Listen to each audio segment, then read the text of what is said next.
There are books that inform, and then there are books that disarm you, quietly loosening the knots you have been carrying for years. Stoic Experiencing sits firmly in the second category.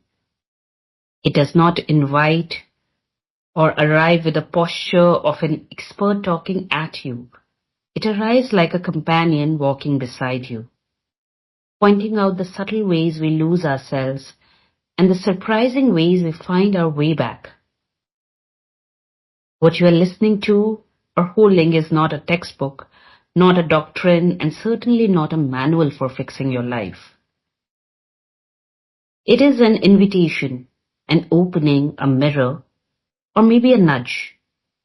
At times it reads like philosophy distilled through experience. Other times it's a story, parable, a poem, or a sharp, almost mischievous reminder to wake up. And this is exactly its charm.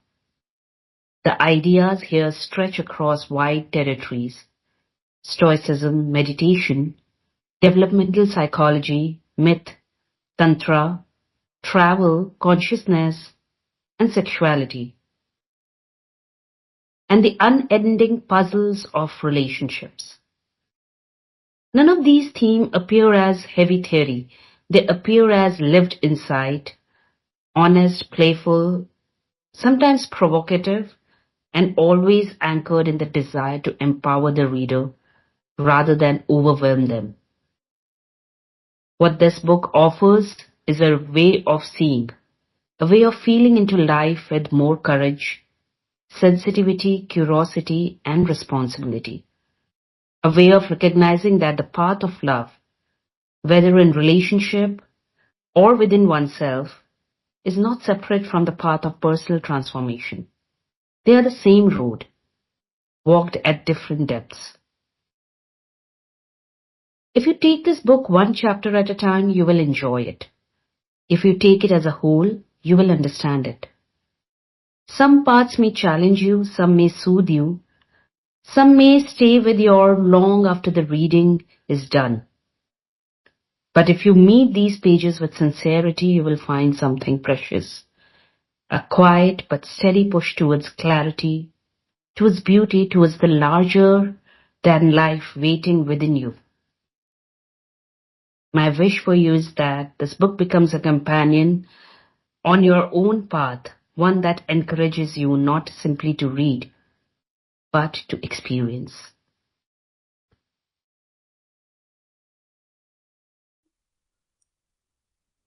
Stoic Experiencing, a synopsis for sex, love, life, and soul by Dosta Andrew Lake.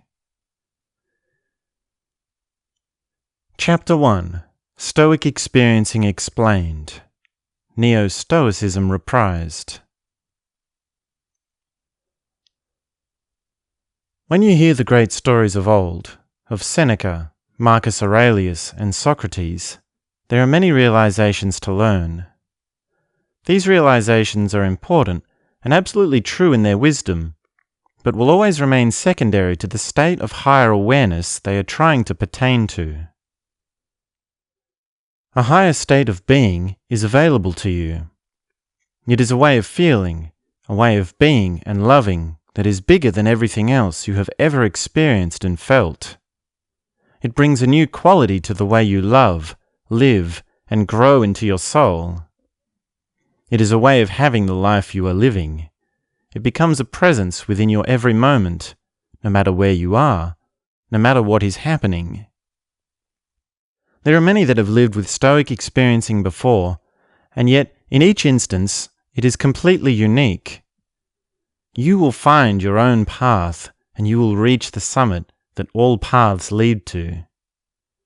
You will see that walking the path is not for everyone. The majority of people will be running in circles for lifetime after lifetime. But you have found your way.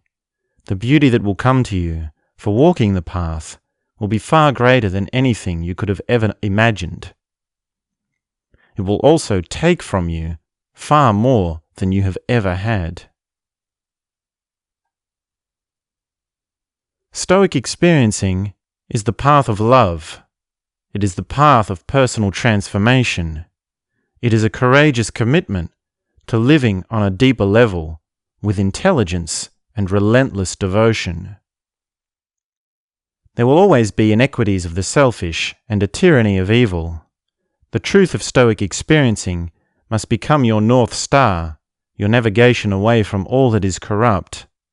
And there are many things that work against your chances of stepping into higher awareness. These things are the work, the process of undoing, the courageous push to be rid of evil and that which is corrupt. Words are corrupt.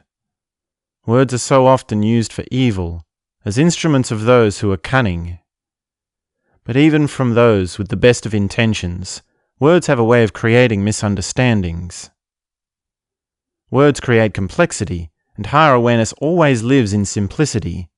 So it will always be true that less words are better than more words, and no words are better than less words. But words are the only way we have of communicating on this plane. So for now, we proceed with caution, working with what we can. Some words and phrases are of more use than others. Some are beyond salvageable. Some definitions we may sculpt into something new, even if we must start from scratch.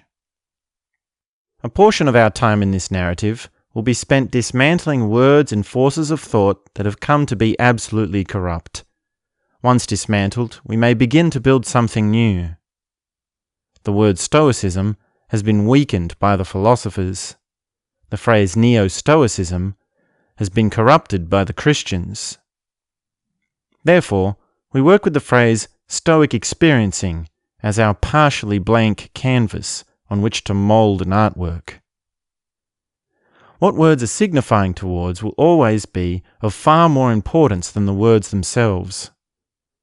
Just remember the story of the Zen master pointing at the moon. You are to look at the moon, not at his finger. That which is beyond words will always be beyond words, and will always be of what the highest use of words are longing to reach. Learn to hear the feeling behind the words. When someone is talking, listen to their tone of voice and sense their emotion. Sense how your body feels and how your energy flows when you hear certain words. Notice how it is to listen to me now, in this very moment, and remain alert to any reactions you may have. When something is resonating within you, there is a good chance you are on the right track. But that is also to say, you will be deceived by your own feelings many times as you walk the path. Hearing the resonance within is an art to be practiced and developed for a lifetime. It is the resonance of purity and clarity you must trust. It is the resonance of gratification, stimulation, and outrage you must be wary of. When you learn the ways of growing into purity and clarity, your whole life becomes that of Stoic experiencing. Herein lies a number of methods and explanations that may evoke in you a sense of Stoic experiencing. If you listen carefully and understand what is being expressed here, and practice any collection of the prescribed techniques and methods with the fullness of your being and a sincere intention, you will come to know what Stoic experiencing is. You will know what it is even without being able to describe it, and even without being able to think what it is. To know is to know in your bones, within the core of your being. To know is to have it as a truth that shines out your soul. To know is nothing to do with expressions, explanations, or communication. For so long you have misunderstood explaining for knowing. Explanation is not knowing. Being articulate, clever with words, and sharp with rhetoric has nothing to do with knowing. As you grow deeper in your experience of higher awareness, your experience of knowing will evolve. You will at times realize you have never known anything, and in fact, this realization is an important marker of progress on the path that occurs again and again. Socrates himself declared he was not good with words. He was not a wordsmith. He was not a speaker as such. He was simply someone who had realized himself as truth. He had come to realize the greatest realization you can have. He came to realize what his life is. This may be the most significant moment on your journey so far. There is no telling what has led you to be here with me now in this moment. This is where you take the next turn in your journey. This moment is where you finally begin. It is where you have found the synopsis for the next chapter in your story. It is up to you to fill in the details, to read between the lines, and to live out the actuality of the newness you are beginning to sense. Take the leap into self-knowledge, into truth, and discover the glory of Stoic experiencing.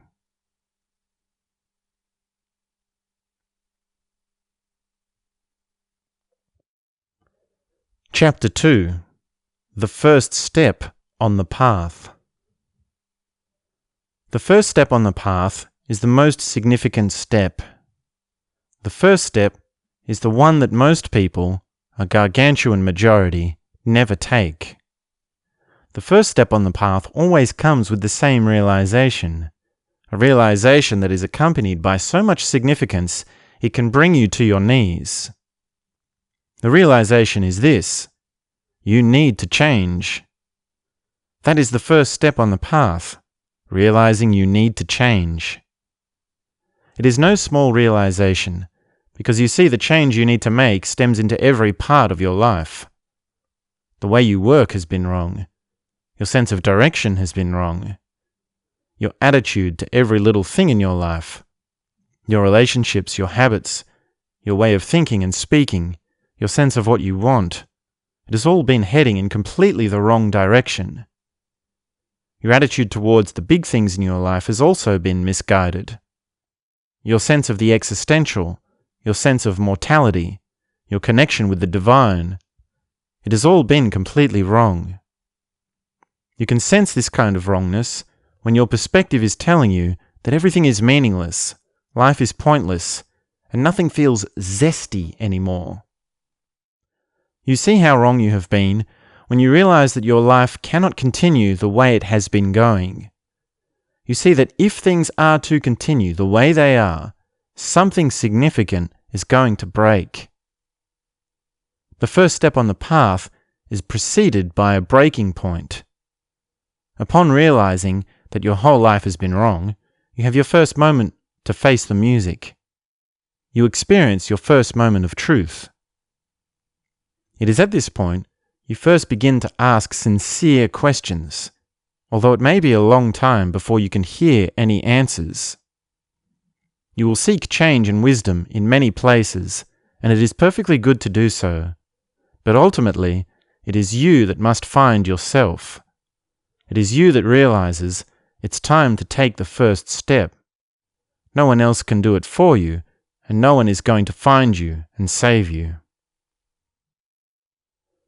The first step of a child is far more significant to a parent than almost anything else. Even when the parent knows that one day that child will run, that child will fly, even then these moments frail in comparison to the first steps.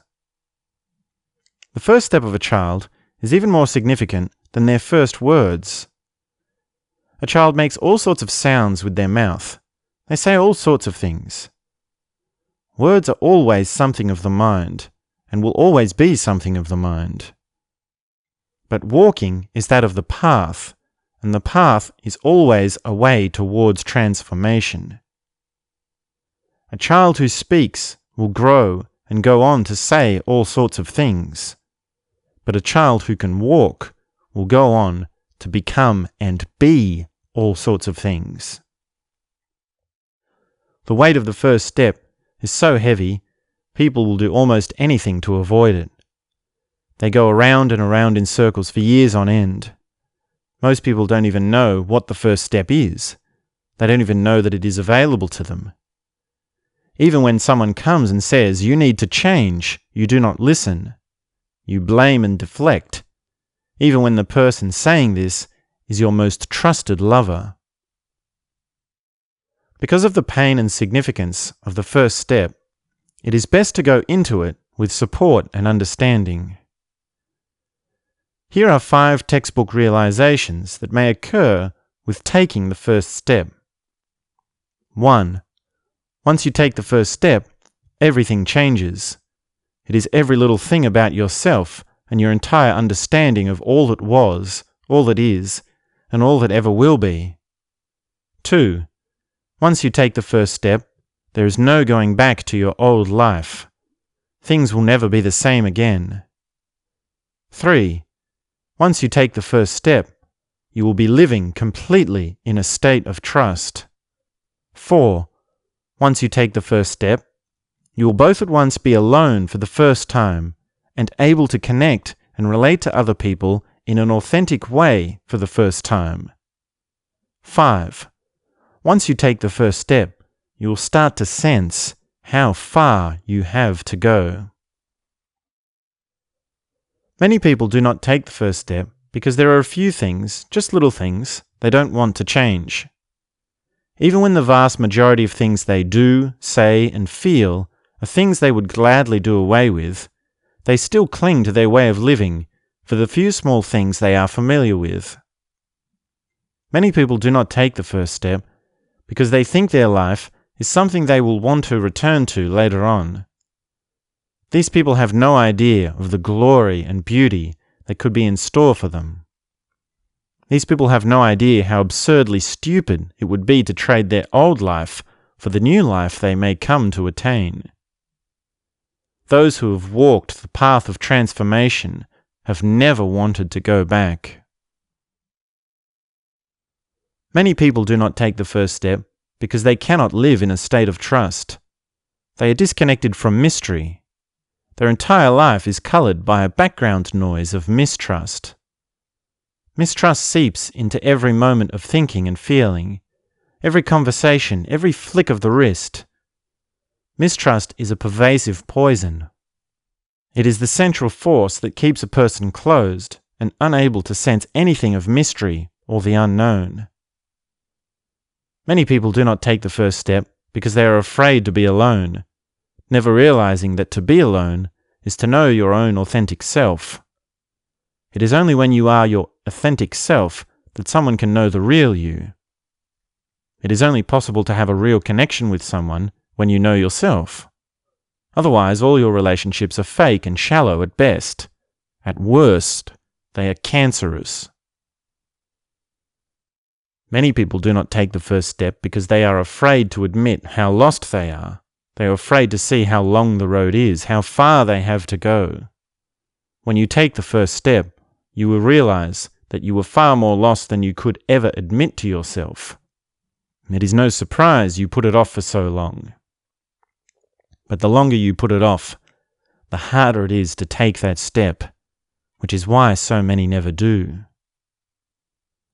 You will see the road is 1,000,000 miles across the globe, traversing all the mountains and rivers, to the depths of the ocean, to the highest heights of the sky, beyond the stars.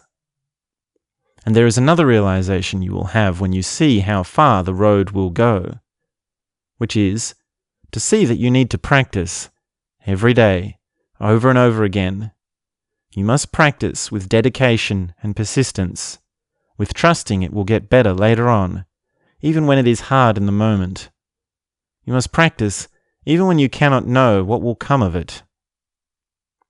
To realize how far you have to go is to realize you may never reach the end. And there is every possibility that you may not make it.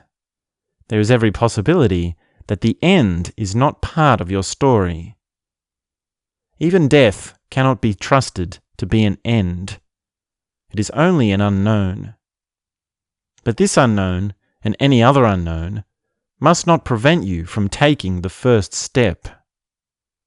A person of courage takes the first step knowing their whole life has brought them to this point. A person of courage takes the first step knowing they may still lose their way and make many mistakes and face many challenges. A person of courage takes the first step knowing they will fail.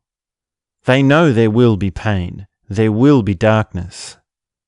A person of courage takes the first step on the path, fully accepting all and any consequences that may follow.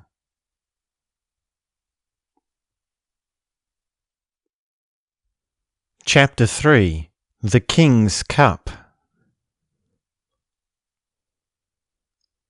A long time ago, in a land far away, there was a king who ruled all the lands. Every day he would sit on his throne and drink wine from a large golden goblet. On a particular day, he noticed his wine was disappearing from his cup as he drank, although he wasn't feeling the same kind of drunkenness he had grown to be used to. He called for his servant to refill his cup, who promptly did so, but when the king raised the goblet to his lips, the cup was empty. In a fit of anger, he yelled at his servant and blamed him for failing to fill his cup. The servant apologized profusely and attempted to fill the cup again, but once again, the king raised his cups. But once again, when the king raised his cup to his lips, there was nothing there. The king cast out the servant and called for another. The next began to fill his cup.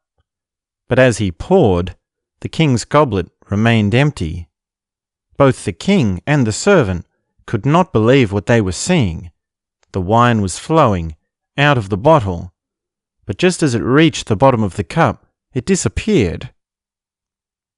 The king cast out the servant and called for another, and dozens of servants were bringing barrels and barrels of wine from the cellar, all scrambling to fill his cup, and all of them failed. After hours of frustration, the king's court was filled with hundreds of empty bottles and barrels. All the servants were standing around in confusion and fear. They were afraid the king might move into a rage and start ordering the servants to be killed. The wizards cast spells, the priests prayed, the advisors and philosophers gave all sorts of advice and explanations, but nothing helped. The king called for a messenger and told him to put the word out across all the land. Any person, peasant, pauper, or otherwise, may come to fill the king's cup. The one that does will be given all the riches, all the diamonds and gold of the king's treasury, and any amount of land they shall desire. The news spread like wildfire, and the next day thousands of people turned up at the king's court. They lined up, one by one, shuffling in towards the throne where the king sat. One by one they would walk up, pour into his cup, only to have it remain empty. Some tried with wine, some with water, some with all sorts of things they thought might work. One peasant even tried to put the feathers of a chicken inside, but it was no use. The king sat there all day, a sour gloom hanging over him.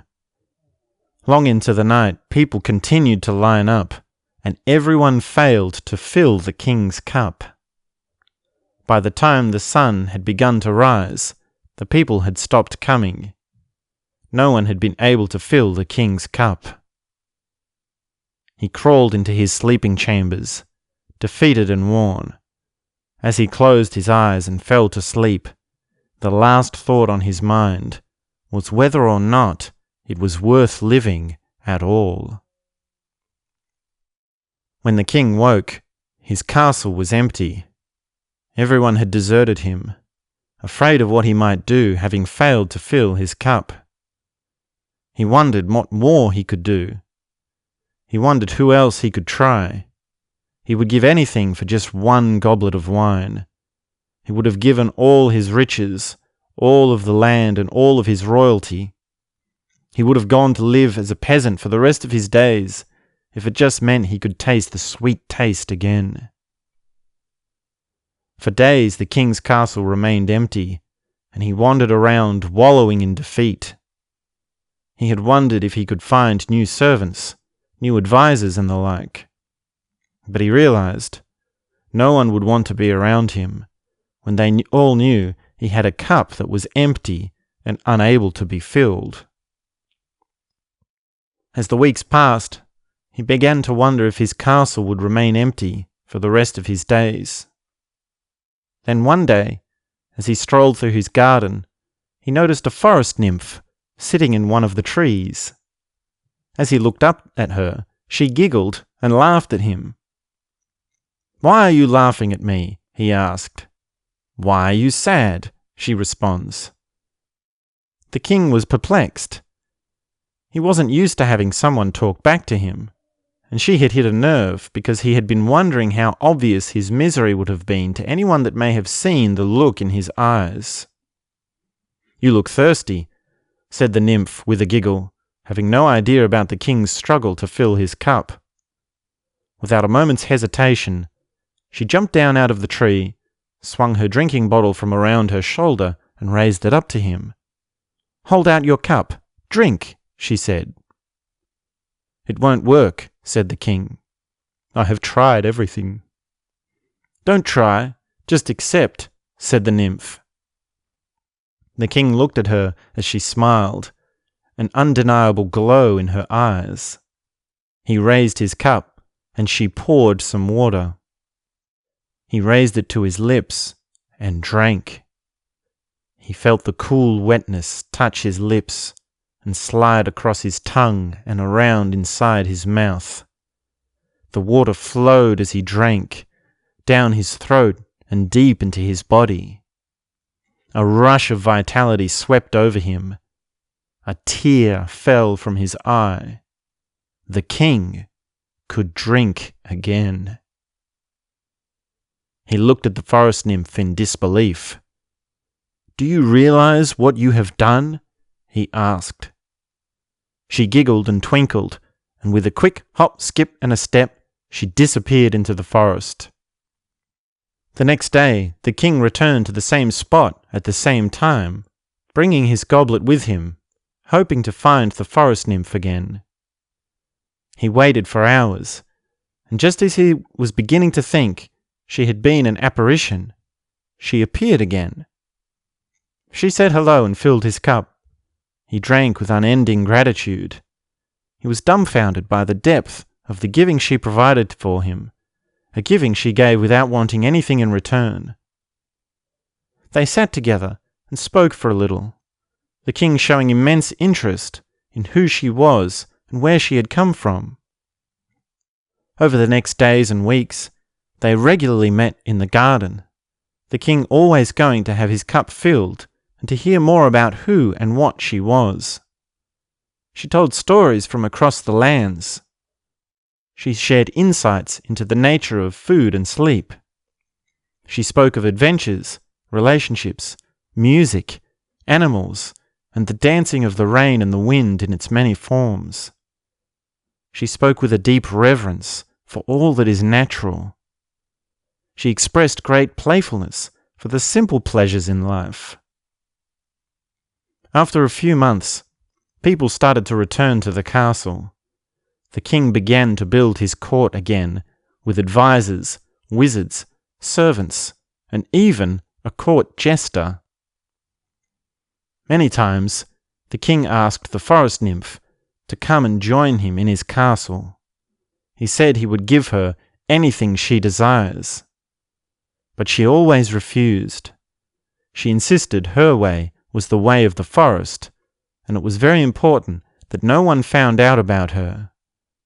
She made the king promise he would never tell anyone else about her or anything she had shared with him.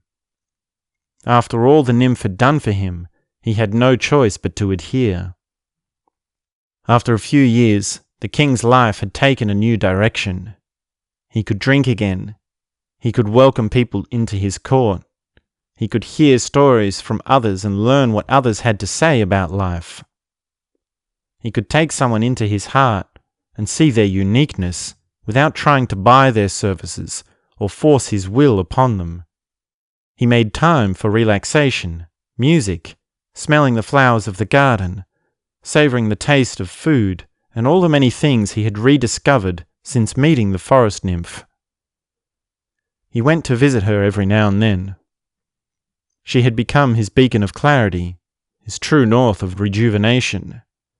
But she had remained a secret, and no one had ever even suspected how the king had come to change himself from the person he had been before. The king grew to be a wise old king, offering insight and compassion to all who crossed paths with him. He continued to learn, to study with the philosophers and wizards, to open his mind and his heart. He went on adventures.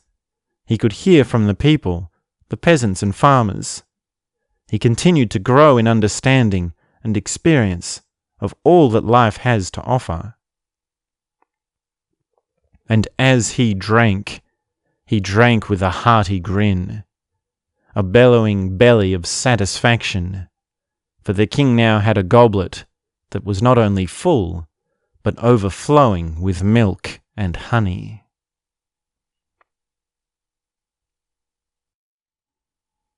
Chapter 4.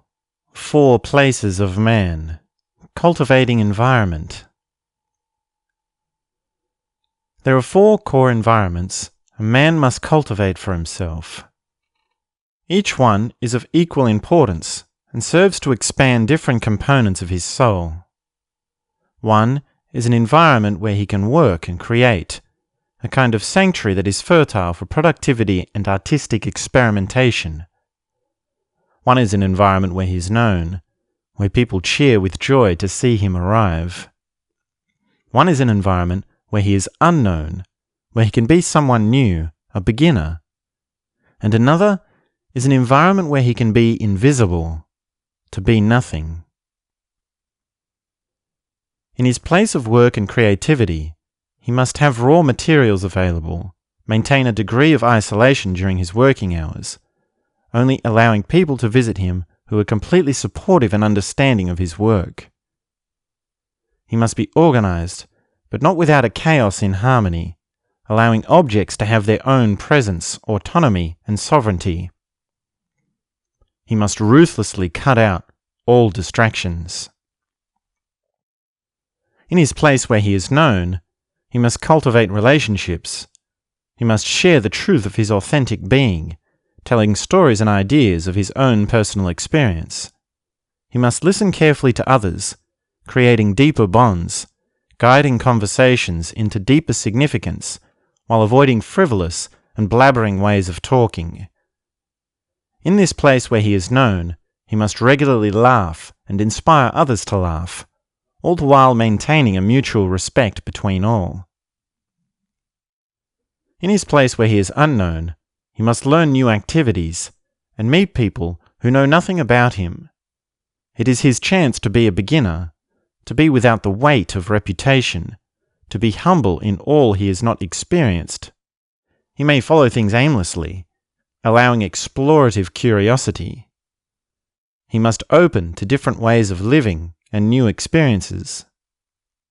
In his place where he is invisible, he must never be seen, and no one can ever know he has ever been to this place. He must leave no trace of himself. A man may cultivate such a place by taking long walks into the desert, disappearing into the forest, or walking along a desolate beach. It is his time to be no one, to be nothing, to forget everything, to completely dissolve from everything he has ever known, dissolving from the entirety of all that has come to him.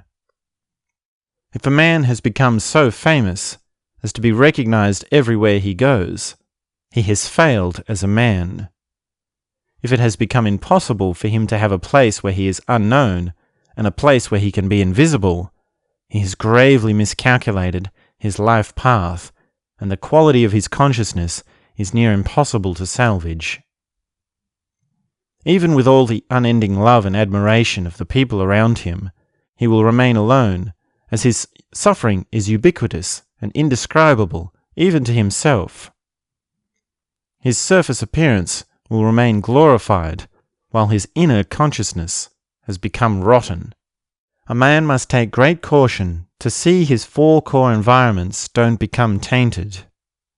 In his place of work and creativity, he may become frustrated and blocked if he does not have regular periods of cleaning and organization.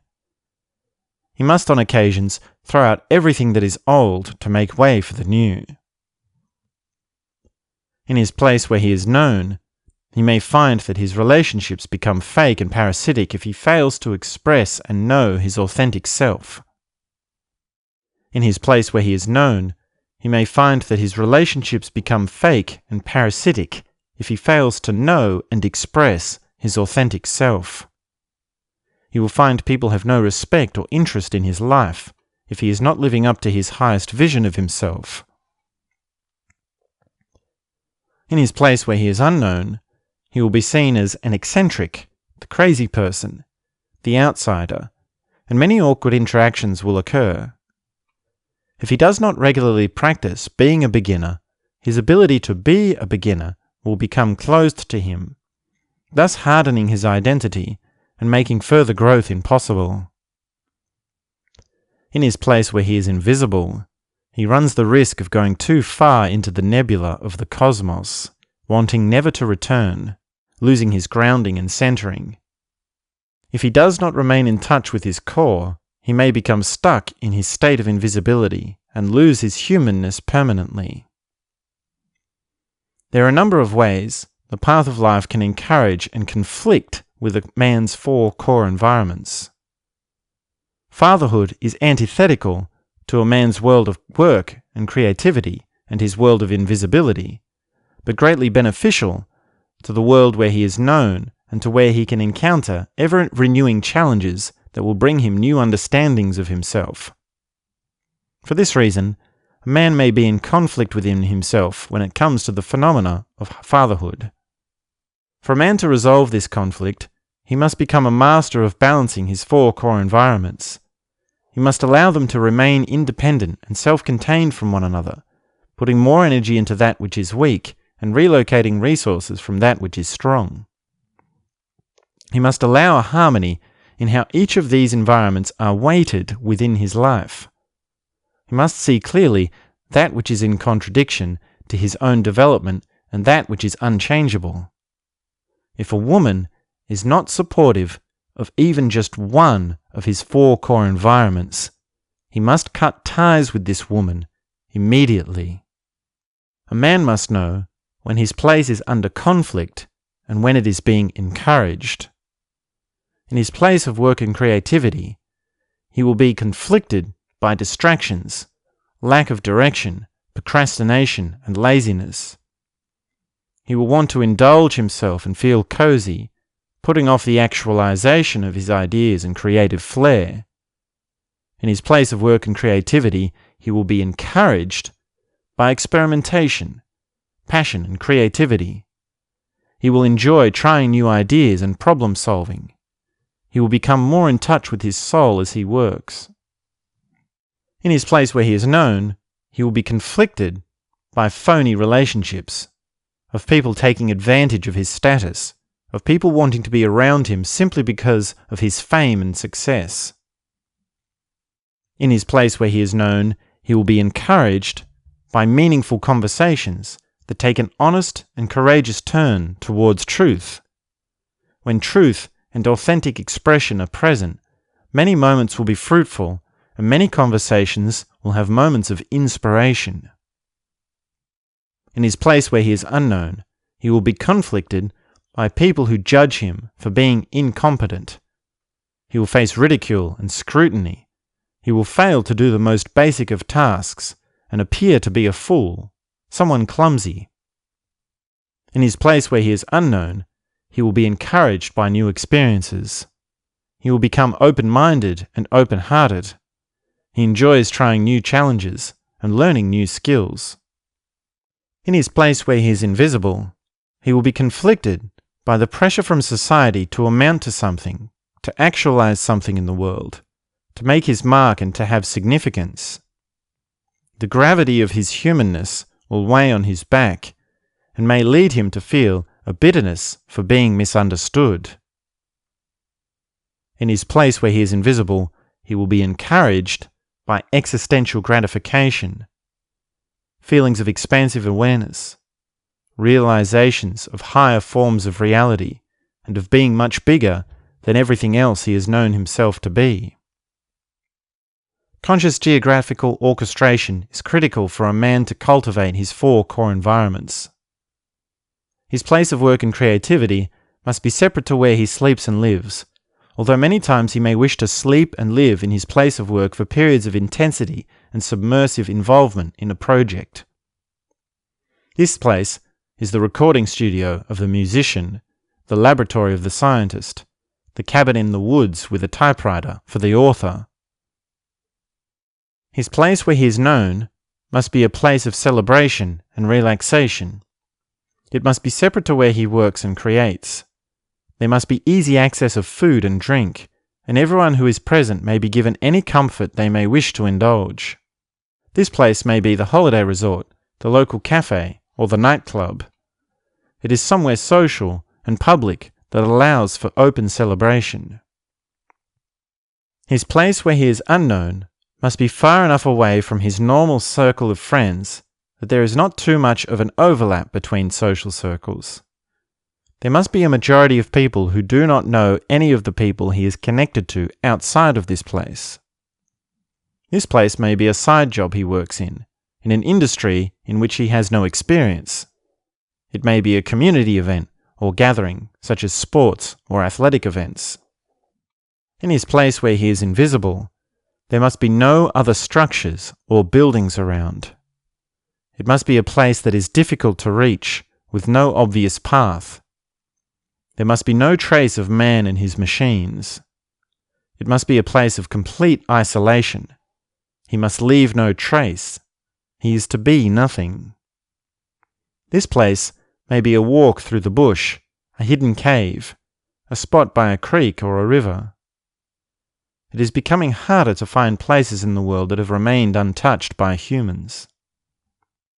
Just as a side note, it is the destiny of a chosen few, whom we may know traditionally as sadhus, to have a period of extended isolation. A man may choose to go into nothingness, being no one, living completely in silence, for anywhere between 6 months to 3 years. This is a kind of intensive of invisibility, doing all the experiencing of the unknown in one big lump sum, rather than having it as an occasional sabbatical. If a man takes this path, it is important he comes out of the process before the length of 3 years. Otherwise he will lose the ability to speak and communicate. For the vast majority of us, we are not on the path of the sadhu. Rather, we have the place of invisibility as something we return to on occasions for just a few days or a week or so. Of the 4 core environments of man, the first 3 are best to be within a short travel distance. The ideal situation is to have these 3 environments within walking distance, although when such closeness exists, often the environments are not so differentiated enough. Any kind of transportation is fine, so long as there is not too much excessive time being spent travelling between the first 3 environments. As for the 4th environment, where man is to be invisible, it is the kind of environment that most often requires longer travel times. He may wish to set aside periods of time completely dedicated to such travel. As a man travels from one place to another, between each of his 4 core environments, he must use this time to integrate from where he has been and prepare to open to where he is going. Travel will become a place of its own. A man will come to learn that each of his 4 core environments evokes its own state of being from within him, almost like he is being a different person in each one. When the fruits of his cultivation are ripe, these states will be as different from one another as night and day, and yet without contradiction to his being. They will be flowing with harmony. As a man learns to live with his 4 core environments, his soul will open to uniqueness, and his productivity will expand. When a man works in alignment with his soul, repetition gives him propulsion and intrinsic gratification. when a man works without being in alignment with his soul, repetition feels like a grind, and the places he frequently visits feel unwelcoming. Ownership is not necessary for cultivation of environment. If a man has such means that he may purchase property, then it is okay for him to do so, but ownership is not a requirement. There is another fact about men that must be understood. A man can find tremendous fulfillment and satisfaction by being in a room alone. So long as he has a few basic things, his basic needs are met, he has a way to work and be creatively productive, he has a way of enjoying some sort of simple recreation, tasty snacks, he has things that are wholesome, and so on. It is even possible for a man to cultivate his 4 core environments within the confines of a single room, in its 4 corners, if that should deem necessary. In a room alone, with the right directives and differentiations of intentions, a man can find tremendous fulfillment within himself. But the world we are living in does not encourage a lifestyle that is fulfilling. It does not encourage the activities that lead to the cultivating of soul. Rather, the society at large is concerned primarily with turning the individual into something that consumes. A man that is living in a room with a constant feed of mainstream media, junk food, porn, computer games, and cryptocurrency trading is very different to a man who is living in a room with a constant presence of meditation, healthy eating, books of high literature to read, a creative project to work on, and open, heartfelt communication with others. These 2 scenarios are a world apart, and yet there is about nothing stopping one from crossing over to the other. To live with a constant presence of meditation, one simply needs to turn off the mainstream media, the porn, the computer games, and all the rest of it. When you switch off a certain collection of things, meditation becomes automatic. But the forces running rampant put everything against the individual. There are forces at work that do everything in their power to stop the individual from making such a change. Just remember Winston Smith in 1984. Remember what happened to him once he had a few basic things. Once he had a room which was private, where he could be himself and speak about his thoughts and feelings honestly, where he could be with his girl and have a picnic, have a glass of wine and a few quiet moments. Once he had those few basic things, he became a new man. He had a quiet sense of confidence. He had an openness about his perception. He felt feelings of gratitude on a regular basis. But once those things were taken away from him, once he lost his privacy and the authorities came in and ruined everything, he once again became a different person. But unlike Winston Smith in 1984, there is no conspiracy against you. The conspiracy is not done with you in mind as an individual. You are simply a row of numbers. You are put into the life of drudgery by a spider's web that is designed and maintained by a machine. Humans have long ago discovered all the techniques and conditions by which they can become fully realized and fully grown into the highest reaches of consciousness. The path to infinity has been walked before. The path to the highest forms of awareness is old news to those that know. It is simply that man does not know how to cultivate his environment. He does not know how to be the master of his conditions, to have the various places he needs to avoid the traps of modern life. And this is our work, to learn the ways of cultivating environment and stepping into higher awareness.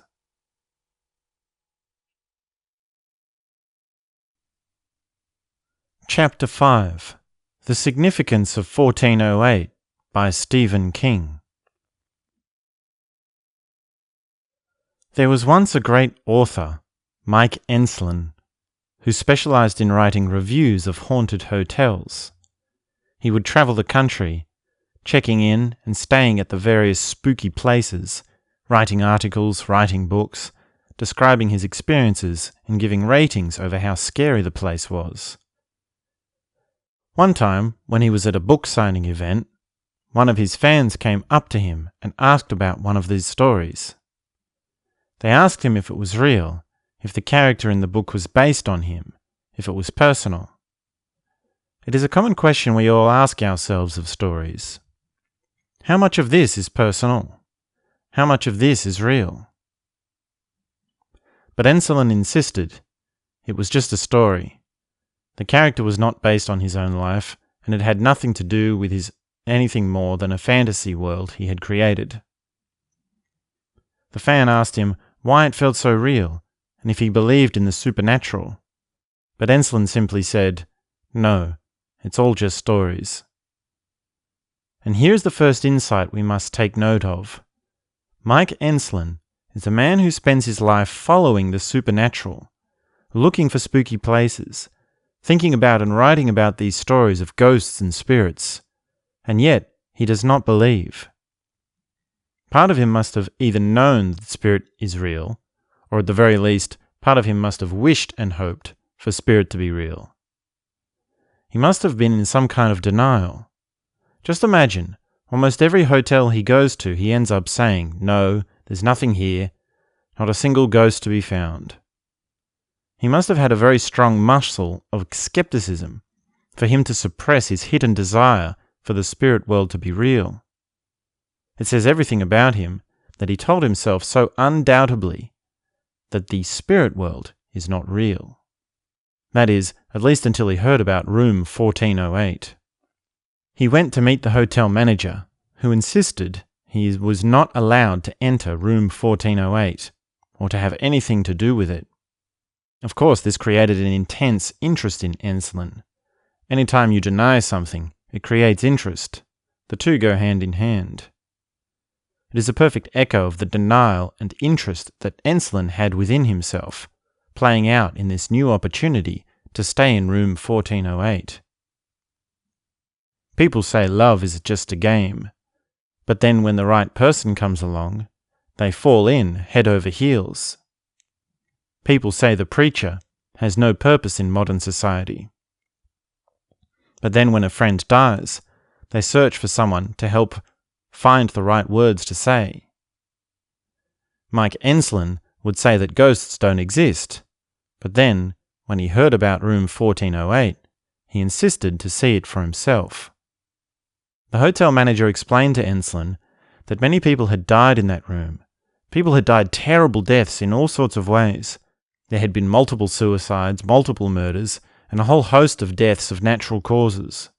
The manager had an entire book of evidence with news articles, police reports, photos, autopsy papers, and even his own personal notes. And even with all this evidence and the hard insistence of the hotel manager, denying him access to the room, Enslin still wanted to be in that room. And here's the next important insight. A man who is warned of the dangers of death may take no heed of such warnings. A man who is told he will die if he continues his current course of action will ignore all the warning signs and continue on. How many thousands of examples may we see of such a scenario? An alcoholic is told he will become sick and lose his health if he does not stop drinking, but he keeps drinking. A woman in an abusive relationship is told she will be in danger if she does not leave the relationship, but she continues on with the relationship. And I tell you now, there is a tremendous importance in learning the ways of meditation, personal development, and personal transformation, and you sit there listening to these words as if they are meant for someone else. It is the justice of the universe that brings demise to the person who did not hear the warning calls. There is no escape from karma. And against all the warnings of the hotel manager, Mike Enslin entered room 1408. Once he is in the room, Everything seems normal for a time. But as the story unfolds, strange things start happening. It is not exactly clear at what point Ensslin can no longer deny to himself what is going on, but no doubt it takes a great tragedy for him to be brought to a state of surrender. He wrestles with his surrounds, trying at first to outsmart the room, then trying his hand at violence, smashing a chair against the wall. As things come to an apparent climax, the whole room changes again and becomes exactly the way it was when he first walked in. The phone rings, and the dystopian voice of the reception lady explains how he must relive his experiences over and over again, or he may check out. And here is the next major insight, with the phrase check out being a euphemism for suicide. If you live in denial, you may be brought to a point where it appears you have no other option. When you struggle with your surrounds, you may be brought to feel as though there is no way out. When you are stuck in repeating patterns, living the same few ways over and over again, you may come to feel as though this cycle, this never-ending pattern, will repeat itself forever, and it will feel like living a nightmare. Lucky for us, Mike Ensslin is the hero of the story, just as you are the hero of your story.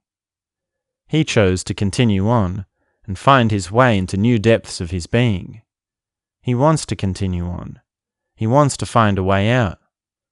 But the only way he knows how to contend with his surrounds is to struggle. He manages to connect his computer and attempts to work towards his escape. While sending messages, he manages to make contact with his previous girlfriend. He tries to explain his situation, telling her about the room 1408, how it is evil, how it is sending him mad, it is trying to kill him. He explains to her she must send help. It is far too a resonant an image for today's world of technology and communication, for a man to be crouching over the computer screen, typing incessantly in a fit of desperation. As he communicates with her, he notices something is going wrong. The messages he is sending are somehow not the messages that are being received by her. In fact, she is receiving the exact opposite. He is telling her not to come to the room, to stay away, but she is hearing that she should come to the room, which he knows will bring about her demise. The disconnect between what he is trying to say to her and the message she is receiving is so convoluted he is brought to a rage. The computer glitches and crashes, and he loses all hope of being able to clarify things with her. Any kind of communication is convoluted when it's mediated by a computer screen. As the story unfolds, the room brings Ensslin closer and closer to his insanity. But I won't tell you how it ends, as I don't want to ruin it for you, in case someday you read the story for yourself, or at least see the movie for yourself. Whether he escapes the room or not is as much up to you to find out as is the question of whether you will escape your own life or not. We each of us can either escape the life we are trapped inside, or we may buckle under its pressure. Both happens in life. Both paths are entirely possible. What we can learn from Mike Ensslin and his experience of room 1408 is that the world within and the world without functions as reflections and interactions. You may have a denial within you that is in direct contradiction to that which drives you. You may be seeking that which you know and hope to be true while remaining unaware of what you really want and see. You may heed the warning signs, or you may not. You may feel the only way out is to check out, or you may grow and learn to find there are ways to transform your life, to open to new possibilities, to find new perspectives, to learn about yourself in such a way that your life unfolds into something beautiful, something that is no longer nested in desperation. There is every chance you may hear the wisdom that is being given to you, and it is my hope for you to take each story as a warning, as an indication of a higher path, as a truth that may apply to you if you should be so willing to open and receive the message. It is my hope for you to understand the significance of each story, because the story is absolutely personal and absolutely real. Chapter 6. Beware social commentators and political figures. There is a most putrid babbling that goes on and on inside this digital sphere we have created. This babbling is mindless, meaningless, and unending. It preys upon outrage, self-righteousness, indignation, and any other number of emotional complexes. The speakers of social commentary must be ignored. Do not be lured into their fanciful ways of speaking. Do not be enticed by the anger they are expressing. The anger you feel towards injustice is perfectly accurate, but it is no way to live. To be right, to be justified, is no way to live, as these states come with a complexion of emotions that do not encourage love and growth. A social commentator that finds a voice in expressing injustice is perfectly relatable and entertaining, but is not a voice that will help you towards higher awareness, or towards anything else for that matter. All political figures are cold-blooded cowards. They are responsible for the pain and suffering of millions of people, all while enriching themselves. There is no end to the corruption of the political leader. But any such expression towards a political figure is wasted. It does not bring about change and understanding. Change and understanding does not happen between a man standing on a soapbox and a stranger walking by. It does not happen between a small screen and a person curled up on a couch staring into that screen. Change and understanding happens in a way that is far more intimate. It happens between lovers, between friends, between students of consciousness and facilitators of consciousness. It happens between people who know how to relate on a deeper level. Do not be caught up by the words of the social commentators. Do not be caught up by the words of the politicians. Bring yourself back to your center and work with those things that encourage your soul and your uniqueness. Work with your creativity and passion. Work with your sensitivity and heart awareness. Turn off the sound of that endless babble and start living.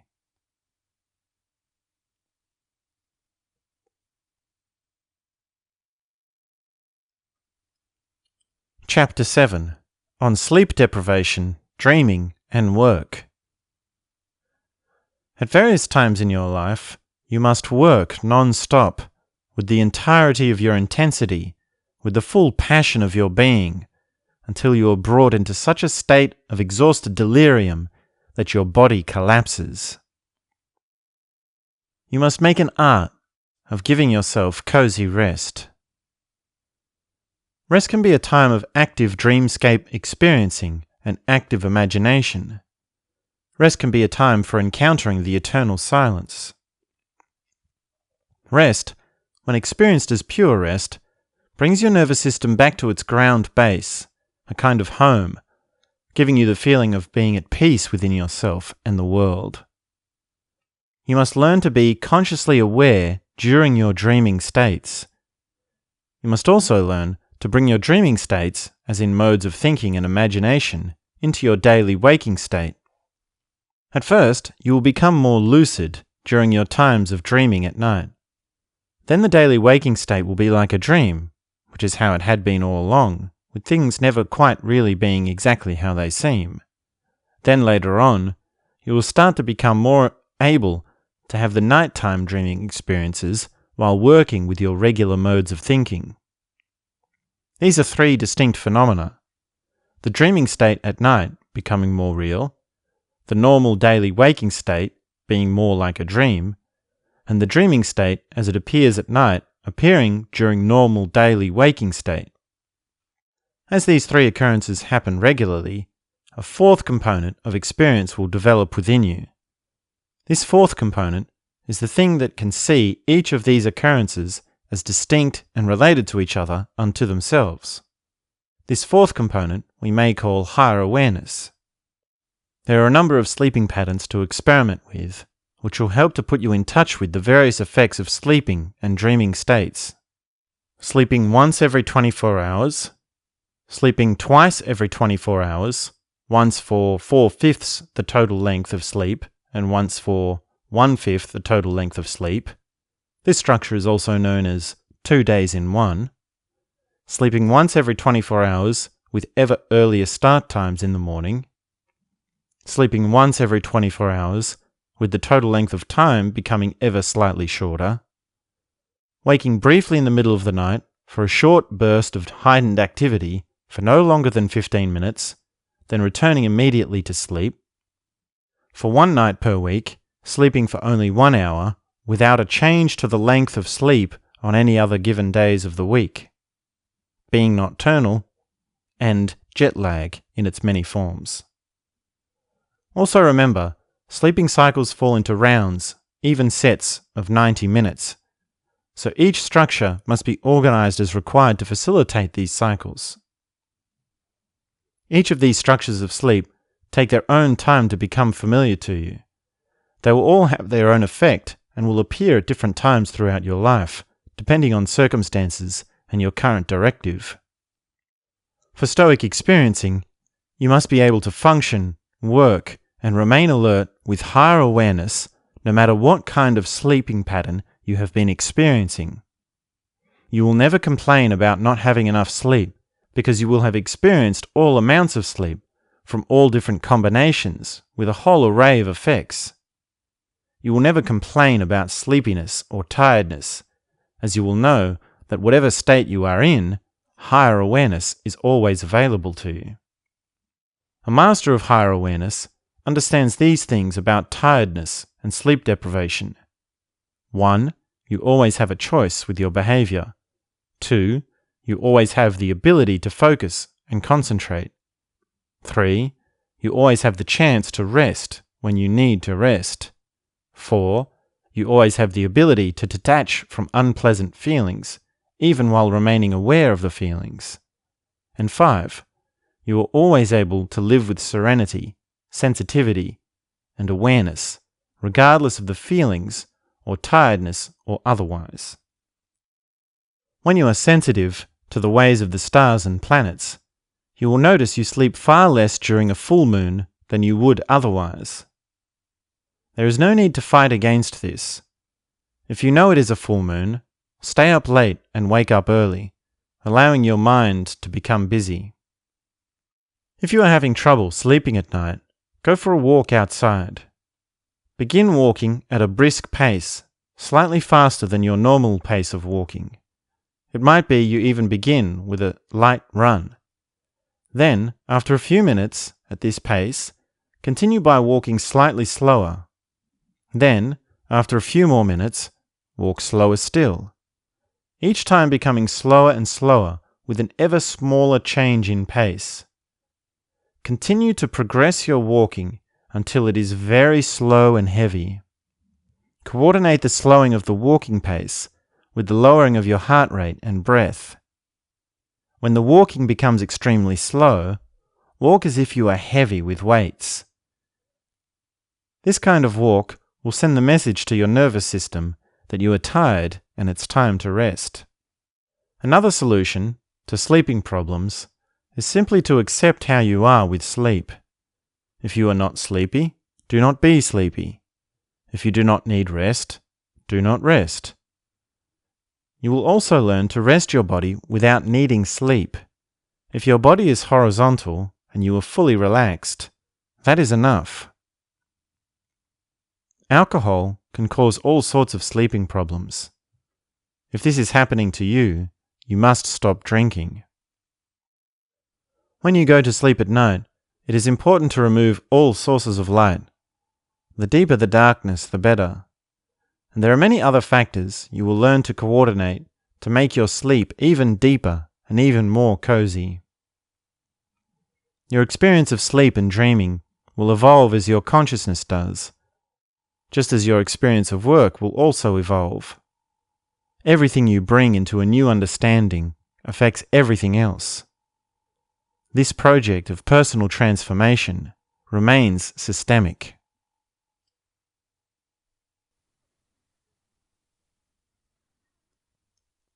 Chapter 8. The Smell of a Woman. The scent of a woman evolves as her consciousness expands and grows, like the changing seasons of the world.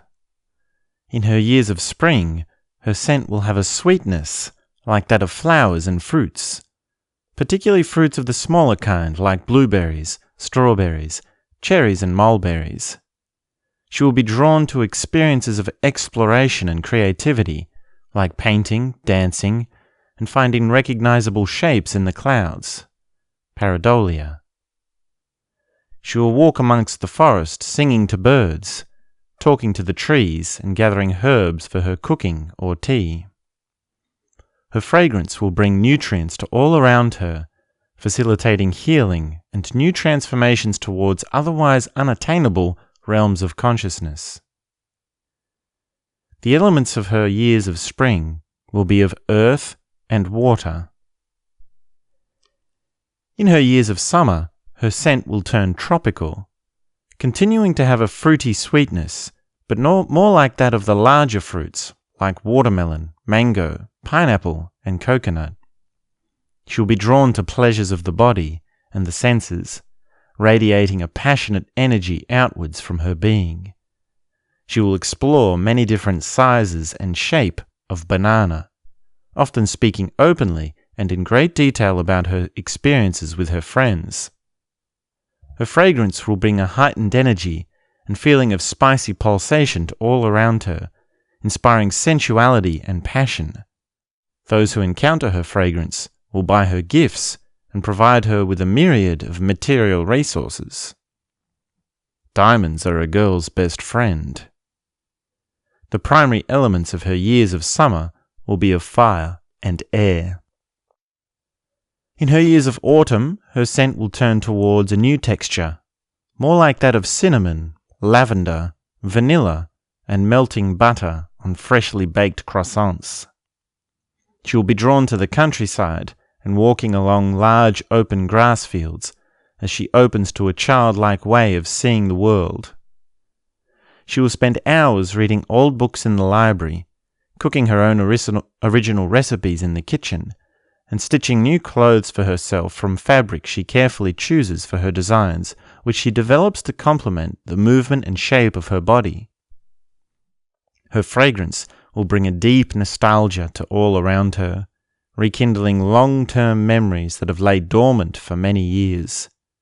She is cozy, ethereal, and wise, as those who encounter her fragrance become enamored with an unending love.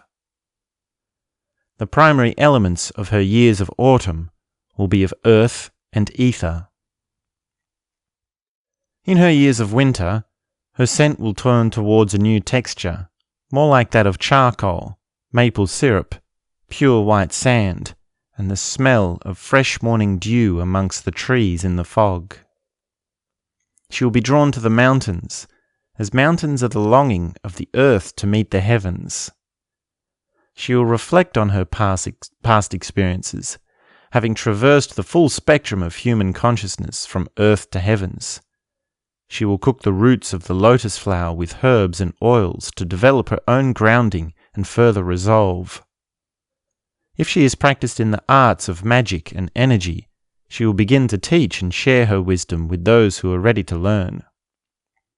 Very few will ever attain the ability to sense her fragrance during this time, as it requires an extremely high degree of perception. Further still, many women during this time keep their essence hidden, for it has become so potent it can cause madness in those who are nearby, even without them knowing the cause of their madness. The elements of her years of winter will be of ice and air. There are many things a woman may try to cultivate the fragrance of her essence and many things that must be understood to prevent the stunting of her consciousness. In summer, she must sleep on the highest balcony of the building, under the stars in the night sky, in the open air, with no blankets, and her body fully naked, to be as close to the elements as possible.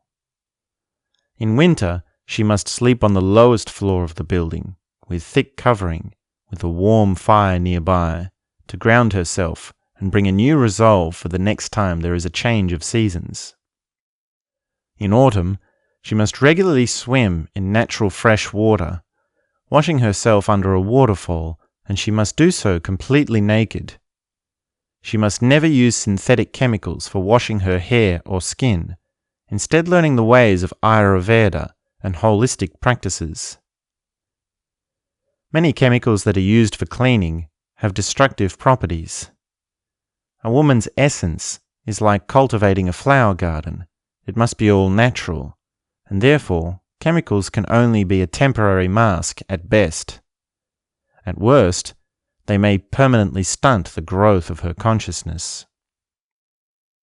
A woman's fragrance changes naturally every 7 years, although if she is on the path of transformation, it can evolve as often as every 3 years. If she is destructive towards herself, her scent will become arrested within 1 season and remain there for the rest of her life. When a woman becomes entangled with dark chemicals, she starts to excrete a stench.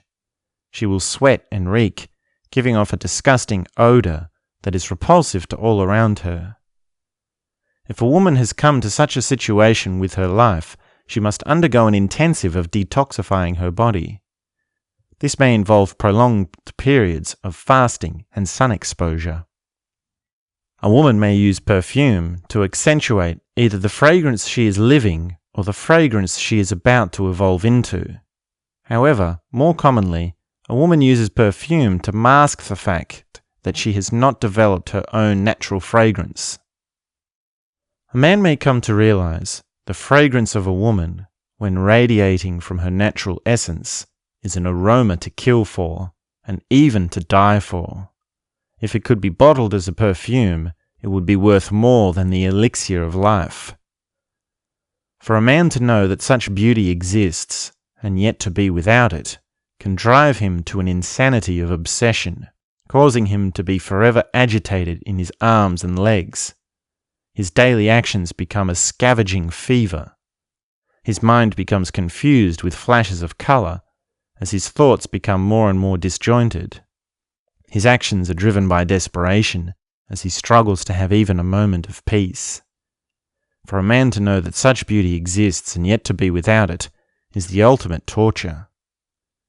The truth of a woman's beauty is the foundation of all fantasy and insanity.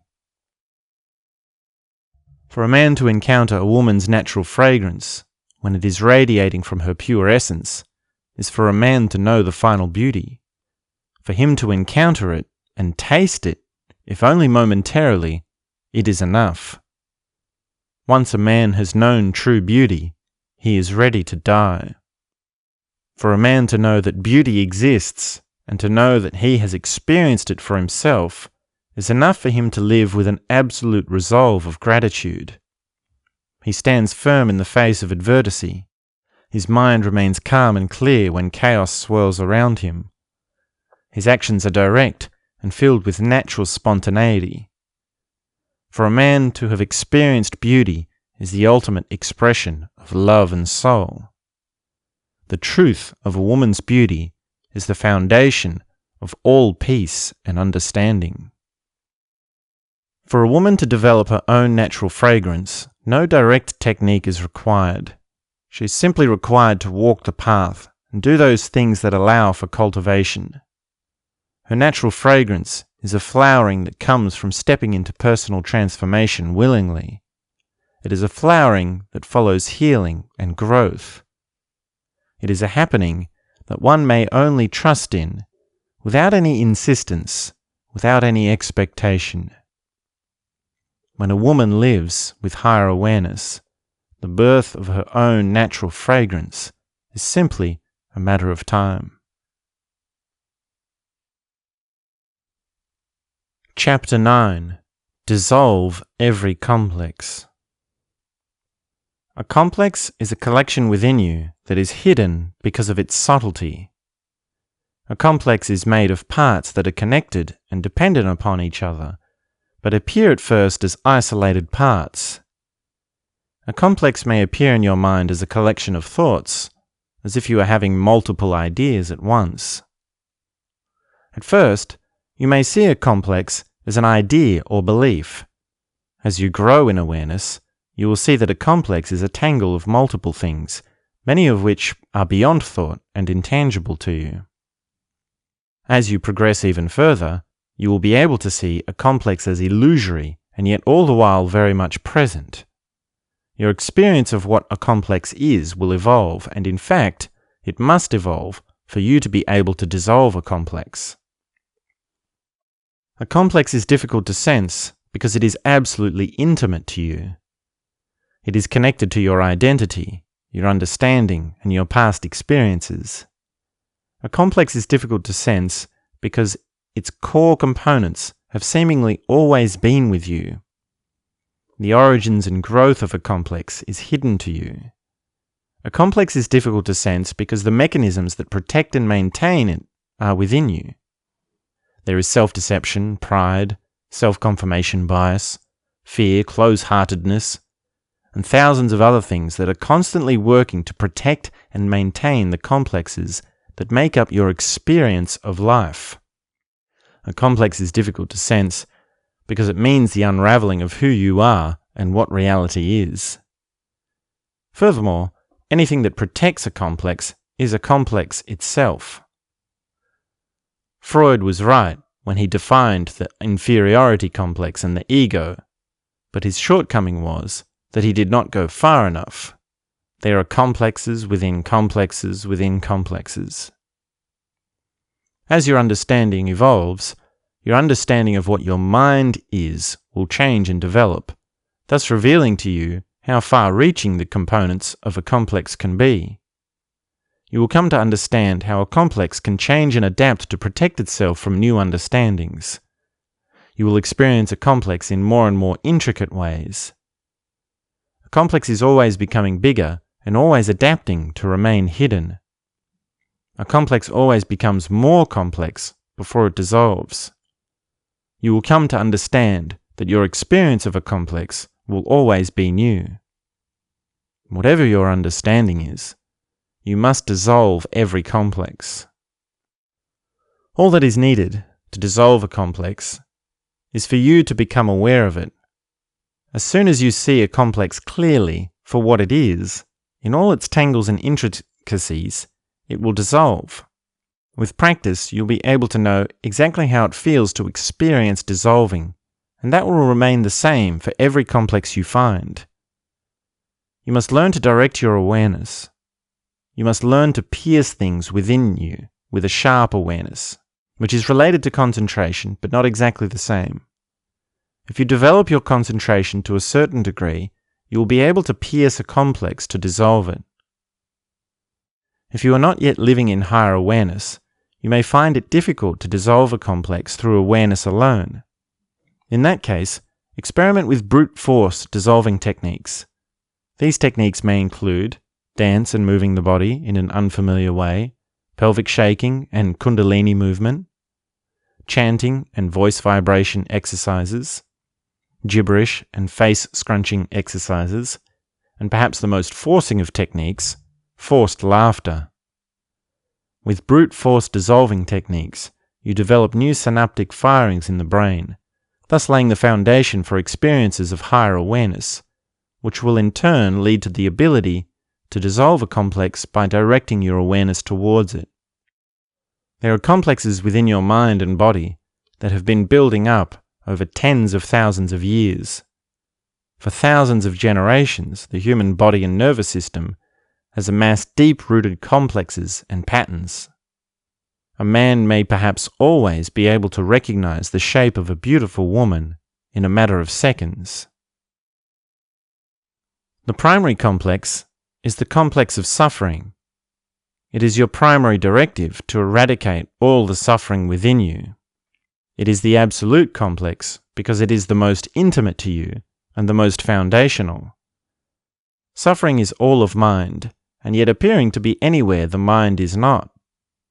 Suffering is the one thing that is furthest away from your truest self, and yet appears to be the closest to you.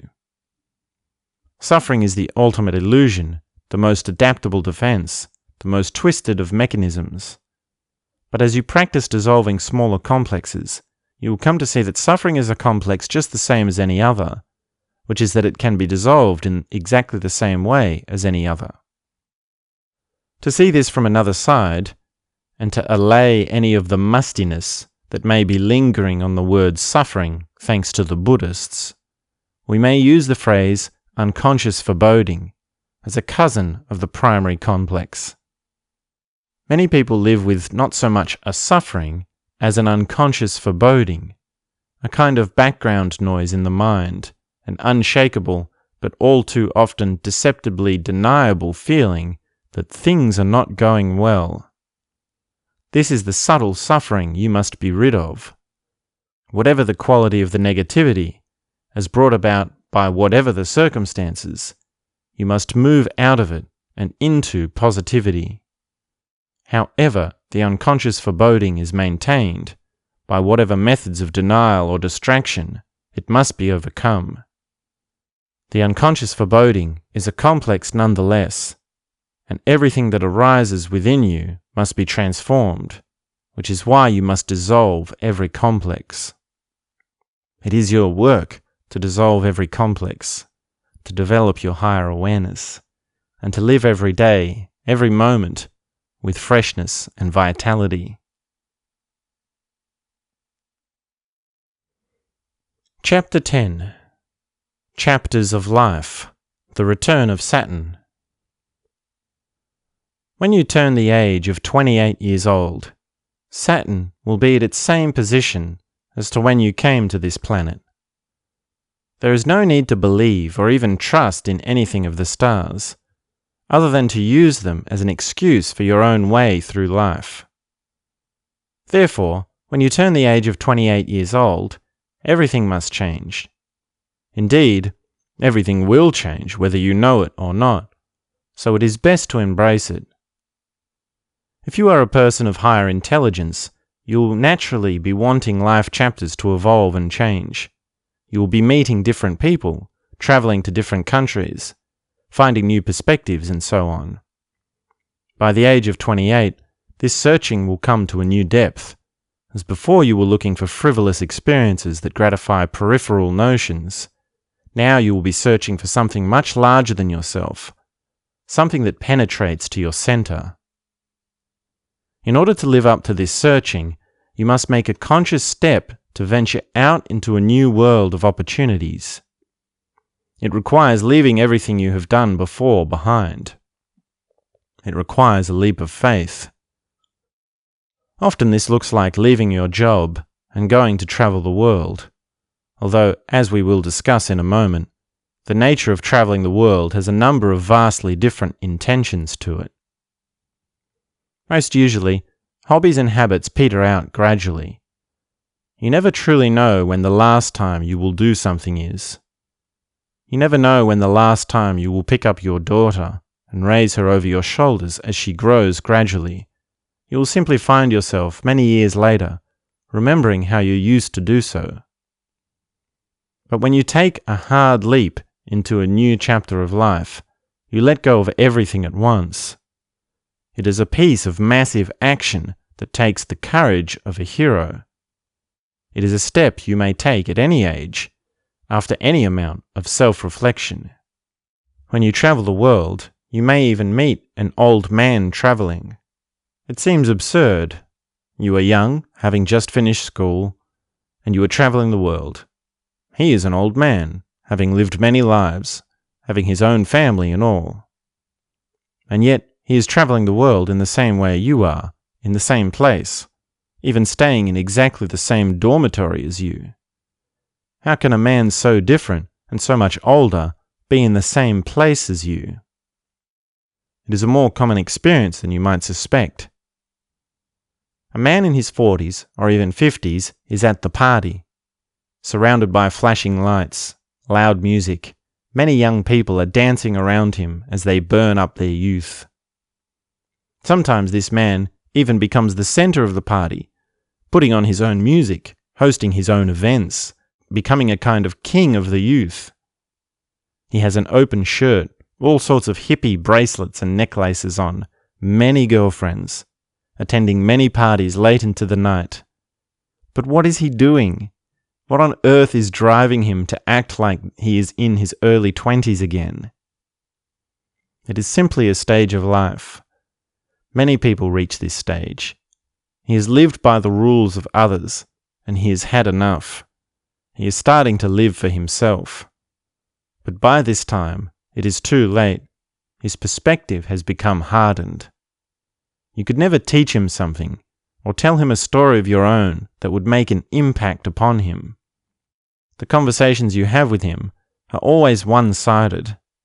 He is closed and acting out of a desperation that comes from all the things he wanted to experience for himself, but didn't. Making up for a lost life is never as easy as living the life that is coming your way as it comes. Sudden realization is something that happens at any age, but a larger perspective and an open mind takes lifelong development. The path of love is called a path because the beginning, middle, and end are of completely different flavors. The people who travel the world as elderly persons are turnips. They are not traveling the world as people of exploration and personal transcendence. They are tourists, collecting photographs and souvenirs. They have no idea what it means to travel for the sake of self-discovery. However, remember that transformation is available at any age. It is possible to start again at any age. But to live a life of deep structural changes, a truly multidimensional life, that takes a very intelligent approach to change and new perspectives. To not become hardened and bitter over life requires a conscious thrust towards finding larger experiences. It requires dedication to developing neural plasticity. This is exactly why the midlife crisis phenomenon exists. It is because people don't act upon their thrust towards larger experiences, and it comes back to be haunting. Sooner or later, you see your life has become stale. You see your life has become stuck. You have become set in your ways. You have become close-minded, cold-hearted, bitter, resentful, and flaccid. By the time you realize this, your thrust is not strong enough to get you out. Your thrust is weaker than the force that is needed for you to break into something new. The midlife crisis is always an act of desperation. When you turn 56 years of age, everything will change again. If you have not been moving about in the world, discovering new places and going on adventures, this change will expel you from the environment you are in. For example, there may be a scandal that erupts, making it impossible for you to continue your previous work. The people who suffer the shame of a scandal are simply people who have been sent a wake-up call. During this time, a person's life work will come into a stark perspective that is undeniable. If the work you have been dedicated to has been in alignment with your higher values, immense satisfaction will start to swell within you. The people who know you will look upon you with respect. You will feel many feelings of fulfillment, gratitude, and love for having made a positive difference in the world. The younger generation will ask for your advice, seeking wisdom and guidance. You will receive many comments about how great your achievements are, and these comments will be coming from people who have a real appreciation for your craft, knowing exactly what it means to have skill and competence. If the work you have been dedicated towards has not been in alignment with your higher values, everything will feel unsatisfactory. A deep feeling of meaninglessness will come over you. The people who know you will never really talk much about your work, and you yourself won't even feel to bring it up in conversation. you will feel your whole life and times has been for nothing, a complete waste, and there will be no one that understands your dissatisfaction. It may even be that you come to have many awards and piles of money from your work, but it will all feel hollow. You will have the house, the car, the boat, the family, the holidays overseas and around the world, and all the rest of it. You will have everything, but the fakeness of it will be undeniable. Many men who reach the age of 56 and realize their life's work has been fake live out the remainder of their years as a coward. They do nothing to right the hollowness within them. For the men that respond to this hollowness, they have a midlife crisis, which can take many forms, as we have seen time and time again. But by this time, it is too late. Their energies have depleted to such a degree that they do not have the required force to about-face their perspective. And remember, to turn a perspective around at any age takes a huge amount of energy. People in retirement often forget all about what they spent their whole life working as. It may be that it almost never comes up in conversation. For the people who have worked to make a positive difference in the world, their work may still go unnoticed, but it will remain as a satisfaction. For the people who are involved in something truly significant, they will continue to work. And here is a key insight. If you can see yourself working as something until the day you die, then that work is the right work for you. If you would continue that work, no matter what it takes for you to continue it, then that is the kind of work that is your true north. Beyond work, traveling the world, and discovering new perspectives, there are even larger signifiers of new life chapters that may make their appearance in old age with some of the smallest of gestures. When a man turns 84 years old, he may take up smoking and get a puppy to be a companion to raise and cherish. A man, having never smoked before, who tries smoking at the age of 84, will shock those around him for how out of character the activity is. For a man who has previously smoked before, there is no need for him to smoke again. Smoking is one of the most destructive addictions, causing affliction on all levels of the physical, emotional, relational, and spiritual spheres. If you go your entire life without smoking, you have dodged a bullet. A man in his 80s has every right and ability to live at his own pace, to be content with his simple moments, to be embracing of his twilight years, and to be grateful for all he has lived. When a woman turns 84 years old, she may take up martial arts and find a new lover.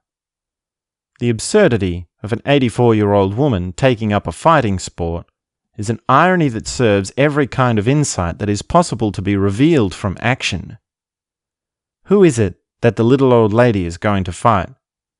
The idea is unthinkable, and yet it reveals the exact central significance of what it means to fight. The only fight you have is the fight you have within yourself. The only fight worth fighting is the fight to understand and know the exact nature, significance, and bearing of action as a driving force of being and living in this life. A woman may find a new lover at any age. Many women use their age and widowhood as an excuse to stop moving in the world of intimate relationships. But love is attainable to all, which is a sentiment that is often meant to mean that women are able to love as friends love friends, or a woman loves a mother, a daughter, a granddaughter. What is so often overlooked with this sentiment is that love is available as in love in intimate relationships. There is every chance that Granny may be a spicy granny, enjoying all sorts of mischief with her boyfriend. When a woman is younger, she may be involved with older men. When a woman is older, she may become involved with younger men. Just as when a man is younger, he may become involved with older women, and when he is older, he may become involved with younger women. This is one of the ways in which the spectrum of love can find its way to fulfillment. With that being said, relationships are only one small portion of how life chapters can change, along with geographical changes. What happens as a new life chapter is something internal, which then stems out to the external. Women will generally mark their chapters of life by their relationships, and men will generally mark their chapters of life by work and geography. But to open this idea as far as we can, it is fair to say that anything may be used as a mark of a life chapter. Old age is always the culmination of all the directions you have been in life, and there is every probability that you will be left alone with your own presence, which is why awareness is absolutely critical as a central attitude towards life, at every stage, however you mark the chapters.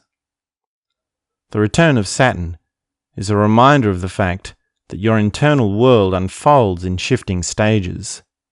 If you are sensitive to yourself, you will know exactly what is right for you to do. If you listen to your heart, you will know what it is you need to do next, where you need to go next. You will look back on your life and be amazed at how many different things you have been. You will be amazed at the vastness of experience that has come to you, the dazzling differences of perspectives and feelings. It will be nothing short of a glorious bursting of ecstasy and gratitude.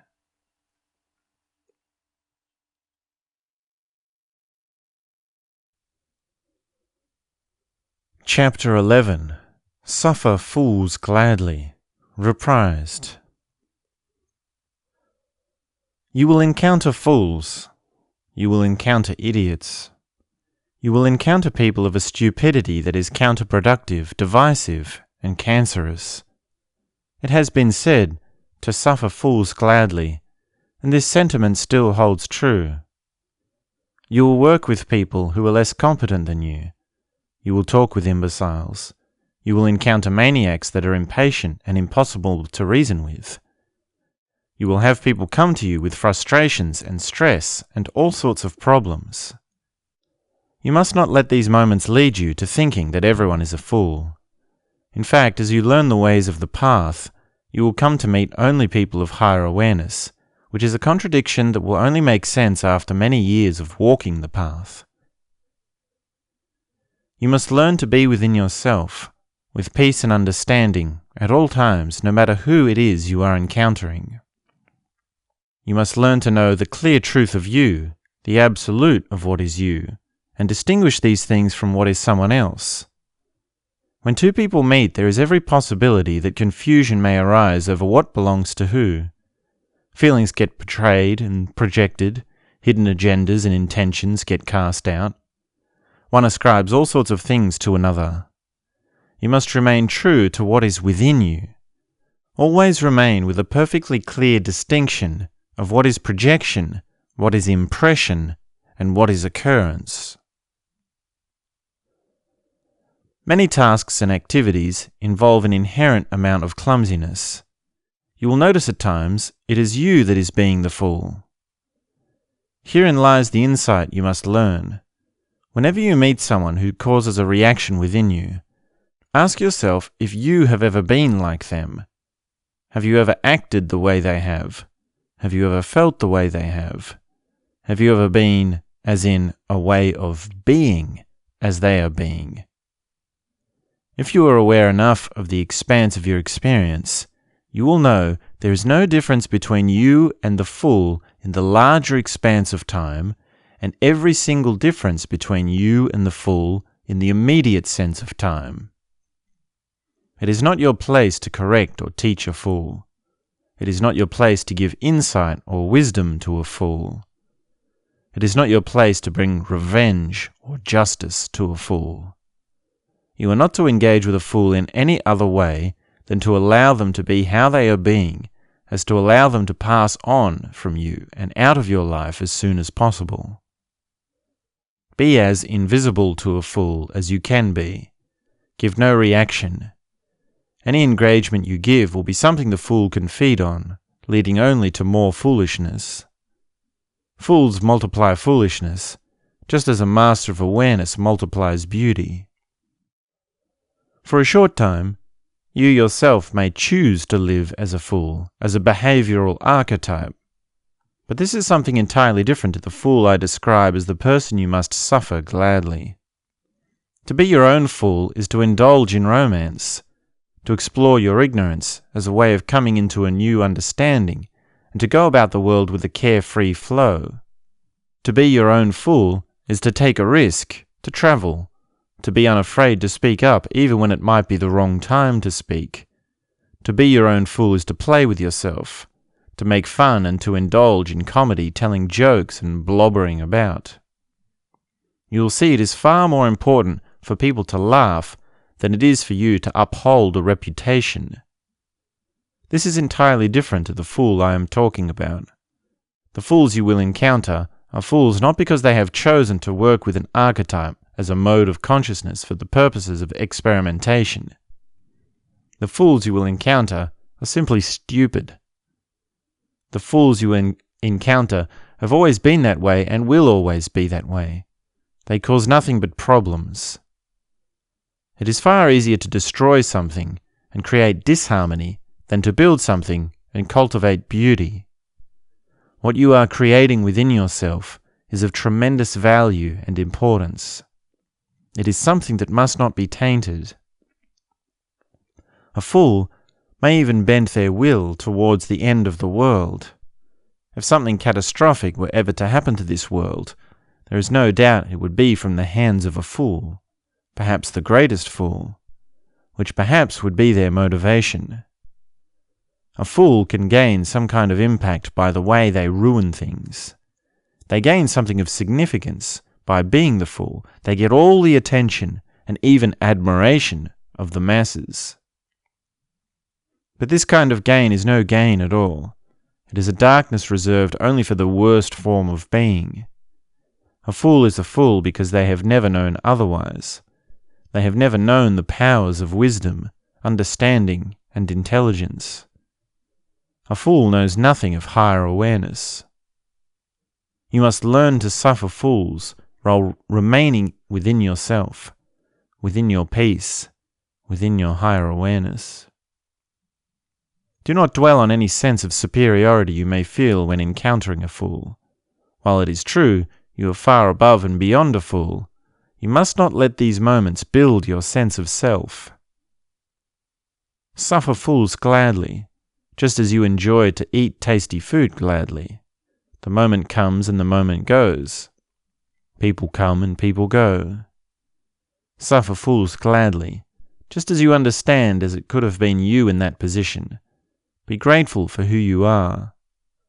Do not be outraged by fools. Do not be hardened by fools. Take your sense of intelligence and put it to the forefront of your being. Take your higher awareness and use it as a guiding attitude towards life. Suffer fools gladly. Live unto yourself.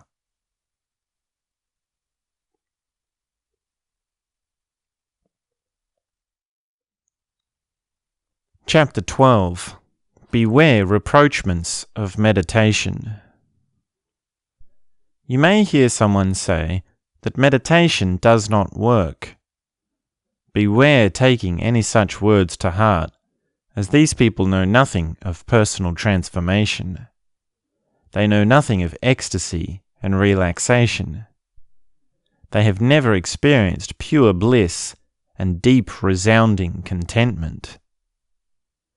You may hear someone say, meditation takes too much effort, too much work, for not enough reward.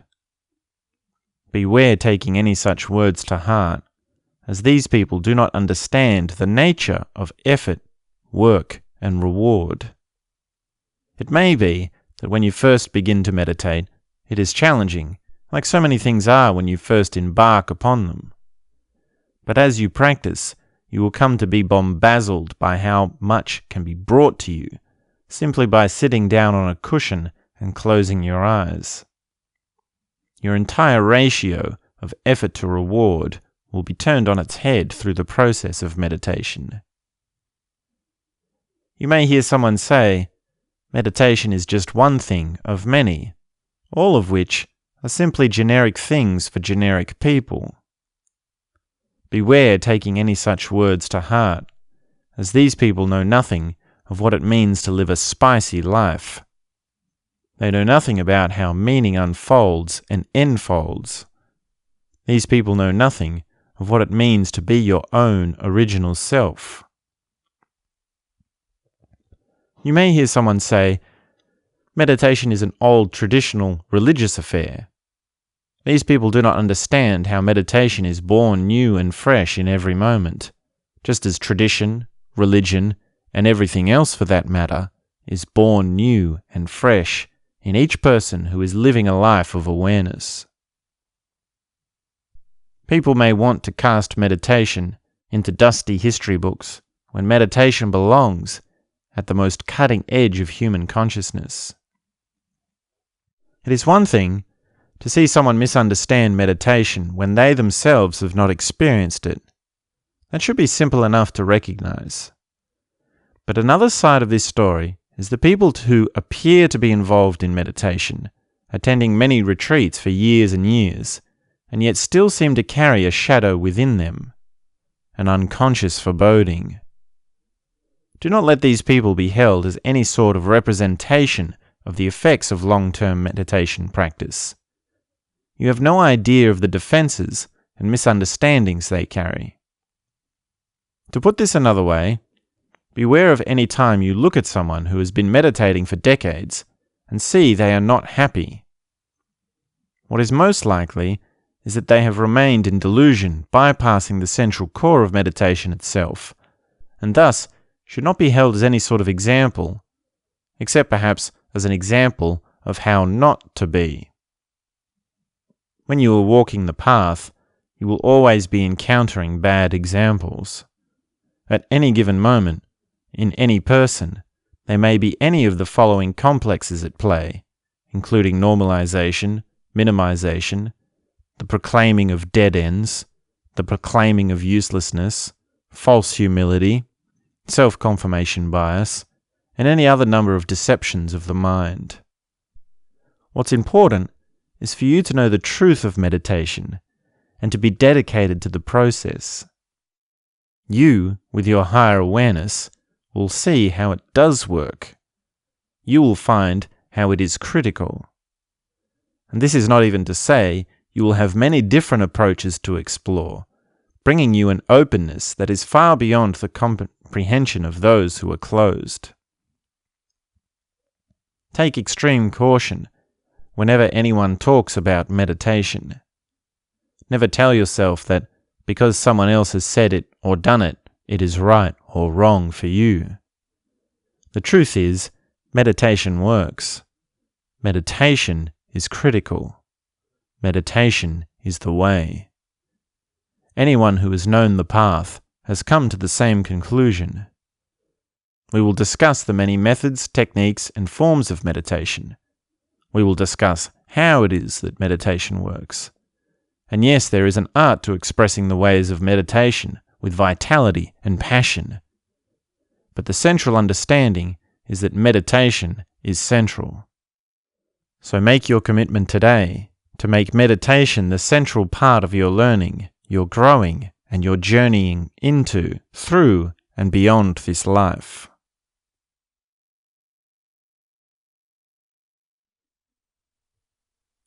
Chapter 13. Do not kill your parents. The conditioning your parents put on you is a bearing that has many layers.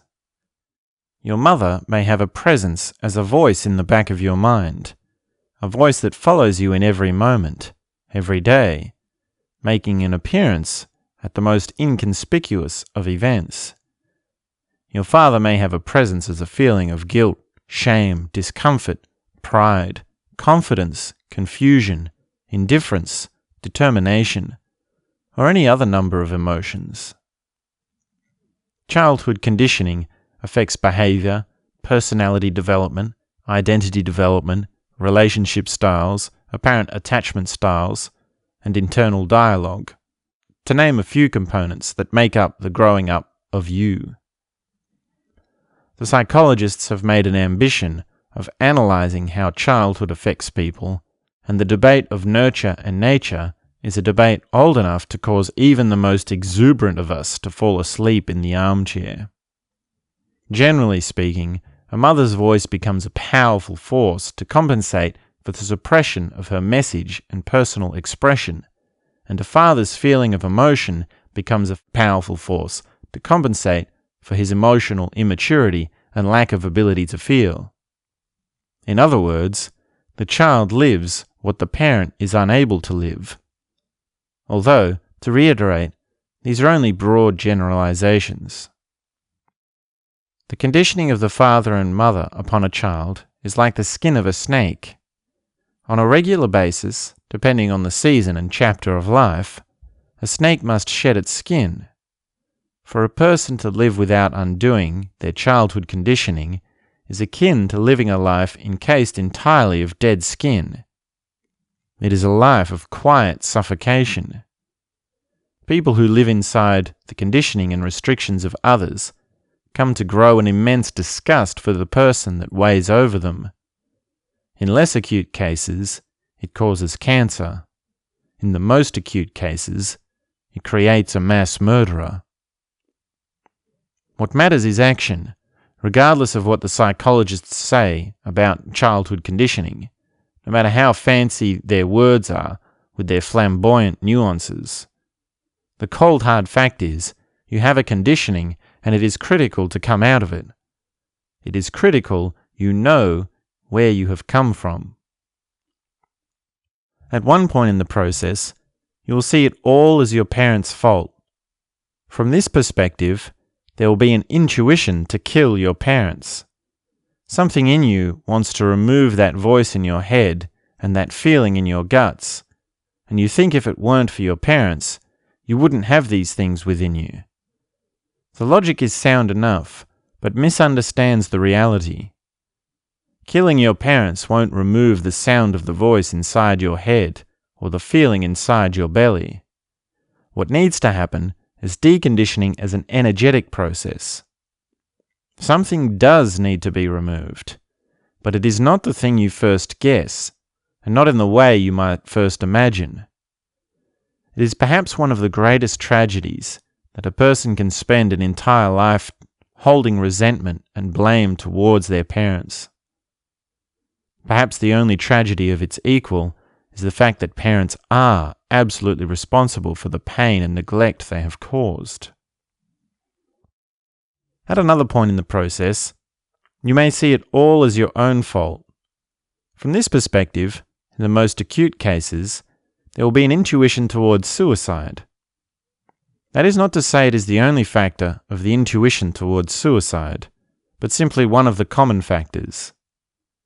The idea is, because you think not being your true self is your fault, you therefore have only yourself to blame for not being yourself. It is as solipsistic as it sounds, but this complex of self-absorption is simply a misunderstanding of self. Suicide does not remove the part of you that needs to be removed. It simply transfers it somewhere else, usually to anyone who is connected or acquainted with the person. The people around you end up feeling what you were unable to feel. In other words, suicide does not solve the problem, it just gives the problem to everyone else. What is needed is for one to recognize, honor, and integrate the various parts within. One needs to recognize the part that needs to be cut out and see it as a smaller part within something larger. That something larger is the larger self. And just as a side note, if all this talk about part of self and smaller self and larger self is too much to follow, don't be taking it too seriously. There is no need to get lost in the details. Self-exploration does not need to be put into a neat system or set of definitions. All that is needed is honest self-inquiry as a central process, as this will lead you through all variations. At yet another point in the process, you will see it as no one's fault, but simply a reality of the human condition, a fact of the way life is unfolding for you. You have gone from blaming your parents to blaming yourself to seeing it as a part of how the world is, a trend which continues as your self-knowledge expands. This perspective allows for a vast amount of clarity and understanding and is perfectly healthy. To see things as they are, from a place that is a larger space, is great for integration and realization. This stage is reached whenever someone is experienced with allowing parts within them to move in and out with their own natural flow. Just as a snake becomes experienced with the process of shedding its skin, one can become experienced with the process of having parts of yourself enter and exit, come and go, grow and die, and so on. Problems that seemed so big and confrontational at one time now seem distant and insurmountable. To speak metaphorically for a moment, it's like this. When you see everything as your parents' fault, it's like you are walking around with them tied to your back.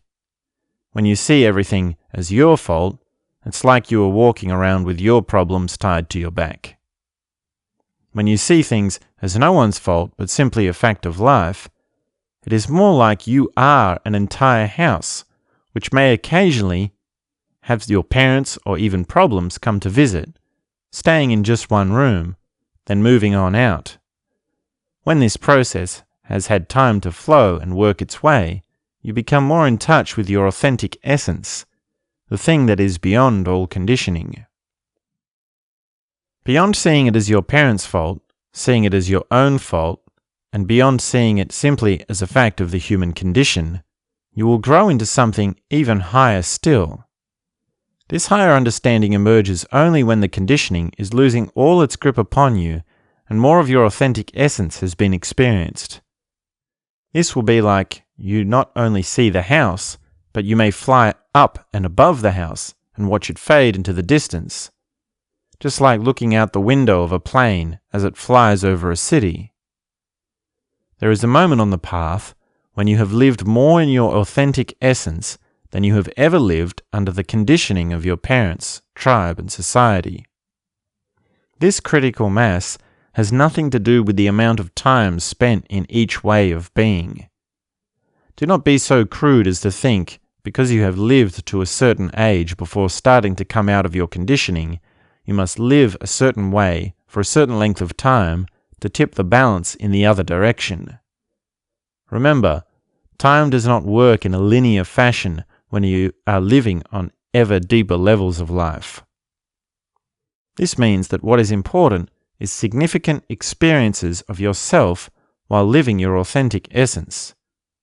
To say it another way, have powerful experiences while you are being yourself, and you will notice a curious connection between these two phenomena.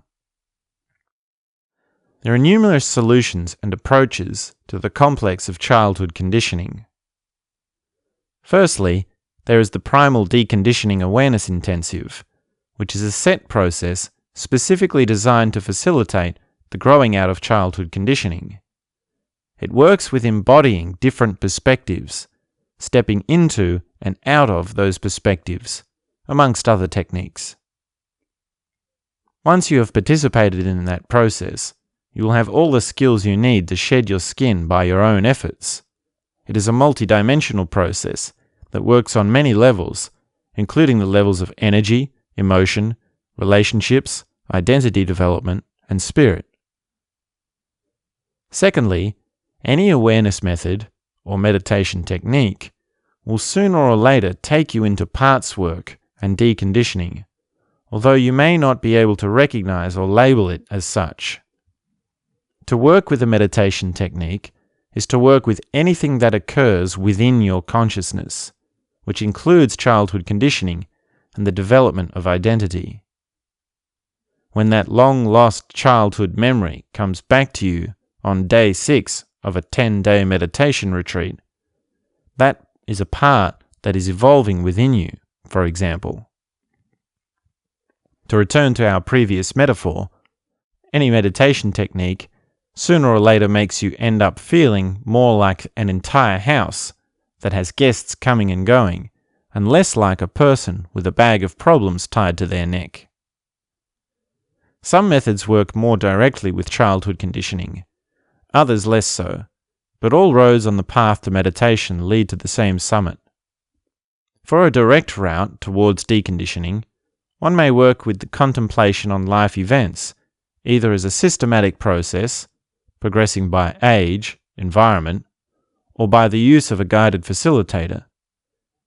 The classic structure of this is found in the meditation retreat, which dedicates 1 day of contemplation for each year of life. For day 1, you contemplate being 1 year old. For day 2, 2 years old. Day 3, 3 years old, and so on.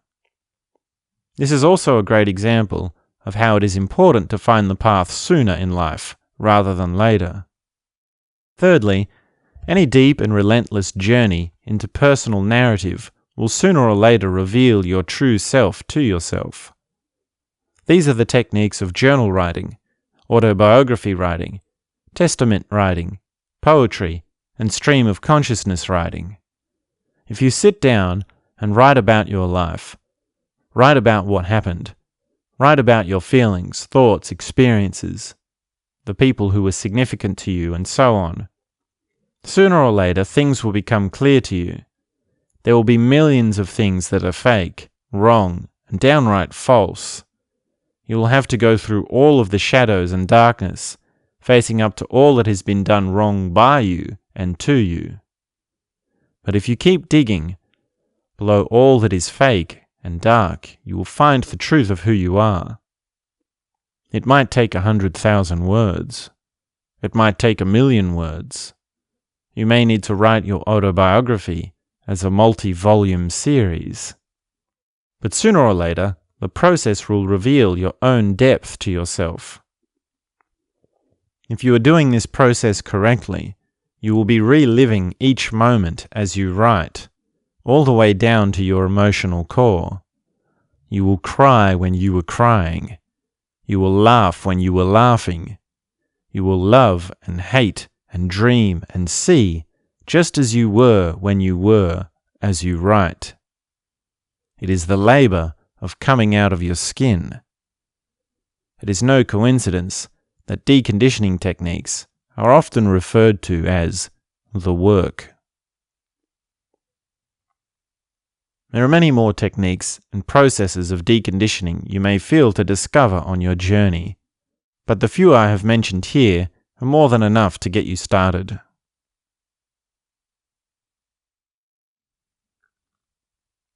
Chapter 14 on Breastfeeding and Beauty. A woman may choose to have her breasts enlarged by going through a procedure of implanting plastics into her body, then, upon having received this change in her body, feel as though it is not enough, and choose to undergo yet another enlargement. The procedure of breast enlargement may seem straightforward enough, and a simple enough solution to a very common problem held by women.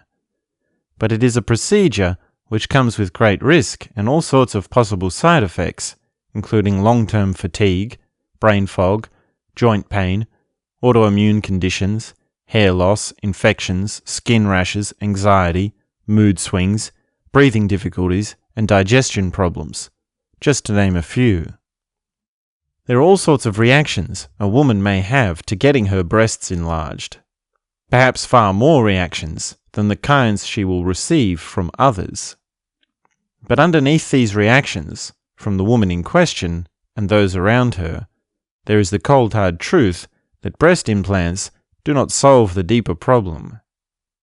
The sexualization of women's breasts says everything about this society. We are all far too much enchanted by surface appearances, and I would not put myself above you on this particular point. There is a raging machine that churns all over the world, that preys on the insecurity of women and the way they appear. The industry of makeups and facial enhancements is nothing but a perversion of beauty. The industry of injecting plastics into a woman is nothing but a most insidious machine. True beauty is in the radiance of love. True beauty is beyond the surface appearance of things. A physical appearance is one thing, but the face you project out onto the world is thousands of things. You snarl and scorn, you nag and fight, you turn sour with disgust, you twist your lips and eyes into neurotic distortions. The face reveals itself in many different ways. Even if your face only expresses your negativity for a moment, that moment will have a weight on all the other expressions your face will make. Your neutral face is the average and totality of all the expressions you have ever expressed and suppressed. But many people are not even in touch with their neutral face. Many women are using so many chemicals on their face they are unrecognizable altogether without them. Many people live from one moment of negativity to another. The idea of the face being a window into the soul is absolutely extraterrestrial to them. Each person has their own beauty in their uniqueness and the culmination of their journey. The catch is, not everyone is in touch with their uniqueness, and not everyone has travelled their journey. Each person is perfectly capable of being perceived as beautiful, notwithstanding the body they have been born into. That is not to deny the reality of the physical body. Yes, there are people who are physically attractive. There are people who clearly have won a kind of genetic lottery. There is no need to deny our differences on this physical level. A sexy woman is a sexy woman to many, and the inspiration she provides to the people around her is real enough for the level that it is as a phenomenon of human experiencing. But far too much of this society is hell-bent on such surface appearances. Far too many people see the sexy woman from a perspective that holds such a phenomenon as something absolute, when it is something smaller that must take its place inside a larger perspective. It is perfectly okay to admire a sexy woman, or even a sexy man for that matter, so long as this admiration is held within a larger perspective. By adding plastic to your body, you become part fake.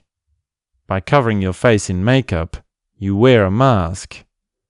These are the ways of giving in to a smaller sense of self, giving in to smaller ideas of who you are, rather than bringing yourself to new and larger senses of life. When a woman is regularly breastfeeding her newborn child, she must also share her milk with her man. He must suck and indulge in her juices, which creates a parallel bond with his child. There may even be times when he suckles from one breast while his child suckles from another. If a man is enjoying the process of sucking milk from his woman's breasts at the same time as there is an infant child being raised in the house, the man will quickly be able to relate to the child and differentiate himself from its own experiences. To put it another way, he will be able to feel what the baby is feeling and also see clearly how that experience is not him.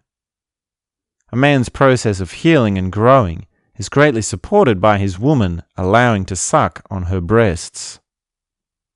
If a man can stimulate a woman accordingly, and she is poised as such to produce milk from her breasts outside of her reproductive cycle, then they must work together to do so. A man is always playing with a woman's hormones. He is getting into the space between sexuality and emotion. He is not exactly orchestrating or designing the process, but rather working as a kind of dance. A woman's feelings will always be a roller coaster, which a man embraces and plays with. When a man has suckled on his woman's nipples enough, he will find himself feeling a new kind of maturity. A man's obsession and sexualizations of boobies stems from his infanthood experiences of not receiving enough milk from his mother. Many modern drinking products and drinking bottles are designed as such to mimic the sucking of a nipple when you drink it, thus playing into the primal unmet needs of the consumer. Smoking cigarettes is an addiction that has the same origins. Once he has received enough milk, he will naturally live as the adult man he has always meant to be. No man wants to be sucking on a nipple forever. Sooner or later he grows up. Many of the men that are strong, intelligent, and grounded are men that suckled on their mother's nipples until their heart's content as infants. And to look at this from another perspective, a mother may also come to learn that her child's thirst for her milk is proportional to the love she is giving to the child. Meaning, when a mother lacks love for her child, the child will want more milk. When the mother loves the child deeply, the child will want less milk. Food and love have always had an intimate connection. Those with love want less food, and those without love eat more food. It is perhaps another great irony of life that the breasts of a woman have come to be the defining center of what beauty is. It is only through awareness that we may change the pressures women feel towards their physical bodies. It is through awareness we learn the significance of food and sex, of the significance of the beauty of surface appearances, and the deeper beauty of each individual as their own unique essence. It is only through awareness we may see how it is to be caught up in the general assumptions of society, and how it is to see the world from a higher perspective.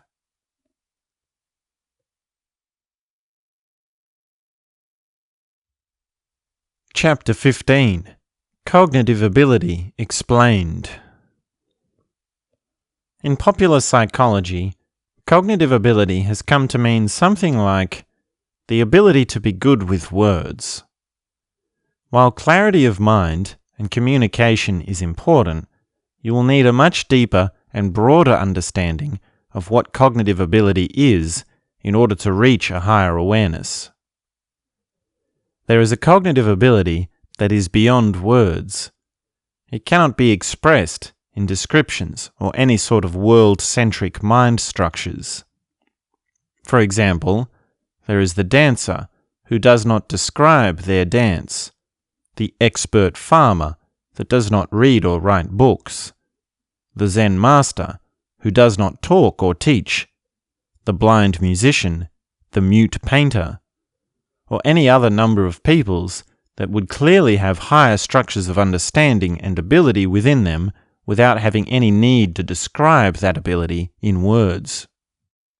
Our work here is to understand and develop both these kinds of cognitive ability, one being getting good with words and having a clarity of mind, and the other being having higher structures of ability without any need to describe them or put them into words. For cognitive ability of mind, the only real path is the path of knowledge, and anyone that walks that path knows the only true source of high-quality knowledge comes from books. A standard prescription for anyone embarking on the path of knowledge would be something like 1,000 books of non-fiction. It is important the books range across areas of interest, as it is possible to become myopic, and it's important the bulk of the material is non-fiction, science-based, as reading a lump sum of vampire romance novels will not be acute enough to break you out of your perspective. But if you can read enough, deeply enough, sooner or later you will be starting to break out of mind.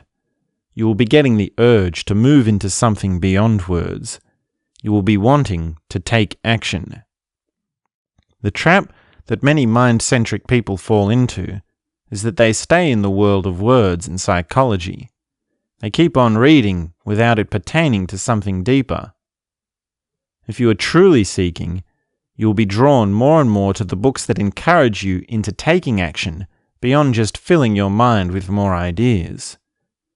You will be finding that the things you are reading are encouraging you into a kind of experiencing that is higher than words. And that would lead us to our other kind of cognitive ability, the one that is beyond words, that of the dancer, the farmer, the Zen master. There is great work by Howard Gardner that helps to illustrate this other kind of cognitive ability. He created his map of multiple intelligences to account for the many different ways people experience their own intelligence.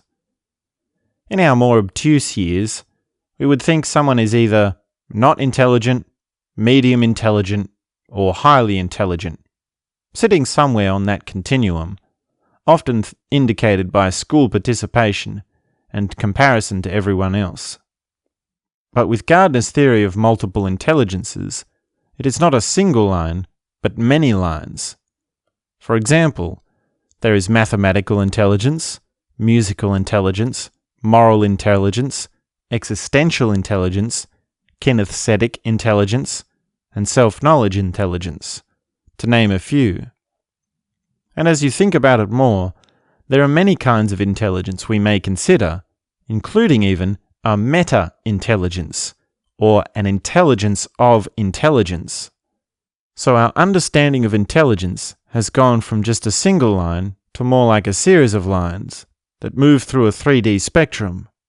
If you imagine the color palette of all the various colors of paint, and you may move a dot around not just a full square of colors, but a cube of colors, then that would be more like the range of human intelligence that is possible. We start to appreciate just how wide-ranging this human consciousness is. Some may define cognitive ability strictly as that of words in psychology, and everything else as something else, perhaps calling it other lines of intelligence. But these sort of semantics are beside the point. Remember, we are not concerned with intricacies of psychology or philosophy or anything else. However the definitions are, and however you understand it, the important thing is to develop your cognitive ability, particularly the non-verbal kind. In order to do this, you will need to have a multi-point approach to personal development. This means using techniques that work directly on developing your cognitive ability across multiple lines of intelligence, specifically techniques that are not of the mind. To name a few, there is yoga, tai chi, cold exposure, weightlifting, concentration exercises, body movement, and dance. Out of these examples, dance has been said to be the strongest, fastest way to develop new cognitive abilities. Now there is something else I would like to explain, which is related to cognitive development, and that is this relation between state and structure. Your state we may define as the temporary feeling or experience you are having. It is a temporary mood, emotion, state, or episode of which there is a vast range within the human experience. We may like to put these into a spectrum of positive and negative, by intense, subtle, or high and low, by ordinary and non-ordinary, or any kind of system that you prefer. The important defining characteristics of a state is that it is temporary and all-encompassing. When you are angry, not happy or bored or anything else. When you are nebulous, not sleepy, hungry, or impatient or anything else. Your structure we may define as your baseline, your default mode network, your resting way of being. It is your normal self as the total of all you have been and all that you are. Here's the rub. Every single approach to personal transformation and meditation falls into these two camps, often in complete contradiction to one another. One camp is set up to have everything working towards bringing you into your structure, being sure to flatten any chance of there being a state or peak. When you go to attend a 10-day Vipassana retreat, all stimulants are removed and all efforts are put into a continuousness of awareness, with any change or peak being released or allowed to pass, as might be instructed. When the meditation instructor says, no matter what happens, come back to the breath, they mean, no matter what state comes over you, draw your attention back to your baseline. The other camp sets everything up to give you a peak experience. It constructs everything around this one moment, a moment of total intensity, bursting beyond your highest heights. When you go to attend a Satori Awareness Intensive, all efforts are pushed towards your moment of complete rapture by removing anything that may prevent it and focusing all efforts and energy towards it. You can see how these two camps are opposed. With methods working with structure, they are saying, forget about peak experiences, let go of the visions, release all your journeys into contemplation, and come back to the breath. With methods working with state, they are saying, embrace the adventure, take the grand leap into infinity, bring all existence into this moment. If only for a single moment you can experience the peak of love, you will be changed forever. And here's where our higher approach comes in. Sometimes you need to be sitting on a cushion with your eyes closed for 18 hours a day, for days on end, eating nothing but rice and oats. And also, sometimes you need to eat 7 dry grams of that special mushroom you know and love so much, lock yourself in a dark, silent room, and spend a few hours exploring the Andromeda Galaxy.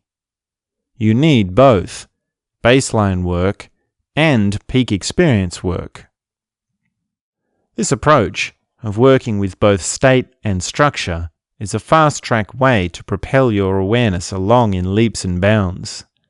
Combining this with a multi-point approach as an approach to your daily personal routine will set you up for a whole new way of feeling and living each day as you.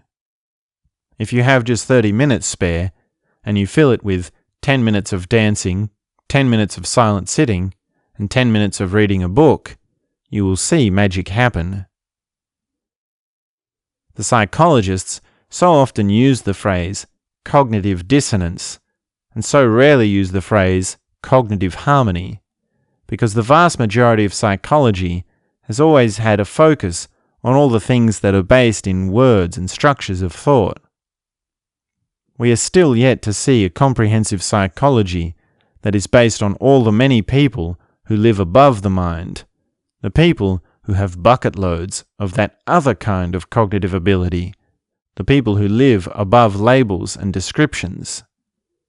Until such a form of psychology emerges, our only course of action is to do what we can, to work as best we can, with the understanding and tools we have. And that means following the techniques and learning the ways that are beyond explanation.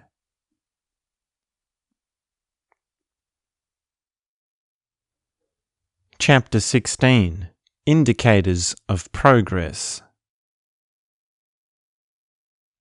The current global culture has turned the word progress into something putrid. It is a bastardization of the truest meaning of progress. It drives the masses in entirely the wrong direction. Life success is often measured by 3 crude metrics: money, status, and sex. Money is the number in your bank account, the amount of assets you own, your investment properties, your business ventures and stock portfolio. It is a number. Status is your standing in the eyes of others, how well known you are, your influence and power, how famous the people you associate with are. Sex is your moments of pleasure, or more broadly, those moments when you feel all the great feelings you always desire to feel. The fallacy of money as a metric of success is that it matters where your money comes from and where your money goes. $1 that is stolen is of a totally different energy and quality to $1 that is given out of compassionate generosity. $1 that is stolen then given, as in how Robin Hood robs from the rich and gives to the poor, is $1 of a totally different energy and quality again. A person with a deeper understanding of success works not on their amount of money, but the quality of their money. The fallacy of status as a metric of success is that it matters not who you associate with, but the quality of your relationships and interactions. Relationships that prey upon someone for the attainment of status by association are phony relationships. A person with a deeper understanding of success develops not more relationships with higher status people, but develops deeper relationships that are based on understanding, authenticity, trust, compassion, and love. This kind of person may have remarkable and even beautiful experiences with complete strangers. Influence is no metric of progress. Anyone who seeks to increase their influence in any way is corrupted within their being. The fallacy of sex as a metric of success is that sex, while it is an amazing phenomenon of the human condition, it must be lived as a way of taking you deeper into self-knowledge and truth. A man may have sex with hundreds or even thousands of amazingly beautiful women. A man may have sexual experiences with all kinds of women, from different cultural backgrounds, exotic women, island women, enjoying a wide range of diversity. But all sex remains on one level if the persons involved are not evolving beyond experience itself. The man who has sex with thousands of different women only serves to flatten his sense of relationships. Deeper experiences of sex take you into a deeper sense of experience. People don't commonly know it is possible to have a complete rapture of existential realization during sex. People don't commonly know it is possible for your entire sense of reality and all the cosmos to disintegrate into infinity during sex.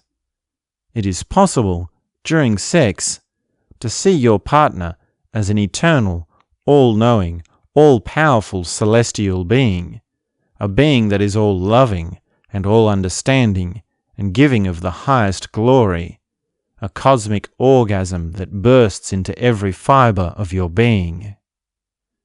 Some may think the best sex happens with the best-looking person or the highest status person. They are concerned with surfaces. They are without depth. They live as failures in the most tragic meaning of the word failure.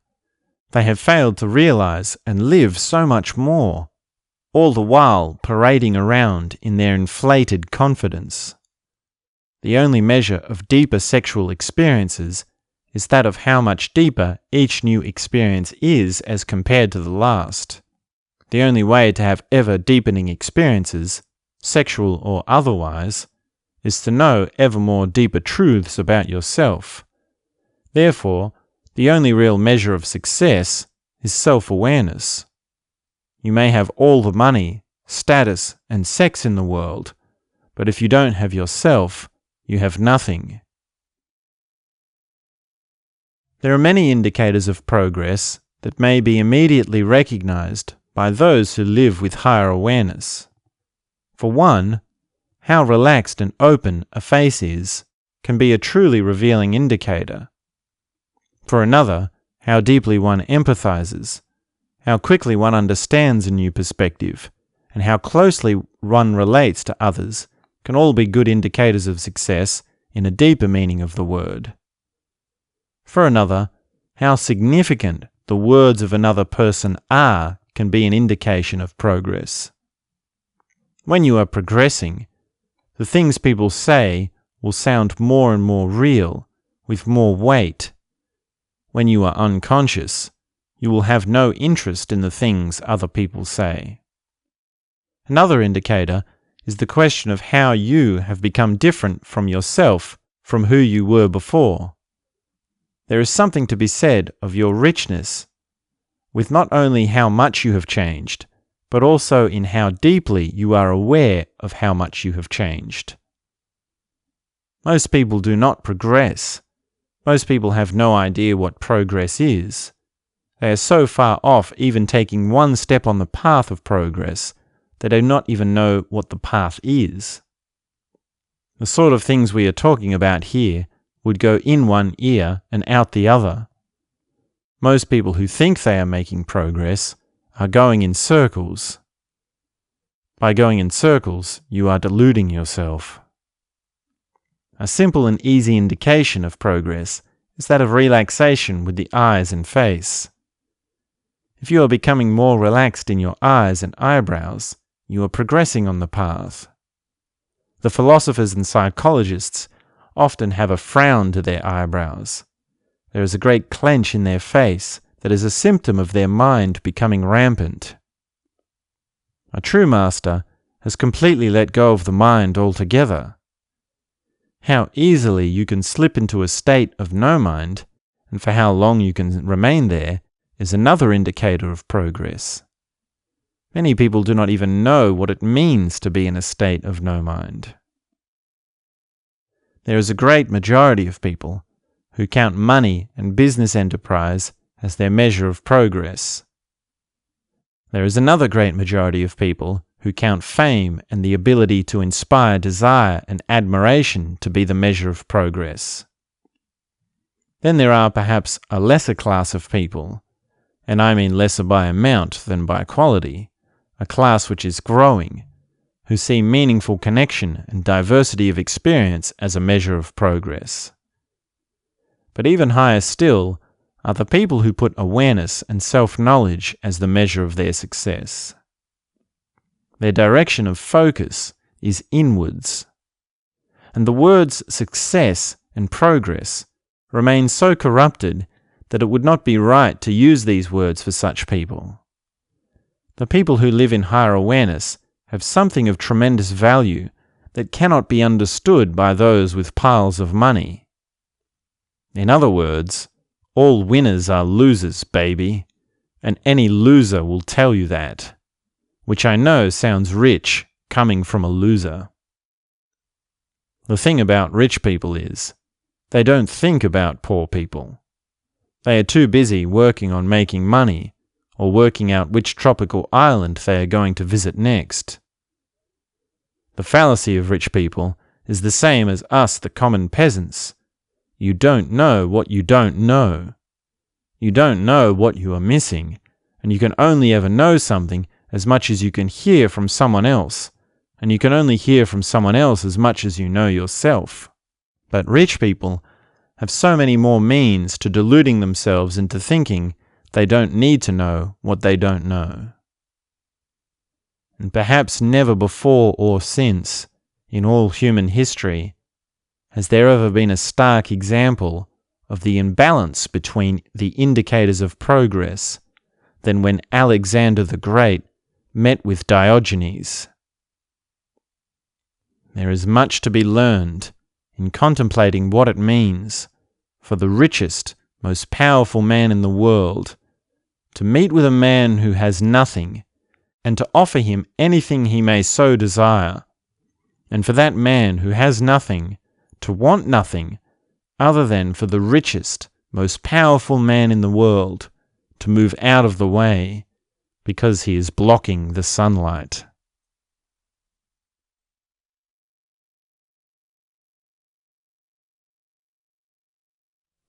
Chapter 17.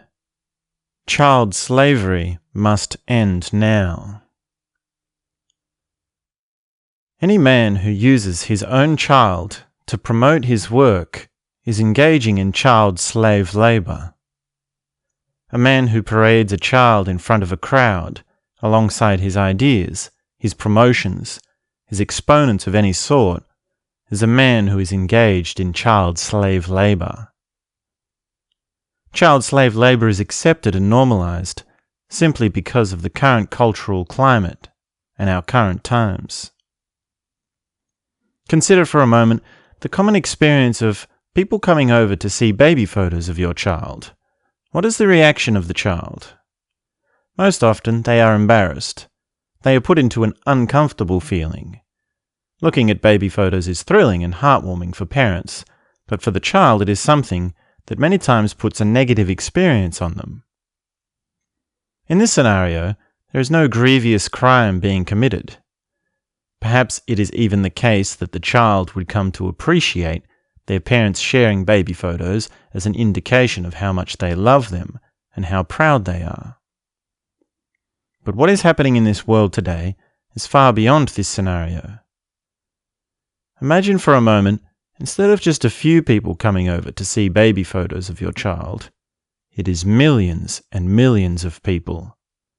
And just imagine, instead of it being a momentary viewing of the baby photos, a moment that is passing, it is a moment that is permanent. Imagine there are photos of your child as a baby that are available for all people to see for all time, including all kinds of people, all while you make a truckload of money from the endeavor. It is one thing for a person to have their origins documented as a way of celebrating all they have grown from. It is entirely another thing for their past to be put on permanent display for all to see and judge for the profit of someone else. This quite obviously does more to the child than give them a momentary feeling of embarrassment. It can have all sorts of bearings on the growth and development of their identity, personality, and understanding of their place in the world. But to extend this even further, imagine it is not just a photo of the baby, but a video, and that video is of a situation and environment that is far beyond the understanding of the child. It is a situation that involves the parading around of that child with a significance that propels the influence of the person constructing that situation. You can see how much more influence is brought to a person who uses children for their own promotion. There is no denying there is a certain effect. It is nothing short of insanity that baby kissing as a campaign device for politicians is a normal and acceptable phenomenon. Even that you recognize the phrase, baby kissing, speaks to the normalization, and we can add child slavery to the long list of things by which the politicians are guilty of. It is yet another example of how normalization allows for injustice to occur in plain sight. It occurs because the common masses accept it, being completely unaware of how a child's identity, personality, and understanding of their place in the world evolves and grows in a healthy and loving way. We do not allow children to be involved in drugs, sex, and alcohol. We do not allow children to watch movies that contain violence and certain scenes of drama. Children are given all sorts of protection as a way of bringing them into the world. And yet, child slavery still exists at the forefront of mainstream culture. We offer no protection for the development of their deeper sense of self. We offer no protection for their spiritual well-being. On the contrary, things that are stunting to a child's growth are encouraged and rewarded.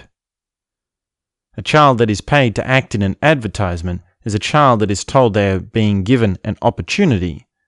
They are told it is their way of getting a head start in the world of showbiz. But this kind of employment is nothing short of coercion. Child actors are enslaved.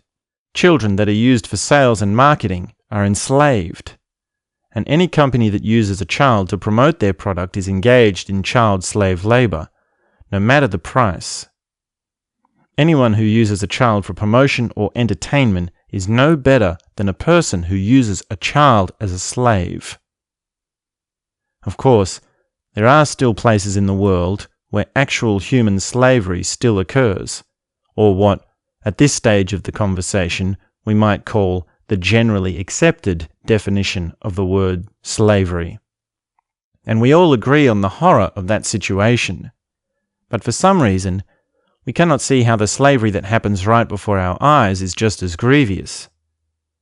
The child whose picture is on a full-size billboard in the middle of the city is a child that has been taken advantage of as much as any child who has ever been abused.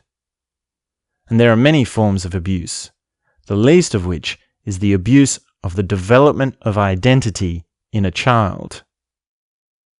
We have all heard the old saying from Helen Lovejoy, "Won't someone please think of the children?"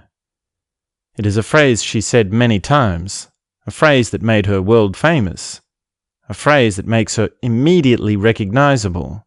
It was her hook, her truth, and a core directive of her character. Although, every time Lovejoy said, "Won't someone please think of the children?" we hear it as a kind of joke. She was so dramatic that the phrase took on a comic form, making something dark into something of a passing moment of entertainment. And this is exactly the problem with mainstream culture. It turns that which is significant into something comical. It trivializes and normalizes those things which need honest attention, child slavery included, however it is defined. Words do matter.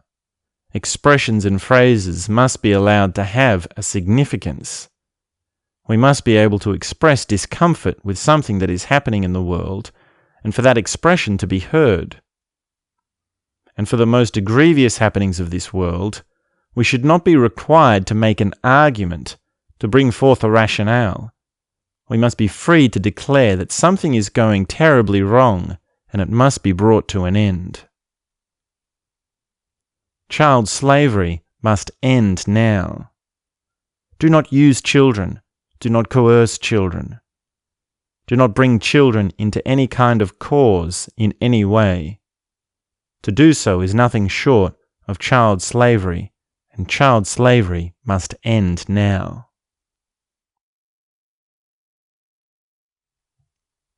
Chapter 18. Shock Value Explained. Against Pessimism. Outrage culture is prevalent in our current times, and yet there has always been an art to causing a stir in an audience. The majority of shock value messaging is simply there to evoke a negative response in you, with no call to anything positive or higher, and without any kind of solution being presented. The phenomenon of outrage has turned into an economy of distraction. Where in the past it was used by visionaries to indicate towards something higher, it has now come to be used by idiots to drive mindless attention-grabbing. Most public commentators and speakers only go as far as triggering you. Very few ever take the next step to offer solutions and practical methods. Some speakers, who are conscious of these dynamics, use shock and provocation to awaken you, to bring you out of something you are stuck in. These are the visionaries that hit upon the beliefs that have you set in your ways. They break things down only as a process of allowing new things to grow. It might be that you need to hear shocking things in order for your perspective to open. You might need to listen to a speaker who challenges your way of thinking. But these kinds of speakers are few and far between. When listening, you must always be taking extreme caution to note your emotional responses. If your responses are only ever with anger, outrage, or any kind of negativity, then what you are hearing is of little use, and there is every chance you are stuck in a cycle. You must find speakers who evoke in you a positive yearning towards personal transformation. You must find speakers who offer practical steps, methods, and actions that can be practiced as solutions to the fundamental complexes of life. When you yourself speak to an audience, you may find yourself being molded by this audience. It is perhaps because so few people listen to you that you try your hand at causing a stir. But you must not fall for this mistake. You must always offer your highest intelligence and your highest awareness, even though it is only a lesser minority who will resonate with your message. The speakers with millions of followers go on and on, around and around, never even once questioning their endless cycle of outrage and provocation. These speakers have deceived themselves and deceived their audience. You will find no positive change in them. It is simply a cesspool of negativity, nihilism, pessimism, and impoverished opinions. They would not even be able to describe a single technique of personal transformation. They would scoff at and belittle such notions. But this conversation we are having here is of a completely different flavor. We are focused on solution-based answers. We are proactive in the fight against pessimism. And there is an easy test you may take to protect yourself from pessimism. Whenever you are listening to a speaker, ask yourself if they are complaining. Then ask if they are complaining about complaining. If the answer is yes to either of these questions, then you must switch them off. If no, then you may ask, is this person offering solutions? If the answer is yes, then you are on the right track, and there is every chance you may find something that will help you on your way.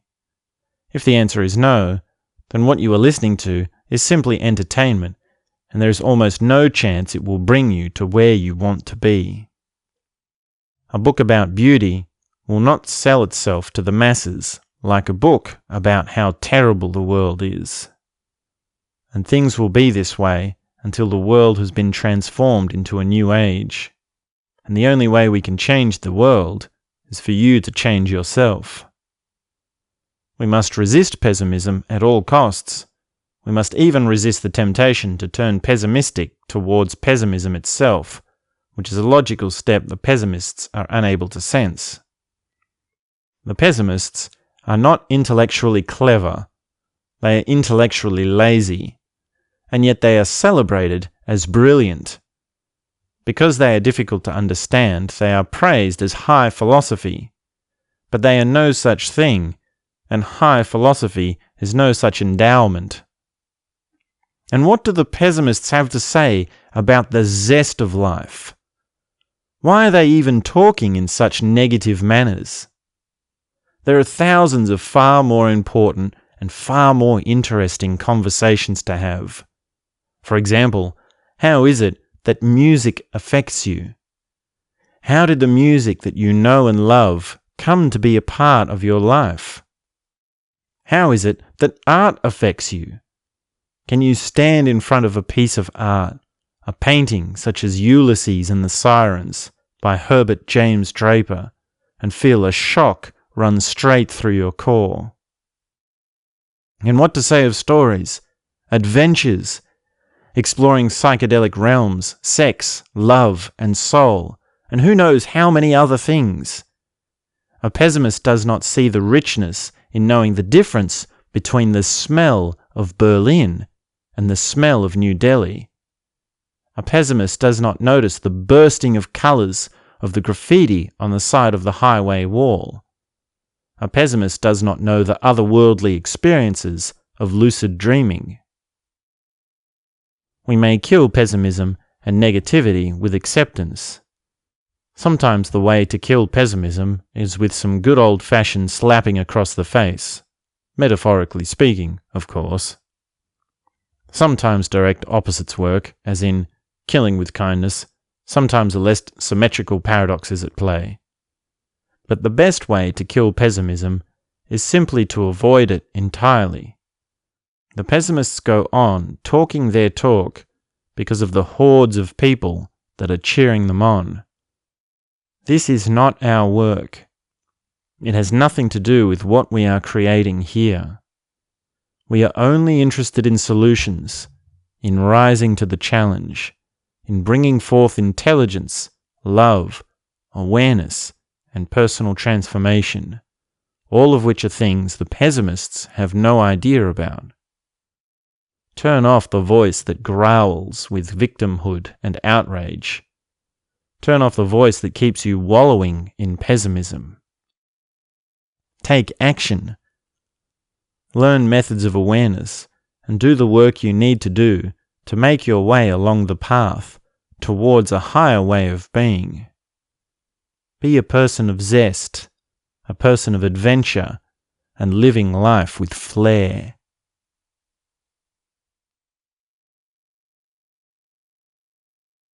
Chapter 19. How a Woman's Voice Evolves. The evolution of a woman's voice is directly proportional to her consciousness. As a child, a woman's voice is that of a little girl. She sounds sweet, playful, and innocent, speaking with a simplicity and an originality that is absolutely unique to her pure essence. In her years before becoming a teenager, she may develop a degree of sarcasm, being cheeky in a way that is arrogant and yet still delightful. During these few short years, her confidence may turn in a few different directions, sometimes causing her voice to split between the various social circles she is involved in. She speaks one way when she is around her parents and siblings, and another way when she is with her friends. In early adolescence, if her sarcasm is the driving force behind her voice, she will start to sound sour, responding defensively in most conversations. If she remains in good standing with her mother, family members, friends, and general social groups, she may not fall into this habit, rather becoming more quiet and more tentative with the way she speaks. In later adolescence, her sourness may become bitter. Around this time, she will be starting to enter the field of intimate relationships and opening to sexuality. If she has negative experiences in this field, her voice will grow ever more bitter. If she remains closed to this field, her voice will become even weaker and more tentative. If she navigates the relational field with grace, under the guidance of her mother or appropriate adult figure, she will learn to speak with clarity and authenticity.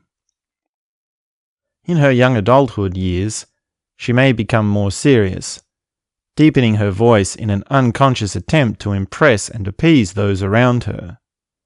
Her experiences of the relational field will have a bearing that is impossible for her to deny or repress, either turning her voice into something hard and fixed in the case of generally negative experiences, or something that is authentic and centered in the case of generally positive experiences. Sometime during her adult years, she will meet the man of her dreams. They will fall deeply in love, and her understanding of intimate relating will turn to an entirely new chapter of experiencing.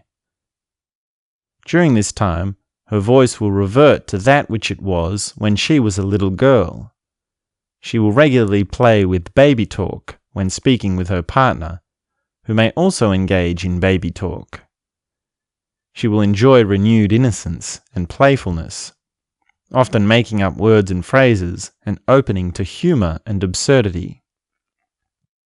Once she becomes pregnant, if the experience is an occurrence that happens within love and support, her voice will start to transform and evolve as the process of the pregnancy unfolds.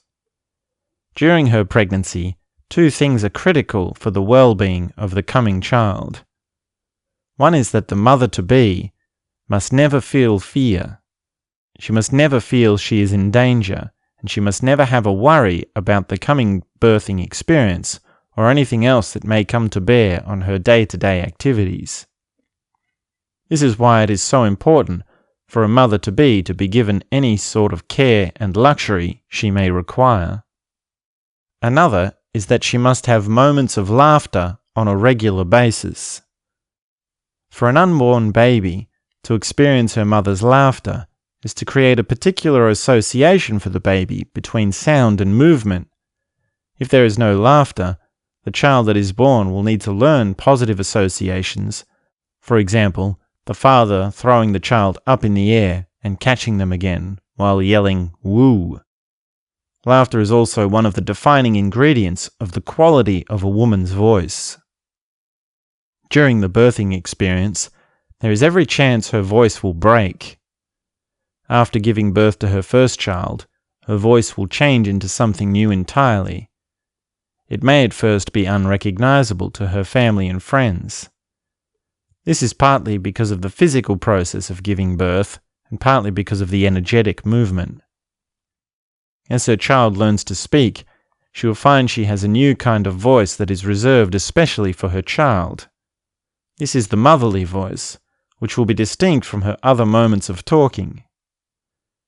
If she is aware of this difference, she will work with her awareness to enfold the different voices within her and the differences will help to enrich her voice.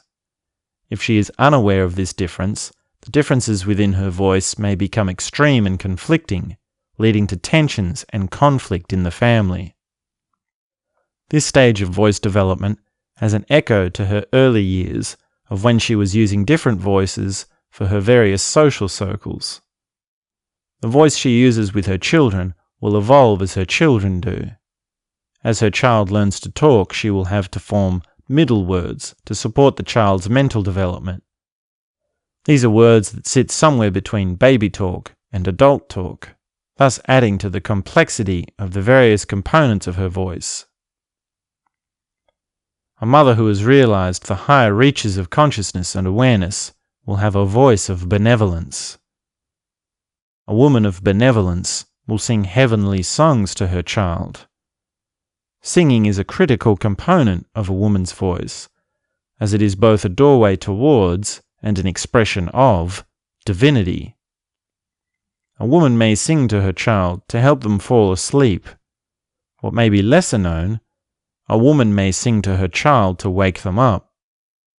The act of singing, to bring them out of sleep in just the right moment, to bridge the dream world and the manifest world, can work miracles for the existential and spiritual development of a child.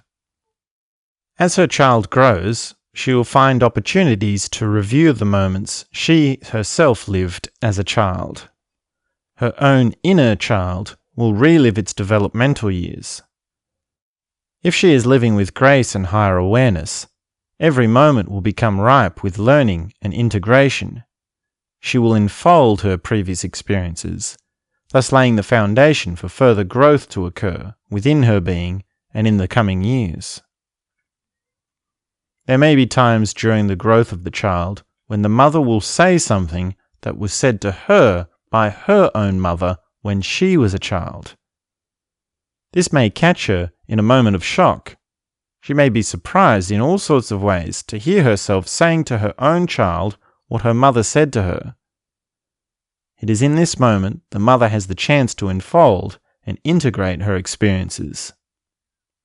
If she is acting with awareness and higher intelligence, she will use this moment to improve upon her mother's relating, thus improving upon the experience of her own child and resolving the experience of her own inner child. If she is acting without awareness and higher intelligence, she will have this moment as a pain, thus perpetuating generational trauma and remaining unresolved with the experiences of her own inner child. There is no time during motherhood for deep self-reflection. Therefore, all integration must be spontaneous. As her children grow into young adults and leave home, her voice will take one of two directions. If she has raised her children with love and understanding, her voice will be of compassionate understanding. It will sound warm, heartfelt, and grounded. She will be at peace with however much or however little her children choose to relate to her, by whatever capacity and by whatever means. If she has not raised her children with love and understanding, her voice will grow an edge of desperation. It will sound ever so slightly stressed at all times, as if there is something she is trying to control. She will be unsettled by the fact that her children no longer visit, as they fail to relate to her in the way she had hoped they would. The negative form of her voice will have the echo of the nagging wife, the wife that causes a pain in the neck in her husband. This echo will be present in all her relationships as a background tone within every word she speaks. The positive form of her voice will have the echo of the divine feminine, a being that is multidimensional and understanding. Her heartfelt voice in her middle-aged years will have a background tone of love within every word she speaks. During her years of menopause, a new wave of uncertainty will be brought upon the woman, causing many changes in all aspects of her being, including in her body, her energy, and her voice. During this time, she may develop a voice that is blunt, matter-of-fact, and always with a subtle tone of confrontation. She will speak of her problems as if they are a harsh reality she is resigned to, which will sound like truth, and yet will be far removed from the truth of her higher self, which is multidimensional and loving. If she allows this chapter to unfold with grace, the uncertainties and certainties of menopause will allow her to integrate old parts of herself into something new. The differentiation between her sexuality and her heart center will have a new awareness. The physical place from where her voice comes from, by either being from the head, the chest, or the belly, will have a new awareness. This chapter of life can either be a growing into something new, or a resignation to what is now lost to the passing of time. During her twilight years, her voice will continue in either of two distinct directions. If she has lived in higher awareness, it will become more integrated and authentic. Her voice of childish innocence will be enfolded into her wisdom, and a culmination of all her experiences will be heard in every word she speaks. She will be both an innocent child and a wise old woman. There will be sweetness, but also depth. If she has not lived in higher awareness, her voice will become raggedy and sour. To hear her speak will be to feel her sucking the energy from the room. There will be no sweetness and no depth. For a woman to reach her older years and to have a voice of authenticity, she must live with grace and higher awareness at every chapter of life. The growing sweetness or the growing bitterness in her voice as she nears death will be an undeniable indication of whether she will die with either a smile and a twinkle in her eye or a frown and a coldness in her heart. For anyone who has become masterful in the art of listening with higher awareness, the sound of a woman's voice will reveal almost everything there is to know about her. A master of listening with higher awareness will know exactly how a woman's life is unfolding and what chapter she is living. Even with just a basic amount of awareness, a woman's voice can reveal many things. A woman who is speaking from her inner child, being sarcastic, nagging her partner, or with any other number of ways of speaking, has a certain tone to her voice. What's more, this tone is clearly identifiable, regardless of the language she is speaking. Innocence is deeper than cultural conditioning, just as desperation is deeper than cultural conditioning. A master in the art of listening hears not what a woman is saying, but what is behind her voice. A woman's voice is at the center of her journey, the core of her unfolding, the calling card of the way she is living. There is no sound closer to the divine than the singing of a woman who has realized the highest reaches of human consciousness. There is no sound more disturbing than the nagging of a woman who has lived in desperation and bitterness.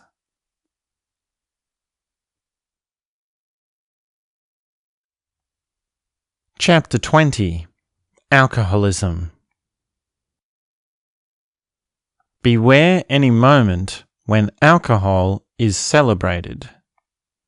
The experiences alcohol can bring are perfectly fine to explore and enjoy for a time.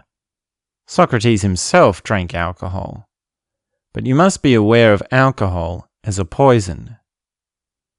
Beware any moment when alcohol is made into a joke.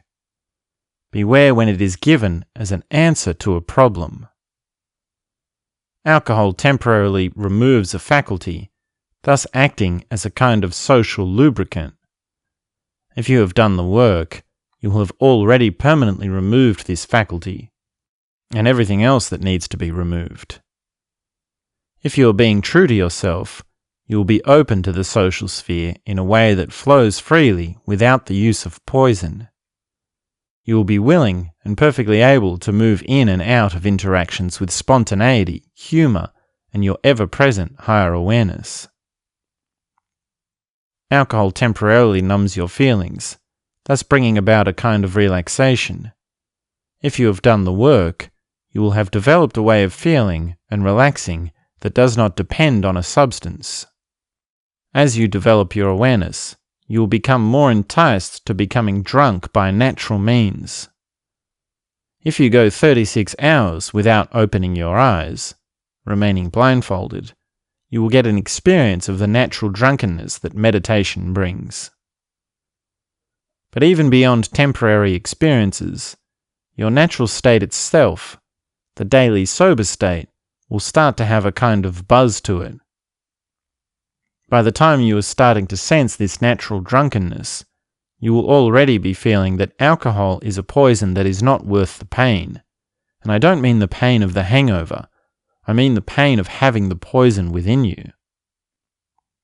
If you drink alone, or you have any sort of habit of hiding your drinking from others, then you have a problem, and steps must be taken. The alcoholic is someone who, if they have one drink, that is too many, and if they have 100 drinks, that is not enough. Plenty of people can have just 2 or 3 drinks and go home and have an early night. But the alcoholic has an affliction. They drink and drink until there is nothing left to drink. An alcoholic has all sorts of self-deceptions within them. They make all sorts of rationalizations and excuses for themselves. They may even have all sorts of elaborate plans and ideas of how they are going to get sober and get back on track and achieve all the hopes and dreams they wish for. But it all goes out the window the moment they have their first sip. For anyone who is looking to give up their drinking habits, there is a support network available as found in the worldwide network of Alcoholics Anonymous, or AA for short. AA has a 12-step program, a system of personal transformation that works on multiple levels to bring healing and growth to anyone that is afflicted by alcohol. There is also a number of sharing structures which function as community events. These events, or meetings as they are commonly called, can provide a gargantuan amount of perspective on how alcohol can affect a person. It is eye-opening to hear about cars being smashed up, relationships being torn apart, how it is to end up in jail, how it feels to have your health break down, and how it looks to be facing the fact that if you keep drinking, there is every probability it will kill you. These meetings have a way of opening your perspective with support and understanding. And if I can take a moment to be as real as I can, we can never really blame an alcoholic. Life is hard. Many situations and feelings evoke in us the desire to run away, to hide, to feel anything other than the pain that is coming this way. And I won't put myself above you or anyone else in this regard. Alcohol is its own demon. And as with all demons and devils, we must not let them stop us from putting our higher ideals forward, from declaring what a better life entails. And for many of us, a better life is a life without alcohol.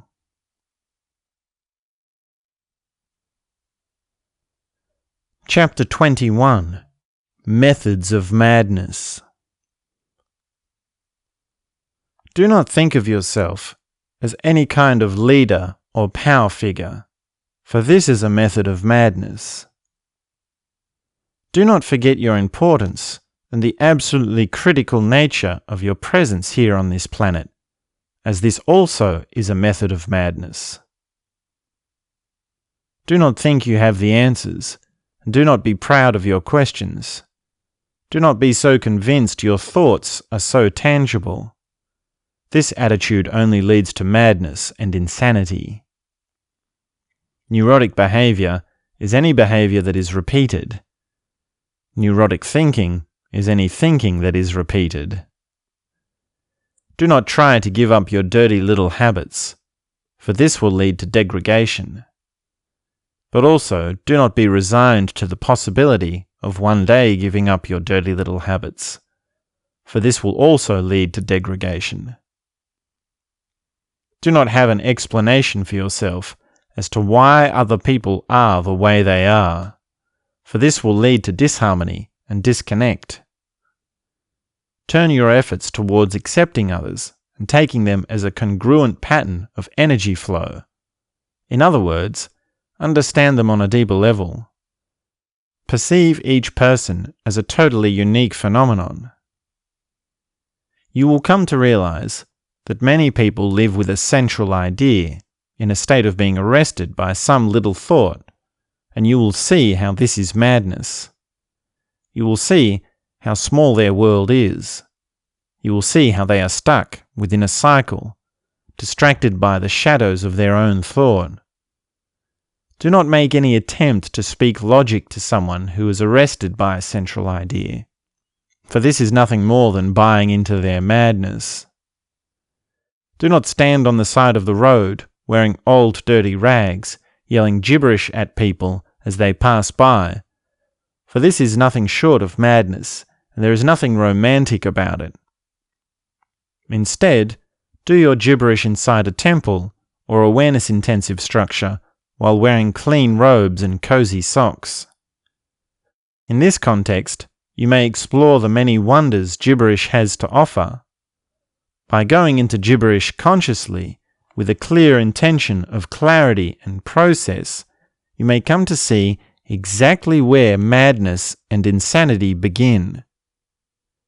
It is at that point where it becomes impossible for you to be insane. Being set in your ways, clinging to your beliefs, and being close-minded is nothing short of an early death. You will learn to live without holding strongly to beliefs. You will hear all sorts of ideas about the world, being exposed to all sorts of perspectives, and you will allow them to be as they are unto themselves, without needing to assert an ideal or truth.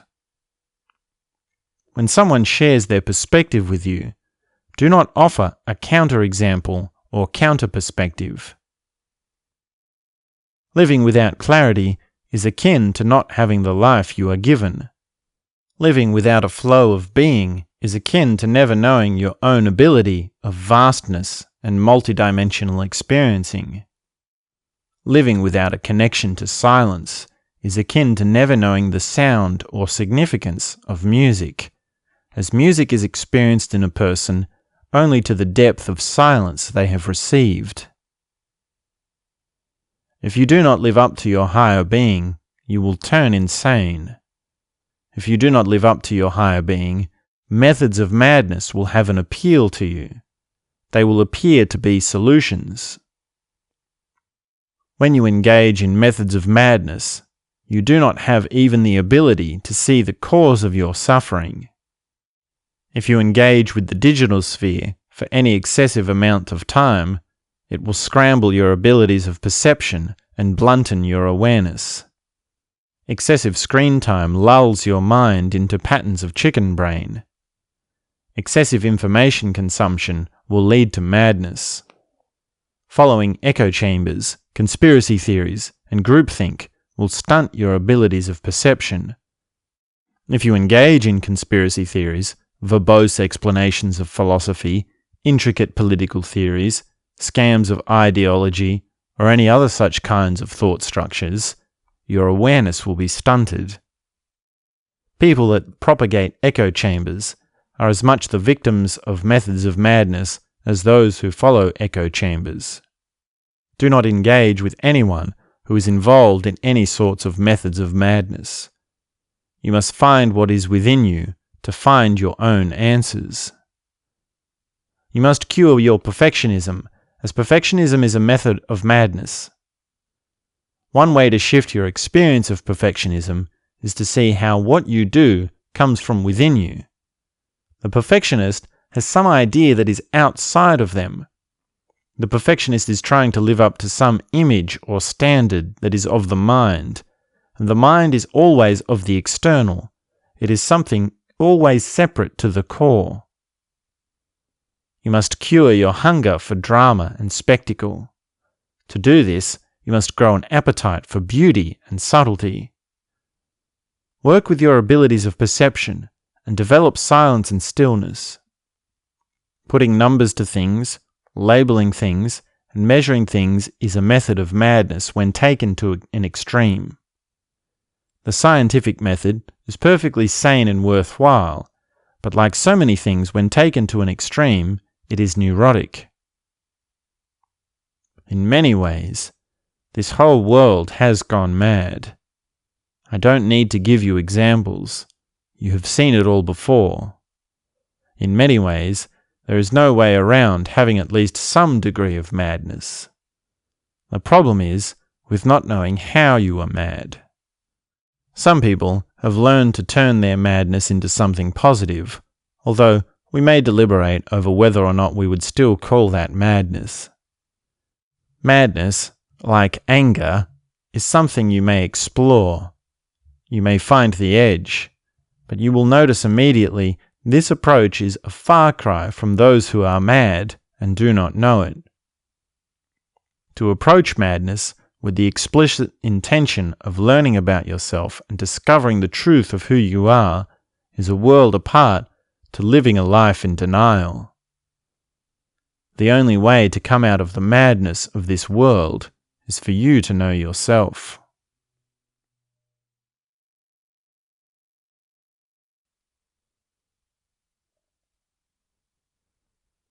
Chapter 22. Masculine and Feminine as Teachers and Guides. Throughout this narrative, we are discussing much about the masculine and feminine, and I will continue to remind you to put aside any hard notions you may have about these subjects. This is because, for one, the battle of the sexes has always been a particularly touchy subject. It is a battle after all. And for two, our current cultural climate holds a lot of hurt feelings around the discussions of sex, gender, and identity. I trust as we proceed you will come to see that what we are doing here is a multidimensional and integrative approach that is understanding and freeing for everyone on whichever position they hold themselves to be. So with that in mind, let's look at a more expansive approach to how the masculine and feminine work as subjective experiences and modes of relating, along with some specific examples. Each person has both a masculine and feminine mode within them. That is to say, that is not their only modes, but just two of many, and they may even only be intermittent modes, being not even a dominant mode. When you see the masculine and feminine as temporary passing modes of being that come and go, your way of relating to another person opens up to many other depths and possibilities. Here's how that may look. My masculine side, or my inner man, may at times relate to your feminine side, or your inner woman. With other modes of being, the child, the adult, the genius, the master, the divine presence, and all their various combinations, you start to see how diversely rich a relationship can be. We can relate man to woman, adult to child, child to parent, master to servant, genius to student, and so on. You will notice the issue is never about which mode is going with which mode, but that the modes are changing and flowing naturally. If at times you need to play like a child, and other times you need to express your genius, and that is being accommodated, there is no problem. But if you are stuck in a parent mode, and your partner is always in a child mode, then this is not a relationship. It is a mother-child or father-child kind of arrangement, which you will know if you have ever experienced in a relationship, leads very quickly to resentment and bitterness. Just as a side note, you may come to see how these experiences completely open the gender spectrum. Of course, not everyone fits so definitively into male or female. Of course, there is such a phenomenon as gender fluid, because when you look at it, Everyone is gender fluid. You wouldn't say you have never had a feminine bone in your body, or never had a masculine bone in your body, no matter how small or passing, would you? Further still, all these modes apply equally to heterosexual and homosexual relationships or otherwise. In fact, a homosexual relationship may yet prove to be more poised towards multidimensional relating, as it is more likely for the modes to be shifting more dramatically than in a heterosexual relationship, depending on the gender and identity of those involved. But I must stress, this is only a side note. We can throw the gender study specialists in with the philosophers, psychologists, and theologians, as what we are talking about here is not a theory of culture and identity, but rather proactive methods for you to discover the many things that you are. So there is a man within you, and there is a woman within you. Each of these modes come out at different times, and they each play different roles, which can be reversed.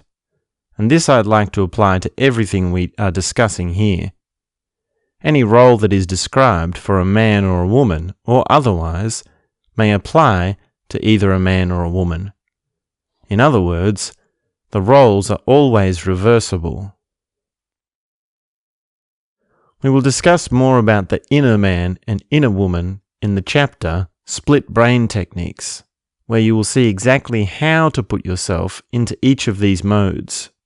But for now, we will discuss some of the ways in which men and women may be teachers and guides for each other at various times, under varying circumstances, with their various tendencies and strengths. A woman must teach a man how to dance and flow within his body. She must teach him the ways of elegance and grace in the way she moves. She must teach him how to cook, how to prepare tasty snacks and tea, how to be in the garden and find fruits and vegetables. She must teach him about the different uses of flowers and herbs, about the many ways of food and nature, and how these things are connected. A woman must teach a man about chemistry, both in the metaphorical sense and the literal sense. She teaches him the ways of connection, of resonance within a relationship, of the meeting of masculine and feminine, of the oscillating between yin and yang. She teaches him the ways of drugs, tea drinking, potions, and any other way of chemistry she may know. For a woman to feel chemistry with a man is for a woman to teach him all the things he could never imagine or explain. A woman must teach a man how to attend to her flower. She must touch herself while he watches, so as to show him what parts lead to what kind of stimulation. She must be allowed to use his body as an instrument to pleasure herself. A woman must teach a man how to stop explaining things. She must teach him to stop talking, stop thinking, and stop relying on words. Many women make the mistake of having this component of the relationship come out in a way that is unconscious. A man will start explaining something, talking on and on, telling stories, using many words, or quoting books or ideas.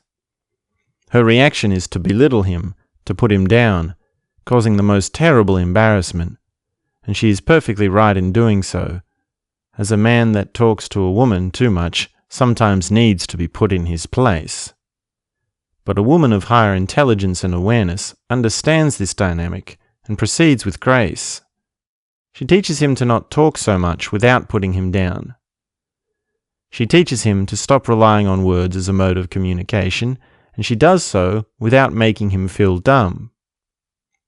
In all forms of teaching, the teacher is always far more facilitating towards a student when they follow the learning process by building up the student rather than putting them down.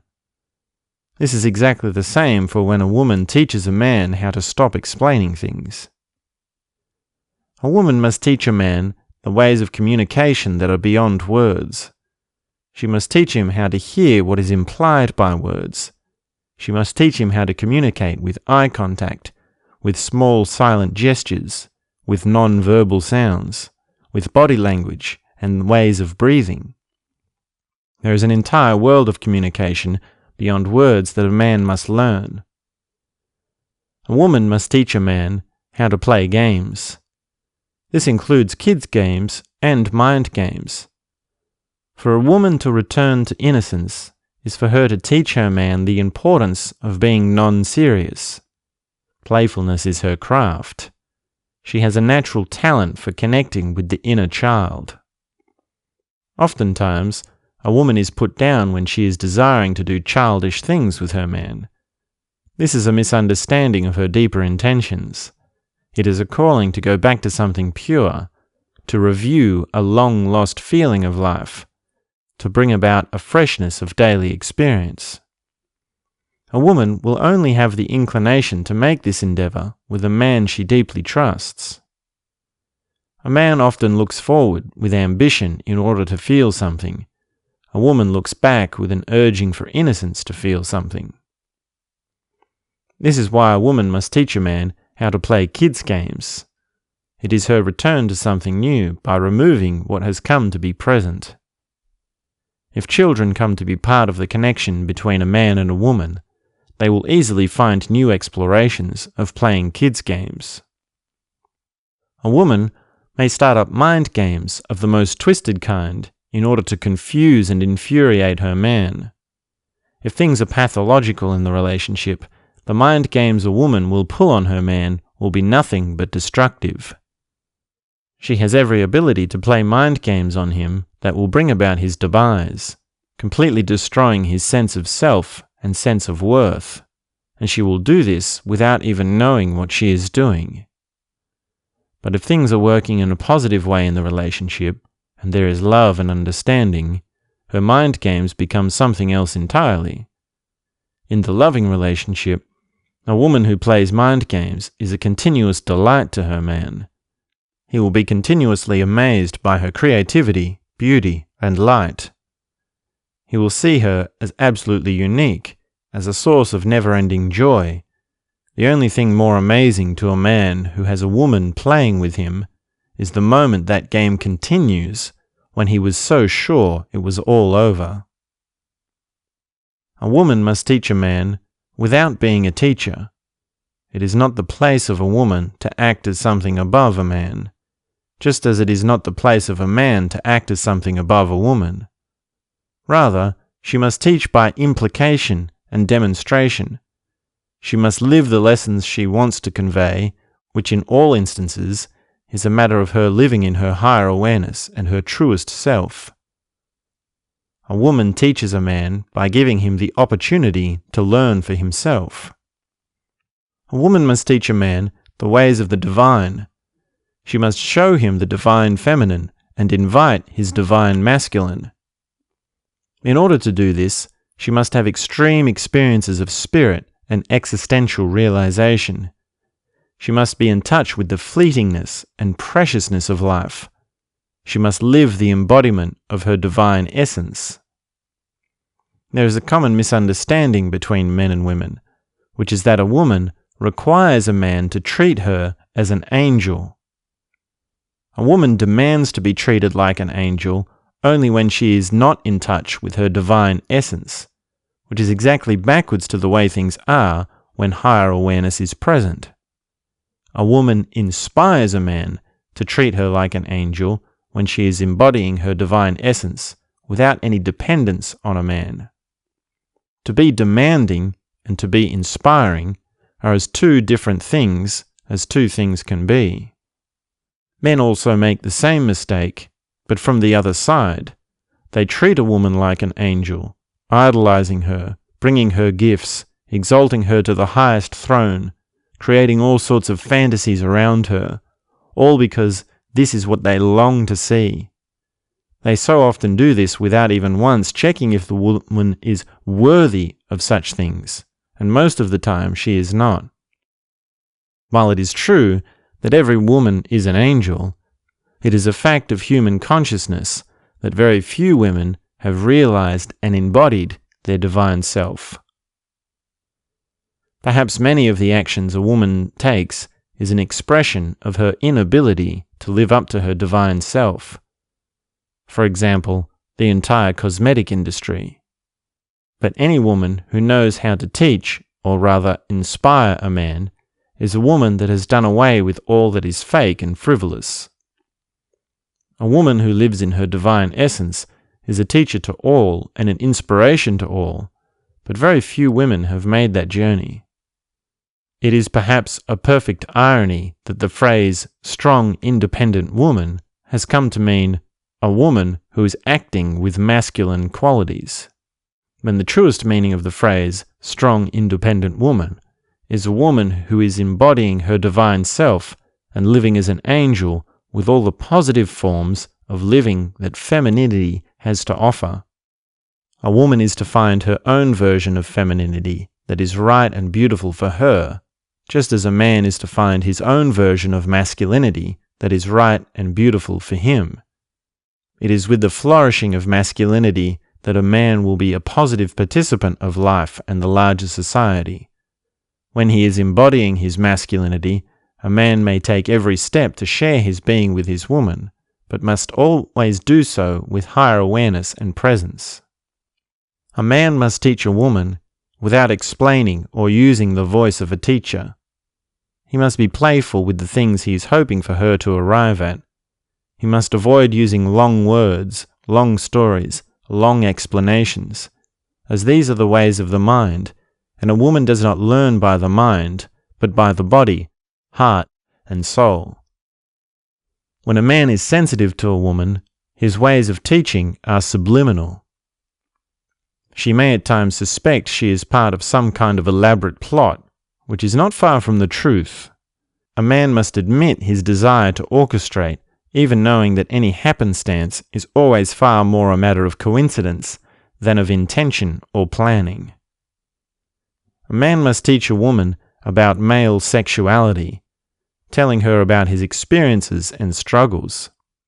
He must help her understand how his understanding and experience of sex has changed and developed over the years. For a woman to understand how a man is a slave to testosterone is for a woman to make a significant headway into bridging the divide between man and woman, just as for a man to become sensitive to a woman's feelings and thoughts can make significant headway.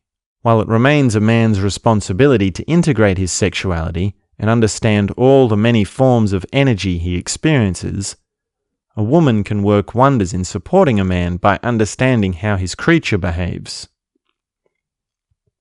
A man must teach a woman how to satisfy him, how to treat his creature in all its many happenings, how it responds to cold, to heat, to dryness, to wetness, how different times of the day have different energies flowing. It is a crude point, but it is a point that must be made. The key to a man's heart is in the creature between his legs. With frank, honest, adult conversations about sexuality, a man can show great strength and support for his woman. It is perhaps an irony of relationships that it takes a man who has integrated his sexuality to have such conversations, and it is the man that needs to integrate his sexuality that needs such conversations. A man must teach a woman how to weigh up options. When she is in distress or worried about something, he is to lay out clearly the various options for action and what they may involve. This weighing of options must always include the option of doing nothing, of not responding. Of course, he must also discuss the various consequences and challenges that go with all the various options. One can never fully know the outcome of the actions one may choose, but it is the man's job to make clear there are options, and the choice can be made as a collaboration between man and woman. A man must teach a woman everything he knows. He may share stories of all sorts and tell her many things from his past experiences and past relationships. Whenever there is a problem or challenge, it is his responsibility to point out a solution, which he does so by taking a moment to pause and search his awareness for an answer. With patience and sensitivity, a man may be a tremendous help to his woman. just as with grounding and understanding, a woman may be a tremendous help to her man. It has always been, and will remain, a tumultuous affair for men and women to relate to each other, but with an attitude of exploration, collaboration, and understanding, there is no end to the richness and beauty that men and women may provide for one another. We will continue our discussions of relationships, particularly in the chapter Relationship Issues and Soulmate Experiencing, and also throughout the rest of this narrative.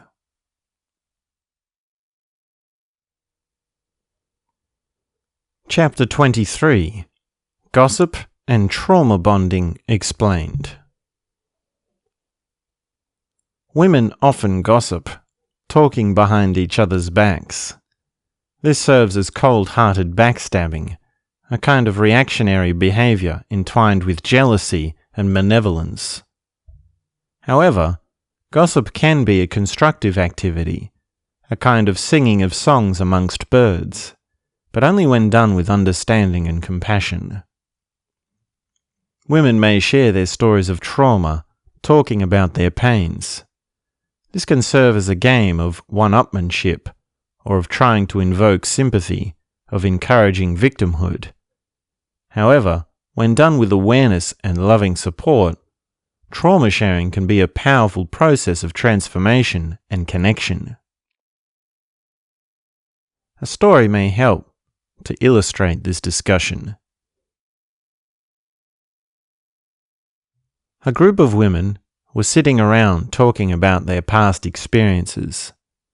Each one shared a story of pain and fear. One woman had both her parents die when she was a teenager. One woman had been emotionally and sexually abused by her previous partner. Another woman had lost her own child as a newborn. Around the group, the women spoke of loss and pain, of the various hurt they had endured at the various times throughout the path of life, the suffering of their humanity. When it came to the last woman in the group, the youngest, she was reluctant to share her story, but because everyone else had already spoken, she was able to muster the courage to share. One night she had been walking home alone in the dark.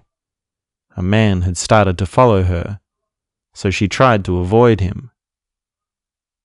He came closer, and she could sense he intended to harm her. She started to run. He ran after her and grabbed her. They fell to the ground and she kicked and screamed.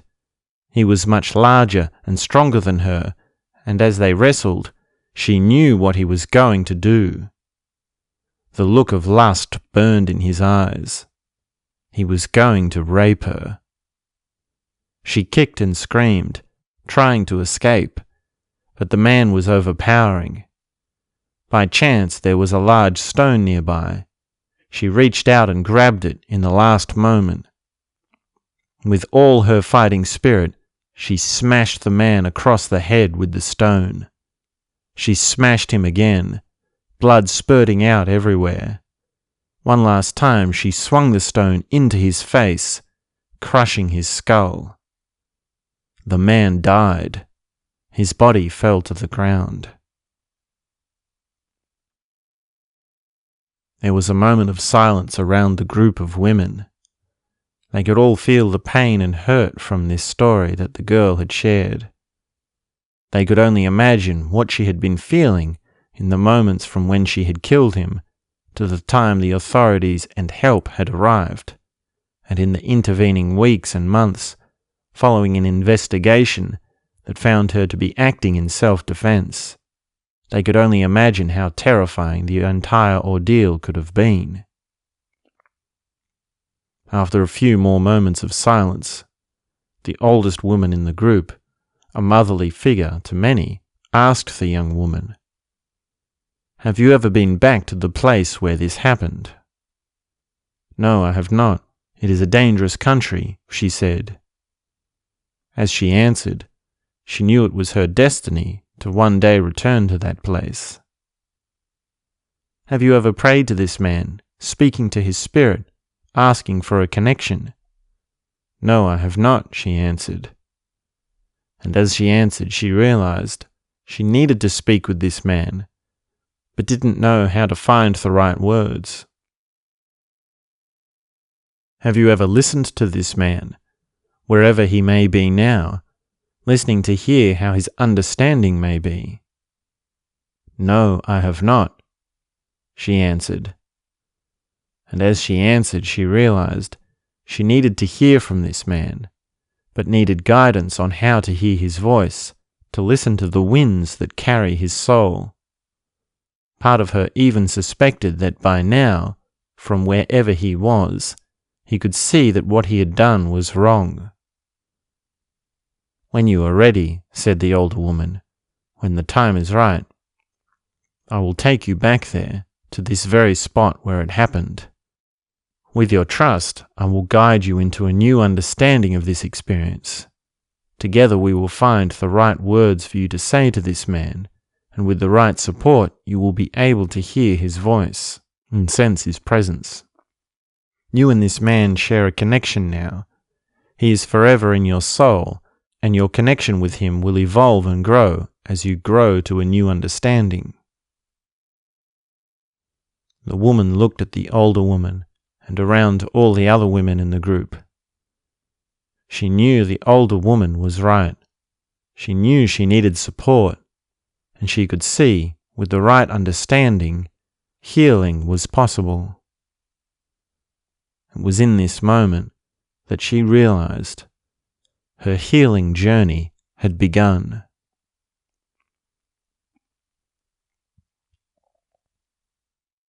When the women returned to the place where she had killed the man, the older woman, her guide, acting as an awareness facilitator, helped her approach the place with caution. She learned to sense the energy within her body. She learned to move slowly and carefully so as to not re-traumatize herself. She learned to speak with the man in a kind of prayer. She followed the right words. She learned to hear his voice in the wind, to sense his soul inside her heart. She knew that killing him had brought a new kind of connection between them, a connection that was undeniable and absolutely unique. She continued her journey with love and support, with hope and understanding, along the path of healing towards ever deeper and ever higher forms of awareness.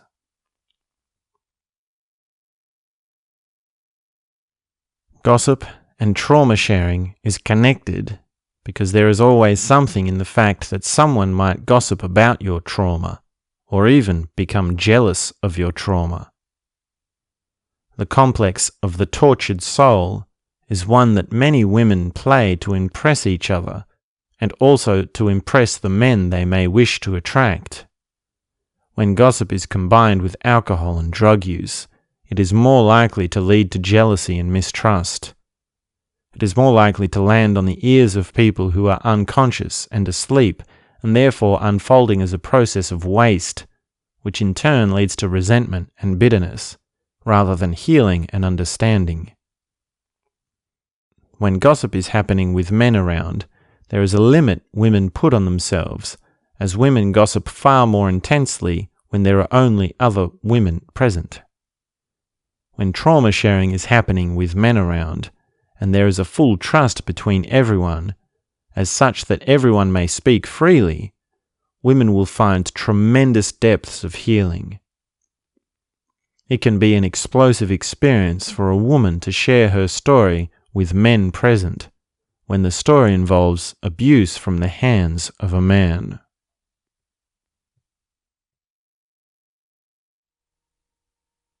Chapter 24. Seriousness is a Fallacy. Seriousness is a fallacy, as insidious as self-deception and pervasive as distraction. Seriousness is a cancer that must be treated the same way you treat any cancer. It must be cut out until there is no trace left. Sometimes it is even necessary to poison yourself in order to remove cancer. Seriousness creates a background noise in your life, making you blind to many simple pleasures. Seriousness is often developed as an opposition to a fear of meaninglessness. One may become serious as a way of impressing importance and significance. This is a falsehood. You must learn to have importance and significance without seriousness. Seriousness is often an unconscious remedy for a lack of sincerity and reverence. If you are without sincerity, you will fall into seriousness to overcompensate. It is far better to be sincere and have reverence in their appropriate proportions at their appropriate times than it is to be serious, as seriousness is something that takes over your entire perspective. But sincerity and reverence are far more subtle than seriousness. Seriousness is forced. Sincerity and reverence can only be authentic. Philosophers and politicians so often fall into seriousness. And perhaps as a turn of irony, even a comedian can become serious. It is possible for a comedian to be absolutely serious about their craft, forgetting entirely what comedy is fundamentally all about, and even becoming successful and famous all the while. But the other way of the comedian, to be irreverent, is also a fallacy. The comedian who degrades that which is pure for the sake of entertainment is not serving the truest purpose of the role of the comedian. The truest art of the comedian is to make funny that which is not serious and yet taken as so serious by the common folk. There is an art to finding all the many things that live in plain sight that fall into that category of life events. Serious people have a wall around them. No insight or joke can make its way into them. Any explanation only serves to propagate their seriousness, even as you try to explain the fallacy of seriousness itself. Seriousness does not have an opposite. This is the mistake serious people make. They are under the assumption that to not be serious is to be something that would be the opposite of serious, a joker or a non-serious person. But seriousness does not have an opposite. Playfulness is not the opposite of seriousness. Joy and happiness are not the opposite of seriousness. Playfulness, joy, and happiness are states you come into naturally as you walk the path of light, as you learn more about yourself, and as you consciously create your own way of viewing the world. To be without seriousness is to be open and available for a wide range of many other modes of being. Seriousness is primarily a way of being closed. Being without seriousness is of being open, and openness means embracing many different ways of living. Let go of your seriousness. Come back to your sincerity. Open your heart to a new understanding and a new experiencing. Chapter 25. Male Sexuality Explained. There is much a man may experience and come to learn about himself and his sexuality. What follows is a brief discussion of a few sexual experiences a man may have, in no particular order. When a man abstains from releasing his juice, he undergoes a process of ever-increasing intensities of desire. His joints become stiff, his muscles agitated, and his hands fidgety. His mood is often irritated, impatient, and quick to become a harsh temper.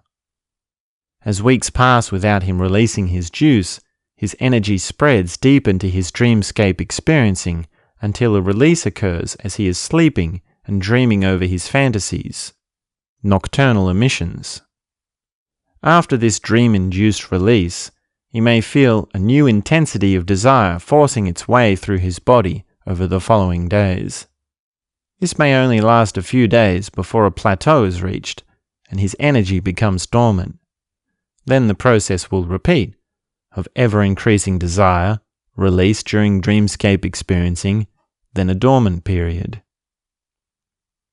As he remains alert to the process, with the full power of his awareness, he will learn how the energy is changing the way it behaves at the various stages of the cycle, and he will form a new understanding of his body.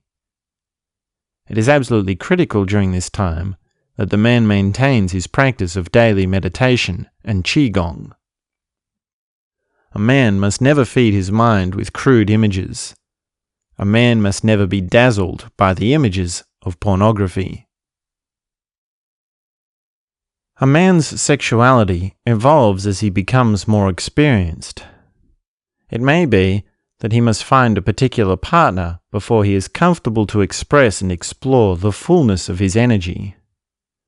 He will find great differences in his experiences depending on who his partner is and where he is at with his level of relating. At first, his experiences will be of the body and of the mind, weighted on imagery and fantasy. As he matures, his feeling and emotional center will open, and his experiences will be weighted more on love and heart feelings. If he continues his growth into maturity, his experiences will turn existential, being weighted more on soul and transcendence. Sooner or later, a man will come to take his fill in a world of sexual experiences.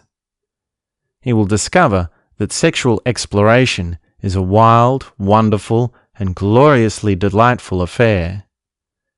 At this time, he may gain an inflated sense of confidence. He walks around with a manly strut, bragging to all his friends. But as is almost always the case, such bubbles pop soon after their birth. When a man is having regular sex with a woman, he must only release his juice at a ratio of once per 3 sessions of making love. Meaning, if he is making love twice a day, once in the morning and once in the evening, he must only release his juice once every 1.5 days, every 36 hours. If he is making love once a day, he must only release his juice once every 3 days, every 72 hours. If he is making love once every 3 days, he must only release his juice once every 9 days. This will send the subliminal message to the woman that his juice is a highly prized substance that is not given up easily. She must pleasure him relentlessly, in a multitude of ways, giving him experiences that cover his entire mode of experience and pierce deep into his center. She must do so at all the various times of the day. She must never hesitate. On occasions, a woman must beg for her man's juice, it being the only thing that can quench her thirst. She must plead with tears in her eyes, with a yearning from deep inside her core. She must do anything he asks, and she obeys with the full conviction of her passion. She must be down on her knees and beg again and again, pleading for mercy. Only when the man has taken his fill is he to allow his woman to receive his juice. Only after many hours of withholding his juice will he finally give her mercy. At least once in his life, a man must have the experience of maintaining his erection for 12 hours continuously. In order to drive his energies as such to maintain an erection for 12 hours, he may take the necessary steps to prepare. Twice a day, he must jump up and down with his hands raised high over his head, shouting the mantra Hu, while hammering deep into his pelvic center continuously for a minimum of 20 minutes and a maximum of 40 minutes. This technique is exactly the same as found in the 3rd stage of Osho dynamic meditation. He must also abstain from all masturbation and all sexual acts with any other partner. He must continue practicing twice a day, at the same time each day, until his energy is brought to a peak. Once he is peaking, he must force his fantasies of the mind, allowing the energy to flow while also directing his awareness towards his pelvic area. By continuing this intention, he will be able to maintain his erection for 12 hours. This 12 hours is to be spent laying down, face up, with no movement, with a total of 2 hours waking state, 8 hours of sleep, and then another 2 hours of waking state. If he finds he is unable to sleep for 8 hours within the duration of the 12-hour period, this is of no real importance. If he sleeps less, then he sleeps less. What is of most importance is that he maintains his energy, his intention, and his posture. He must keep his body still, laying face up with his hands either by the sides of his body or with the palms on the outside of his hips, with a relaxed space between the fingers. Stillness and intention are of critical importance. If he maintains his erection for this entire period with the fullness of his intention, he will have a transformational shift in his understanding of the unconscious effects his sexual energies have on his behavior. With this realization, he learns to notice the moment when his sexual fantasies fade. He learns to see how his interest in sex diminishes, and thus learns to see his sexual urges as passing and momentary, no matter how affecting they may have felt in the past. He learns to distinguish the parts of his mind that are of imagery and those that are auditory. He also discovers something of how the mind is connected to the body, how fantasy is driven by intention and unconsciousness, and how the body responds to fantasy, thus finding a new freedom that is beyond the cycles of sexual stimulation. As with all kinds of freedom, this kind of freedom has varying degrees of depth as proportional to the depth of realization and experience a man has. As an alternative to this exercise, a man may work with a sexual partner who may work to maintain his erection for 12 hours.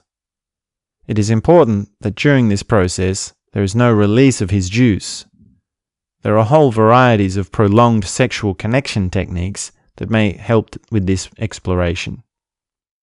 For a man to master his sexuality, he must have a wide variety of experiences. A man will find a woman that has a body that fits perfectly with his body. He will search for a woman who has the exact proportions to suit his connections, from head to head, heart to heart, and hips to hips.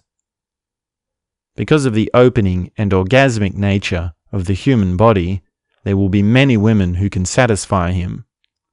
And it may be that for whatever reasons of life circumstances, he may not be able to live with or be in a relationship with the woman that has a perfect body for him. But the woman with a perfect body will always have a special place in a man's heart. These experiences will be engraved into his mind, and he will carry the memory of her to the end of his days. For a time, a man will involve himself in the games of chasing tail, weaving webs to catch all sorts of experiences for himself. In these games, he may come to find cold truths about the nature of sex and relationships. For example, before sex, women have the power. After sex, men have the power. Men play love for sex. Women play sex for love. Men socialize by insulting each other, but do not mean it. And women socialize by complimenting each other, but do not mean it. And of course, the way around this predicament is to simply say what you mean. A woman can find almost any man to have sex with her, but she cannot necessarily keep that man. Conversely, a man may struggle to find a woman to have sex with, but with almost any relationship he is in, it will be up to him if it lasts. In other words, women get to choose who has sex, and men get to choose which relationships last. When a man has many women, he may choose just one. When a man has no women, he must not choose just any one. When a woman has many men, she must choose at least one. When a woman has no men, she must become available to many. A man may have tremendous interest in a woman before he has sex with her, then notice she has become the most boring thing in the world the moment after he has sex with her. If a man is to have many women, he is going to end up sooner or later in a web of lies of his own creation. These cold truths always hold a sting to them because they only make sense in a world of socializing, sex, and power, which is a world that seems so big when you are in it, but so small and shallow when you are out of it. A man who is successful in the games of women and socializing may come to have the feeling that he is desired by all women. Almost every man will at some point in his life, if only momentarily, come to think he is God's gift to women. This is simply another illusion making its way through life, another bubble waiting to burst. Man lives so much of his life with the weight of rejection that he wishes so hard for his ultimate acceptance to be real and lasting. It is the men that have thousands of women that feel the hardest hurt of rejection. A man's core wound is his rejection from the woman he loves, just as he was rejected from the womb of his mother. And he is rejected in all sorts of ways by women, from all ends of the scales. It might be that she simply forgets to say hello to him. It might be that he flies to the other side of the world to be with her, bringing her jewelry and gifts, organizing a romantic seaside event, along with rose petals and perfumes, and she simply does not show up. A man may put all sorts of efforts into impressing a woman, only to be wounded. And this wound is not only relational, but also existential. Just as a man wants his projects and work endeavors to be successful in the world, he wants to be totally accepted by his woman. A man may be torn between the two sides of himself, the side that wants to chase women and the side that wants to work. But as should be well clear to you by now, all dichotomies and contradictions are simply smaller truths that have forgotten the larger reality. To be torn between two sides of yourself is to forget that it is a connection with you yourself that is the answer to such problems. If a man has any talent for higher awareness, he will only be chasing relationships for a short phase of his life. His intelligence will bring him on to new interests. The games of relationships and chasing tail will take a backseat to his projects, his meditation practice, and his own personal development. If a man has no talent for higher awareness, his drive to chase relationships may remain central to his identity long into old age. You can find many of these sorts of men at the various bars and nightclubs around the world, usually sitting in big groups drinking beer together on a Saturday afternoon, all scheming over how they are going to score. If a man has become so desperate in his longing to feel the touch of a woman that he is considering taking his own life, he may choose the lesser of two evils and visit a brothel. There is far more we may discuss about prostitution, but for the sake of brevity, we will have those conversations elsewhere. In short, prostitution is the trading of something higher for something lower, and not just in the case of sex and money. Prostitution is something we all engage in when we are acting out of desperation and unconsciousness. When a man has not integrated his sexual energies, he may come to have his sexuality dominate every aspect of his day-to-day experiencing. All his thoughts and actions are driven by sex. The missing link for a man who has not integrated his sexual energies is most commonly the heart. His pelvis and its drives are loud. His head, or rather his mind, is loud. And right in the middle, stone cold, is his heart lacking in love. For a man to be relating from such a state is for him to be thinking only with what's in his pants and acting with only what he is thinking. If he can find a way to open his heart, to learn to relate through his heart center with love, he will find his thoughts and sexual energies flow in a far more graceful way. Many relationships lack in the way they connect from sex to sex and head to head without a heart connection. A relationship may be lacking in its depth if each side is relating on only one or two of these three levels, and a relationship may be tremendously fulfilling if each side is relating on all three levels.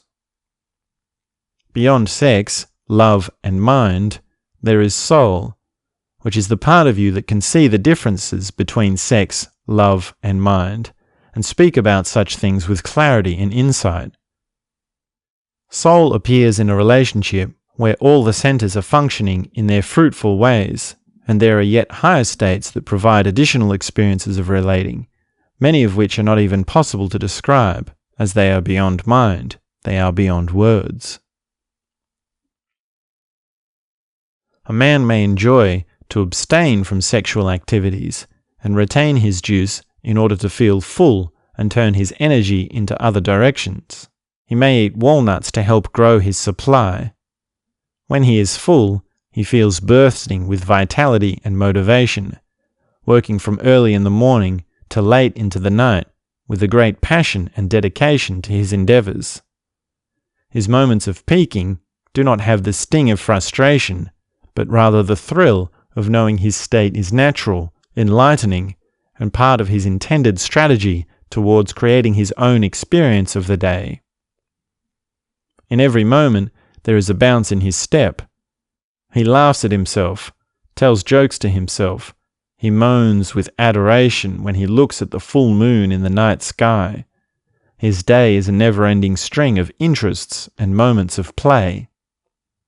When a man has integrated his energies, he may come to have his sexuality fall into the background of his day-to-day experiencing. It is not that he is suppressing his sexuality or holding himself to any sort of discipline. It is simply that his energy is flowing into multiple aspects of his being. He remains open to relationships and sexual experiences without it being a central driving force, while many other forces and feelings run through him. In our current cultural climate, there is every chance a man may be distracted by the industries of sex, both from the explicitly sexual endeavors of adult entertainment and also in advertising and the various entertainment industries at large. Young men today are getting too much information about sex from the digital sphere. It is filling their minds with images and ideas that give a twisted sense of what sexuality is and how to navigate such experiences. There is no end to the problems, pain, and suffering that ensue from having sexually explicit content readily available on digital devices. What's more, there is still a taboo around masturbation. Sexual education is given as a cold science, when what's needed is a more holistic discussion that includes talk about the various social norms and taboos, emotional and energetic components, not just the workings of the reproductive system. Sex needs to bring something from art and history to its science. And masturbation is an art unto itself, because to not do it at all is not quite right, and to be doing it obsessively and neurotically is also not quite right. Like sex, masturbation is a matter of knowing and balancing your own energies, which is a skill that is developed by experimentation and seeing how the mind, the body, feelings, and all the rest of it are working together. There is no hard and fast rule, although you may come to create your own hard and fast rule as you experiment with masturbation. A man may perhaps always have at least some sort of sexual interest in younger women, at least as a biological reaction. As his experiences expand and his understanding grows, he will see more and more of the soul in a woman than of the physical body.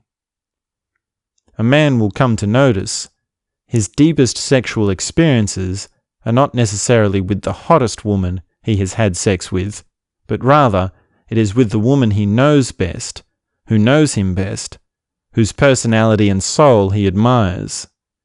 He will also see that what is important is not the size, shape, or particular portions of the body that matter, but more the way a person is in their body, how they use their body, as well as, among other things, how that person is connected to him. Of course, size and shape does matter, whether big or small is up to personal preference, but the deeper you're relating, the more there is to the relating that is beyond the physical. A man may find he grows to have an incredible attraction towards older women. There is much a man can do with an older woman that he is less likely to experience with a younger woman. With an older woman, he may express his full maturity, his full intelligence, and the truth of his thoughts without needing to tailor his communication. He will find he does not need to explain himself or tell stories. He will more easily be able to move with her through an unspoken understanding. His body and actions will work with her more through intuition and less through explanation. He will find he is less often like an adult to her child, or even as a child to her adult. He will more often be in a higher state that has matured beyond his usual modes of being. A man may also find an older woman feels far less pressure from the world she is in. She has nothing to prove and nothing to achieve, as she is already deeply experienced, thus making the relationship more about what is happening, what is real, what feelings are present, and so on. Unlike a relationship with a younger woman, who may always be worried or concerned with how things could or should be. A man may enjoy to be with an older woman because she has more of a sense of self-awareness and self-knowledge, simply because she has been alive longer and thus having more time to develop such abilities. And there are many things a man may enjoy to discover in a relationship with an older woman. That is not to say that everything a man may discover with an older woman he could not also discover with a younger woman. It's just that, generally speaking and broadly speaking, there are many things that are more likely with an older woman. A man of intelligence puts diversity of experience as one of his highest values, which requires him to be open-minded and open-hearted. It may be that he comes to experience all sorts of differences with older women and with younger women, with activities in the bedroom, with relationships and intimate connection, and with day-to-day domestic relationship dynamics. As he matures, he will be less interested in acrobatics in the bedroom and more interested in stillness. Having learned and explored hundreds of positions and prolonged sex techniques, his experiences will move into the subtle realms. His acts of making love will become more meditative, and the lines between his meditation practice will blur.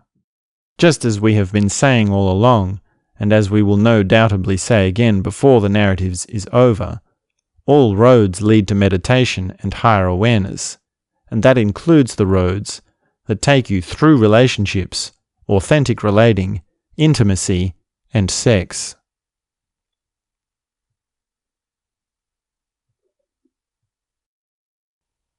Chapter 26.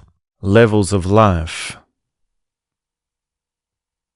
You may hear life divided into 3: work, sleep, and menial passing activities. This is echoed by 3 occupancies: getting a job, getting a place to live, and getting into a relationship. This transmutes to getting a career, getting a house, and getting married, which then further transmutes into the midlife crisis, going broke, and getting divorced.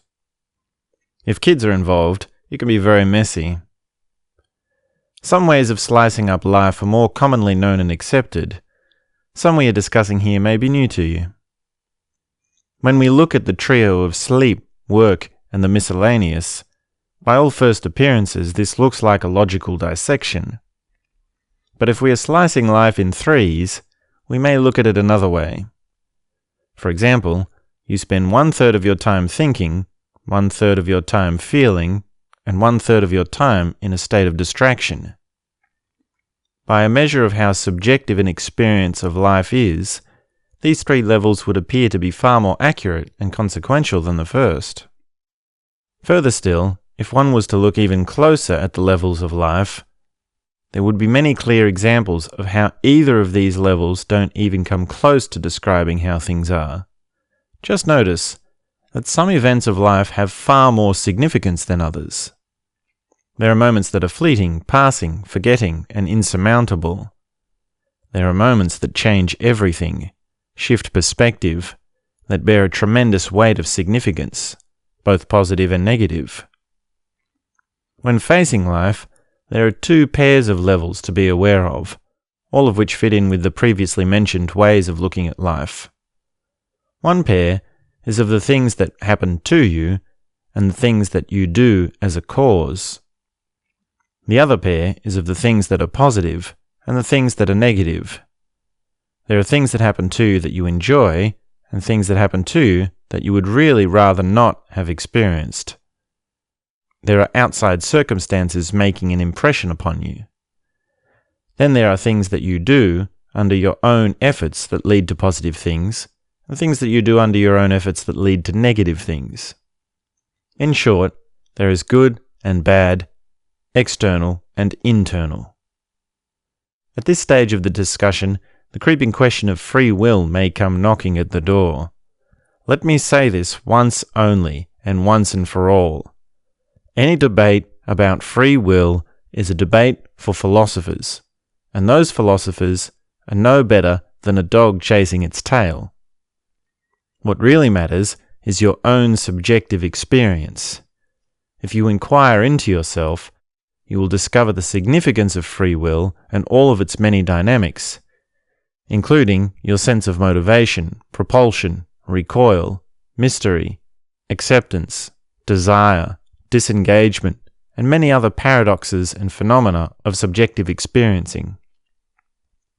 Forget about philosophy and take a look at your own truth, starting with 3 levels of life as a starting point. As another example, you may put life into 3 levels that go something like this. You spend 1/3 of your time perceiving, 1/3 of your time experiencing, and 1/3 of your time missing out. As for the third of your time perceiving, this is any moment when you are immediately present with your senses, when you see what is right in front of your eyes, when you smell the smells, hear the sounds, taste the food, feel the sensations of the air on your skin, and so on. Even with the most introductory and basic understanding of perception dynamics, you can immediately sense the difference between significant perception and hollow or absent perception. It is no surprise we have this phrase, coming to your senses, to express truth and insight. As for the third of your time experiencing, this is any moment when the events, feelings, and totality of all that is around you makes an impression upon you. Experiencing is always any event that is larger than you yourself, that occurs with you at the center.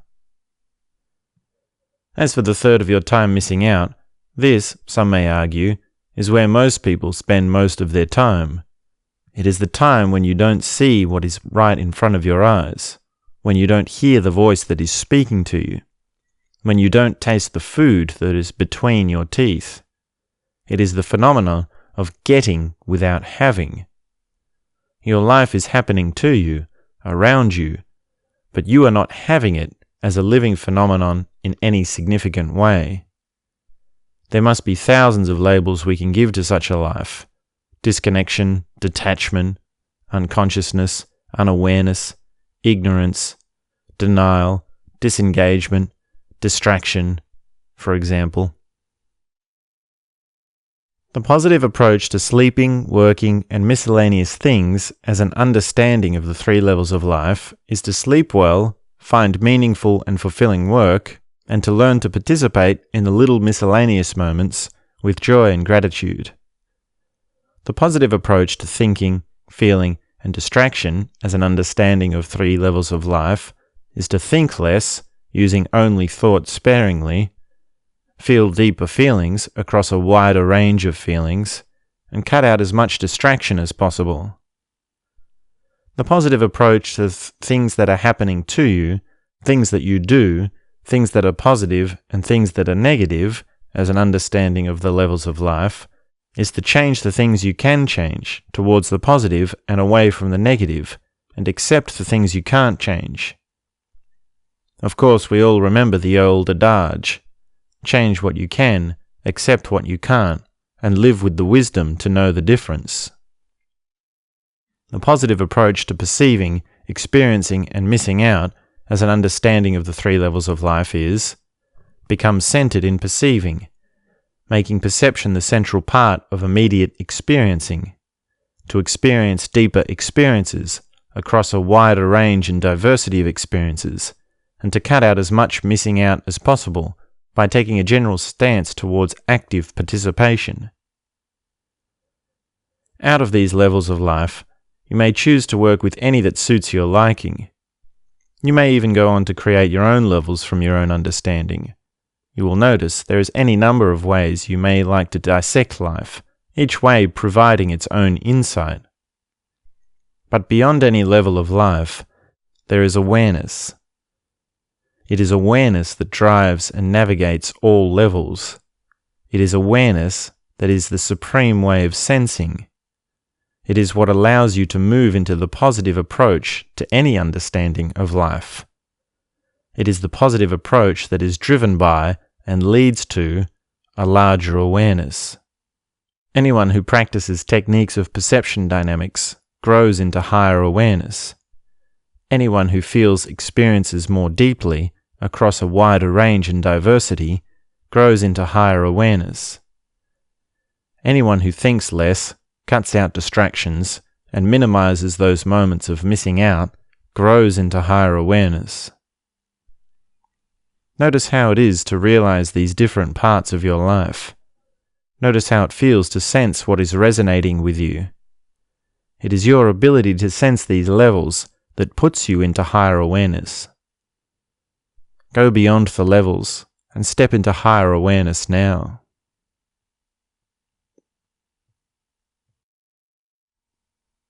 Chapter 27. Shadow Work. There are essentially three broad ways in which your shadow turns up. There is the shadow of your personal self, your own private world. There is the shadow of your personal relationships. And there is the shadow of your larger place in the world, your place in the collective. The shadow you have in your own personal self is all those moods and feelings that don't feel very good. It is your boredom, drowsiness, frustration, indifference, impatience, and distractedness. It is those things that if we ask you what you don't like about yourself, you would happily do away with.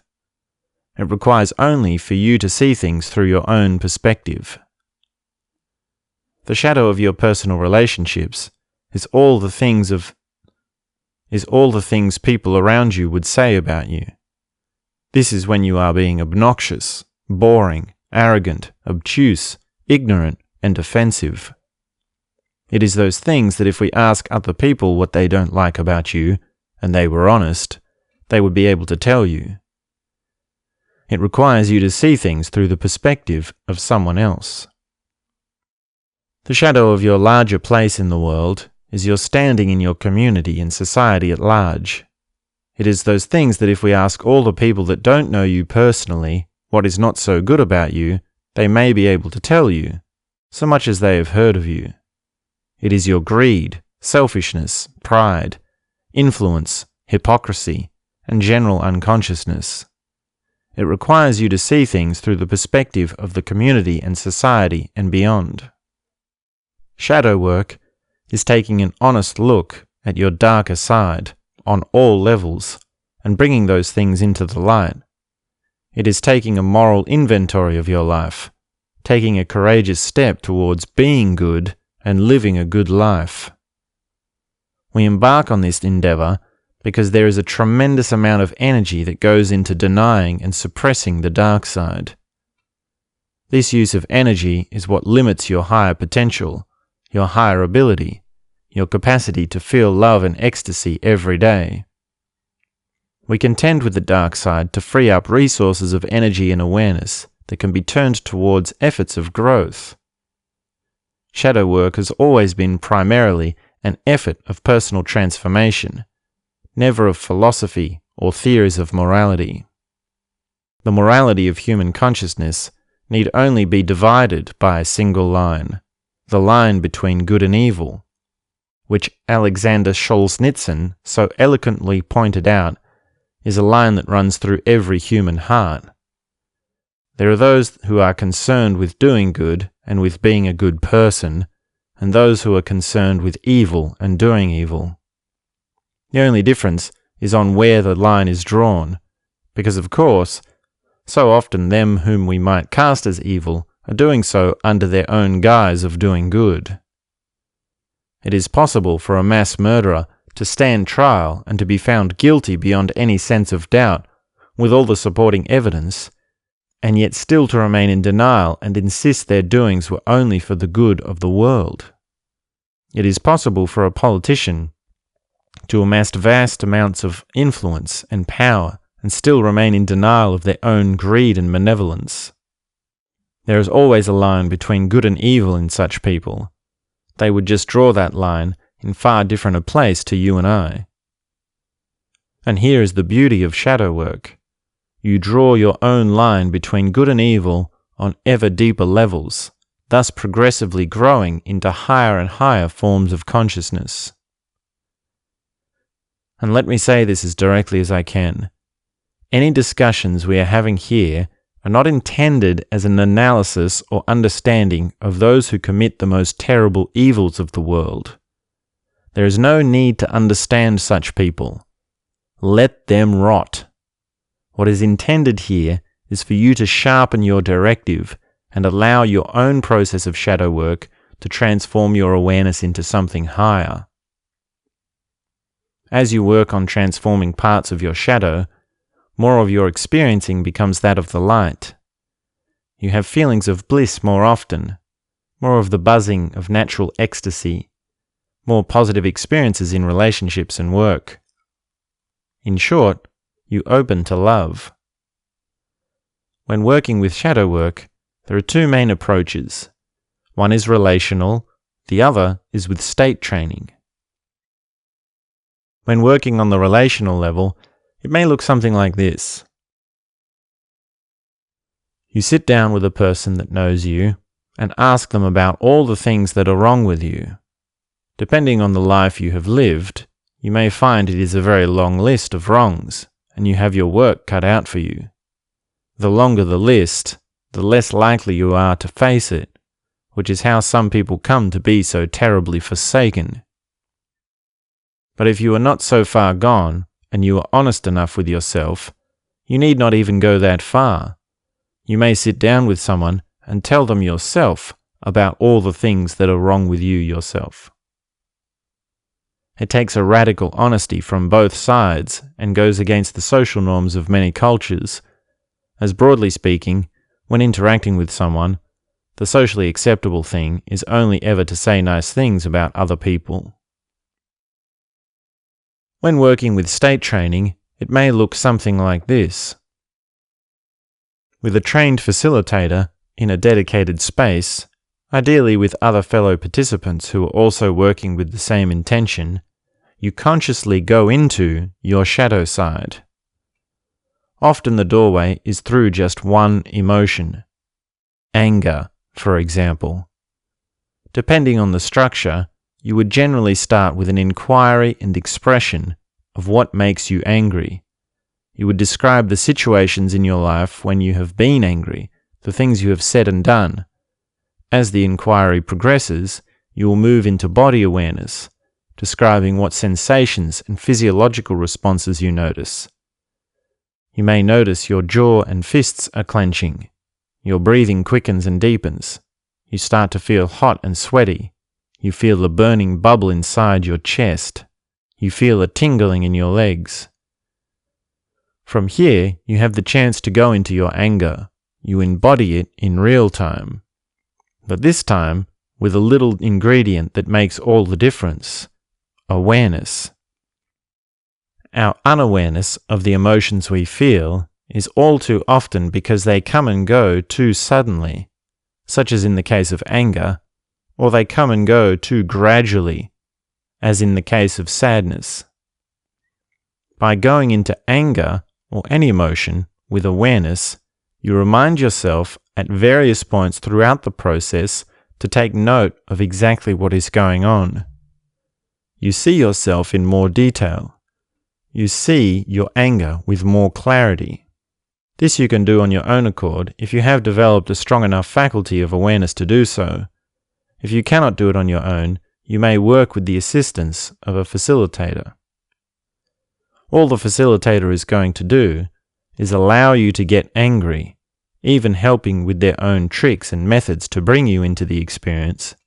Then, as the anger unfolds at various points, they will remind you to watch what is happening, while remaining present in such a manner that it is clear you are not alone in the process. You will come out of the experience while noticing exactly how it feels to come out of the experience. Often the structure would allow for further integration, the sharing of insight and newfound clarity around the emotion. Even days and weeks after such a process, you will find you have a totally different perspective on your own feelings and behaviors.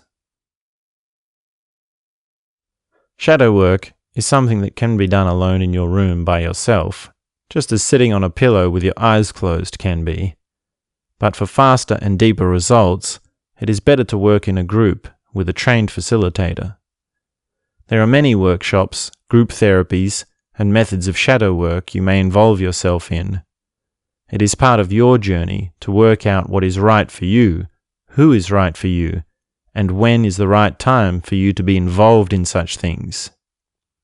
At least now you know the general idea. And the last point I wanted to emphasize about shadow work is this: to even embark on shadow work, to even be willing to look at your dark side, to even face the question, already shows an immense moral intelligence on your part. Most people are only ever defensive and closed. It takes a tremendous amount of courage to face what is within. And for that, I would place you in the same class of people I hold in my highest esteem.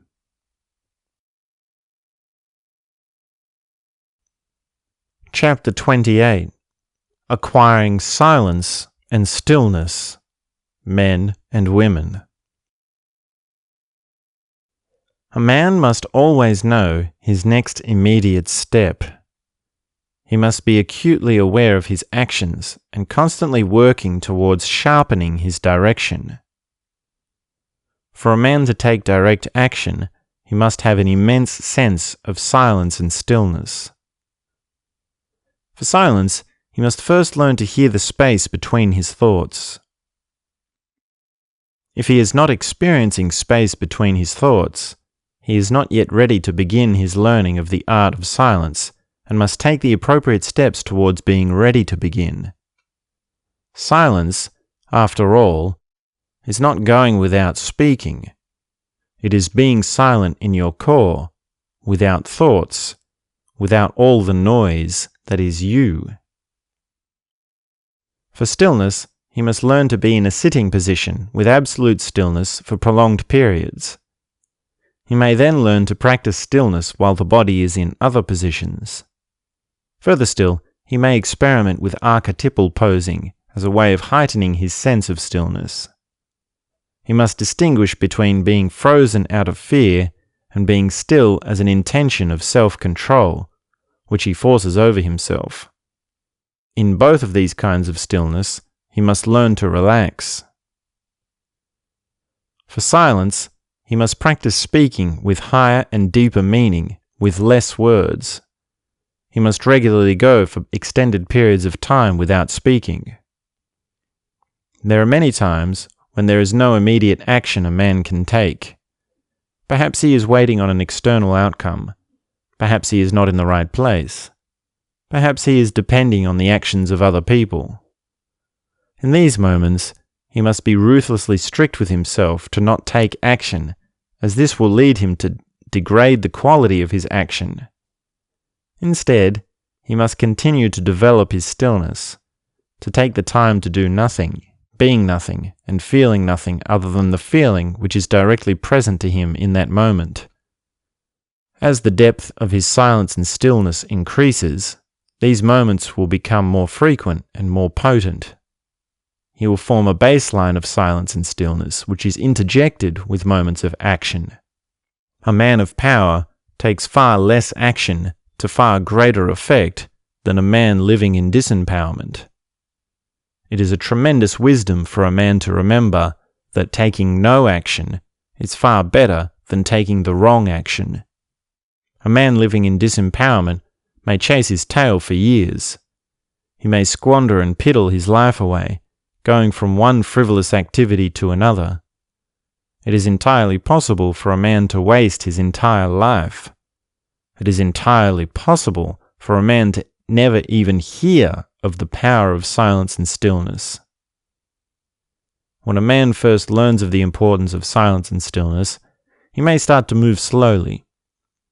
This can bring a great feeling of strength, and it is okay to explore these feelings as a beginning point, but as he grows he will see this as an act. The apparently powerful men who speak and move slowly are only beginners in their journey towards self-knowledge. For a man to see how the speed of his movement is connected to his experience of its silence and stillness, he must practice the energy arts of Tai Chi and Qigong. As he practices, his acting will evolve into something ever more authentic. A woman must acquire silence and stillness as a container of harmony and love. There may be times when a woman does not feel harmonious or loving. These are the times in which she is to learn the art of transforming disharmony and darkness into harmony and love. For silence, she must first learn to allow the noise and chaos of others to pass through her, not without it making an impression upon her, but without it becoming a burden. If she is feeling disturbed by the chaos of others, she must learn to have grounding while allowing the noise of others to dissolve. This means many things, but most basically, it means listening to what people have to say, allowing it to resonate for a moment, and then letting the words fade into nothingness. Instead of speaking, she must practice breaking out into song, singing the words and feelings that are coming to her. A woman who is deeply connected with silence knows each moment of the day can offer a song, like a bird sings as it sits in a tree. For stillness, she must first learn to sleep in symmetrical positions. She may then learn to sleep and rest while her body is entangled with her partner, most commonly in asymmetrical positions. Further still, she may experiment with stillness and sexual connection. When her stillness is developed to a high degree, she may experience multiple orgasms while sexually connected with her partner without movement. She may also perform giving acts towards her partner with prolonged periods of stillness. This will bring an entirely new dimension to her experience of making love. Both men and women must learn to live with a profound sense of silence and stillness. It is the key to finding your center, to growing your sense of baseline experiencing. Silence and stillness is what makes the music muse. It is what makes the wilderness wild. It is what turns up the color of your eyes. Silence and stillness are the ground of all that is.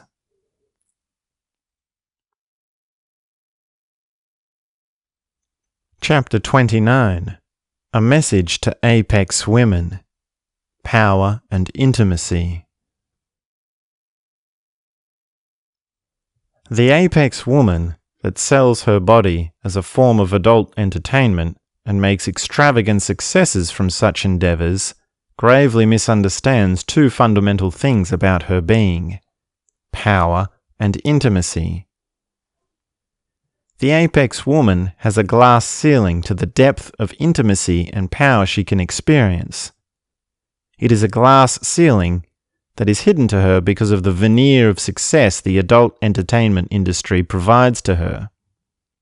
It is a success that always feels like a bigger life as compared to where she has been rising from. It may perhaps always be more difficult for you to imagine how much further you have to go when you have already come so far. Initially, the woman believes she is stepping into power and intimacy. Her sexual experiences, the money and resources she amasses, the adoring fans and abundant attention and admiration, all seem to satisfy her where she had previously been lacking. But if she is with a shred of intelligence, she will come to realize there is nothing of power or intimacy in what she is doing. Men lust over her without wanting to know her authentic being. There is no closeness, no understanding, no chemistry and no soul, so there is no connection, and therefore no intimacy. Her money cannot create circumstances that will lead to love, and the only real power is the power of love towards deeper experiencing. Her money can only lead to more money. Her sex can only lead to more sex. She becomes more and more desperate, realizing she has gained nothing of substance or value, while trading her own autonomy and potentiality. Then develops an intense self-denial that holds everything she is in a fragile balance. She has every motivation to tell herself that what she is doing is the right thing to do. The tragedy of the apex woman is that she takes what is most intimate and sacred of herself and turns it into something fake. And with a fake foundation, all other things in her life become fake. Her experiences become more and more hollow, with ever more acuteness of dissatisfaction. There is a simple insight here. If you take what is most sacred and turn it into something fake, leading all things in your life to become fake, why not reverse the principle to achieve the opposite effect? In other words, why not take something normal, something perfectly mundane, and make it sacred?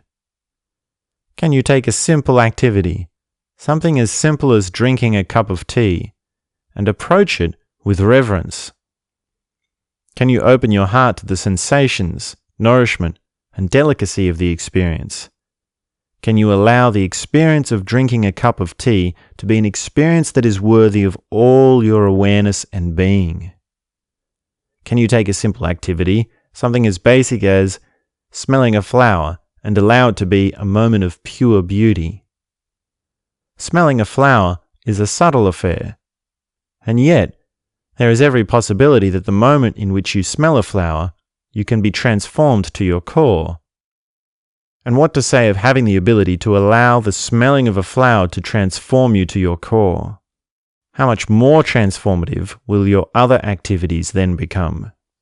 Can you take something as regular an occurrence as the sunrise and turn it into an event of significance?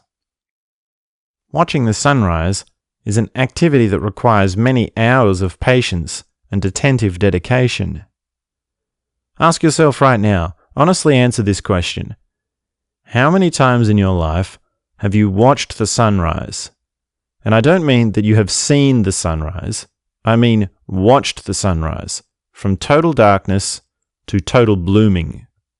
How many times in your life have you been awake, hours before the dawn, gone out, found a place to sit, and simply watched, waiting, observing, patiently dedicating your awareness to the experience in every moment? Once you find a person who can drink a cup of tea with reverence, smell a flower with childlike innocence, and bask in the glory of the rising sun, you will find this person gets far more out of sex and intimacy than any apex woman. This person will have all the apex woman has missed. This person will have an entire spectrum of consciousness available to them that the apex woman would never even dream of. For sure, this person will not have the same thousands of admiring fans. They may be without the millions of dollars, the adventurous holidays, and the thousands of wild sexual experiences. But the person who is the antithesis to the apex woman has a power that is worth far more. Consider the difference of life direction the apex woman is taking. They are taking something that is so easily pleasurable and turning it into something hollow. Sex is low-hanging fruit in the spectrum of pleasure, and watching the sunrise is fruit that is ripe.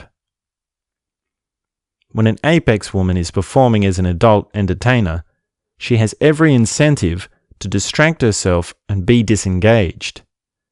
She is even oftentimes explicitly directed to put on a fake performance. This attitude is an attitude not only of her behavior, but an attitude of her interior life. With this becoming habitual, the most fanciful perfumes do nothing for her sense of smell. The most glorious sunrise moments over tropical ocean views make no impression upon her. She is powerless to experience an intimacy with the little moments of the day. Any apex woman that performs in adult entertainment, no matter how successful, is absolutely lost. It speaks as an example of how wrong someone can be in their notions of power and intimacy, how someone can be so terribly sure they are living their best life while being inside a world that is nothing but self-destructive and impoverished.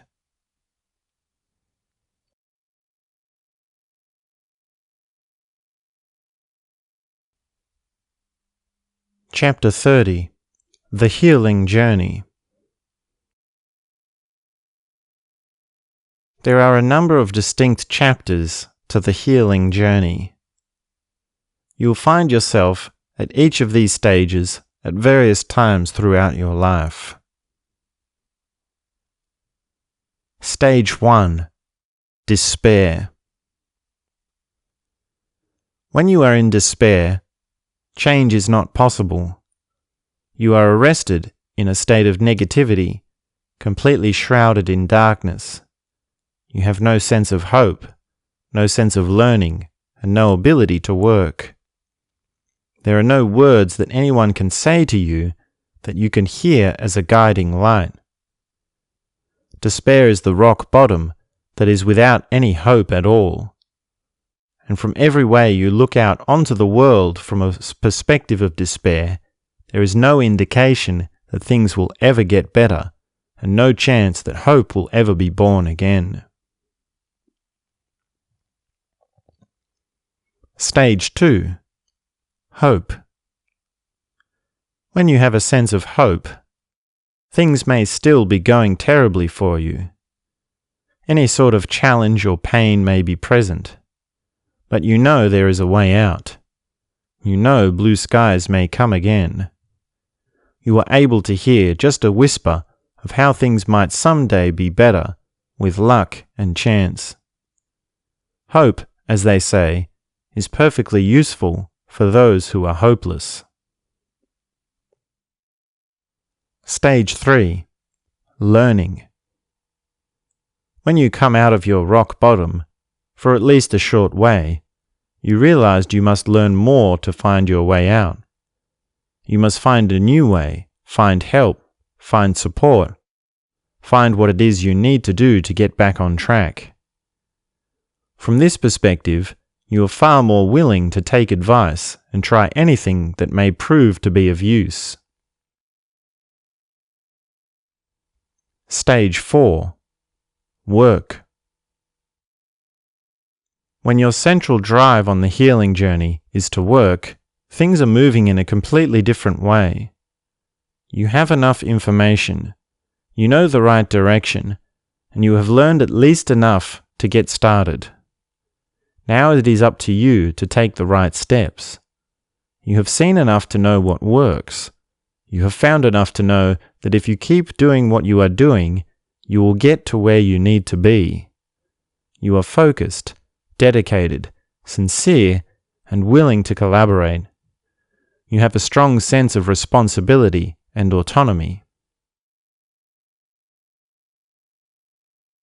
Stage 5. Results. After making a particular amount of way on the healing journey, you will start to see results. Your garden is giving flowers.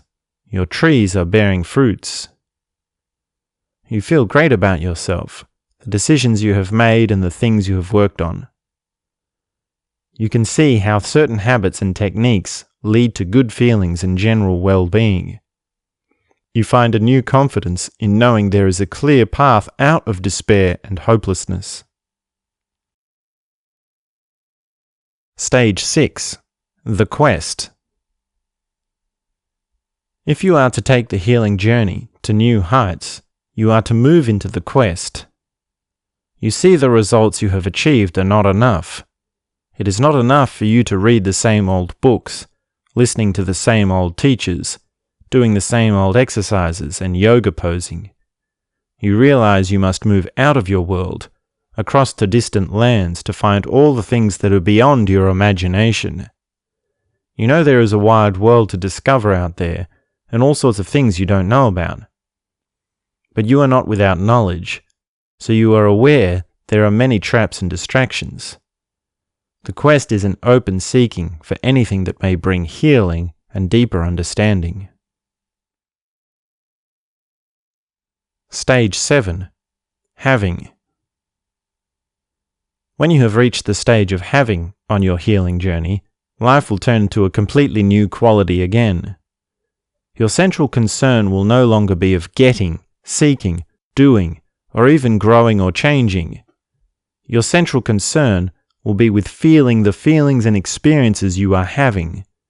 It will be your first sense of having the life that has been given to you. All your intention and efforts will relax, and things will happen to you more than you will be making them happen. Stage 8. Resolve. The final stage on the healing journey is that of resolve. This is where you have experienced and discovered so much that your life becomes undeniable to you. Even knowing you may face difficult times again, even knowing that whatever pleasantries come your way are only momentary and passing, even then you remain with your central sense of self. Resolve is a quiet contentment that comes from being on a long road for a long time and growing to be immensely grateful for all you have found along the way. Life can fluctuate between many of these stages of the healing journey. The majority of people spend their time somewhere between stages 3, 4, and 5, learning, working, and results. Sadly, many people still find themselves in despair, in desperate need of hope. And in this grand human world, despair can look like many different things, brought about by many different circumstances. Still less people are aware of stage 6, 7, and 8, the quest, having, and resolve. You may even ask, what is the difference between results and having? To which I would say two things. 1, the difference is in the degree of depth. As in, yes, there is a level of gratification in purchasing a fancy car or going on a holiday to a tropical island. But there is a totally different level of gratification in knowing all that you have been and remembering the full spectrum of all the emotions you have ever felt. The former being that of results, and the latter being that of having. And the second thing I would say in response to your inquiry on the difference between results and having is this: you may find out for yourself, through your own experience. We may come up with all sorts of ideas as to why a person moves from one stage of the healing journey to another, but it is always difficult to pinpoint exactly what causes what on such matters. It may be that a person can start to move out of despair and towards a glimmering of hope when someone who loves them picks them up by the scruff of the neck and tells them to get a grip. I believe in you. I need you to help yourself. I need you to stand up to be a better person, or some such kind of motivational speech. It may be that a person moves from results to the quest only if they are the kind of person of a particular drive towards discovery and larger experiences. The healing journey is a colourful affair. It is wide and varied, and always completely personal to each individual. We all have a story to tell of those moments of rock bottom and how we came out of them. We all have faced hardships of all sorts and lived to tell the tale. It is the healing journey that makes us human, makes you who you are, and me who I am. It is a lens, a map, a perspective, and a way of understanding. It is there for anyone who is willing to open their mind, open their heart, and inquire into what this life has to offer.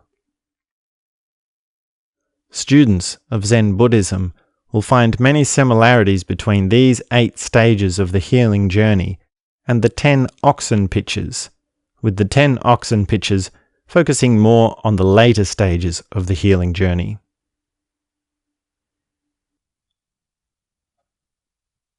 Chapter 31. Time Travel and Timelessness Explained. A core occurrence on your journey to higher awareness will be the complete shifting, warping, and disintegration of your sense of time. This is another one of those things that everyone has experienced, and yet no one ever seems to notice.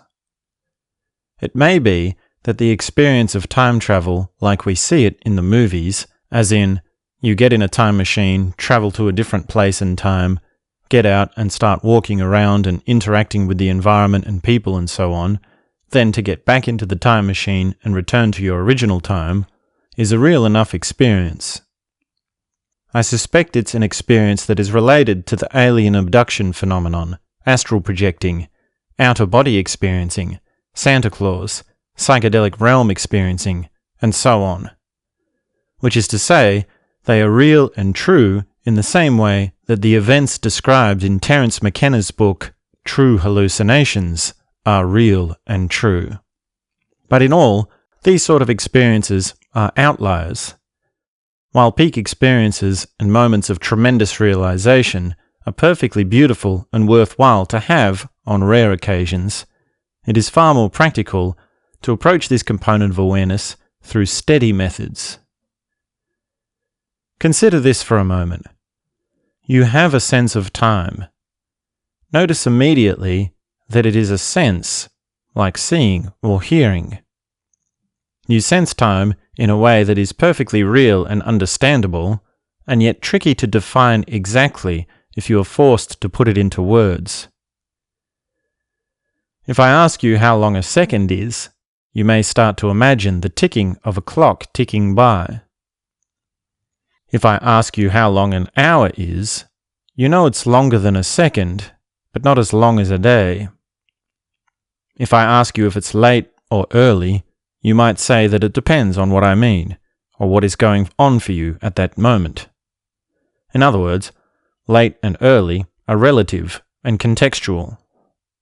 If I say, I'll see you again in a month, or a year, you have at least some sense of how long that is.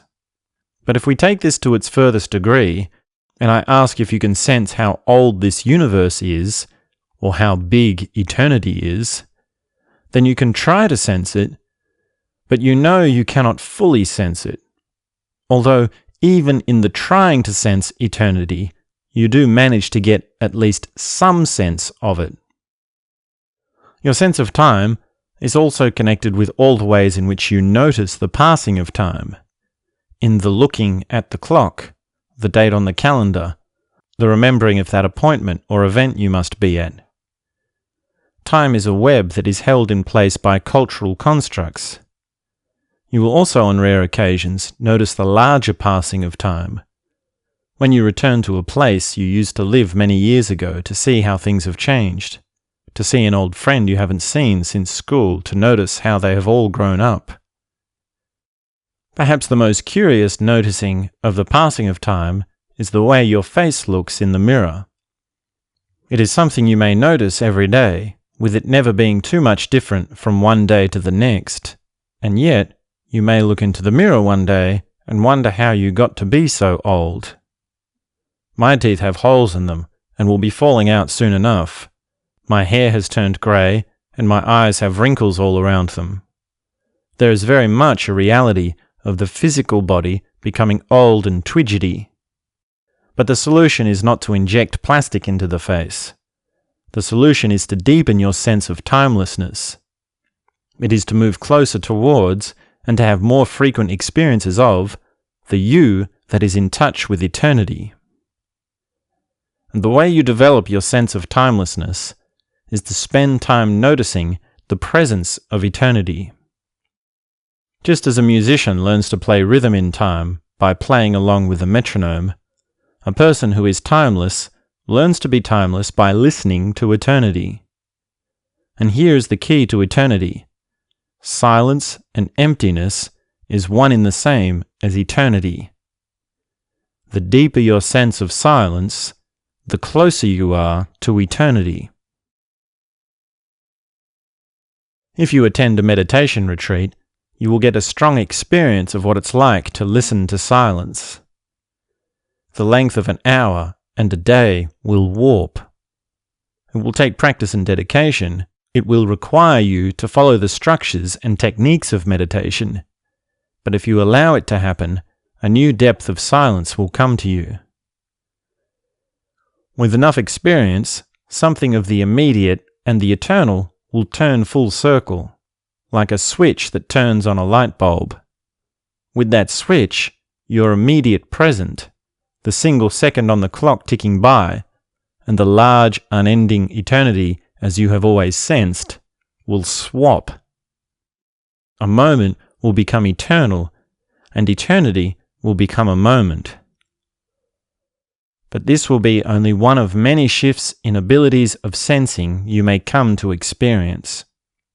As is the case with all breakthroughs, there will be far more new experiences and changes in your understanding than you could ever describe or account for in the space of a few words. When you have developed a connection with eternity, life occurs to you differently. Yes, you can still read a calendar and make that appointment on whatever day at whatever time. It does not mean you are always totally lost in the nebula, although you may enjoy being so for certain times in your life. The aging of your body becomes a secondary experience to your core experience, which is what you are, rather than feeling your bodily experiences is all that you are. You feel as though you have lived for eons. You no longer have a pressure of thinking life is short, as if you don't have enough time. You feel you have already had enough time because the events of your life take up more significance within you and somehow paradoxically have more space around them. It still may be terribly uncomfortable to go to the dentist, but something in you lives with a totally different quality of time to it. To be timeless is to be open to the vastness of what you are, of what reality is, and all that consciousness can be. But funnily enough, being timeless takes time. It takes a little practice, which is why I keep on insisting on the importance of meditation and transformative practices.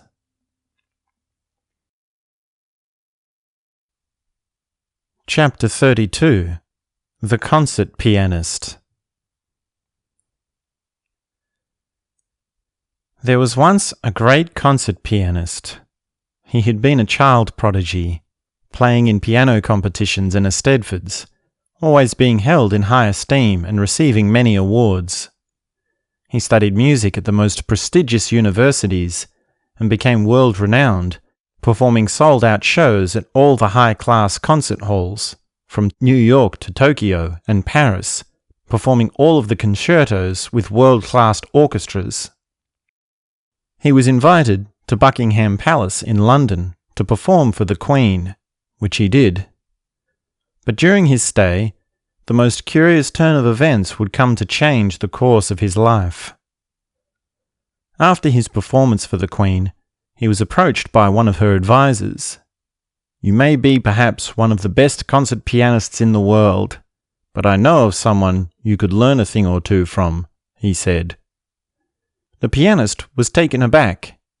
He was used to only ever being highly praised, and the advisor's comment had a curious weight of mischief to it.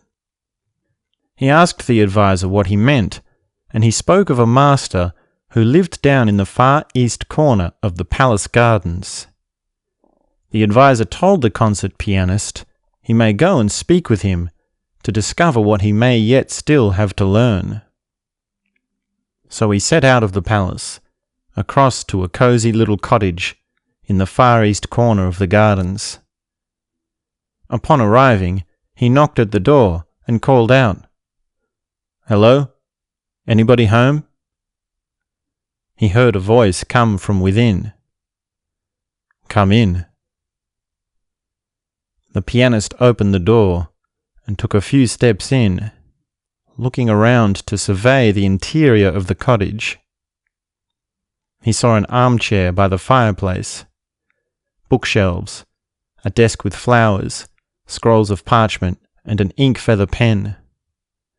The window let in a gentle glow, and on the other side of the room he saw the master, the man he had come to meet. He was sitting cross-legged on the floor and watching him. The pianist looked around the room to see if there was a piano, and then the master broke the silence. "You are wondering why there is no piano here if I am such a great master."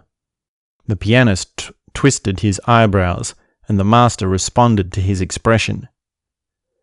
"Now you are thinking I am not so great that there must be no way I could know more about the piano than you, because there is no piano." The pianist could not think of a response. "Let me tell you," continued the master, "I can see there is much you have to learn, because you have brought your own music," he said, pointing to the bundle of manuscript papers the pianist had under his arm. "If you are to learn anything from me, you must first realize that music comes to you as a gift. It is not something you bring with you." The pianist was not sure what he meant, and had to stop himself from boasting about all the music he had committed to memory. "Come with me," said the master, and the two of them set out across the gardens back up to the palace. Upon arriving at the piano room, the master directed the pianist to sit down at the piano. "Now show me exactly how you play," said the master. The pianist raised his hands to the piano, and just the moment before he began to play, the master said, "Please don't play any Rachmaninoff." He was shocked. How could he have known this was exactly what he was about to play? But he remained calm. He paused, thought for a moment, and then again raised his hands to the keys. But before he could play his first note, the master interrupted again and said, "Please don't play any Brahms." The pianist let out a gasp, but he was determined to show his skills. He composed himself, paused for a moment, thought of something else to play, and moved his hands towards the keys. But again, just as he was about to play the first note, the master said, "Please don't play any Chopin." The master laughed at the confusion in the pianist. "I asked you to show me how you play, and by attempting to show me what you play, you have shown me exactly how you play." The pianist could not understand how he was seeing what he was playing before he had even began. "Try again," said the master with a giggle. One last time the pianist raised his hands to the piano, and before he could even play, before he could even press the first note, the master laughed again and said, "Please don't play any Debussy." The pianist was dumbfounded. He realized there was nothing he could play that the master did not already know. He turned to look at the master in disbelief.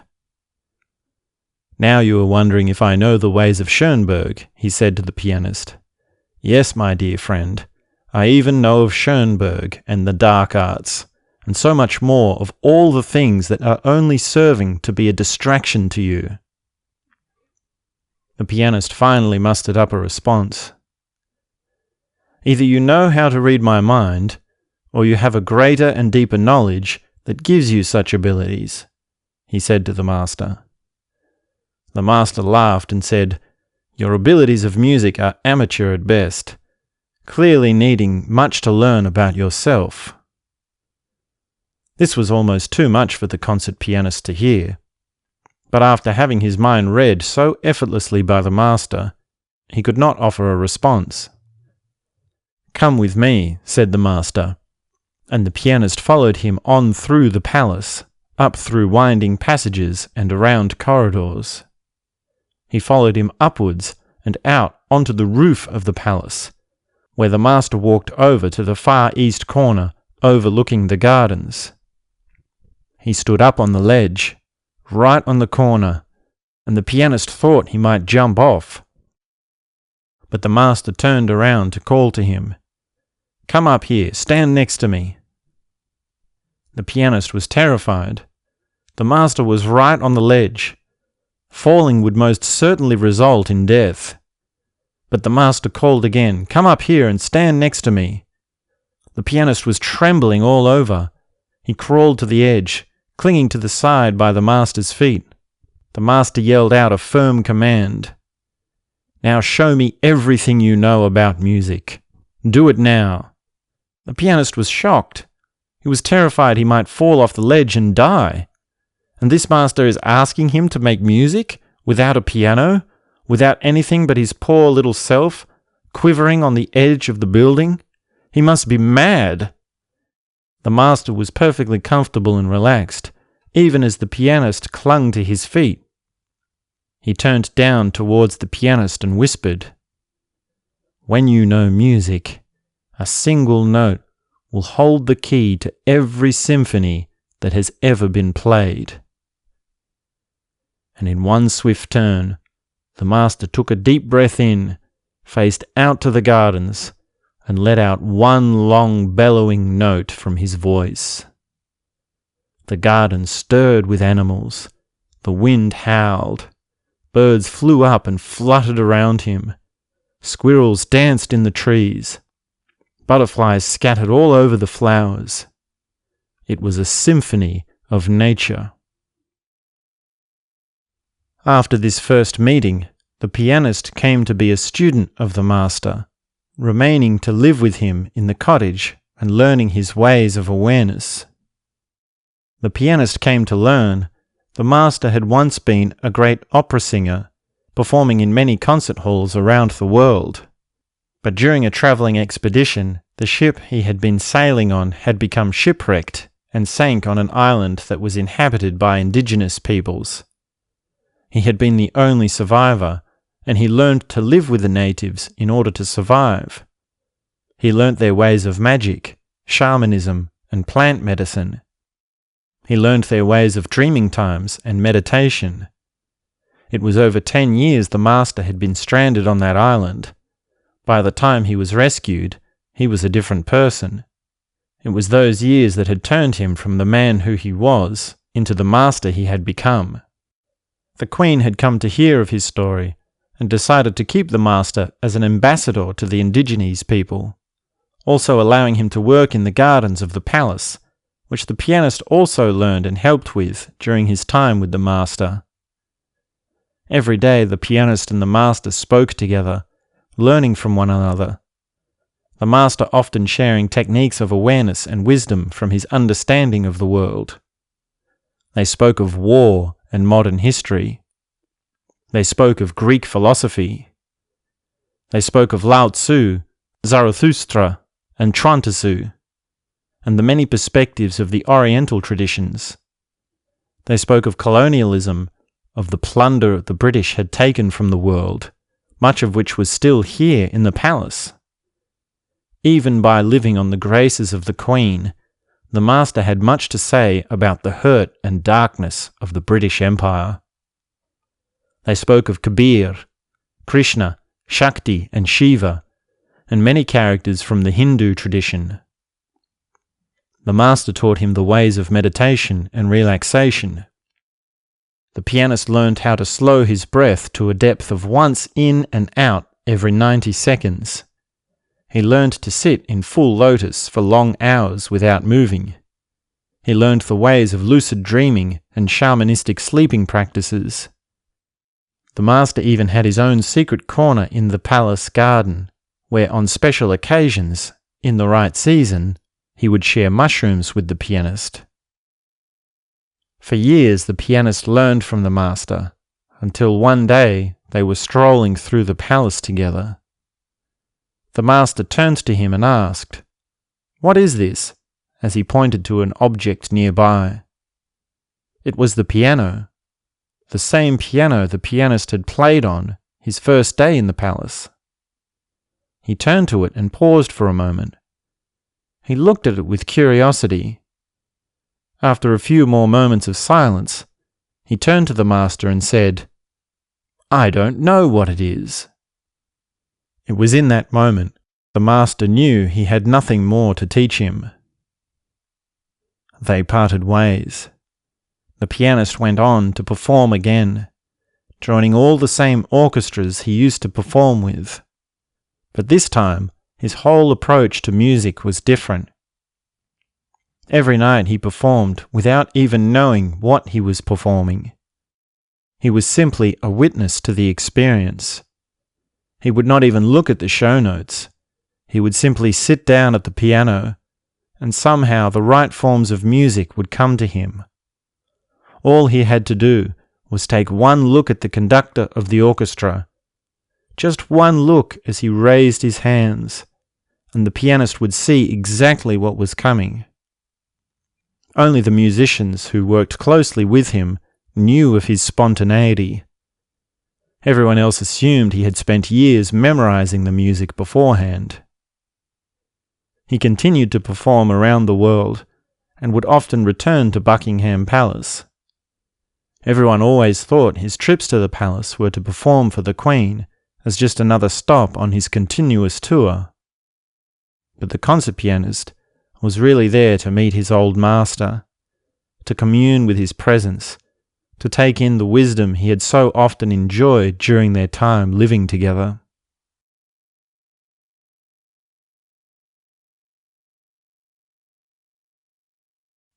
Chapter 33. Most choose normalization over higher intelligence. People with higher intelligence often end up going into hiding. To be highly intelligent is largely to be alone, and because those with higher intelligence are so few, it takes a particular set of circumstances for them to gather into a group. People with higher intelligence have the ability to talk like anyone else, act like anyone else, and fit in with everyone else. To say, think what you want, but act like everyone else, is to live in resignation. The crowd mentality is only as good as the average, and the average is never anywhere as good as the highest.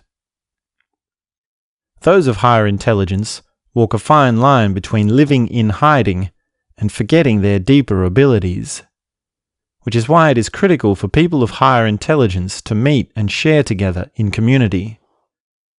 It is harder for such people to find one another, perhaps requiring long travels to the other side of the world. Perhaps they must build their own community from scratch. But once you find your way into such a community, the rewards are astounding. A community of people who all share a multitude of perspectives and abilities of awareness, relating and meditation and the like, is a community that has an abundance of love and support. To be in such a community is to be propelled to higher heights and to find new levels of opening not previously possible. The people who do not have a higher intelligence, who happen to find such a community by chance, are usually repelled by such environments. They face too much of a challenge, too much of a confrontation of who they really are. To be able to stay in such a community for any great length of time, one must be open to rapid rates of personal transformation. Once you find a community of people with higher intelligence, many things will make sense to you. It will make sense why you kept your intelligence a secret. All the things from your childhood that seemed like weird happenings, unexplained events, the odd moments, they will all be seen as a precursor to your calling and therefore a perfectly telling component of your identity and the person you have grown to become. The things that people ridiculed you for will be seen as an expression of your germinating talent. Things you said spontaneously that brought a reaction to the people around you, both positive and negative, will be indicators of a way of talking you will come to be more comfortable with. Once you find a community of people with higher intelligence, your whole life will go through a recontextualization. All your wrongs will be laid to rest. All your mistakes will become the foundations of your wisdom. All the things you wished you could have done, but couldn't, will no longer be seen as missed opportunities, but rather as stepping stones you needed to bypass. It will be the redemption of a person who has always remained innocent. You'll also learn how to live in secrecy better, having experienced connecting with other people who share in higher awareness. It will be easier for you to keep to yourself once you leave such a community and go back to your other life. There is no telling to the kinds of people you will meet. You simply cannot imagine it. There is no overestimation of the importance of your intelligence, your higher awareness, and your ability to love. Don't you realize almost all of the people you have ever known have only ever emptied your cup, making it impossible for you to drink? One big problem you have, that we all face, is that you simply have not met enough people. If you take all the people from every part of your life, including not just the people you have met, but also the people in your immediate surrounds, it is still not enough. If your whole life you have known 8,000 people, and the world population is 8 billion, that means that every single person you have known is 1 in a million. What margin of error would you put to such a statistic if you were using it as an estimation of what a human being can be? You need to meet people from widely diverse backgrounds in order for you to get a good sense of how much range there is in how different people can be. With meeting more people, it becomes more likely you will meet and connect with people of higher awareness. You have not yet met someone who is off the charts. Your estimation of higher awareness is not even close to critical mass of experience. When you have met someone of higher intelligence and connected with them deeply, your whole understanding of what people are, who you are, and how this life can be will be of a totally different understanding. You will find people that fill your cup overflowingly without needing anything in return. You must take the path of courage and step into your higher awareness. Go forth and find your community. Meet more people. Discover different people. Do not settle for making yourself the same as everyone else.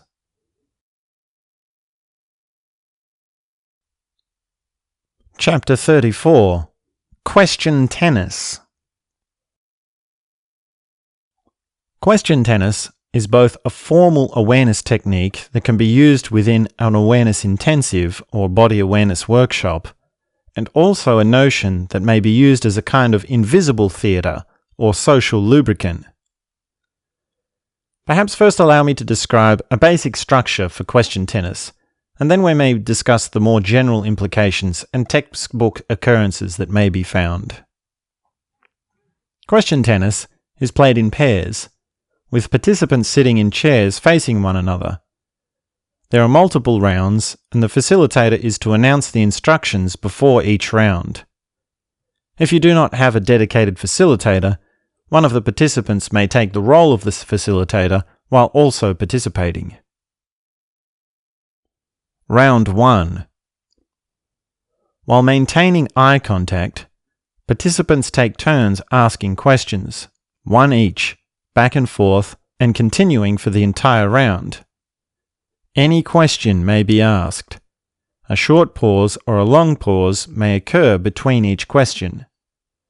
If one of the participants makes a statement or accidentally answers a question, the other may ask for a question, or the facilitator may be called to help remind the participant to be only working with questions.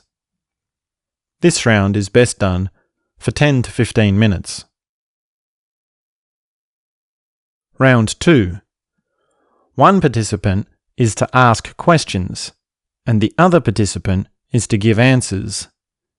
Any question may be asked, any answer may be given. This round is best done for 7 to 10 minutes. Round 3. Round 3 is the same as round 2, with the participant who was asking questions now giving answers, and the participant that was giving answers now asking questions. Any question may be asked, any answer may be given. This round must be the same length of time as the previous round to keep things balanced. Round 4. In this round, one participant is to ask just one question while the other answers. Once an answer has been given, the participant who asked the initial question asks the same question again, then after another answer, to ask again, and so on. This is to allow the participant who is giving the answers space to explore and expand. The question itself may be agreed upon by the participants or prescribed by the facilitator, depending on the particular details of the structure you are working within. For example, if your workshop is working with anger, then it would be a question on anger. If it is a couples workshop, it may be a question about relationships. This round is best done for between 5 to 8 minutes, repeating twice for each participant. Round 5. This round is an open round of sharing. Participants are given equal amounts of time to speak. They may speak about anything they feel to speak about, anything that is important. This round is for integration and insight. If a participant is requiring more specific direction, a facilitator may give them an integration question to answer. For example, what was your experience of question tennis? This round is best done for 5 or 6 minutes. The facilitator may ask participants to close their eyes between each round in order to sense their internal changes, guiding participants towards their own body awareness to see how each round is affecting them. The pace and flow of the rounds is at the discretion of the facilitator. When working with this 5-round structure in a group, the ideal amount of people to work with is any multiple of 10, 5 pairs. That way, each participant may make one rotation to their left each round, with the participants on the ends simply moving along down to the other end. With this rotation process, participants get a new partner each round. If one more rotation is completed at the end of the 5 rounds, they are back with their original partner.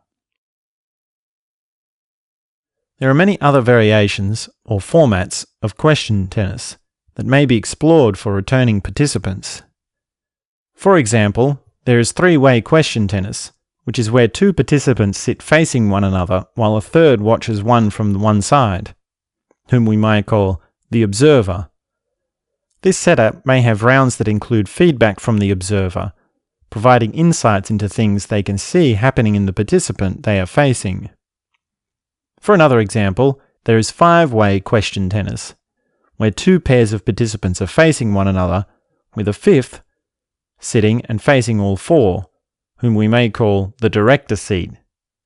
The participant who is in the director seat is given the power to interject into the rounds of questions by either asking a participant to give an answer, or to redirect questions to other participants, or to ask all participants to answer a particular question, for example.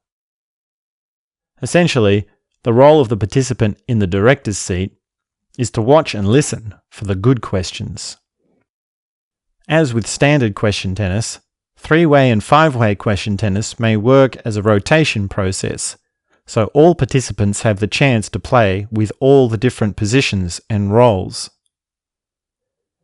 There are also ways in which the classic hot seat setup can be used as a structure of question tennis, which is where one person faces the entire group of people, the all against one dynamic.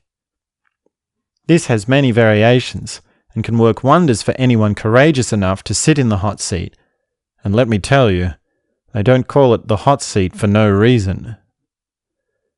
When you participate in a game of question tennis, there are all sorts of things you may discover for yourself. There is immense power in sitting across from someone, face to face, and receiving a question. Even when no answer is required, a question brings an energetic exchange. There is still a kind of communication taking place, and oftentimes, the answers are hanging in the air without even needing to be said. It is liberating to be allowed to ask questions. So much of polite society frowns upon inquiring into other people too much. People are generally hesitant to be direct with their desire to get to know one another. Question tennis, in a matter of minutes, can reveal just exactly how much interest you have in other people. It is like speed dating on steroids. It is rocket fuel for get-to-know-you conversations. It is a structure that is safe and supportive, allowing and facilitating. It is open and expansive, allowing for play and depth, and allowing a full range of exploration. When you are participating in a game of question tennis, you will notice how some questions hit you differently to others. Sometimes a question comes that stumps you, that causes a physical reaction in your tummy or face. These are the questions that are getting towards something in you that is ready to change. If you are playing with someone that knows you personally, they will be able to find such questions on a regular basis. You may also notice a reaction to your own questions. When you ask a question and no answer is given, especially when there is a pause of silence, you will see exactly what that question says about you as a person having asked that particular question. When you can ask anything, it is entirely revealing that you would ask the questions you do. There is a particular breakthrough that occurs on the path of inquiry. It is a complete shift in the relation between questions and answers. During this breakthrough, questions and answers come together like two colors in a kaleidoscope. Hundreds of questions appear either all at once or in rapid succession at the same time as the answers. After you have experienced this breakthrough, you will see how answers are always limited, context-bound, and with varying degrees of accuracy and depth. You will have the ability to find an answer to any given question, knowing this ability is sometimes serving, sometimes insufficient, and never the entire story. I don't want to belabor many more of the descriptions of what can happen during question tennis, as it is a multidimensional process. What matters is your active participation, for you to find the different occurrences and experiences of the process for yourself firsthand. As with all awareness intensives, what matters is immediate, direct experience. Beyond question tennis as a formal structure, there are notions of invisible theatre and social lubricants. There is nothing stopping you in any kind of social situation from going up to someone and simply asking questions. Of course, there is an art to doing so with eloquence. Our current age of the interviewer just asking questions is a bastardization of inquiry. All the people you see in mainstream culture who have set up their interview structures have not done so out of honest inquiry. They are there to create drama and stir chaos. Question tennis requires your honest participation with the realness of your authentic self, with no other motive other than to find who you are and to learn how to connect with others. There is another foundational part of question tennis, and indeed, it is a core foundation of any method of awareness that is worth its salt. This part is the art of listening. To learn to listen by sitting and being open, without thinking, without judging, without being caught up in your feelings and reactions. It takes a little practice. Asking a question is but half the game. The other half is hearing the answer. You will notice how it is to face a question from a person who has no intention of hearing the answer. And also, you will notice how it is for you yourself to ask a question when you have no intention of hearing the answer. It might be you have never once in your life properly listened to someone, never once sincerely taken their words into your heart, which is why we learn these methods, to open ourselves up to others. Question tennis is a weird and wonderful method of self-inquiry. It takes the old Zen notion of taking a koan, or one nonsensical question, and spending a lifetime answering it. It takes that notion and turns it on its head. Instead, taking any and every question and not answering it. I very much look forward to inviting you to my very own question tennis workshop.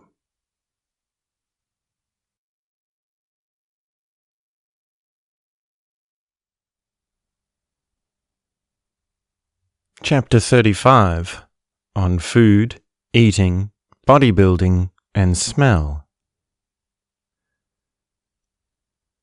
Once you reach a certain age, you may spend 1 day per week without food.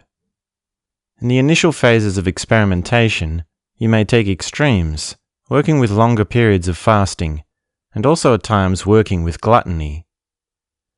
Food is a vast spectrum of experience that must be explored to its totality. You must become a connoisseur of food. You must never regurgitate, as this is the mark of a serious eating disorder. Food must go through your body on its natural path, and you must carefully observe the entire process. It begins with smell, then sight, then taste, then chewing, savoring and swallowing, then stomach digestion, then gut digestion, then excretion. As you live in higher awareness more regularly, you will be able to sense not only how food makes its way through your system, but also how it affects all aspects of your consciousness: thought patterns, breathing, heart feelings, sensations of the skin, behavior, and so on.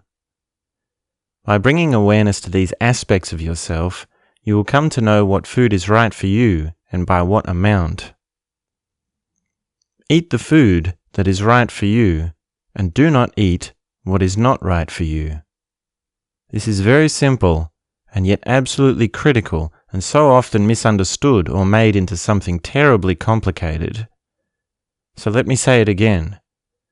Eat what is right for you, and do not eat what is not right for you. It is always a matter of self-awareness.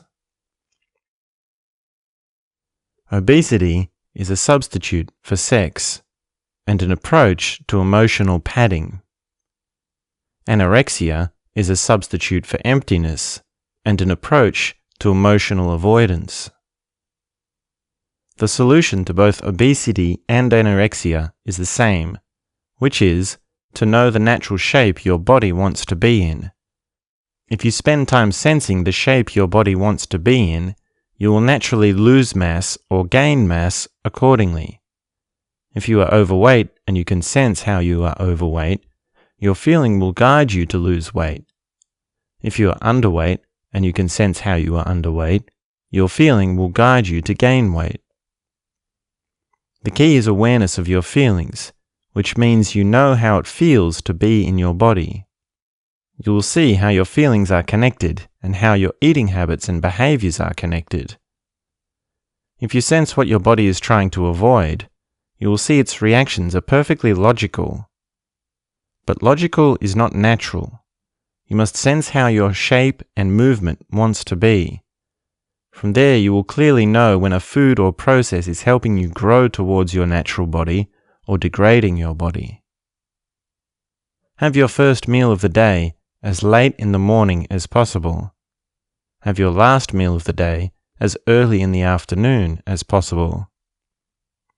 If you have issues with eating disorders, either by overeating or undereating or regurgitating, you must make food central to your path of healing and love. Go back to when you were a child sucking on your mother's milk. As your journey unfolds, learn to be filled with love and learn the ways of emptiness, as fullness and emptiness also echo their importance in the fullness and emptiness of your stomach. Notice the core elements of the food you are eating, particularly for foods of the elements water, earth, and air. Foods of water may include lettuce, watermelon, rice, and seaweed. Foods of earth may include potato, lotus root, ginger, carrots, and beetroot. Foods of air may include flower petals, lavender, cauliflower, broccoli, lemongrass, and chamomile. The spectrum of your sense of taste is something like your perspective of reality in that it evolves gradually and holds its structure due to many complex factors. Spend time living in different countries, eating foods of different cultures. Learn to refine your sense of taste and smell. Eat foods that have nuance and beauty to the way they stimulate your eating experience. As you live in higher awareness more deeply, your sense of smell will become heightened. You will be able to smell a person even from a distance, if only momentarily. You will start to have deeply nostalgic smells that are impossible to describe but are unmistakably from your childhood. You will smell things more acutely, the repulsive becoming more repulsive but bothering you less, and the beautiful becoming more beautiful and filling you up more.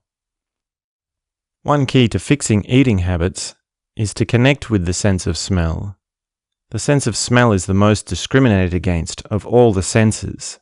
It is the most neglected, and yet the sense of smell holds a key to the deepest depths of awareness. The sense of smell is the sense that is most connected to memory, nostalgia, and pre-verbal conditioning. When your sense of smell is alive with its fullest capacity, you can sense not only what food is right for you, but also what people, places, activities, and any number of things are right or wrong for you. A woman will choose her man, at least partially, by his smell. As your sense of smell develops, your sense of taste will develop. Food that used to be filling and flavoursome to you will become loud and noisy, like a chaos of dissonance. Food that used to be stimulating and exciting will become overbearing and confronting. Leave behind the foods you no longer enjoy eating and accept that your sense of taste is evolving and changing. Foods that used to be your favorite may even become repulsive, especially in the case of coming out of a diet that is of highly processed foods with high salt and fat content. You will start to eat more simple meals. Your process of digestion will become simplified as your time outside of digestion becomes more psychedelic. It is no coincidence that the monk in the monastery eats only a bowl of plain rice each day, receiving tremendous colors from its textures. As your experience of eating food becomes deeper, it will become impossible for you to hear someone talking while you are eating. As for bodybuilding and approaches to muscle growth, it is best to create your diet and exercise routine with an awareness of your natural body. Excessive muscle building is not functional or healthy and is only ever the sign of neurotic ego growth. For a life of bodybuilding, only very few people are chosen. If it is your path, then you are involved in something entirely unique and special unto itself. The fallacy is that us common folk are said to look upon the bodybuilder types as something to aspire to. It is perfectly okay to admire a bodybuilder, but you must remain true to yourself and know your own intention for your body. You must build your body while remaining humble. You must work your exercise routine to the absolute limit, pushing yourself hard into the process without ever once thinking it is an accomplishment. Your exercises of lifting weights are an important part of your journey, but it is also only one side of your body development. You must also include yoga, qigong, dance, latihan, and balance exercises in your routine, along with weightlifting exercises.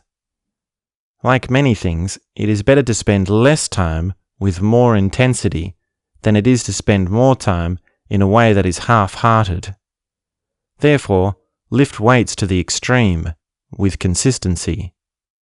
Some people make a career out of weightlifting as a science and a psychology, using all sorts of elaborate machines with cables and bars, looking like a work of modern art installation.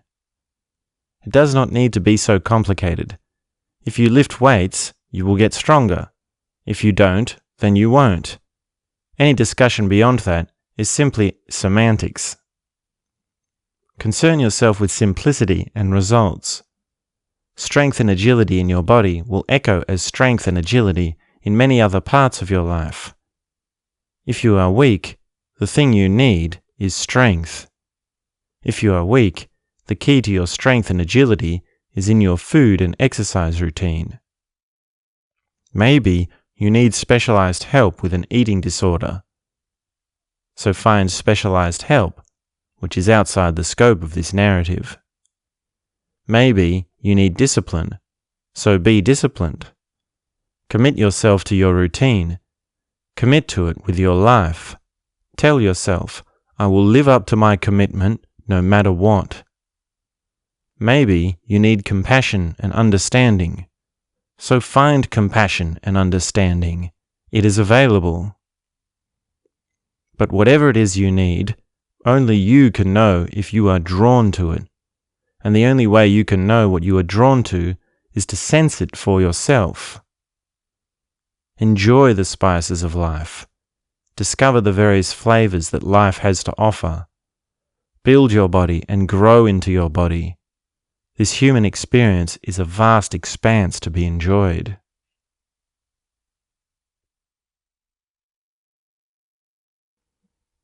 Chapter 36. The Role of the Mentor. You need an intervention. You need someone to tell you everything that's wrong with your life. You need someone to come along and hit you over the head.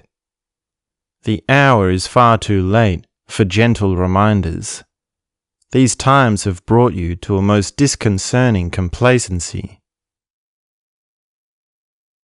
If you allow a mentor into your life, they will hold you to great responsibility. They will point out things within you that no one else has the ability to see. Your mentor will pronounce that which no one else has the strength to pronounce. It may be at times confrontational, but you will also never be without inspiration. Be accepting of your mentor. Listen carefully to everything that is said to you. Follow instructions. Be thankful for advice and feedback even when it is difficult, especially when it is difficult. The things that are hard to hear about yourself are the things you need to change about yourself. The things you need to change about yourself are the things that require your higher awareness. When you are younger, you are impressionable. This means it is perfectly possible for someone to give you an idea or direction that may come to have great significance to you. This is a gift. It is a phenomenon that must be explored, and you see why intelligent mentors are critical. To be sure of yourself is to be set in your ways. To hold an idea of how life is or how life should be is to be closed-minded. When you are young and impressionable, you have the advantage of taking on new ideas and living them with conviction. It is an advantage to be impressionable, as it is a fast-track way to taking new attitudes towards life. As years pass, there is a tendency to not be impressionable. This you must work against. You must practice the required arts to remain with fresh synaptic firings. You must work to maintain an open mind and an open heart. You must develop your neural plasticity. Your own personal truth is neither a matter of being impressionable or sure about yourself. This contradiction is a fallacy. As your higher awareness evolves, you will become paradoxically both more impressionable and more sure of yourself. Your own personal truth is far too nebulous to fit into any kind of dichotomy of yes or no. There will come a time when you will outgrow your mentor. You will travel far further, far higher and beyond into the cosmos of consciousness. It is your destiny to take the journey far grander than your mentor can even imagine. You will have the realization of having outgrown your mentor only many years after having parted ways with them, and only when realizing that your journey is not better or higher than theirs, only different. When you are connected with your mentor, you will always be in awe of how far they have gone. When you are younger, choose a few different mentors to work with and learn everything you can from them. Worship them with unending love, and always make it known how grateful you are for their wisdom and knowledge.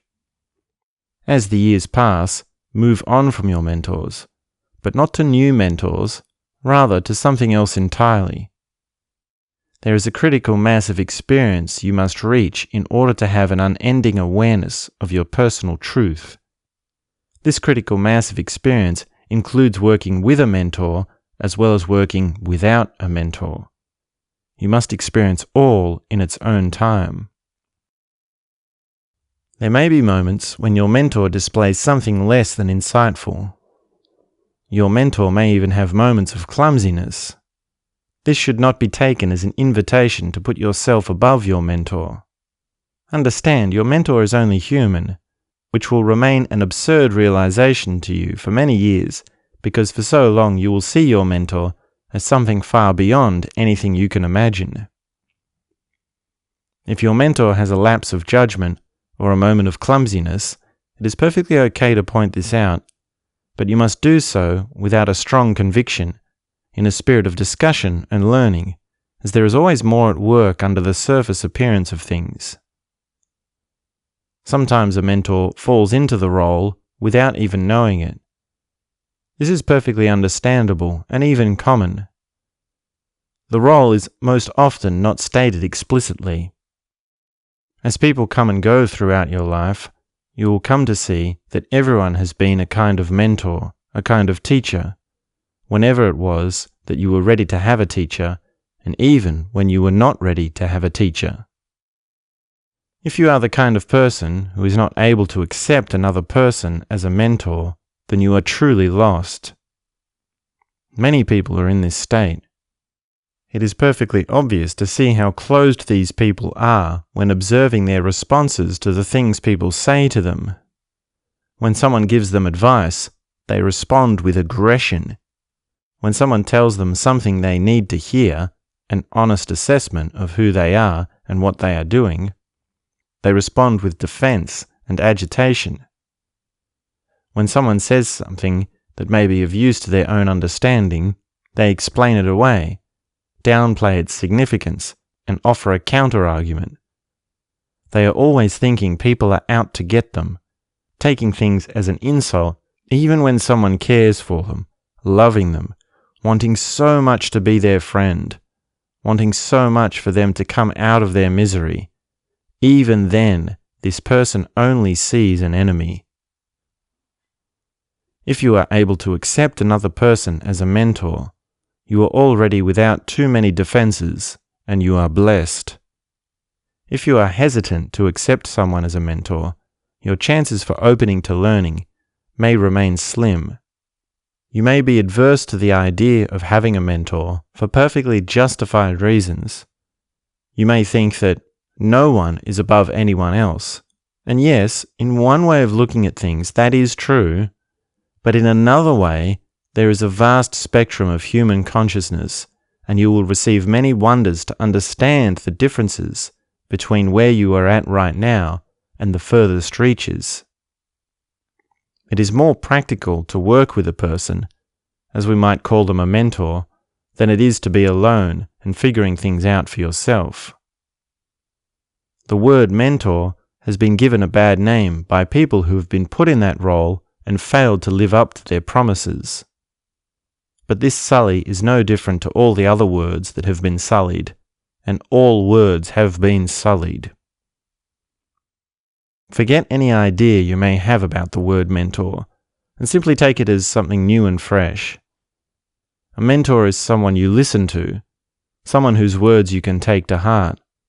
There is no need to make it overly formal. There is no need to make it complicated. Some people have experienced more than others, and those people can be of great support to those who wish to walk the path. It is your destiny to walk the path. You will have many mentors of towering intelligence from many different fields of life. You will have different mentors for the different chapters of your life, and you will go beyond them all. Wake up to your calling. Take the next step towards truth. Accept your mentor. Love your mentor. Learn all you can from your mentor. These moments are nothing short of a miracle.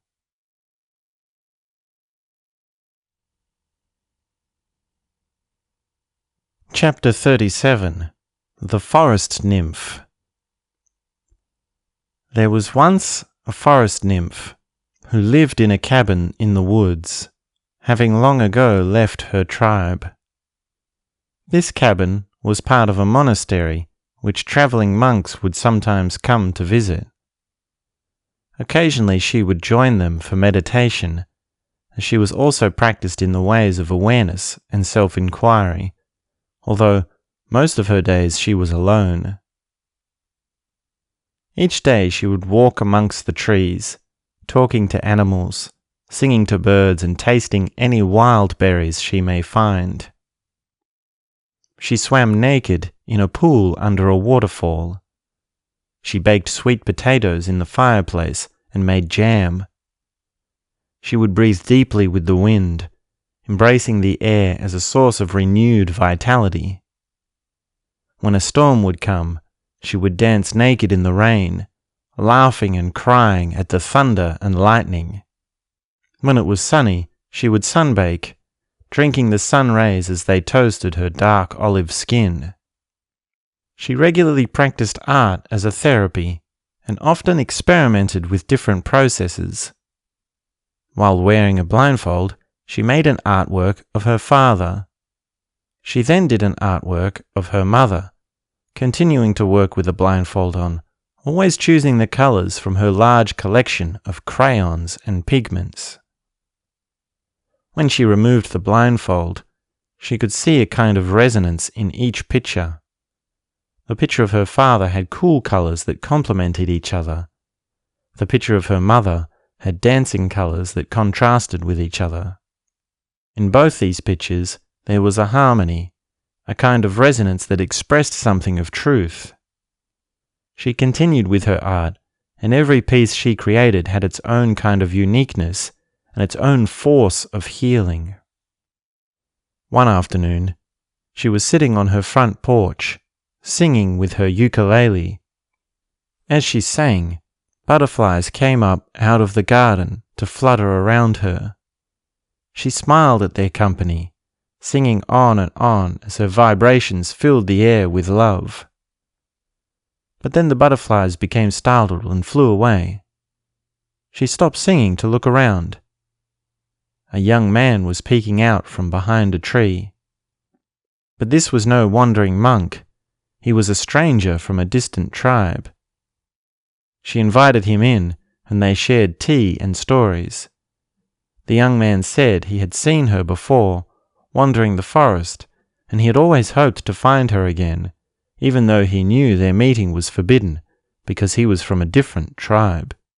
His tribe had many conflicts between her tribe, and he knew that any kind of connection between them would lead to all sorts of difficulties.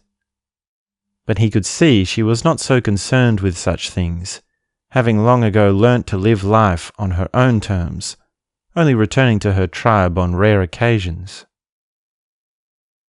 The young man began to visit on a regular basis, and after some time, he left his tribe to live with the forest nymph in her cabin in the woods. Together they lived, laughed, and loved. They shared everything. They connected in every way. She showed him where the waterfall was. She showed him how to make jam from wild berries. He helped with cooking and cleaning, and often sang songs to her and told stories. For a year or more, their souls entwined, under the moonlight, over the hills, in wallows, with pine trees looking on. Their love was an island of light, a beacon of truth, and a happening so glorious they seldom had anything to say about it. Some days they would spend hours just staring into each other's eyes. The years flew by. One summer was especially hot. A drought spread across the land, and fresh water became scarce. The waterfall had stopped flowing. The lovers had been walking further and further each day to reach where they could find replenishments. All their usual tricks and instruments of the forest had not provided enough for their continued abundance. As the drought continued, the young man decided he needed to search for greener lands. One last time, the lovers made love, and the young man left their little cabin in the woods, venturing on out to find a new place to settle with his beloved Forrest Nymph. After he left, a terrible earthquake rumbled the ground, and a fire broke out. Smoke swarmed across the hills. The Forest Nymph ran away, searching desperately to escape the coming fire. For weeks the dry lands burned with raging flames. Nothing was spared, including her little cabin in the woods. As she came to the edge of the forest, she came to learn she was pregnant. If she could not find help soon, it would be the end of not only her own life, but the life of her unborn child. She wondered why, oh why, she had not gone with her man. After long days of walking through ash-ridden lands, she found the neighbouring tribe, the same tribe her lover had come from. They met with her, but were hesitant to provide help, as they knew she came from a tribe they had been at war with. She asked about the young man, her lover, and they told her he had been killed in the fire. The nymph did not know what to do. She had lost her home. She had lost her man. She had lost everything and was now pregnant with no kind of stability to her future. One of the women of the tribe came to her. She was someone who had always been laughing at the tribe leaders, laughing in those moments when it didn't seem right to laugh. The nymph remembered her lover mentioning about this woman. He had told the story that once this woman had been thrown out of the tribe because she had been dabbling in the dark arts. Her general energy and presence was something awfully twisted. She was a woman of intangible dissonance. She came to the nymph and hugged her with a feigning compassion, forcing her body onto her front. The nymph felt something move inside her. It was the baby. It had been disturbed. That night, the nymph had a miscarriage, and she lost her child. A few selected women of the tribe helped her with the process, and because of this, they took pity on her and allowed her to stay and live with them. She wondered if she should leave the tribe and go to find somewhere new to live alone, but the rains were coming, and she did not think she could build shelter soon enough for herself. Over the next few weeks, she was accepted enough to stay with the tribe, so she stayed. She gave up her ways of magic and the energy arts, instead helping with gathering berries and sewing. As they moved on, the rains grew to be more frequent and more intense. The elder predicted a flood was coming, so they moved to higher ground. Amongst the tribe there had been talk of going to live at the great city across the yonder lands, to seek help from the great king they had heard stories of. But the elder decided otherwise. The elder had a vision to see that the great city would not be spared from the coming flood. The rains came, and rivers rose, tearing away at trees, causing destruction across the land. The small perch on the mountainside, where the tribe had made camp, became a front seat view to the new edge of the ocean. There was water as far as the eye could see. By the time the waters subsided, the tribe was unable to hunt as they used to, as all the animals had died out. The nymph remembered her ways of magic and energy and showed the others of the tribe how to use these crafts to survive. As the tribe became established again, and the land rejuvenated itself, she became something of an elder herself. A new generation was born, and the nymph took a liking to the younglings, sometimes showing them tricks of magic and enchantments of the forest. She came to realize, if she was to be her own true self, she must live as was right for her to live, to practice her own ways of the forest. With the blessings of the elders, she left the tribe and went on into the forest again. She made her way and built a tree house to live in. She grew to be in touch with her soul once again. She learned to breathe with the trees and the flowers, the birds and the rivers. She established a place of meditation where people could come and learn the arts of awareness, magic, and healing medicine. Many times the younger girls from the tribe would come and visit her, to play games, to hear stories, and to share in her wisdom. As they grew under her guidance, they became something of a collection of nymphs themselves. They loved the old forest nymph. They all knew the struggles she had lived, the years of drought and fire, the loss of her unborn child, and the great flood. The forest nymph lived with her glow, with the radiance of her soul, with innocence and reverence. She had come to be someone all the younglings admired, so they continued to visit her, even some moving to live with her permanently. There was much mystery surrounding the passing of her life. Some said she had become a great tree oak, a tree that could even still speak on occasions. Others said she had become a voice on the wind. And her legacy endured in a new growing of forest nymphs, who went to live where she had died. They had come to live their own ways of soul and the forest, living in secrecy, living the life of heartfelt connection with the land, speaking with animals, swimming naked under a waterfall, and singing songs to the trees.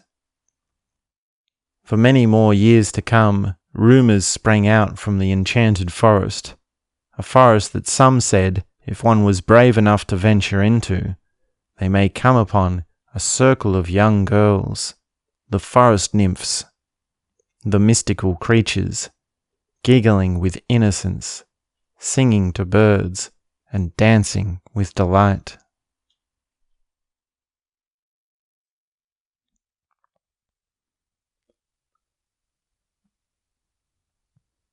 Chapter 38. Tarot Cards Explained.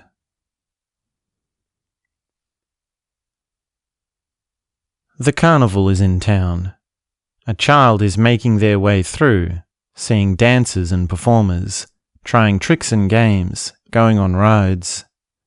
The child comes to the House of Mirrors, stepping in through the door, never knowing what could be on the other side, never suspecting for how long they will be lost, never even having imagined what there is to discover.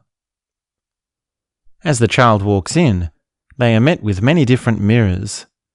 One makes them look tall and skinny, another short and fat. The child giggles and dances, saying, "I am tall and skinny," and "I am short and fat."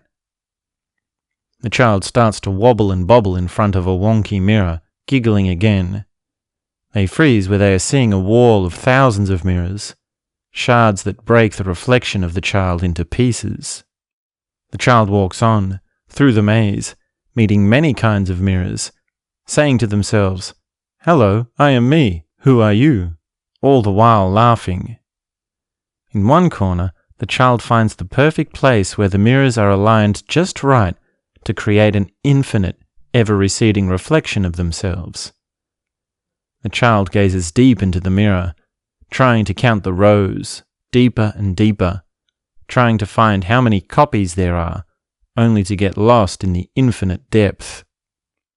The child continues on through the maze. They try to catch the mirror off guard, turning suddenly, hoping to see a moment when the child in the reflection forgets to copy them. At the exit of the maze, there is a normal-sized mirror, with no tricks or gimmicks, just an everyday kind of mirror you might find in your bathroom. The child walks past this mirror with a chuckle and says to themselves, "Ah, I know that's not me." After this experience inside the house of mirrors, the child starts to notice many other kinds of reflection that had previously gone unnoticed. They pull faces when looking into the outside of the spoon, only to turn it around and see the reflection is upside down on the inside. Why is it that your reflection is up one way on one side of a spoon and up the other way on the other? The child gazes into a bubble during bath time, only to see it pop and reveal their reflection in the water below. They gaze deep into the eyes of their teddy bear, noticing a reflection that is ever so subtle, ever so tiny, and yet somehow revealing of something about how the teddy bear feels towards them. The house of mirrors is for you to enter and explore with playfulness. Your reflection is there to evoke a reaction and show a new part of yourself to yourself. There is every chance you may experience a shift in perception, just as the child did. There is nothing spooky, as such, about looking into a mirror, although, if you look deeply enough, you may find there is something quite spooky. A deck of tarot cards is simply another version of the House of Mirrors. A tarot card is there to evoke a kind of reaction in you, a reaction that can tell you something about yourself. Just think of the child standing in front of the different mirrors, with all their different shapes. When you look into a deck of tarot cards, you are seeing yourself from a different angle. You are being reflected, if only in part, back to yourself. The cards have their own way of expressing and communicating. An attitude of openness and willingness to learn will serve you far better than an attitude of skepticism. Objects have their own autonomy.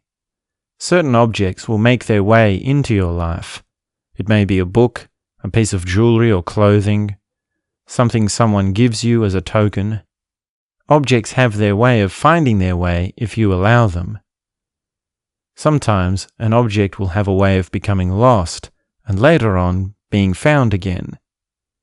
It is not to say there is always some deeper significance or meaning when you lose something.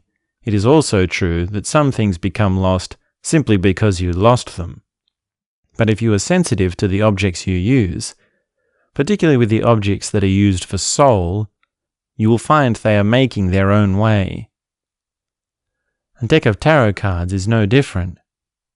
Some people become very protective of their own deck of cards as the energy becomes more and more personal the longer you are in contact with it. A tarot card deck is especially demanding of sensitivity and respect, as it is an object that is directly connected with soul, whereas a book may be connected with soul in a more non-direct or more roundabout kind of way. People who are sensitive to the sovereignty of objects have a different way of relating to the things around them. They pick them up and set them down with care. They are always sure to put them in a place that is safe, where there is less chance for something to be lost. They may even speak with them, asking questions, listening for the intent or direction that comes from within. If you are rude to a deck of cards, you will get a rude response. If you ask a question to the deck and it is not a question of sensitivity, a question that is not coming from a higher place, the deck will spit something at you that is more like a slap in the face. Sometimes a deck of tarot cards may cross paths with someone who is not in contact with soul. For that person, their reaction will be of irritation, outrage, judgment, and even anger. But this is simply a reflection of that person.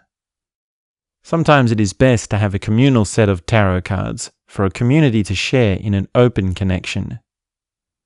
If you are working with your own personal deck, it is important no one else makes physical contact with it without first asking the permission of the deck. To be clear, the permission is asked of and granted by the deck, not the owner of the deck. Usually the owner will be able to see and hear what the deck is feeling towards someone else. What is far less commonly known is that the classic deck of cards as we know them today, as used for gambling and card games, originated from the crafts of tarot. The reaction you have when being dealt a hand is a micro-reflection of your feeling towards life. It is no accident the metaphor exists. Life is always a question of how you are going to play the hand you are dealt. If you are in touch with your higher awareness, you will be more interested in the ways of tarot and energy reflections than in the ways of games and gambling. In fact, if you are in touch with higher awareness, the cards used for games and gambling may function as instruments of insight and beauty and trigger processes within you that bring new realizations, although you will sooner find that working with a dedicated deck of tarot cards will bring reflections from a deeper level. When working with a communal deck of tarot cards, one must always take the process with a grain of salt, as there will always be something of the collective in any reflection that is given.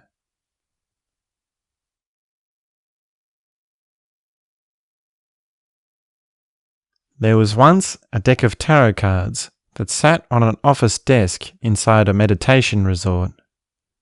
On occasions, someone would walk past and pick up a card, or perhaps sit down for a moment and shuffle the deck, or take a peek at a few of the cards.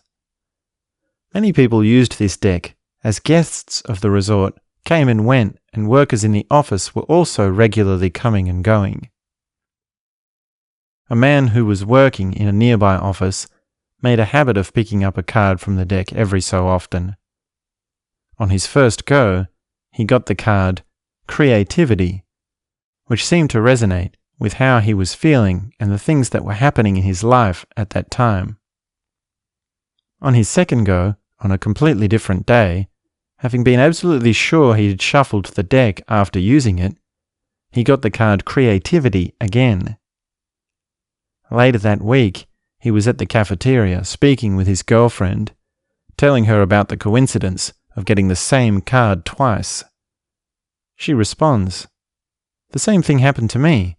I also got the same card 2 times in a row." "Really?" he asks. "What was the card?" "Innocence," she replies. They giggled together for a moment before she turns to him and said, "You know what would be really funny?" "What?" he responds. "If we went there and got the same card 3 times in a row." He looked at her with a mischievous glint in his eyes, and without another moment's hesitation, they were skipping hand in hand off along the path through the meditation resort to the office to find the deck of cards. Upon arrival, she picked up the deck. "Make sure you shuffle it good," he says as they stood there in anticipation. She set down the cards and says, "You go first." "There's no way this is going to happen," he says. "Just be open," she replies. "Don't force anything and don't rush anything. Just allow your intuition to flow naturally." He closed his eyes, took a deep breath in, and slowly stretched out his hand to just over the top of the deck. He freezes perfectly still for a moment as his finger lands on the top card. The world spins in slow motion as he drew his card up towards his face. He opened his eyes and looked at the card. He let out a sigh. "Well, what is it?" she asks. "What did you get?" And he shows her the card, and they both say together, "Creativity." They giggle, delighted by the moment. "Okay, now your turn. But I know there is no way this is going to happen," he says. In one quick movement, she cuts right through the deck and turns over her card. Innocence. And they both fell to the floor with laughter.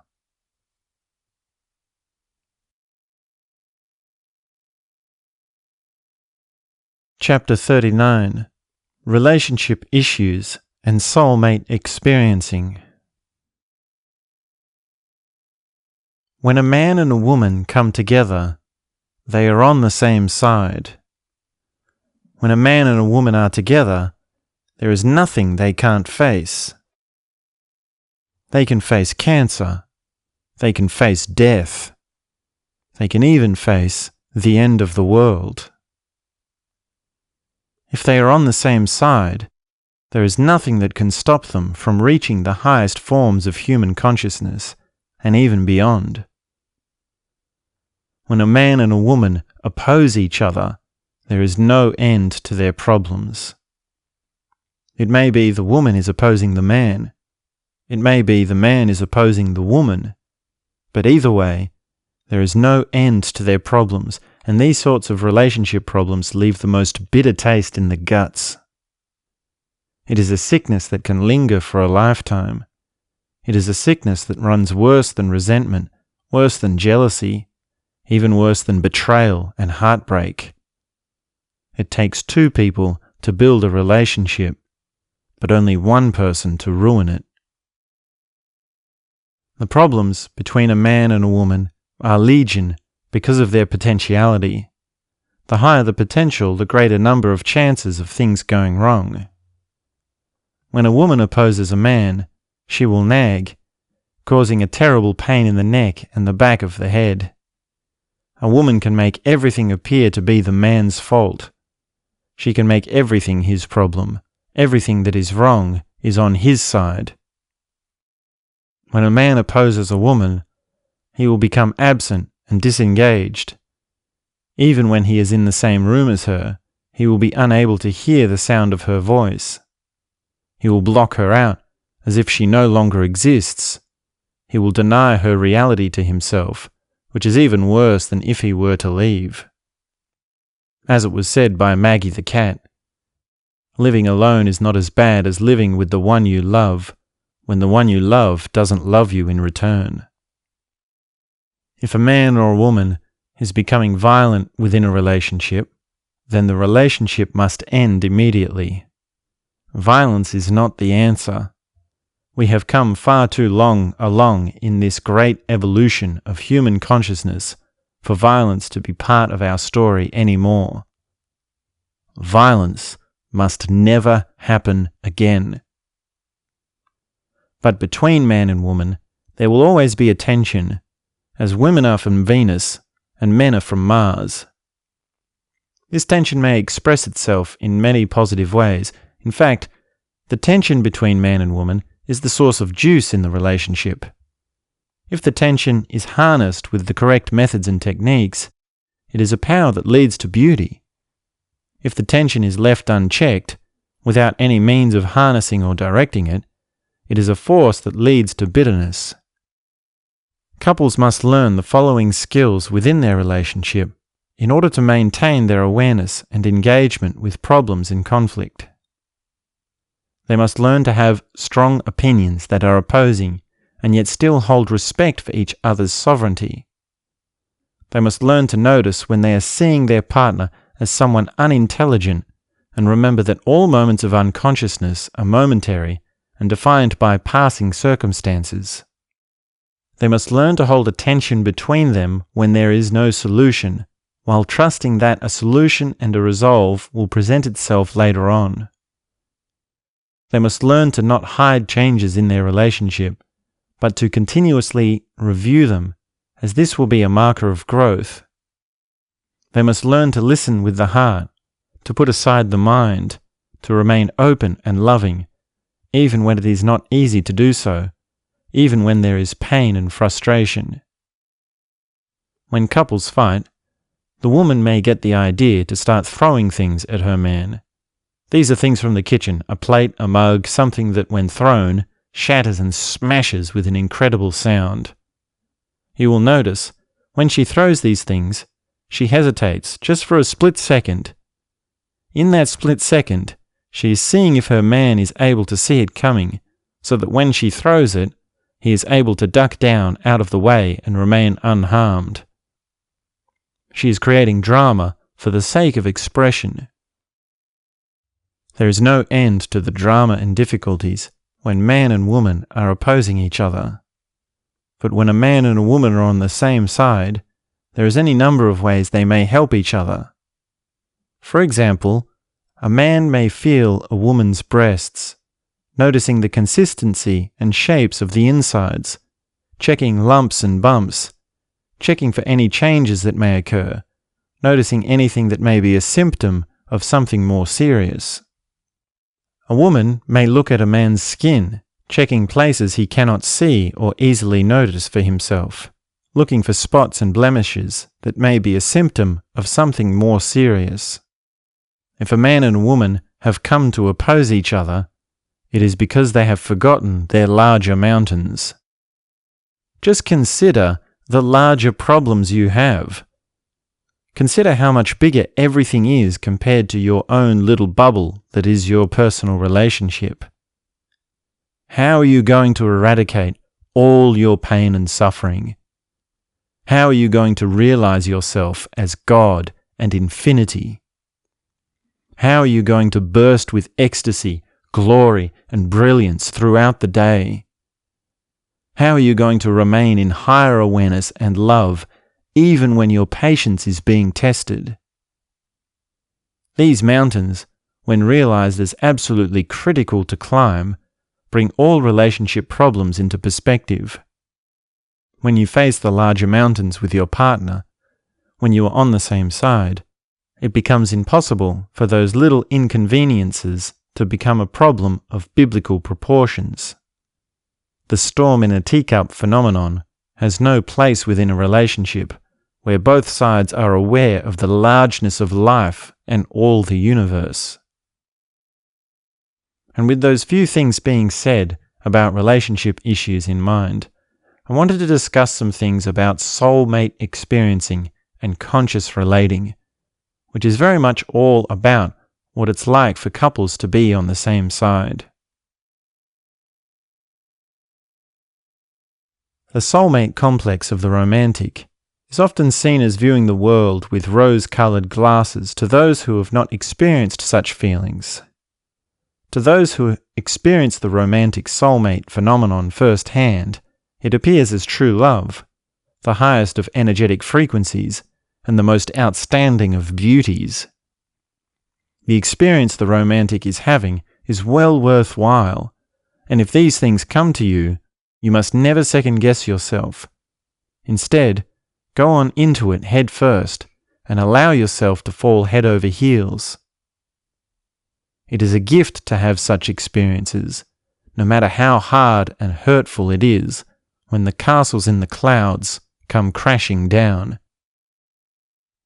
The soulmate experience on a deeper level, beyond the romantic archetype, is relating to your partner from all levels of awareness. A soulmate relationship is one that works on every level consciously and adaptively. It is always the case when we talk in levels. We may use just about any theory that suits our fancy, and there are always many to choose from. For the sake of this discussion, let's look at the 7 chakras, or energy centers. There are many descriptions and interpretations of the chakras, some putting the labels on different levels, but we will be focusing on them as Osho describes them in his series, The Divine Melody, Talks on Songs of Kabir, particularly in Discourse number 5. Your sense and abilities of relating develops through the 7 chakras. In the first level, the base level, there is a connection of the physical to the physical. It is all about food. An individual who is primarily concerned with food is centered in the base chakra. In the second level, there is a relation of self to other, most commonly by ways of dominance. It is the power center, the drive to control others, to have your will forced onto others. The third level is the sex center. It is a new kind of relating that is based on opposites. Opposites attract, and it is more understanding of the other. These first 3 levels of food, dominance, and sex make up the lower 3, which then evolve over to the higher 3. The fourth level is the level that connects the lower 3 and the higher 3. It is the heart center, the center of love. It works as a mediator between the unmanifest and the manifest, the unknown and the known, the intangible and the tangible. It is the most mysterious of all the centers. The fifth level is of prayer or communication. It is the vocal center, and in the case of communicating with the divine, you will notice it goes 2 ways, as is often forgotten about prayer, that it is not only a matter of speaking with the divine, but also a matter of hearing what the divine has to say to you. The sixth level is of the mind, or the third eye. It is the meeting of the masculine and feminine. Just as the sex center was a meeting of opposites in the outer world of man and woman, the third eye is the meeting of the inner masculine and the inner feminine. The 2 sides you have within yourself, your 2 eyes, your 2 faces, the 2 hemispheres of your brain. The 7th level is of the crown, of unity. It is the level that can see and coordinate all other levels, the lower 3 and the higher 3. It has a light that shines out of all, illuminating darkness and misunderstanding. It is beyond the mind.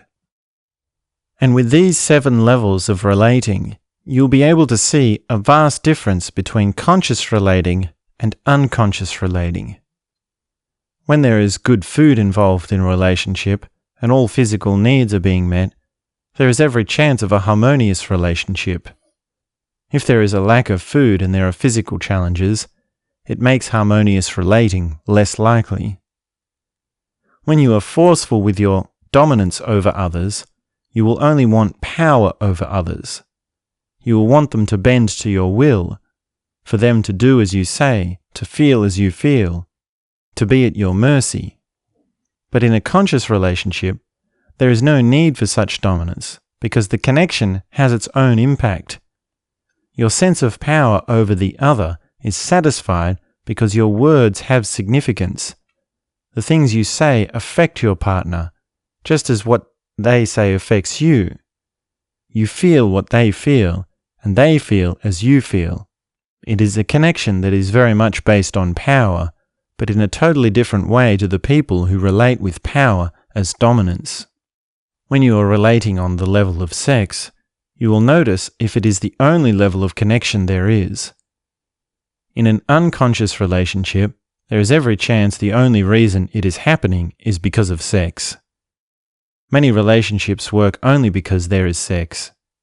In a conscious relationship, the sex center is perfectly active and flowering, but it flowers along with all the other centers. When there is love, the relationship has a completely different flavor to it. When love is present and set as a foundation, just about everything else falls into place. If love is the guiding center, then all other centers will be brought into line. If there is no love, there is every chance things will turn into something absolutely terrible. As for the communication center, the voice chakra, there is a world of difference between conscious and unconscious ways of talking.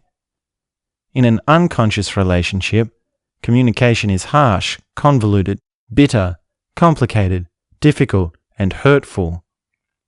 You will have all sorts of blame towards your partner, and all sorts of defenses for yourself. In a conscious relationship, communication is open, peaceful, loving, simple, easy, and healing. You will feel what your partner has to say is a blessing to hear, and what you have to share will be received with understanding.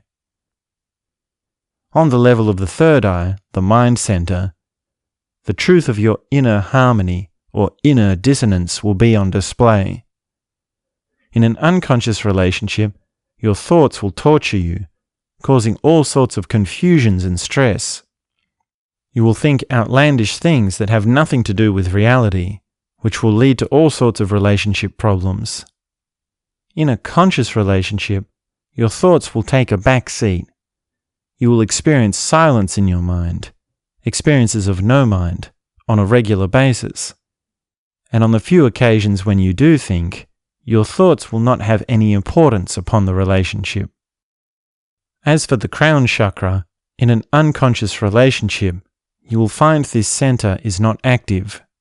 You will be feeling something deeper and something higher is missing from the relationship. You will always remain unsatisfied. In a conscious relationship, you will find the crown chakra opens wider with the support of your partner, leading to deeper and higher experiences and more feelings of satisfaction and gratitude. Soulmate experiencing is conscious relating on every level, your soul being the thing that can sense each level and function through each level consciously. When you enter a soulful relationship, you bring all that you are and all that you have learnt about yourself to the table. You open yourself to doing whatever it takes to bring your unconscious ways of being into conscious ways of being. You see there is a reality of relationship issues and conflict, and you face that reality head on, willing to learn, even willing to fight, all in the name of love and understanding. Of course, it takes two to tango. In any relationship, you are always needing to be met by the other, and you can only ever meet to the same level you have realized for yourself. You want to be in a relationship with someone who has done the work, having done the work yourself. Which brings us back again to why personal realization is so important. A soulful relationship is far more likely when you have discovered the soul you have within yourself. And for anyone who has the chance to have this kind of relationship, then Godspeed and all the best, leaving the rest of us looking on while green with envy. The more common reality is, relationships lack a soul connection. Relationships are so often based on the things that are far more crude, like sex, or even just simple day-to-day practicalities. And I want to make clear, a soulful relationship is not exactly what I have described here with all these levels. It is not something that is so easily defined. When you have it for yourself, you will know it for yourself. You will probably not even need any system of levels to analyze your relationship, as a soulmate experience is largely an experience that is beyond every level. And it might be that it is not your calling to have such an experience. Perhaps your relationship will function as a test of your awareness, or a test of your patience. God sent women to test men, as the old saying goes. Socrates himself was supposedly married to the most difficult of women.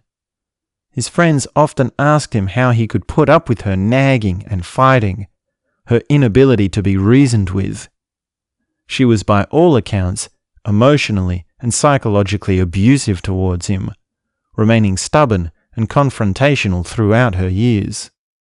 Socrates would always give the same answer to his friends.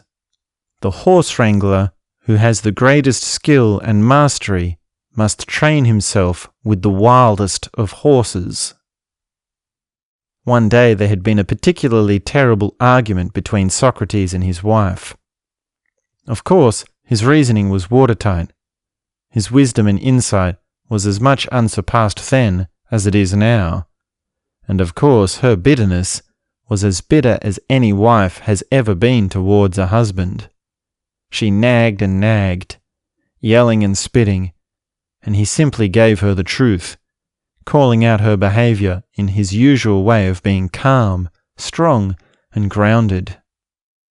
When the argument was done, Socrates went to sit outside to be alone for some time. She came out after him, carrying the chamber pot, the bucket that was in those days used to collect poo and piss. She walked over to Socrates and tipped it over his head, and without a moment's hesitation, he said, "After the thunder comes the rain."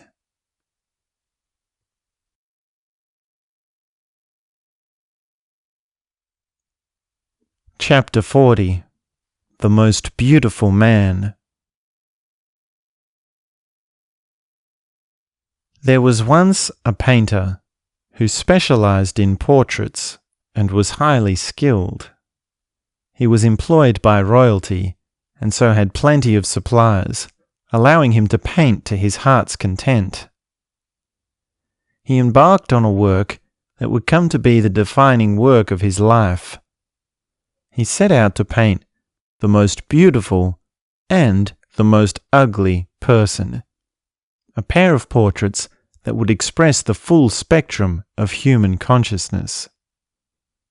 He searched and searched, far and wide, until he found a subject that was undoubtedly the most beautiful face he had ever seen. It was a young man, just 19 years old. He was full of innocence, with a spark in his eyes and an aliveness in the way he moved. He had a glow that radiated upon the world with love and beauty. The painter painted his portrait, not even once telling the boy of his intentions. The painter then went on to search for the ugliest person. Again he searched far and wide, looking in all the places you might think to find someone who had been hardened by the world. He searched in dungeons and back streets. He searched through corners and coal mines. But everywhere he looked, no matter how dark a person was, the painter would always see even the most faintest glimmer of hope in the eyes. It took more than 30 years for the painter to find someone who was truly broken. He found him in a prison, a man who had committed many terrible crimes. He had been sentenced to death. It was in his final weeks when the painter came to him to paint his portrait. His face was scarred, eyes twisted, his lips curling as if he was always on the verge of a growl. When the painting was finished, the prisoner asked the artist why he had chosen to paint him. The artist refused to tell him, as he did not want to break his spirit any further, knowing he had not long to live. But the prisoner insisted, forcing his will onto the artist until he gave in. The artist told the prisoner he had been seeking the most broken person to paint, to go with the portrait he had done of the most beautiful person. The prisoner looked at the artist, and then looked at the painting. He could not deny that he was very much the most broken man the world had ever known. It did not even bother him to know what the artist had been seeing in him. He had long ago resigned himself as a person who had lost his spirit. The prisoner turned to the artist and demanded to see the painting of the most beautiful person. It was a dying man making his last request. So it was arranged for the artist to bring the painting to his cell. When the painting of the most beautiful person was revealed to the prisoner, he fell down to the ground and began to cry, covering his face with his hands. The artist tried to confront him, saying, "I can see you understand how this is the most beautiful face you have ever known. Your tears are a testament to the beauty." But the prisoner shook his head and said, "You do not understand. I am not crying because of the beauty. I am crying because this is a painting of me."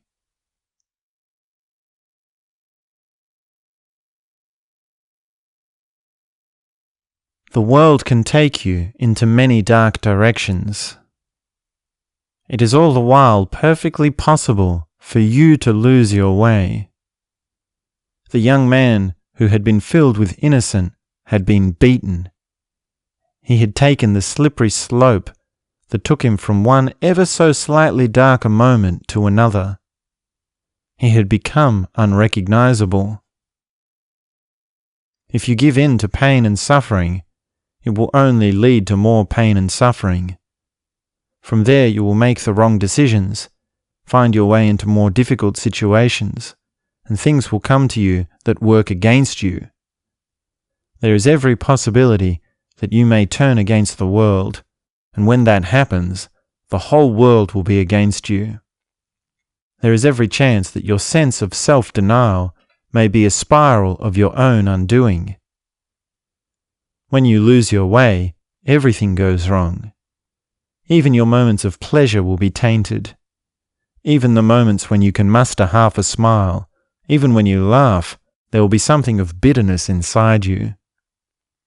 Even when you have every reason to feel gratitude, and these moments always come, if only momentarily, even then you will be a million miles away from gratitude. But if you go beyond pain and suffering, it will lead to love and explosive ecstasy. You will make the life choices that are right for you and find your way into more situations of opportunity.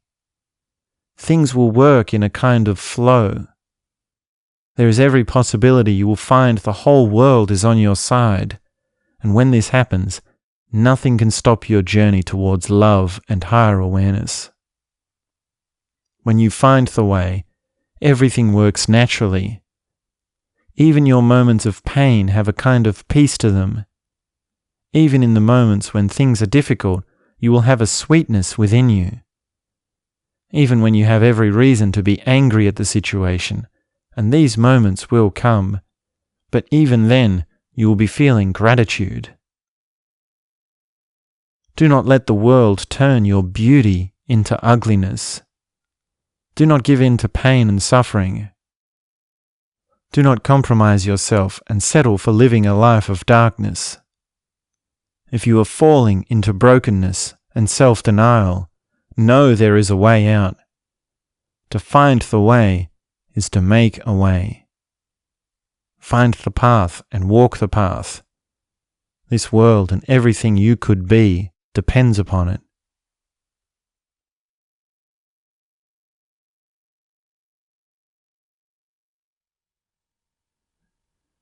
Chapter 41.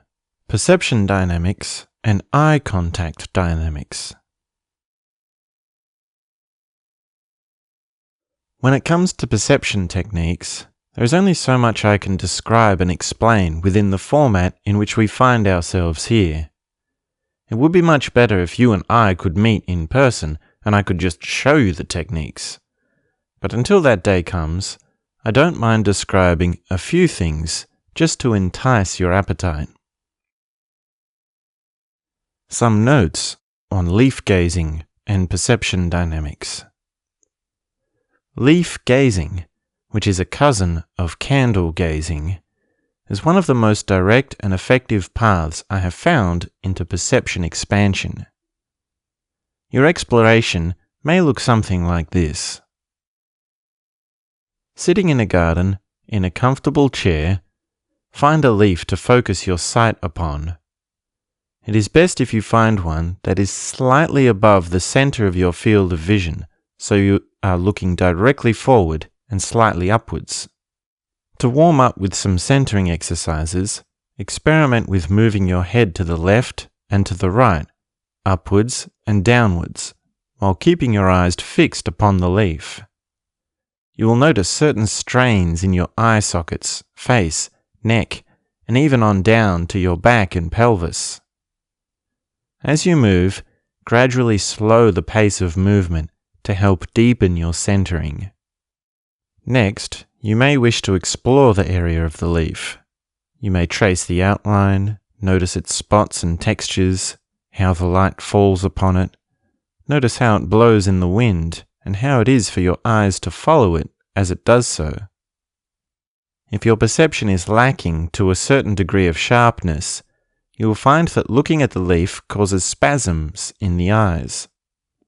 Your mind will have all sorts of reactions, throwing all sorts of distractions at you. If you are strong enough to maintain your gaze, your perception will sharpen, and your sense of sight will change as your mind becomes quiet. It is a great example of how the mind is a useful servant, but a terrible master. It is also a telling indication of how much perception ability you have as to how difficult it is for you to simply sit down and look at a leaf. From here, with a basic amount of sharpness and a decent amount of determination to continue looking at the leaf, a whole host of perception experiences will unfold. For one, you will be learning the exact experiential difference between thinking and looking out your eyes. For another, you will be seeing the difference between looking with a relaxed gaze, looking with a piercing gaze, looking with an open gaze, and looking while your eyes are watery and blurry, as well as many other ways of looking. And that is a fundamental insight you will discover again and again, that looking out your eyes is never just looking out your eyes. You will notice the sounds and the spaces of the environment, and how your sense of sight is connected with your sense of hearing.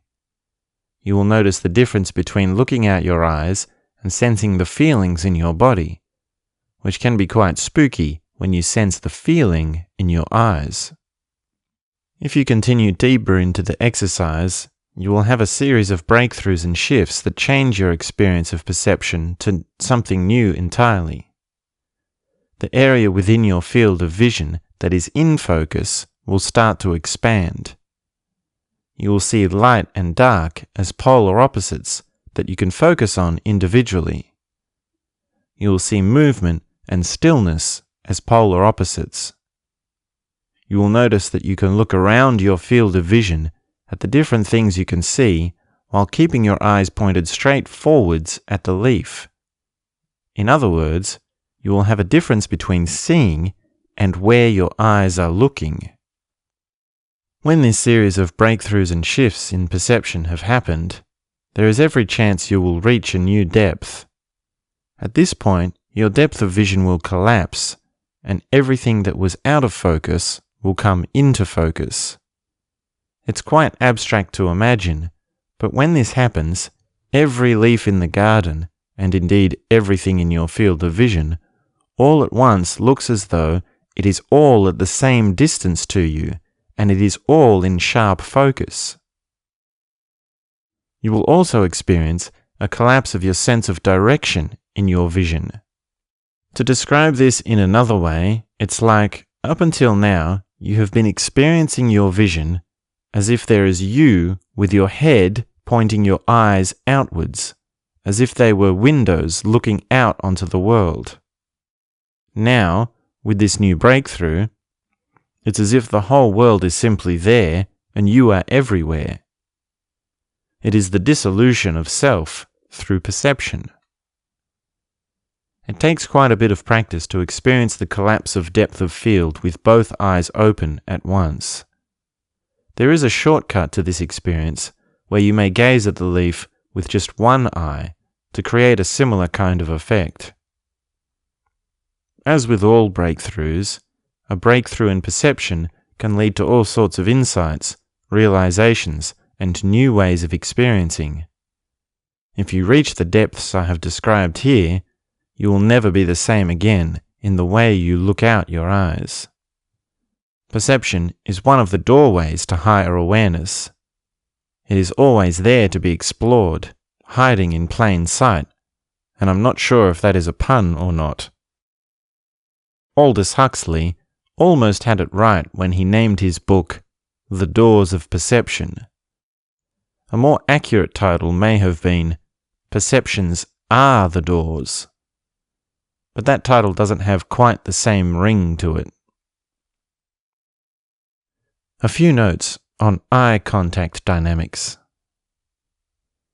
Along with candle gazing and leaf gazing, eye contact dynamics have many things to be discovered and explored.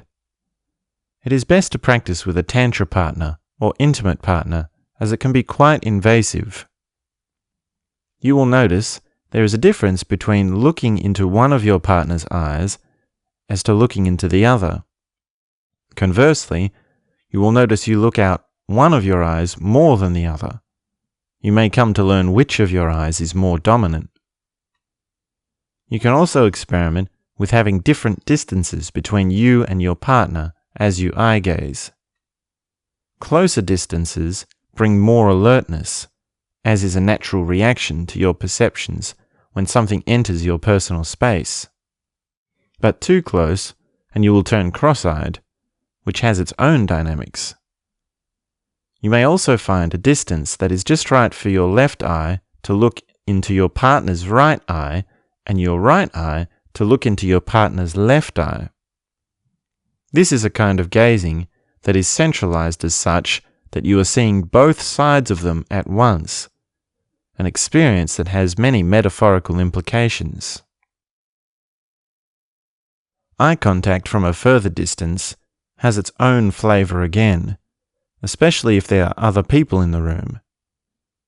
Because of how perception works and how the social sphere works, you are generally accepted to only look at the few people who are in your most immediate vicinity. Looking beyond these people and making eye contact with someone can be interpreted to mean all sorts of things.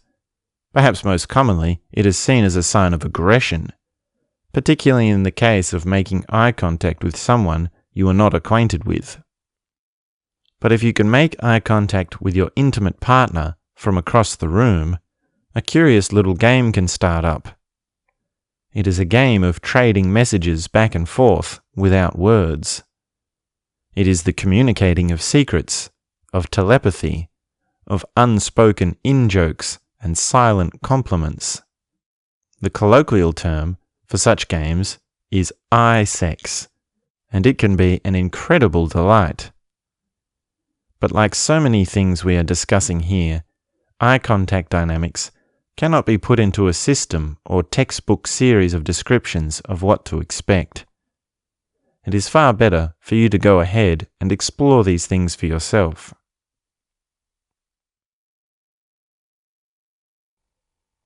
Chapter 42. Ascribing Your Name. Instruments of Identity.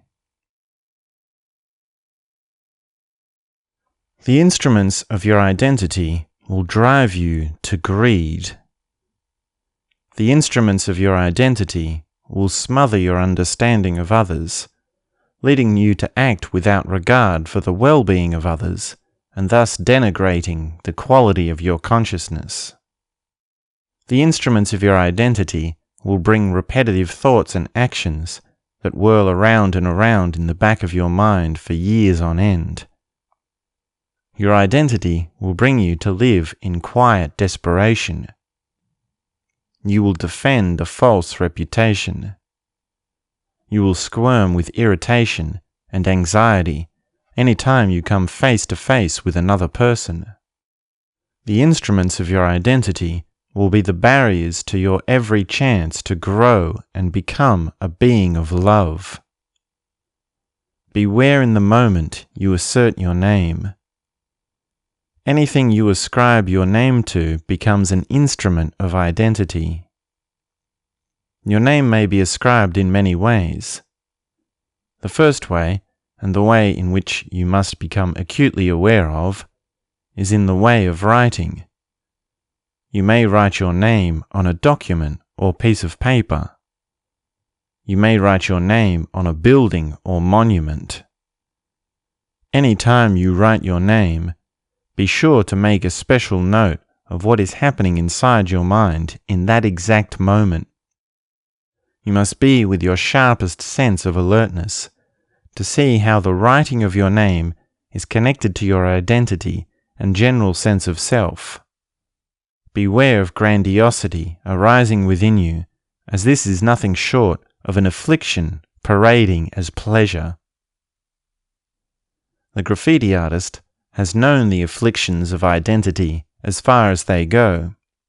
the graffiti artist ascribes their name all over the city, an assertion of their identity. But the graffiti artist comes with another component to their actions, which is that of creative expression. A graffiti artist can express something of their own unique soul, sharing colour and flair with the world. Graffiti is an artistic endeavour, a thrill-seeking sport, an exploration of personality, and an expression of soul. A graffiti artist can share something of spice with the general community, even while they are concordantly suffering their own instruments of identity. The politicians and the like, who sign their name on high-profile documents, provide nothing of colour to the community. On the contrary, they are creating gambling hubs that suck the living soul out of people. They are giving billions of dollars to companies that destroy the environment. This is the people who sign their name on the highest paying documents that bring about a terrible cancer to the people around them, all while maintaining the veneer of their greatness and importance. These are the same people who sign death warrants for people they have never even met. If you have been working directly with the instruments of identity and growing in such a way as to allow their grip upon you to loosen, you will notice how very seldom you ever write your name or even use your name. When you have liberated yourself from the instruments of identity, your name will be nothing more than a passing sigh of a receptionist. Your sense of self puffs up to all sorts of extravagant sizes, maintaining itself in all sorts of deceiving ways. The way your name functions can reveal all you need to know about the complexities of identity. Those who have transcended have come to see how a name functions. They have come to notice all the various intricacies and complexes of identity. Those who have ascended have grown to be without a name, to be nobody. For you and me, the common folk, it is perfectly okay to have a name for the sake of practicals. However, we must always be on guard for what may be the beginnings of a cancer. Chapter 43. Tantra Methods. Tantra is a broad subject and spoken about in meditation circles in many different ways. I've heard a range of definitions from Tantra is anything that is not sex to Tantra is anything that ends in good sex. In a textbook way of defining it, Tantra is simply anything that dissolves a boundary, and under that definition, like I said, it's very broad. In a more practical way, or a closer to home way of defining it, Tantra is the dark art of meditation that plays on sex and spice and explosive experiences of intimacy, connection, emotion, perception, and bodily sensations. Tantra is what brings deeper sex, deeper love, higher peak experiences, higher realizations, and all around more of all the good juice that life has to offer. Tantra is what lights the fuse in your intensity, what ignites the primal fire within, what brings you along in leaps and bounds on the journey of discovering yourself through relating to someone else. For a man to become familiar with the ways of Tantra, he must be experienced with meditation and energy practice. He must be well on the path towards sensitivity and higher awareness, working primarily with the ways of feeling, emotion, and perception. Generally speaking, when a man does not take interest in the ways of Tantra, it is because he is mind-centric and unaware of the significance of moving into multiple centers. In this modern age, it is quite common for a man to become trapped in a mind-centric perspective for his entire life. For a woman to become familiar with the ways of Tantra, she must be prepared to submit to ideas, explanations, and formal structures. She must be willing to follow the instructions of a facilitator or her partner, willing to trust the process and be curious without too much fear of what may happen. She must also be ready to listen to explanations, which can be verbose at times, although a necessary part of the learning process. Generally speaking, when a woman does not take interest in the ways of Tantra, it is because her heart has become hardened and closed. So with that in mind, allow me to describe just a few techniques to serve as an introduction.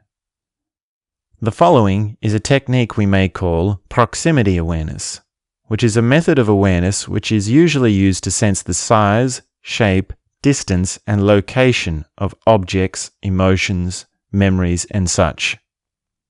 But here I would like to describe it as a Tantra technique you may like to try with your partner.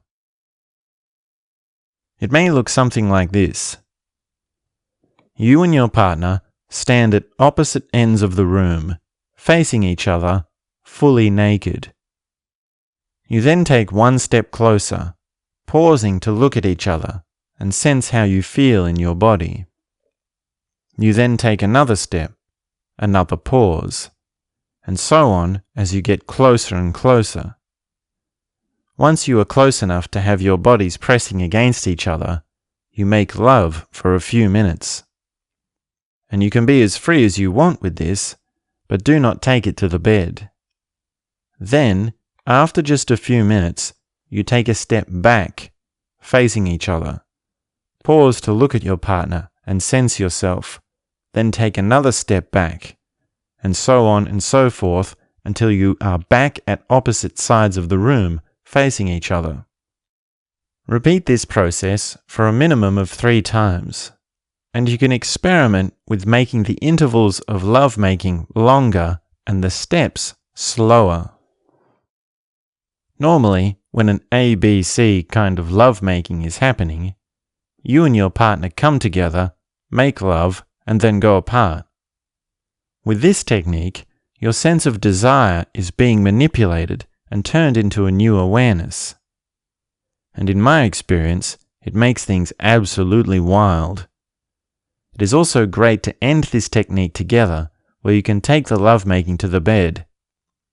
It serves as a kind of foreplay technique. But for really explosive results, and for those that dare, you can end this technique apart, maintaining the tension, keeping the energy building throughout the day. This brings a heightened awareness to the distance between you and your partner, physically. In other words, you become hypersensitive to their proximity. Another powerful tantric technique that involves the body in a similar way to this proximity technique is that of body mirroring. Here's how it works.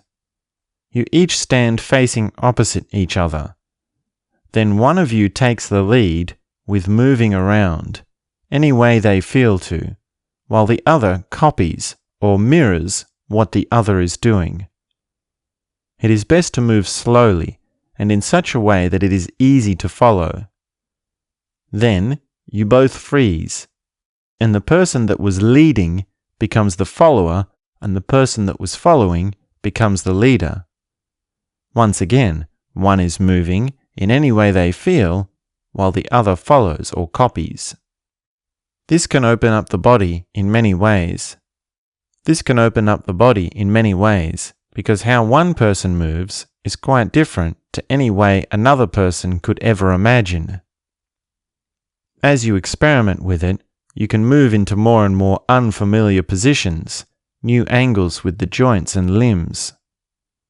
As the exercise continues, you keep repeating, moving, then stopping, then handing over the job of leading to the other over and over again. It requires a deep attentiveness to what is happening. As the sensitivity grows between you and your partner, there comes a point where you both don't know who is leading and who is not. The movement becomes one continuous flow. To reach this point, however, it does require a fairly decent amount of sensitivity, which can be found sooner by moving slower more often. The body mirroring technique can also include sexual movements, and in fact, there is a whole range of ways to make love that are symmetrical, mirrored. Experimenting with an understanding of both symmetrical and asymmetrical positions can work wonders for opening things up in the bedroom.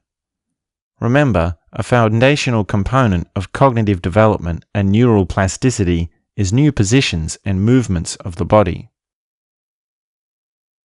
Now, a little bit about breath work. Synchronized breathing is something that both happens naturally when you are relating deeply with your partner and also as a conscious Tantra exercise that requires attentive effort. Sit in a comfortable position facing your partner and place your hands on their chest, below the shoulders and slightly above the breasts.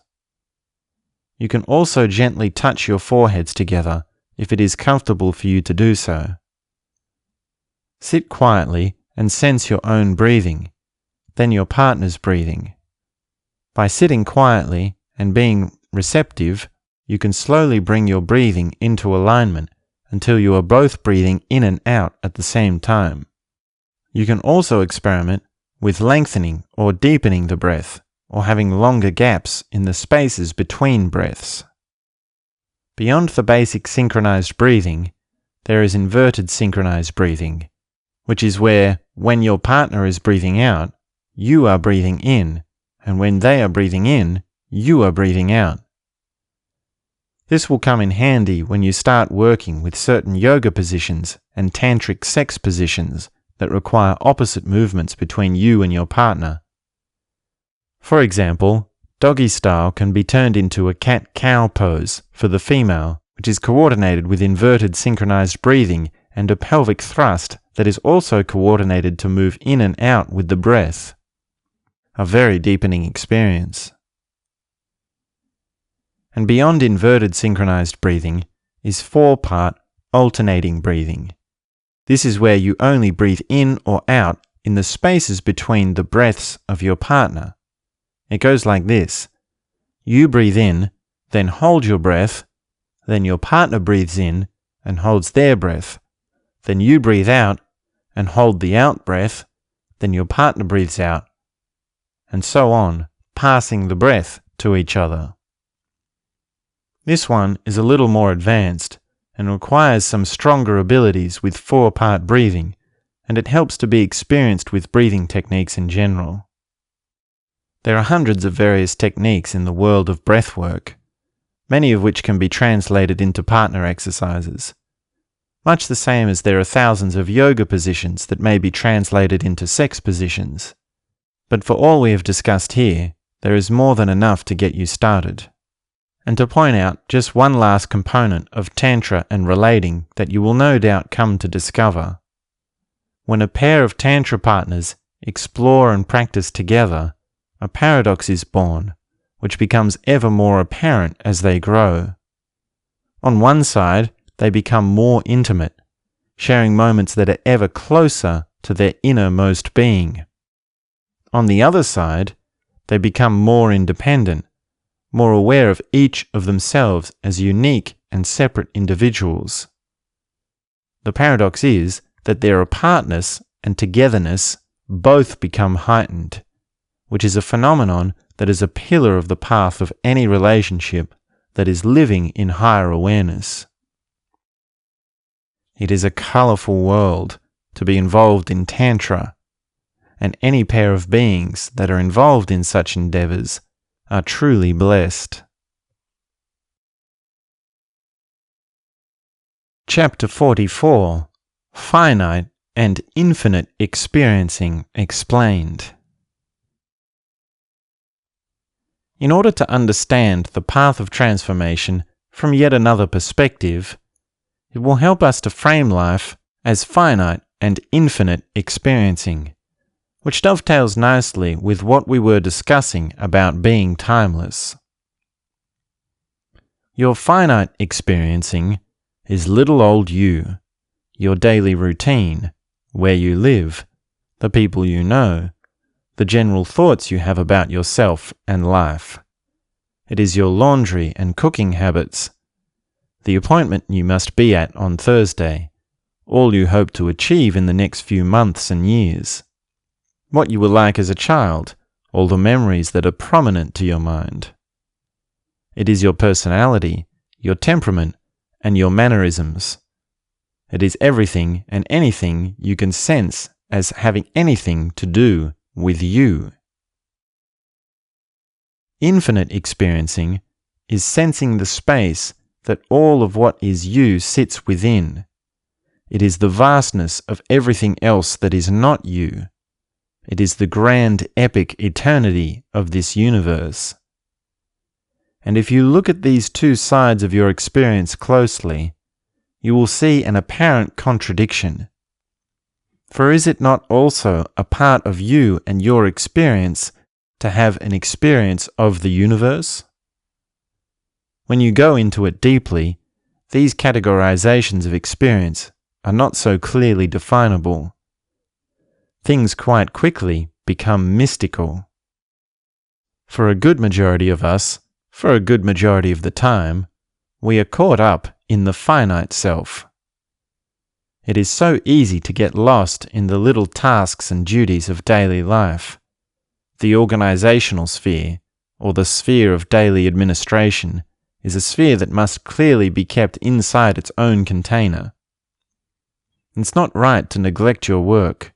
You still need to pay bills, organize things on your calendar, confirm events, send emails, send text messages, and all the rest of it. And yes, the bite of bureaucracy and administration can sting at times. At times it feels like a whole lot of mind tangles and jumping through hoops, only to preserve what you had before. Sometimes, in life, the last thing you want to do is fill out another application form, and it is exactly the first thing you need to do. But a person of higher awareness remembers their grounding in such moments. Even when confronted with a difficult situation of the organizational sphere, there is every chance to act with grace.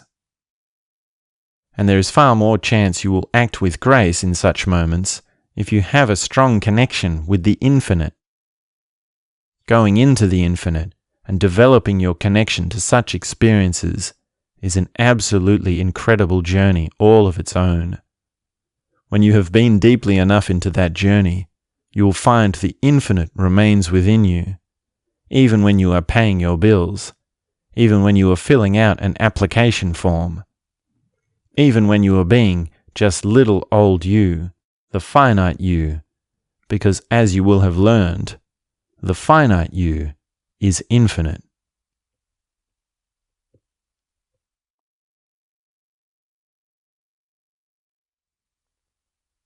Chapter 45. Sensitivity and the Fighting Spirit. The staunch man and the sensitive man is a false dichotomy that must be dispelled. The staunch man, with his confrontational persona, is a coward. The staunch man is a closed mind, a closed heart, a being without any ability to even begin with learning or opening. Because the mind works in opposites, one may come to suspect that the higher way to live is as a kind of opposite to the staunch man. A man may fall into a number of misconceptions on what sensitivity is. A man who is being sensitive on a basic level may speak softly, take the perspectives of others into account, avoid confrontation, act as a peacemaker, live a simple life, and be quiet within himself, which are all worthwhile endeavors, but at the foundation of it all, he does not take his sensitivity far enough. A man who is being sensitive on a deeper level is a man that knows that sensitivity is something that evolves outwards from his being, changing the way he relates to other people and the way his perception holds weight upon his daily experiences. His sense of sensitivity applies to every single phenomenon within his known reality. A man who is truly sensitive knows the basic idea of what it means to be sensitive with a connection to the lessons of being staunch and being able to fight. Consider for a moment the situation in which two men come to fight. In one scenario, two men come together and they fight, the stronger beating the weaker. In another scenario, two men come together, but only one is driven to fight. The one who is unwilling to fight may run away or use his words to bring about a de-escalation of the situation. If the man who is driven to fight has the potential to open to a new kind of intelligence, he will be susceptible to the words of the man who is unwilling to fight. Oftentimes, a man that wants to fight has no potential for higher awareness, no matter how skilled his opponent may be with the ways of influence and rhetoric. In yet a third scenario, two men come together, one is driven to fight, and the other is unwilling to fight and also unwilling to run away or use his words to bring about a positive outcome or de-escalation of the situation. The man who is unwilling simply lives in a higher state of consciousness that is far beyond that of the man who is driven to fight. This difference is so stark that the man who is driven to fight becomes stupefied. He becomes dumbfounded by seeing a higher state that is so far out of his ability to comprehend, and yet absolutely undeniable. For a man to be on this higher state and remain radiant while encountering a man who is driven to fight, he must develop his consciousness to all its extremes, in all of its potentials. Intimidation is a falsehood. Men must either fight or live on their different levels of consciousness with perfect understanding. There are two distinct things that differentiate men when they fight: the fighting ability and the fighting spirit. And it is the man that has a tendency towards fighting that lacks fighting spirit. He is compensating for his lack of soul, which is perhaps why watching people fight has been so entertaining throughout the ages. It is a matter of spirit. It is a matter of something bigger than what is being seen right before your eyes. A man with higher intelligence who has a burning fighting spirit turns his energies to ever higher and higher endeavors. He has long ago lost interest in dominating others. He has no interest in asserting himself in any way. To him, a fight is infantile. Instead, he turns his fighting spirit towards new experiences, vastness of perspective, deeper depths of intimacy, and thousands of other things.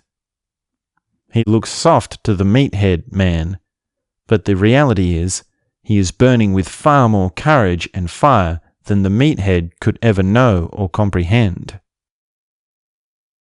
These men that we have all seen, the so-called staunch type, the type we may call seething with toxic masculinity, these men miss something of life.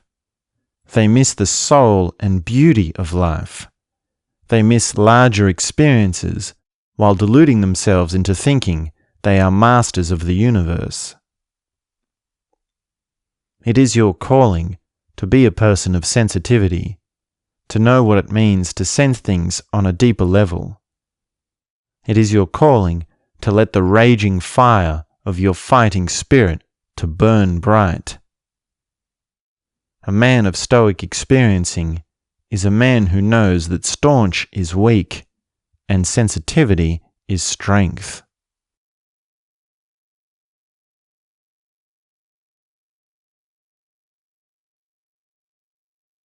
Chapter 46. The Role of the Facilitator. A long time ago, in a land far away, there was once a Tai Chi teacher who lived at a meditation resort. Every morning, this Tai Chi teacher taught his class. Many students came from around the world to visit this meditation resort and attend his classes. There were a number of students that were regular attendees, being good friends and well acquainted with each other. One morning after class, The teacher was sitting at the breakfast table at the cafeteria. Many of his students were also there, sitting around enjoying breakfast as they regularly did. In an awkward moment, a man was shuffling nearby. He was carrying his food tray, which was empty, having clearly finished his breakfast. He looked to some of the people at the table and asked to join. One of the students made space and he pulled up a chair and sat down. "I wanted to ask you all some questions," the man says. A few students looked back and forth between each other. Some didn't seem to notice or pay any attention, simply continuing to enjoy the morning. But the man continued to talk.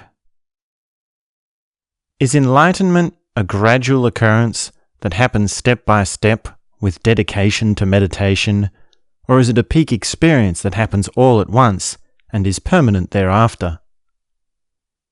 No one says anything to his question. Most people ignored him and continued with breakfast. The man looked blankly for a moment, but then continued by asking another question in no particular direction. "Is an enlightened master someone who is all-knowing, and therefore a person whose words we must all take as truth, or is truth up to each individual to decide for themselves?" By this moment, some of the students were starting to have a reaction to his questions. One gave a small giggle, another looked sideways, another rolled their eyes. By now, even the Tai Chi teacher had taken notice. One of the students turned to him and says, "Your questions stink of ignorance." The man doesn't seem to take any notice of this comment and continued by asking another question. "Is a human soul something that comes into a human body, taking many forms over lifetimes? Or is soul something that must be developed from within?" At this point, the teacher turns to one of his students and asks, "Who is this guy? Is he your friend?" Turning to another student next to him, he asks, "Did you invite him to the table?" Some people shrugged their shoulders, some looked sideways, as one of them replied, "I don't know who he is." The man is taken aback a little, saying, "I'm hoping to find people who can discuss these questions." The Tai Chi teacher contorts his eyebrows and turns his head sideways and says, "Dude, we're having breakfast." The man looks around the table, looking to see the responses of the others. One of the students sitting next to the teacher speaks up and says, "It's a little bit rude what you are doing, sitting down and directing a conversation into a blatant topic, especially when you are asking such bland questions." The man is taken aback again, but decides to stand by his intentions. "I was hoping to discuss," he says. "Do you think an enlightened master is?" But the teacher cuts him off. "You know what?" he says to the man. "You can fuck off." There is a sudden gasp around the table. The man is shaken, but musters his courage to give a response. "Really? Why would you say that?" "Yes, really," the teacher said. "You can fuck off. We're having breakfast." The man shifts his weight to one side of his seat and says, "That was unnecessary," as he slowly stood up from the table. "Well, get over it," said the teacher. "I will talk to you later. Meet me in the office in half an hour." The man left. One of the students immediately gets up from the table and leaves also. Another student comes and sits down to join the breakfast table, completely unaware of what's just happened. One of the students turns to the teacher and says, "You should not have said that. It is not okay to tell someone to fuck off." But the teacher doubles down. He got what he needed. I stand by what I said. Another student chimes in. He was obviously heading for a whack across the head. It would have happened sooner or later with the kinds of questions he was asking. The other student rebuked again. Nevertheless, telling someone to F off is not a constructive way of speaking. Later that day, 2 students met together in a corner of the meditation resort. "Did you hear what happened? Did you hear what the teacher said to that guy?" the first one asks. "I got there after it happened, but I heard what everyone was saying about it," the second replies. "What do you think about that? What is your reaction?" the first asks. "The only thing that matters to me in a teacher is how loving and compassionate he is. His loving care is the only measure of his consciousness. Certainly not telling a guy to F off over breakfast." The first one naggles again. "Do you think it could have been anyone that would have said that?" hoping to prolong the gossip. "Well, you never know who is going to say what in a place like this. But one thing I know, if you are wearing the black robe, as all facilitators here do, it is especially important to be loving and compassionate."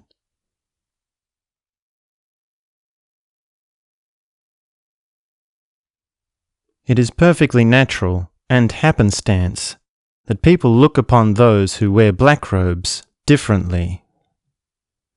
People will always have their various ways of getting caught up in the surface appearance of things.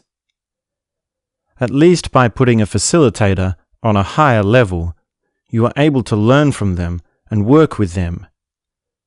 It is at least a productive place to start from, much better than being shut out from all help altogether.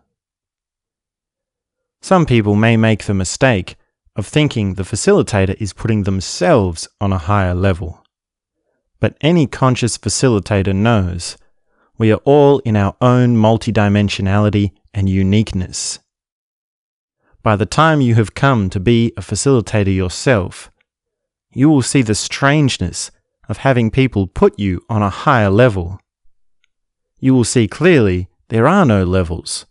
There are simply planets and stars that swirl and float through space. You can never really say which galaxy is sitting above or below another.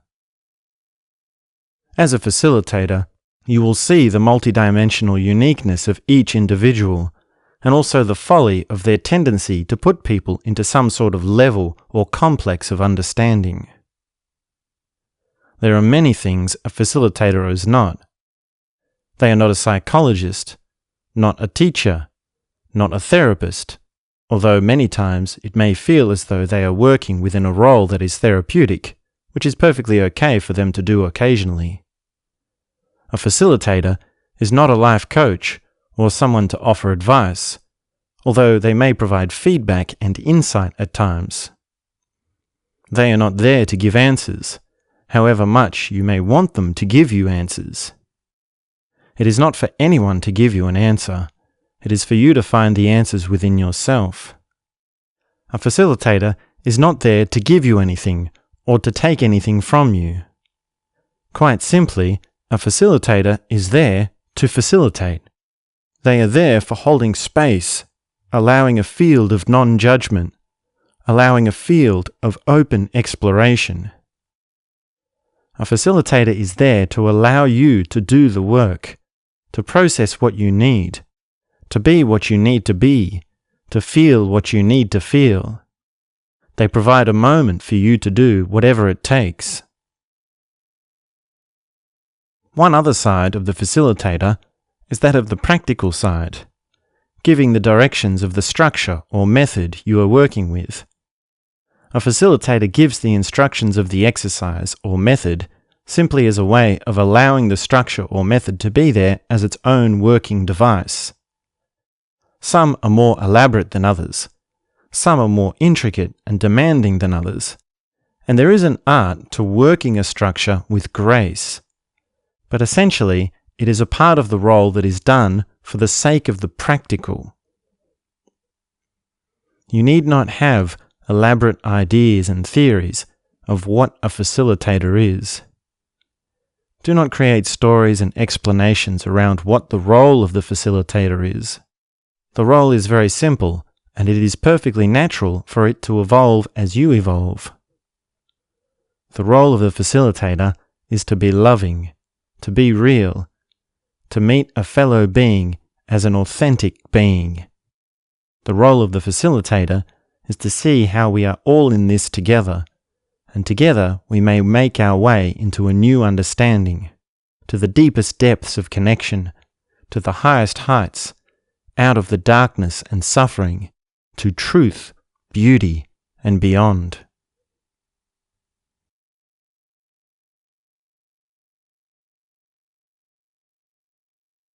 Chapter 47. Split Brain Techniques. Notes on split brain techniques. We have discussed many things about the masculine and feminine. Many things I have described to you have put things into a hard binary of male and female, man and woman. While the paradox of masculine and feminine is true and real enough, and will always remain, you must find a way within yourself to resolve all tensions and separations of parts. Each facet of human consciousness is a spectrum unto itself. We only ever put things into hard binary terms for means of exploration. This means you have within yourself both the masculine and the feminine, an inner man and an inner woman, and indeed an entire spectrum of gender and sexuality. To integrate the parts you find throughout the spectrum, you may work with split brain techniques. This will bring you concise experiences of each part that is isolated unto itself, thus allowing you to have the parts relate and integrate with each other. There are two core techniques for split brain awareness, both of which rely on perception. One works with vision, the other with the respiratory system. Notes on eye isolation techniques. Take a blindfold and set a timer for 40 minutes. Use the blindfold to cover just one of your eyes and begin the timer. When the 40 minutes is over, change the blindfold over to cover the opposite eye and begin the timer again. Repeat this process for as many iterations as you can afford. The ideal length of time is 3 days. During the times of isolation, there is no limit to the behaviors you may explore. You can go about your day as you normally would any other day, doing duties around the home, working on your creative projects, making music, painting and writing. Variety of behaviors is key, and you may experiment with having some activities proportioned to one eye or the other, and having some activities proportioned equally between both eyes. Notes on respiratory system techniques. Take a tissue and set a timer for 40 minutes. Use the tissue to block just one of your nostrils and begin the timer. You may have to experiment with the size and folding of the tissue to make a hard seal in the nostril. When the 40 minutes is over, unblock the initial nostril and block the opposite nostril and begin the timer again. Repeat this process for as many iterations as you can afford. Like you have done with eye isolation, you may go about your day with no limit to the behaviors you explore during nostril isolation. The only difference is, wherever possible, tasks should not involve breathing through the mouth, such as talking or swimming. The 40-minute interval of time is particularly important for nostril isolation, as this is the natural cycle under which the respiratory system flows. Additional notes on split brain techniques. Some teachers may teach that each sensory isolation is correlated with the man within you and the woman within you. I feel it is best to discover this for yourself.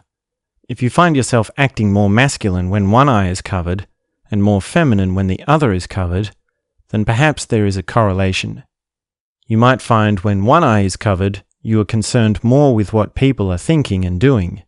You look at other people in a certain way. You talk about them in a certain way. Then when the other eye is covered, you stop thinking about people altogether. You start noticing the buildings around you, and you think of your projects and work. You have completely forgotten that anyone else is around you at all. Whatever it is you notice, it is simply a matter of exploration and experimentation. As you explore these techniques and behaviors, you may find moments of clumsiness. This will require you to slow down, to act with more immediacy, and to move more directly in alignment with your intention. It will be the little things, just cleaning the dishes, sweeping the floor. Any little task reveals a new way of acting. This new way is the exact insight into Stoic experiencing that you seek. It is the same insight that is revealed to you when you practice Qigong and Neigong for extended periods of time.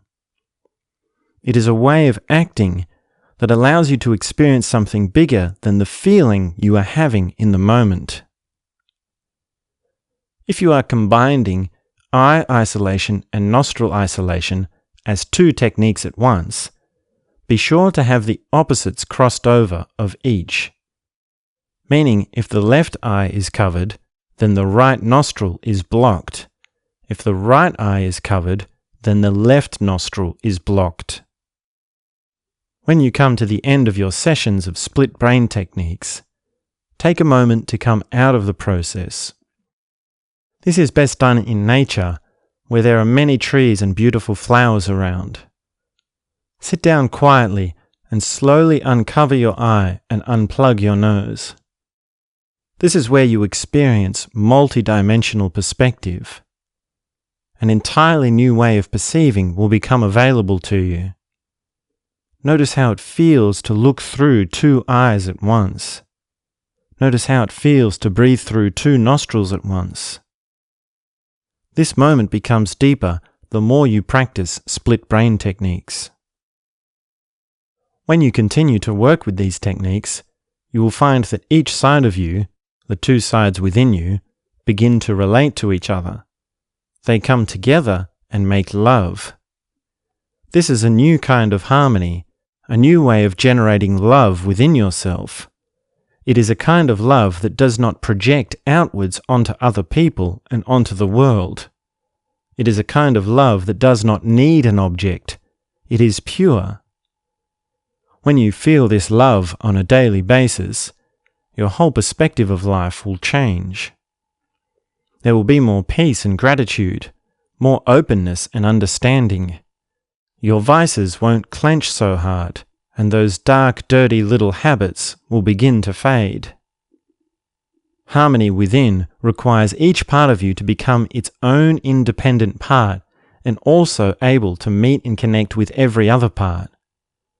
When you work with split brain techniques, the two sides within you become the nexus of beauty.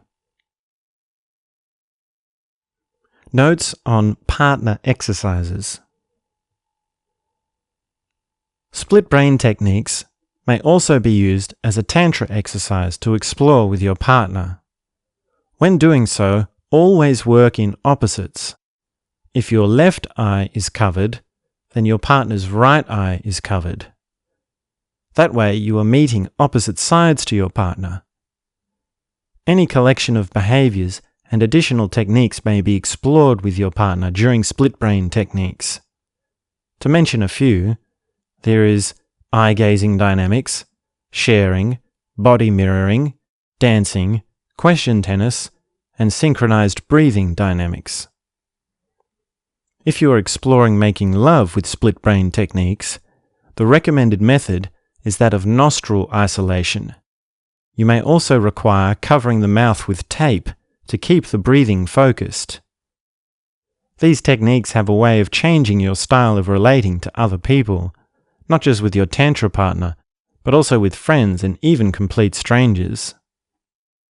And lastly, I wanted to stress again what we have been discussing about gender and identity. I know I have mentioned this before, but it's important that we keep reminding ourselves of these few things. Even as you respect and understand the complexes of this new age of gender and identity, You must not get caught up in debates, discussions, or arguments. Your only concern is exploration as a way of expanding your own personal subjective experience. Remember, a label is okay to use and make accurate, but must always remain of secondary importance to your own subjective experiencing. There is no need to feel turmoil over the right and wrong of gender and identity. Whatever you believe or feel to say, you must let it go and take the first step into practice. If you continue to talk on such matters, you are no better than the philosophers, the psychologists, and the social commentators. When you take the first step on the path, you immediately bring yourself to a higher intelligence. To take the first step, you must take action.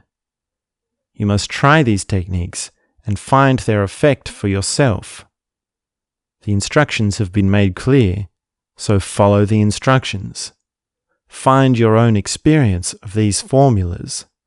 Find your own experiences of split brain techniques.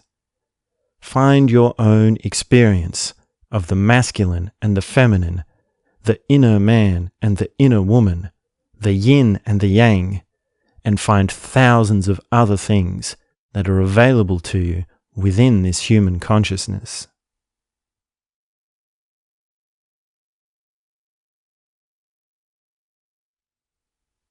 Chapter 48 On Purity and the Fake.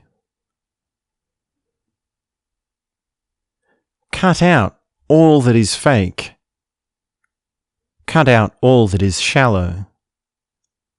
Anything that is only concerned with surface appearances must be treated as if it was cancer.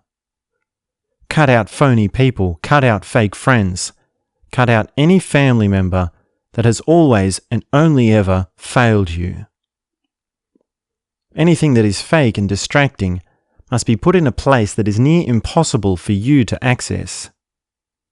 Forget about fame and success. Forget about celebrity culture. Forget about the false riches that are promised to you in exchange for your soul. So much is promised to you for so little. You have been promised love and freedom again and again. How many times have these promises come through? Quit your fake job.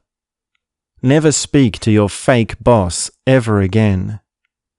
Throw away your cancerous career and start living. At first you will need to be ruthless.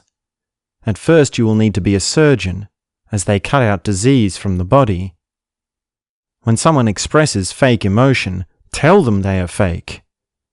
When someone has a fake reaction to them, tell them they are being fake and demand to see the honest truth of their feelings. When someone talks about things they have not experienced for themselves, tell them they are fake. When someone talks about ideas, concepts, philosophies, attitudes, or anything else, ask them what they really mean and implore them to answer without being fake. Ideas are always fake. Only first-hand experience is real. Only immediate perception is real. When someone tells you their story, you will know if it is real by the resonance. If it is not resonating with truth, if there is no vibrant buzz emanating through the story, then it is fake and it must be cut out. At first, you will have to cut out many things. At first, your cutting will look like a rampage of destruction, leaving you with almost nothing. It might be that everything and everyone in your life is fake. If that is the case, it is better to cut out your whole life and start again than it is to live one more second of your fake life. As you rebuild and new chapters unfold, your sense of avoiding the fake will develop. There is a danger in the habit of disgust being developed. It would be a grave mistake of your being for you to develop a disgust complex within you. Many people live with disgust. You see them always pulling the face, as if there was a bad smell under their nose. These people are perfectly right. If you hear the things they say, the things they are disgusted at, you will see they are exactly justified to be disgusted. You will find yourself always needing to agree with them. But this is no way to live. Being right, being correct, has nothing to do with living in truth. When you are living in truth, you are living with Stoic experiencing in every moment, in every situation. Therefore, beware a sense of disgust developing within you. If your sense of the fake is truly developing, you will be becoming better able to let go of things, allowing them to pass, while also starting to see the uniqueness within them. After many years and many new chapters of life, having lived many new experiences and found many new forms of truth, your sense of the fake will become integrated with your higher awareness. Many things in this world are offered as a surface appearance solution.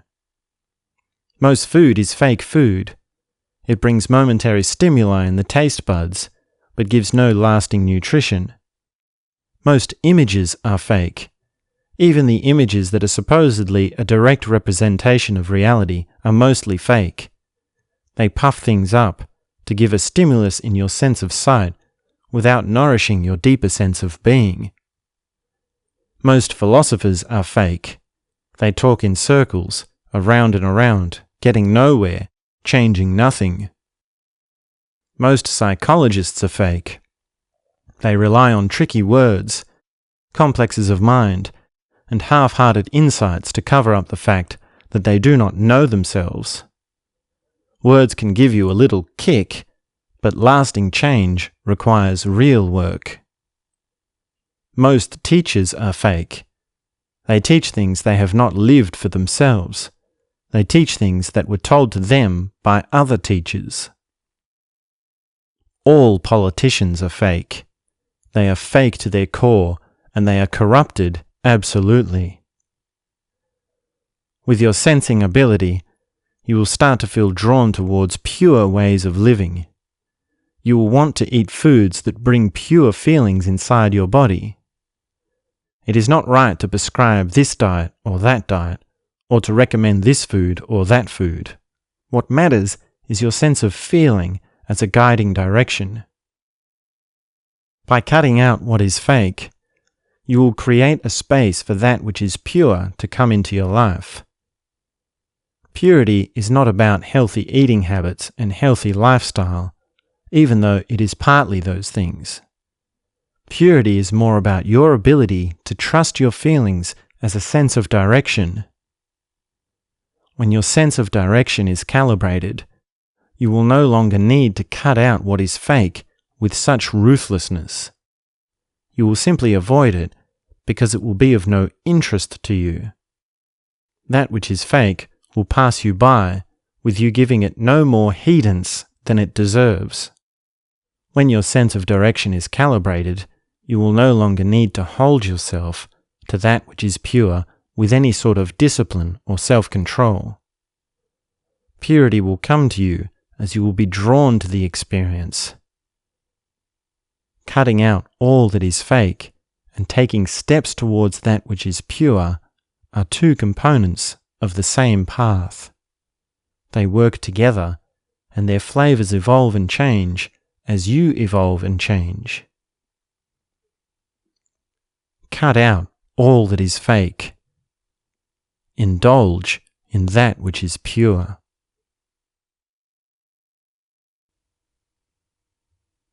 Chapter 49. The Boy Meets His Tantra Master.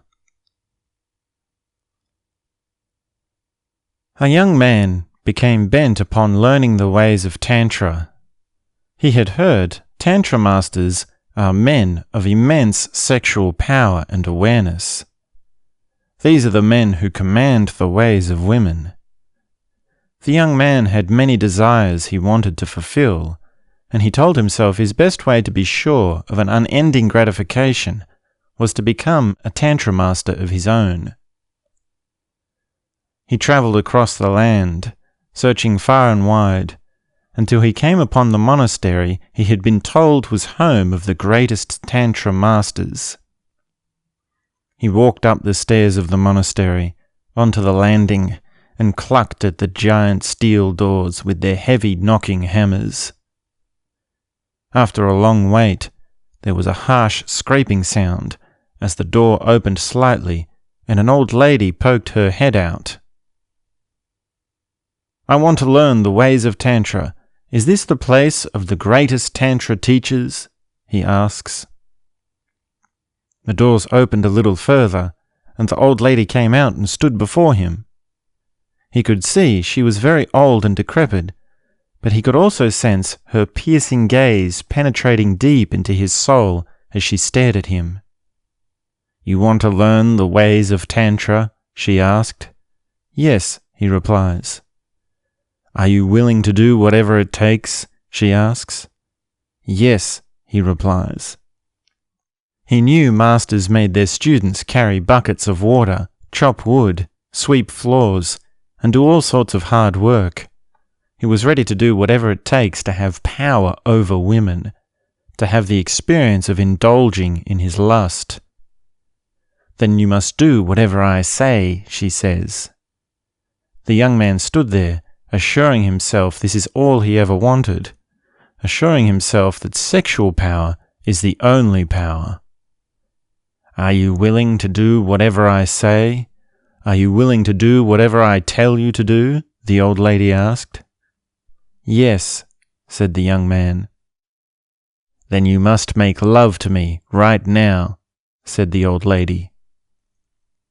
He paused for a moment as he looked at the old lady. She had most of her teeth missing, and the ones that remained stuck out at all different angles. Her hair was thin and balding, and the few strands that remained were grey and yellow. Her breasts sank deep down her front, and her belly stuck out like a turnip. She had a giant wart on her nose, and her grey wrinkly skin was spotted and deformed. Her googly round eyes, with great big bags sagging down underneath them, pierced into his mind as she stared right at him. "Are you ready to make love to me right now?" she asks him again. The young man wondered if it was a trick.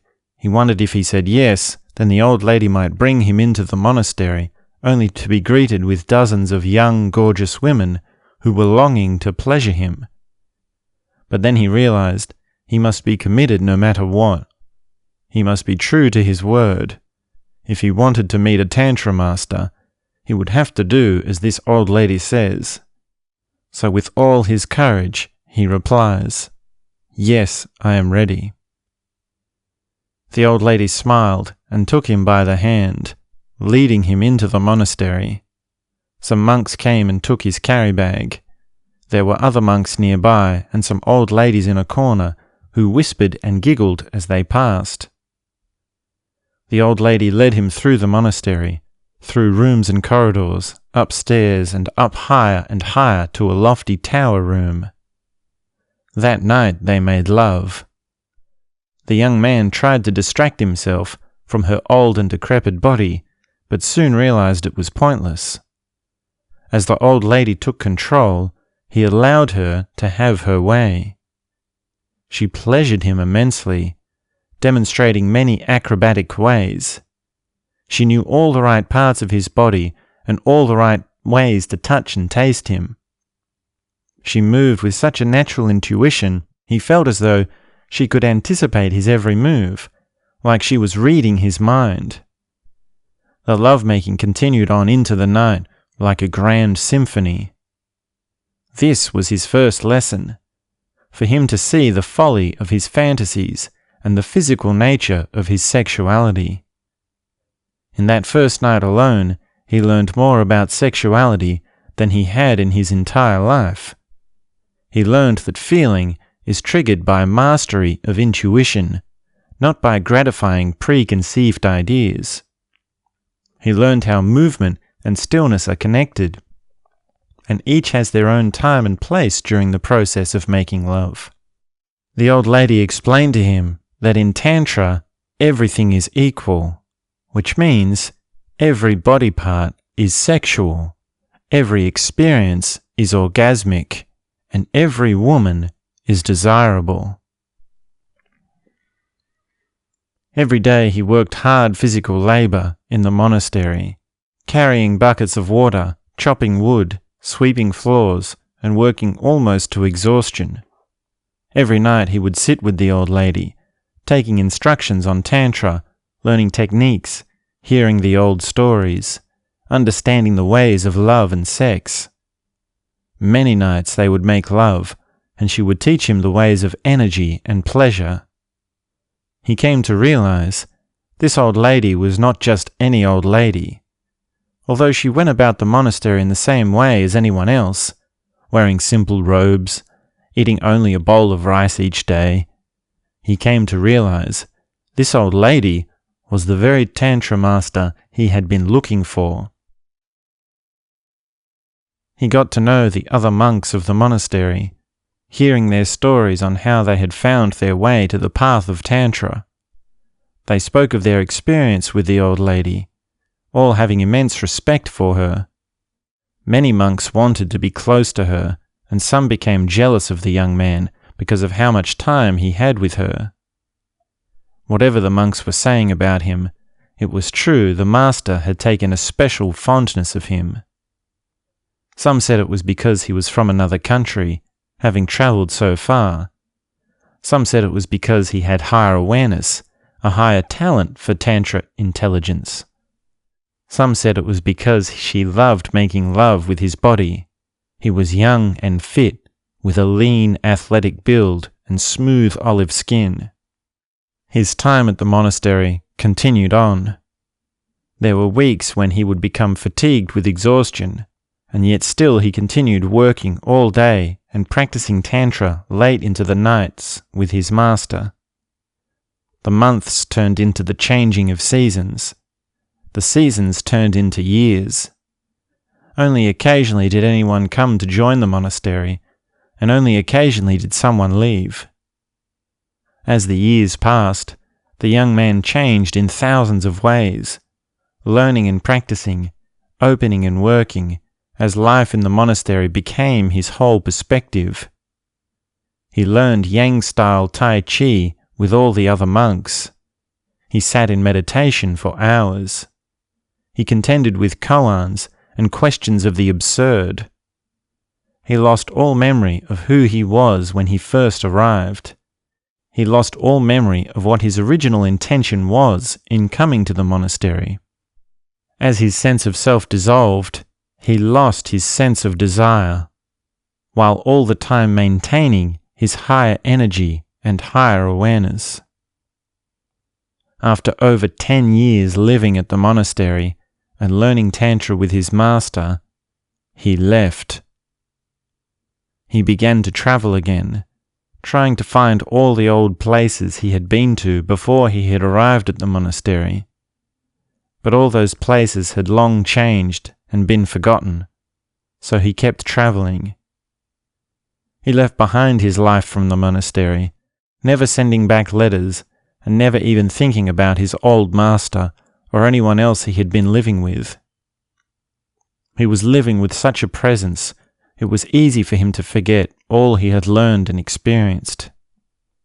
He wandered aimlessly, openly, going from town to town without any direction or purpose. He travelled far and wide, meeting many people, often giving sweets to the children he met, or even playing tricks on them. Also at other times working on a farm for a week or two, all the while knowing his old life was gone. He wasn't a young man anymore. He wasn't even just a man. He was beginning to become a man of middle age. He found fertile country to settle on, and he established a farm of his own. For 10 years he worked the fields and cattle, building a large wealth for himself and providing many prosperous goods to the townspeople, and even having his goods traded far beyond his lands.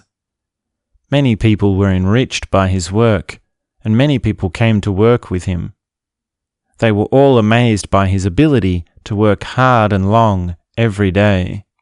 They all respected him for the way he treated other people, for the way he held them in high esteem, how he brought out their intelligence and capabilities.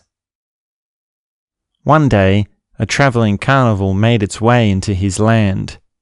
They were heading to the town, but wanted to stop at the farm because they had heard of the man that owned the place, a man of tremendous standing within the community. This carnival housed dozens of beautiful women who displayed many shows of sensuality and sexual desire. The ringleader of the carnival asked the old man why he didn't have a wife, why he never fathered children of his own. "It was never something that interested me," he replied. The ringleader wanted to test the man, so he organized for all the gorgeous young women of the carnival to come and pleasure him. They were young and fit, dancing and moving with the grace of their ballet abilities and shining from the eyes with a vibrant sensuality. But the man had no interest in such things. He had already lived many lives that were far beyond anything a flock of young women could offer him. He declined these women and asked the ringleader to move on with his carnival. When the carnival left, the people of the town heard what had happened with the old man. They heard how he had not given in to temptation. The story spread far and wide that he was a man unlike any other, a kind of mythology starting around him. A young woman was intrigued by the rumours and went to visit him. She was beautiful, and not without experience, as she was in touch with her sexuality and higher awareness. She asked him why he had resisted the many women of the carnival, and he explained it was nothing to do with resistance, it was simply his own experience. She asked him why he felt the way he did, and he explained it was perhaps because of his earlier life, when he had been living in a monastery, learning the ways of Tantra and awareness. She was greatly intrigued by his story, and kept asking him more and more about his past life and all he had learned. They continued to talk, and as they did, he noticed a new kind of integration happening within him. He found talking about his long-lost life from before was healing him. She fell in love with the man and became his partner. He showed her all the ways of Tantra and higher awareness, and together they had 2 children. The people of the town all said she was only interested in him because he was wealthy, but for these 2 lovers, they both knew it was a higher form of love. It was the love of 2 people learning about themselves through the ways of Tantra and meditation. There was a great birthday party for him one year. He had made a tradition of celebrating his birthday and bringing many people together for the occasion. He was also known for playing some kind of prank, a trick of insight in the practical sense, at his birthday party. This particular time was one that would go down in the history books. The party had been happening late into the night. People had already started to wonder what trick he would be pulling, even thinking he may have forgotten, having become too old for such childish games. But soon enough, someone noticed he had been missing for some time. They went to find him, looking in all the rooms and corners of the house. They found him in the attic, sitting in an armchair, with a huge grin on his face and his eyes closed. He was dead. A shock ran through the party guests, and they all realized this was the trick. His birthday party had turned into a death celebration. They all wondered how he did it. He had not even been sick or even like it was anything close to the end of his days. For him to die the way he did, it turned him into a legend. It propelled all the stories that were told about his life even more into the mythical. His wife said it was like his whole life he had been giving people a little spray of exotic perfume every time he met someone, and on that night the whole bottle smashed and released his essence throughout the land. After some years, she remarried again, to a man who was closer to her in age. While she loved her new husband, and was dedicated to him. She always held a love for the father of her children. Following the path, his life had taken him across the land into all sorts of understandings about himself. He had become a realized being, holding a presence that was undeniable to anyone he met. He had begun his journey with a notion of sexuality and desire that was far from his higher self. He had arrived at the monastery of Tantra with all sorts of ignorant expectations. But he had followed his intention with intelligence, sidestepping many of the traps that life can hold. He had graced this earth in a way that was true to his own authentic light. It was the people that knew him personally that were touched by his ways of being. He had lived with an intelligence that had brought him to deeper connection, one that was beyond desire. He always knew just what to say to anyone he met. He was playful, but also with depth. He was wise, but also without seriousness. He worked hard, but was always comfortable within himself. He was a man that knew something about life, perhaps the greatest thing you can know about life. He had come to know what his life is.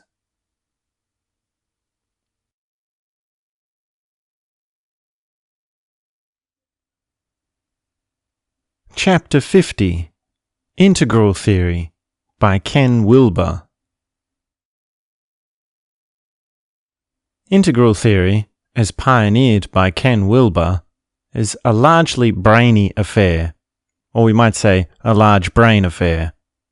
For those of us on the path of knowledge, it provides a delicious amount of nutrients, satisfying the most ravenous of intellectual seekers.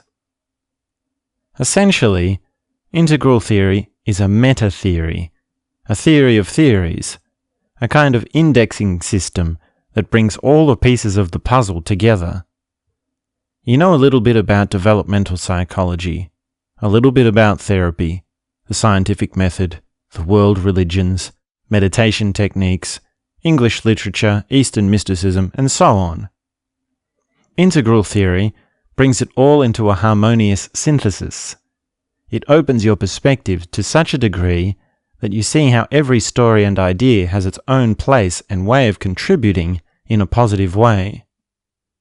You get more of the juice from life because everything starts working to deepen your understanding. There's no exaggerating how powerful this can be. Just appreciate for a moment all the different contradictions you meet when taking just a few steps on the path of knowledge. Some camps say all you need to do is close your eyes, turn in, and meditate, while another camp is saying we must work and invent machines to save the world, your subjective experience being irrelevant. One camp is saying God does exist and we must all live in accordance with his rule. Another camp is saying God does not exist, and yet a third camp is saying God is your own subjective experience. One class of people are taking all they can for themselves, responding only out of self-interest, while another class is campaigning for equality and compassion for all. Therein enters the 4 quadrants, the backbone of integral theory. All systems, philosophies, perspectives, and whatnot fall into 4 primary categories. A perspective is either based on subjective experiencing or objective truth, upper left and upper right, or a perspective is either based on intersubjective culture or interjective systems, lower left and lower right. You have the individual and the collective, and you have the subjective internal world and an objective external world. By getting the 4 quadrants into your understanding as a light bulb moment, you have a beautiful resolving of many of the old battles of ideas: art versus science, religion versus rationality, conservatism versus liberalism, and so on. And if you haven't had that light bulb moment yet, just trust the path and continue on. Things will become clear as you fill out more of the details. Another core component of integral theory is its categorizations of perspectives or approaches to life as waves or paradigms. Most broadly, each worldview falls into one of about 5 or 6 kinds of paradigms, which we may label as archaic, mythic, rational, pluralistic, and multidimensional. In the archaic worldview, you are driven by survival and emotion. In the mythic worldview, you are driven by a story of God, a story of the land, the dreaming times, or some other story. In the rational worldview, you are driven by ideas and coherency of thought processes. In the pluralistic worldview, you are driven by understanding different perspectives and connecting with others. In the multidimensional worldview, you are able to make a synthesis of all preceding worldviews and use them adaptively to apply in many different ways. But I must stress, these categorizations of perspectives are very broad, covering huge expanses of human understanding and history. Wilber likes to call them general orientations, which we use to get off in basically the right direction. To unpack this a little further, and to continue our work on getting across the details, I'd like us now to take a look at spiral dynamics, which is another component of integral theory. Spiral dynamics, as first pioneered by Clare Graves and later developed by Beck and Cohen, is a model of developmental psychology that looks at the structures of values as they change within an individual and a collective. Beck and Cohen assigned colours to each structure or each paradigm for ease of communication. There is a logic to which colour goes with which paradigm, as you will notice, but ultimately it's just for the ease of talk and communication. The beige paradigm. Undifferentiated. When you view the world from the beige paradigm, everything is undifferentiated. You may not know the difference between your own foot and the blanket you are under. You see shapes and colours, you hear sounds and taste food, but it is all a big mush. There is a complete lack of ability to see the differences between even the most basic components of reality. This stage is found in infant children between the ages of 0 to 2 years old. The purple paradigm. Tribal. When you view the world from the purple paradigm, everything you do is defined by behavior rules, particularly as in accordance with your family, tribe, and local community. You do as your mother and father tell you. You learn table manners and follow ceremonies. You learn to share food with your brothers and sisters because one day it might be you that has less than them, and so rely and trust on their ability to share food. This stage is found in children from ages 2 to 5 years old. The red paradigm. Raging passion. When you move into the red paradigm, your emotions take the position of front stage center. You are driven by your feelings. When you don't get your way, you kick and scream and cry, the most terrible tantrum. You do not have regard for others because the feelings you are having are so overwhelming. There is no need to share with others because you can take it all for yourself through brute force. In the red paradigm, might is right. Everything is about immediate gratification because there is no telling of tomorrow. The most aggressive, most staunch, most confrontational is the one that takes all. This stage first starts in children from around the age of 5 or 6. The blue paradigm. Rules-based collective. In the blue paradigm, your world shifts from emotions to rules. Blue is all about hierarchy, following the system, following the tradition, living up to the higher powers. It is the rule of law, the rule of God, and any system of rankings. It is found in the traditional world religions, the police force, the military, and conservative politics. Blue is a reaction to red. It is a collective attempt to bring the destructive behavior of individuals back under control. It is how criminals end up in prison. When you are living in the blue paradigm, your approach to life is to follow the rules, follow the path, and you will be promoted through the ranks, promoted up the levels to higher and higher graces. This stage begins in children from ages 7 to 9. The orange paradigm, individual rationality. When you are looking at the world from the orange paradigm, you are starting to think for yourself. The logic of the religion your parents always taught you starts to not make so much sense. It is the beginnings of the rational mind and critical thinking. This paradigm is driven by scientific method and industry. There is no use counting on tradition. Rather, it is better to go out and make as much money and power as you can for yourself. The orange paradigm is the businessman, the entrepreneur, the investor, the inventor. It is all about what works in the world, what gets the job done, and what brings results. This stage begins in children from the age of about 10 or 11 years old.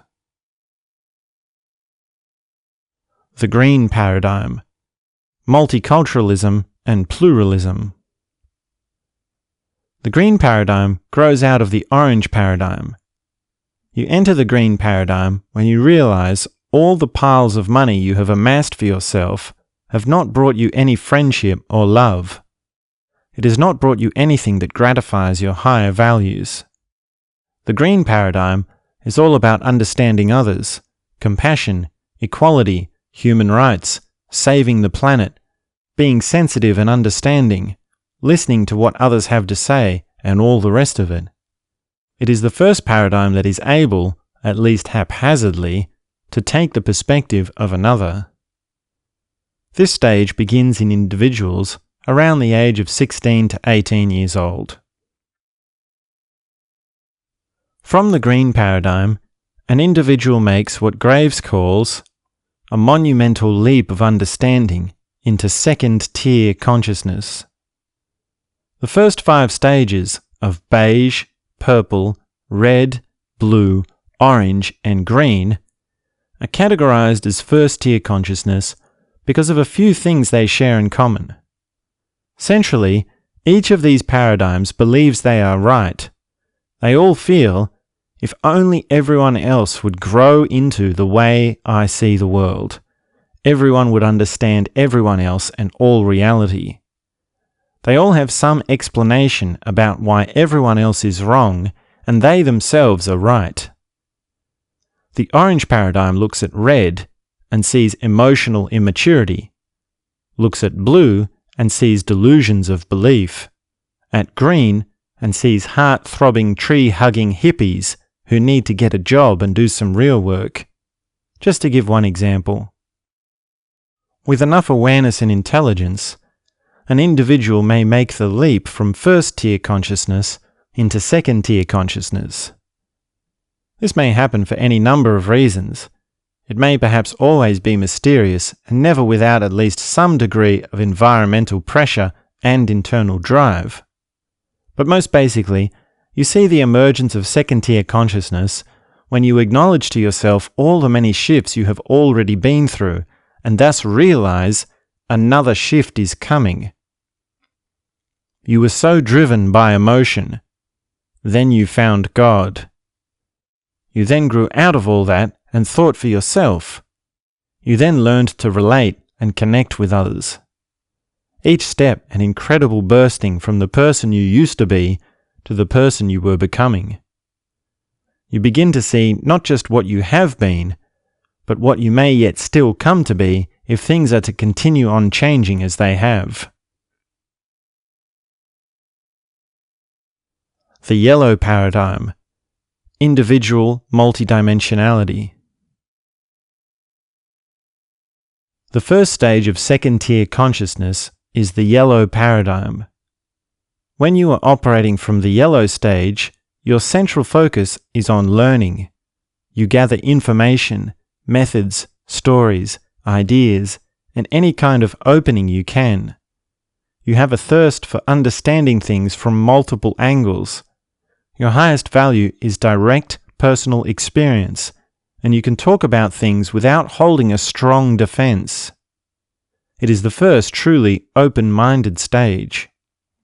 When you are living in yellow, you can see the value and place of all previous stages.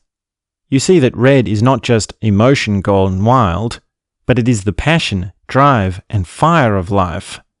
You see the harmony and flow of blue, the productivity and inventiveness of orange, the importance of the compassion and empathy of green. You see that each perspective must be allowed to live in its own way, to function in its own way. And you see that each stage has both many terrible destructive forces within and also beautiful and positive ways of being in the world when lived in a conscious way. This stage begins in individuals around the age of 28 years old, Jesus age.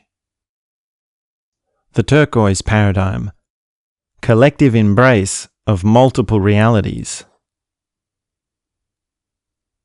The turquoise paradigm is any institute or collective that brings together all preceding stages. It is a kind of conveyor belt of consciousness. Wherever you are at in your development, when you join a turquoise collective, you will be pushed, most probably while kicking and screaming, along from your current stage to the next stage. Red will feel the crunch of rules and hierarchy. Blue will feel the hit of their beliefs being smacked down. Orange will feel the cold confrontation of how their greed has left them spiritually and emotionally impoverished. Green will feel the smallness and inadequacy of simply thinking everyone needs to hug a tree and burn incense. This stage is found by people who have lived with years of conscious experience of the previous stages. To be in a turquoise institution for years, and for its processes to work upon you, is to allow yourself to grow into the turquoise paradigm. Because of its largeness and depth, individuals are usually in their late 30s to early 40s by the time they are sensing this stage. The coral paradigm, ultimate unity.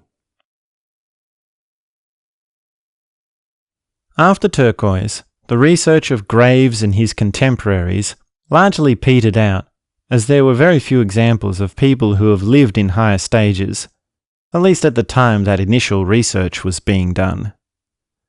Stage coral relies more on methods and self-reports of mystical experiences. It is more like a trip report of a psychedelic enthusiast, or the poetry and prayer of a yogi, than it is an exact paradigm of values. So it remains ambivalent, but for now we may say just a few rudimentary things about it. Just as the pendulum has been swinging from individual to collective throughout all the waves of development, from red, individual, blue, collective, orange, individual, green, collective, yellow, individual, and then after turquoise, collective, there is assumed to be a swing back to the individual. At stage coral, Wilber brings in a third tier, which is concerned with unity consciousness, ultimate realization, universal oneness, and the like. He discusses many methods and systems of higher consciousness, soul development, aperspectival experiencing, and ways of realizing yourself as God. At the center of the coral paradigm is subjective experiencing of infinity. It is the seeing of the world without time. It is a unity of all. And even beyond these descriptions of the various levels and paradigms, spiral dynamics is a great system for navigating and moving around the various components of life. The way of the spiral wizard was someone that could see how the system could work as a framework of understanding. it was not meant as a labeling system, as a means to box people in, but rather as a way of opening perspectives from whatever angle someone might be approaching them. And there is still far more that spiral dynamics has to offer in the way of opening the mind. Another component to understand is that any individual may experience a momentary state from any other stage at any time. We live with a general center of gravity around a certain stage, meaning you might be around 60% orange, with some 20% blue and 20% green on either side of that. But with a peak experience, you may be catapulted up into a higher stage, say stage yellow, only to come back down to your center of gravity. From there, you will have your own interpretation of the experience as you understand it from your current paradigm. And if you can imagine a stage purple having a peak experience of coral, and then coming back to create an interpretation of that experience, you can start to appreciate the diversity of explanations of what reality is. You may also come to notice that something like 3/4 of the world population are living with the psychological development of a teenager, and a large portion of the other 1/4 are living with the psychological development of a child. But we must always be careful not to make such systems into a process of judgment. It is a system used for understanding ourselves, not for justifying a bleak outlook of the world. It is for expanding understanding, not affirming a perspective. Further still, if you remember the lines of development we discussed when we were talking about Howard Gardner and his multiple intelligences, in Wilber's integral theory, we may thread these lines through the stages of development, your cognitive ability being at one line of development, your ethical ability at another, your emotional at another still, all different lines with all different levels, creating a center of gravity that has peak experiences and indeed all sorts of temporary states. So with 4 quadrants, multiple paradigms, multiple tiers, multiple lines, and multiple states, you begin to see how accommodating integral theory is, how much it can account for, how much scope of nuance it has for the full spectrum of human consciousness. Of course, I tell the story here as if the journey of human consciousness is one cute little moment turning into the next, and it's strawberries and cream all the way, when the reality is, to move from just one paradigm to another takes an immense amount of energy and force. It normally only happens under the duress of extreme external and internal circumstances. Most people are living in their world, and that world is entirely closed. There is nothing that can break into them strongly enough. It is a far cry from an individual hearing about these stages and making a conscious effort to grow through them. An integral theory is an opening that once you get it, you never look back. And by no means is what I have mentioned here even anything close to what the full picture of integral theory entails. I'm not intending to give you a comprehensive guide. We are simply here to whet your appetite and ignite your fire. A full discussion of integral theory is outside the scope of this narrative, and I encourage the dedicated student to go on to find more. But before we close this particular synopsis, there are a few honourable mentions I would like to make in regard to Wilber and his integral theory. For one, he makes a beautiful case for what he calls the pre-trans fallacy. This is the stuckness of flatland, or the stuckness of being in your own worldview and explaining everything else away. As Wilber explains, the pre-trans fallacy is the tendency for the rational perspective to negate the trans-rational or the post-rational with pre-rational. Because pre-rational and post-rational are both non-rational, the rational perspective lumps them into the same camp, thus missing the chance to grow out of their own rationality. Pre-rationality can be a one-step process. We believe this because of this, for example. Or sometimes it is a narrative kind of process. This happened with these people in this place, and that means this, for example. Or it may take even other forms. Again, we are speaking broadly. Rationality is a three-step process. You begin with a thesis, then you bring in a counter-thesis. Then you form a synthesis. This new synthesis then becomes the new thesis for the next iteration of the three-step process. Just imagine a row of three little steps over and over again. Post-rationality can have multiple lines of reasoning that are conflicting.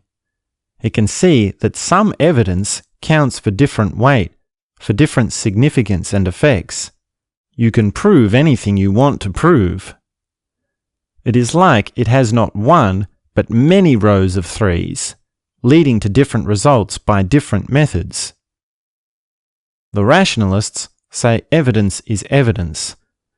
If it is real evidence, then it must apply the same to all levels of understanding, thus remaining in the single line of reasoning, the only line of reasoning. The post-rationalists can see things in a far more complex way, noting that evidence itself has its own bearings and complexities, which means, depending on the evidence, you may change a line of reasoning, start a new line of reasoning, maintain your original line of reasoning, or take some other course of action, including invoking the use of a pre-rational system. The post-rationalists can agree with the rationalists that evidence is evidence, but the post-rationalists can take it a few steps further and ask what else the evidence could be signifying and what else could be used as an explanation, even with that explanation being outside the rational paradigm. The rationalists are so sure of their worldview, which is adaptable enough, that they often fall into the habit of explaining away. The post-rationalists realize in a world of multiple perspectives, there is a vast difference between explaining away, explaining down, and accommodating for other perspectives. In other words, the rationalists are stuck in flatland. And to reiterate, all of this Wilber explains with considerably more eloquence. Another honourable mention I wanted to make was Wilber's treatment of the 20 tenets, the central principles of the nature of life and all reality. A few of them go something like this. Reality is not made of things or processes, but rather parts within parts within parts. The lower sets the possibilities of the higher, and the higher sets the probability of the lower. Evolution has a direction. However meandering that direction, there is a direction nonetheless. He also ties the 20 tenets in with the perennial philosophy. Centrally, there is a way out of your situation. However we may disagree about what the way out is, we may all agree that there is a way out. And finally, I cannot have a conversation about Ken Wilber without mentioning his video, Ken Wilber Stops His Brain, which shows him sitting on a bed while strapped into an EEG machine, and in a matter of seconds, at will, putting his brainwaves into beta, alpha, theta, and even delta states, all at the drop of a hat, and all while remaining fully conscious. It is a terribly spooky sight to behold, and an undeniable inspiration towards what is possible with a long-term dedication to meditation.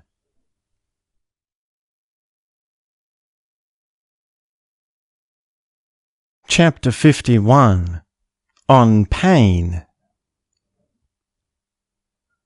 There really is nothing quite like pain.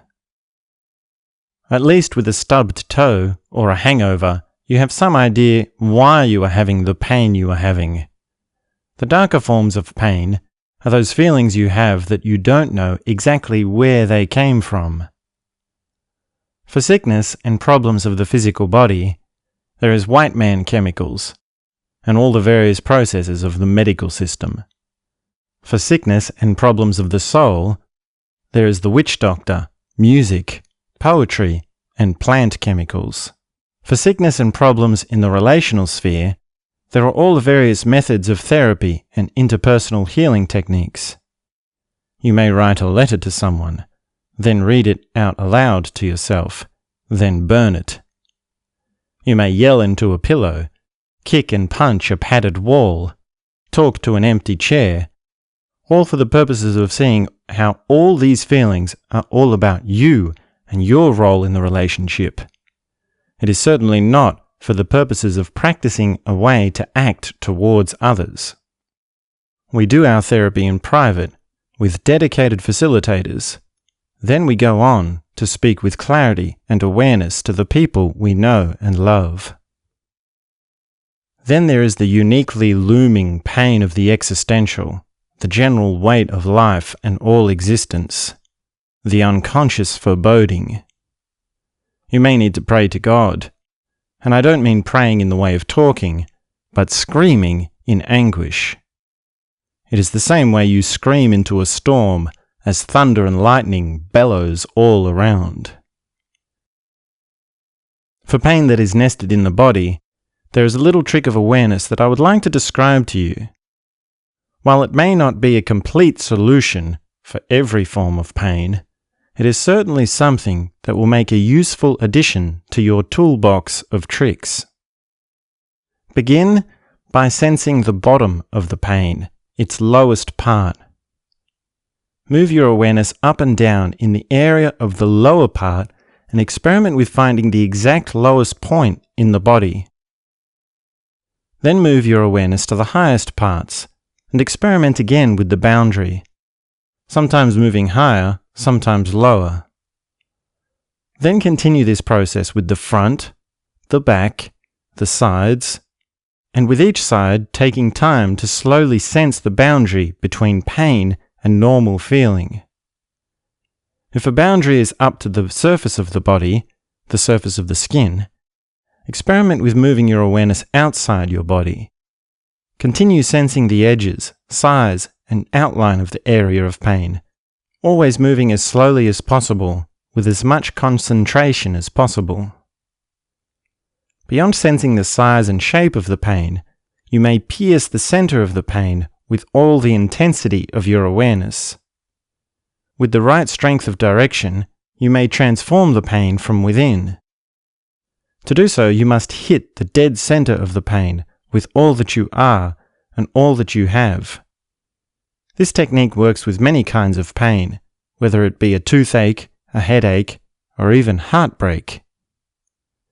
When done with enough acuteness of intention and ability of awareness, you start to sense the area of pain as something smaller within your larger experience. You drop back into your witness. What causes most suffering with pain is the sense that you are one in the same within it. It is right all over you. By dropping back into your witness, you sense the pain as well as all the many other things that are around you and in you. It takes a little practice and is by no means a complete solution. The varieties of human pain and suffering are as wide as the varieties of human experience, which is a truth that may have its own insight into why we experience pain. As you live, you must take every precaution to remain safe and out of harm's way. You must use all of your intelligence to find the right solutions for the problems you face. Beyond the pain that is inflicted upon you, there is also the pain brought by your own lack of sensitivity. It is those dirty habits, those patterns of behavior that are doing you no good, that are holding you back. When you are on the path of healing and transformation, your attitude is less about problems and solutions, and more about embracing all methods of healing. You become a collector of methods of transformation and healing, so much so that you could write a book about them. You realize that any kind of process is going to offer some form of healing, and all healing is something that helps you to the next part of your journey. So participate in the process willingly, thankfully, with an open mind and an open heart, embracing the growing and flourishing of the peace and freedom you feel within.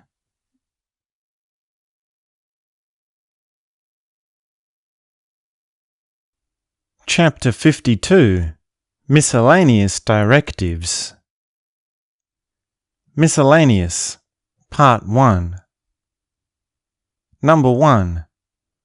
Do not be pithy, be sweet. Number 2. Do not be sour. Have spice and juice that emanates from every moment of your day. Your vision must be grand and inspiring to those around you. Number 3. Do not be mean. Direct your energies in such a way that when someone encounters you, they are inspired by your individuality. Number 4. Do not be mind-centric. Live from the heart. Mind-centric people are all about clutters of words that go nowhere. Those who live from the heart have an undeniable depth to their perspective. Number 5. Do not be boring. Express extravagant flair and dance. Run wild in the streets. There is no limit to your energy and color. Be of art, music, dance, elaborate costumes, and celebration. Take interest in people that are weird and different. Live with an extraordinary zest for life. Number 6. Do not be forceful. Be open and flowing. Number 7. Do not be bossy. Be allowing and facilitating of those around you. If you know yourself, there is never a need to control others or to put any sort of will or agenda onto others. Number 8. Do not be a scatterbrain, chicken brain. Speak and think with clarity. Number 9. Do not be set in your ways. Find new places to explore. Find new people to meet. Find new ways of living and experiencing. Number 10. Do not be infatuated by philosophies and theories of psychology. Have your own way of thinking and your own ideas. You must work things out for yourself, and your pet theories only help if they resonate with your authentic self. Number 11. Do not be self-righteous. Be willing to accept a different view without it becoming a false humility. You must go through the process of meeting thousands of people, all of whom will have a different impression of you. This process will be a supplement to your path of self-knowledge. Number 12. Do not be a victim, but also do not fall into the trap of being a hero or a villain. Your true self is far beyond any archetype. Number 13. Do not be a contrarian. Life exists in opposites only as a way of operating mechanisms of thoughts, feelings, and stories. The deeper truth of life is always multidimensional. Number 14. Do not be sloppy. Take care of your cleaning and organization duties. Number 15. Do not be in a hurry. The quality of your actions should always far outweigh the intentions and actualities of your actions. Number 16. Do not be spouting gossip and rumors. Talk about yourself. Talk about what you have found, how to enjoy, how to have fun and play. Number 17. Do not eat meat. Number 18. Do not wallow in self-pity. There is a time for rest, a time for receiving support, a time for being quiet and even a time for being lazy, but wallowing in self-pity is never the answer. You must take a stand. Number 19. Do not sulk. Take courage in expressing your discomforts. If you cannot express your discomforts with grace, follow the required processes to bring yourself to a new understanding of yourself as such that you may be able to do so. Number 20. Do not be absent. The truth is always in your most intimate presence. You must learn the ways of immediacy. You must learn to be present for every moment of the day. You must be with what is right in front of you, with all your awareness and all your strength of perception.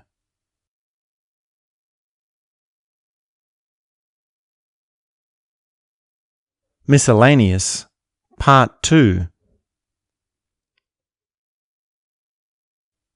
Number 1. If you are drawn to junk food, your perception will become gluggy. Number 2. If you are stuck in a cycle of addiction, or any other kind of cycle for that matter, you will become blunted and trapped. To be in a cycle for exploration is one thing. To be stuck in one is another. Number 3. If you are drawn to drama and bickering, you will develop a pessimistic view of relationships. Number 4. If you are attracted to surface appearances alone, your relationships will always end in disappointment. Conversely, if you are attracted to the multidimensionality in a person, discovering depth and range, you will feel grateful for your relationships, even when they end. Number 5.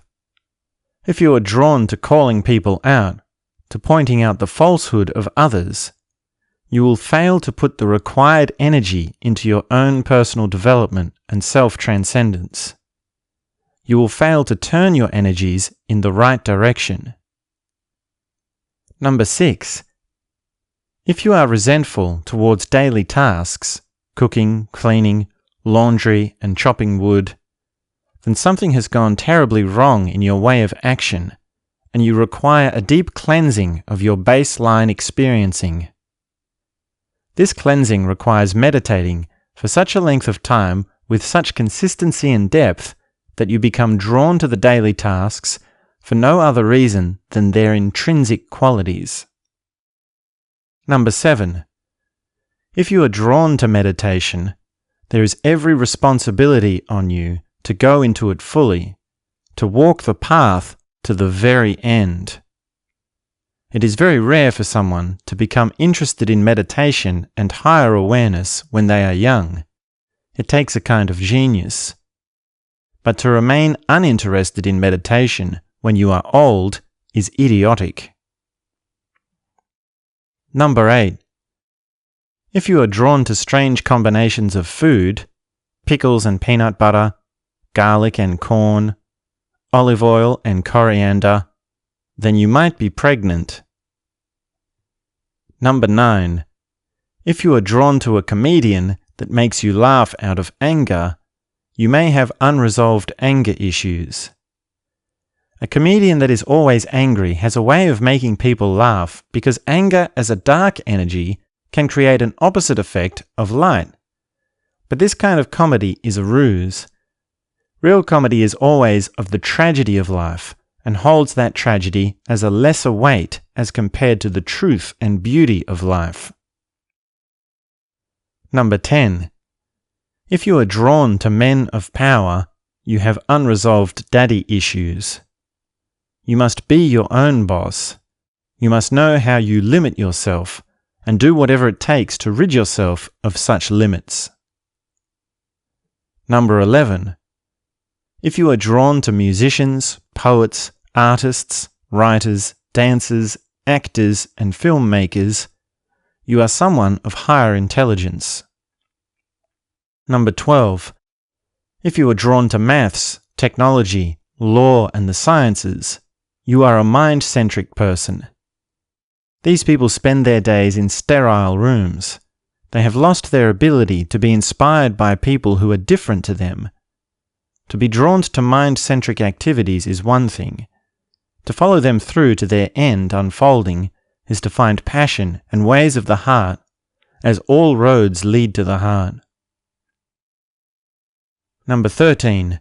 If you are drawn to following orders, sticking with a plan, staying on a course, checking off a checklist, fitting into norms and the like, you have failed to discover the importance of open exploration.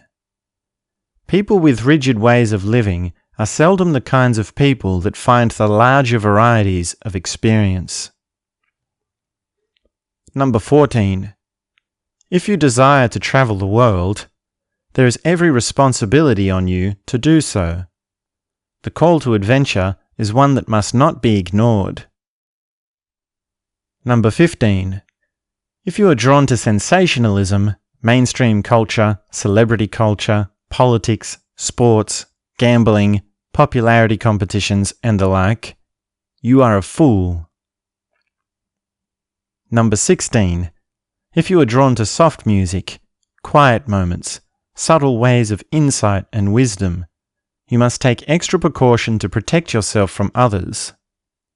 The flowering of love is a delicate process that requires attentive dedication, and there is much in this world that may jeopardize the unfolding. Number 17. If you are drawn to social movements, large gatherings, ideological ideas, conspiracy theories and philosophies, protesting and the like, you have been distracted from a more important perspective. You have been cheated into chasing the flambastic, of that which has no importance or consequence. Number 18. If you have become radicalized by any kind of extremist ideology or politics, you have either lost your intelligence or never had any intelligence to begin with. Number 19. If you are drawn to hippies, surfy dudes, skater boys, pixies, psychedelic experiences, unicorns, music festivals, and the like, you still have not noticed how trends are born, grow, evolve, and die within you. It is perfectly good and natural to live through a phase, but when you have been through enough, your sense of how things evolve will bring you to a more conscious way of choosing your endeavors. That being said, it is perfectly okay to embrace a phase, allowing it to be in its place and time. There is something deeply authentic in the middle-aged man who takes his son to the skate park to go skateboarding. Number 20. If you are always eating sweet and gooey foods, such as warm cinnamon buns, melting marshmallows, sticky date pudding, Portuguese tart, and the like, you may be substituting for the desire to taste a woman's flower. Meaning, if you regularly taste a woman's flower, your desire for such foods will diminish. If you do not have the chance to regularly taste a woman's flower, your desire for such foods will increase.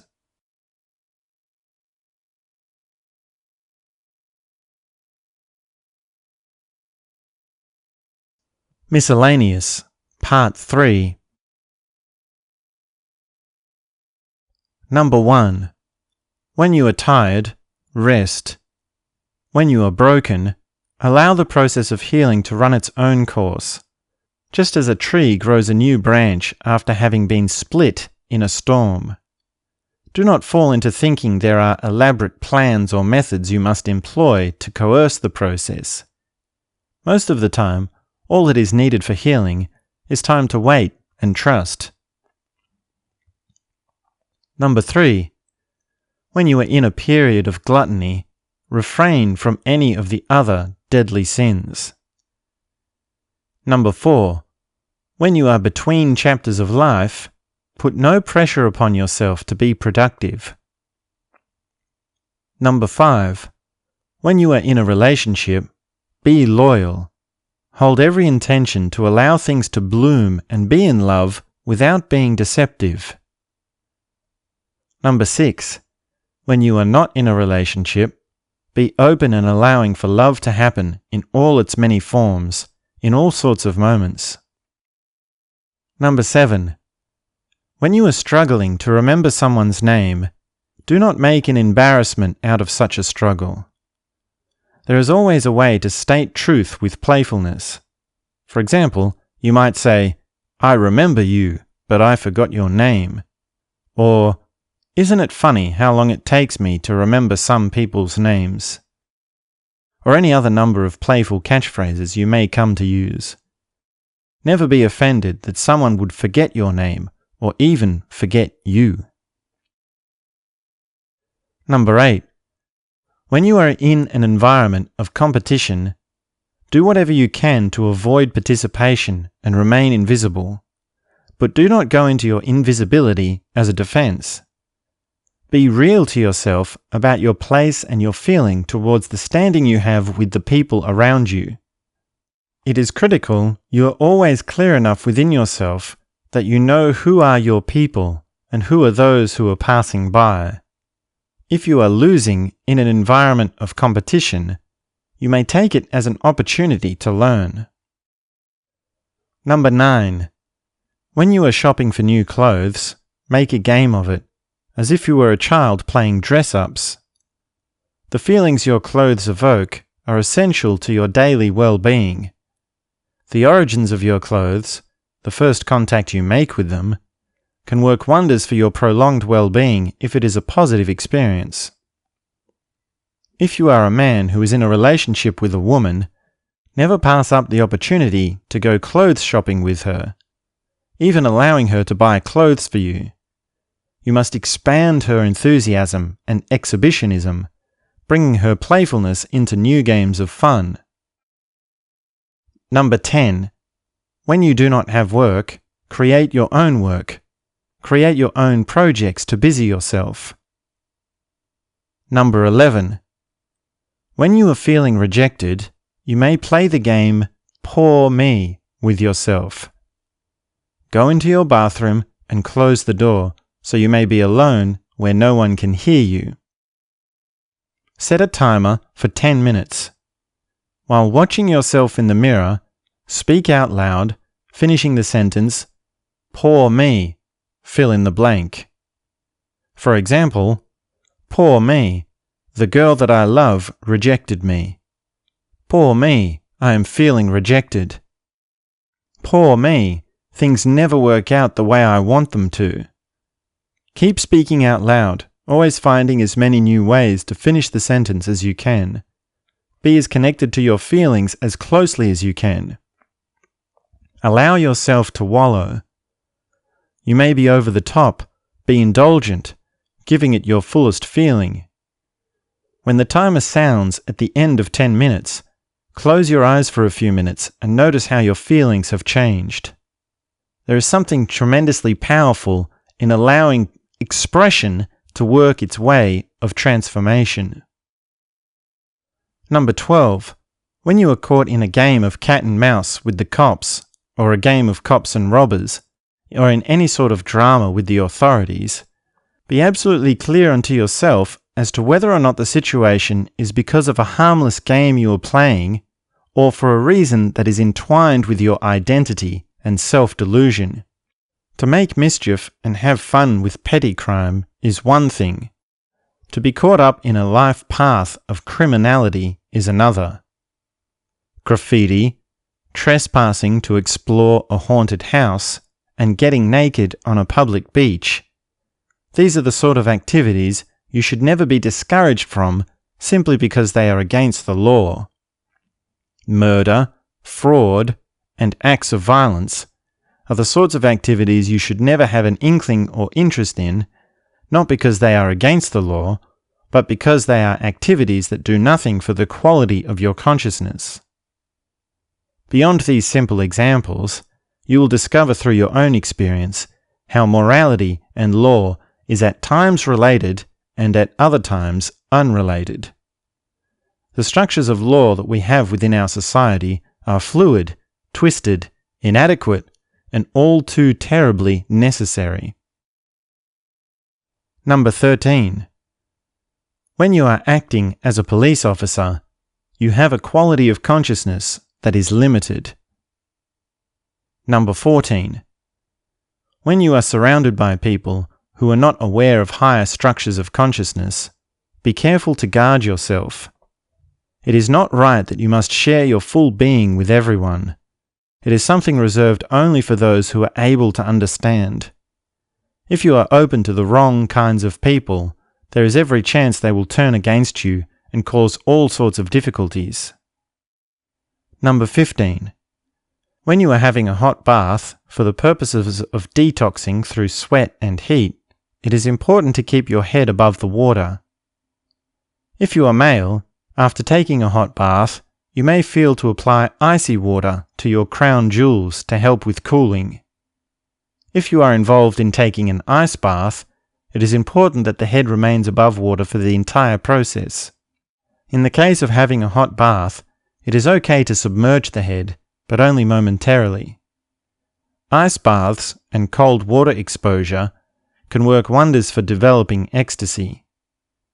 Another exercise that may be used during bath time is that of sitting in the bath while the water drains.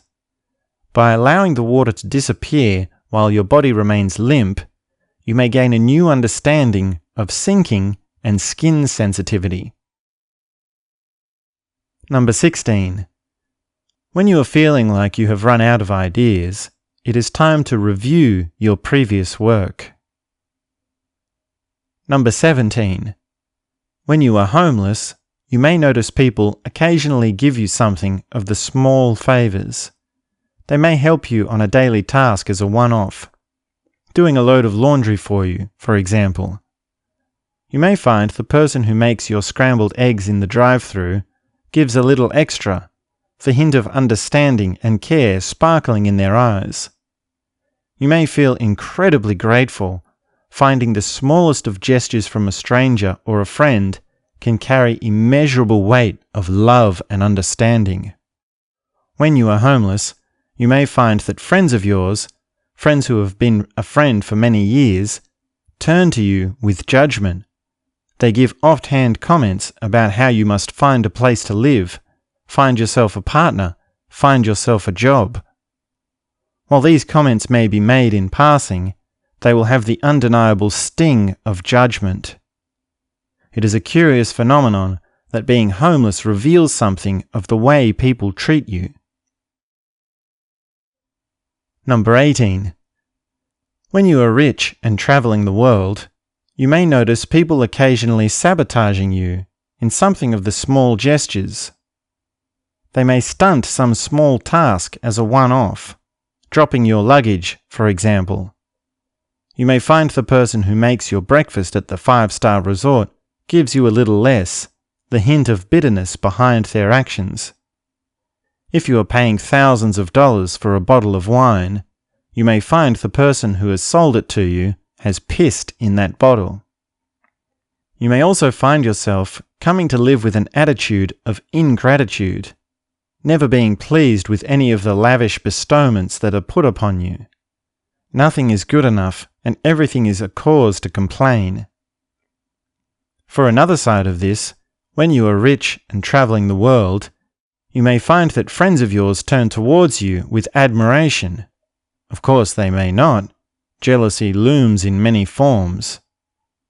It is a curious phenomenon that being rich and traveling the world reveals something of the way people treat you. Number 19. When you are living, be aware of what it means to exist. To live is not the same as to exist. Live as you are, and exist as you are. Number 20.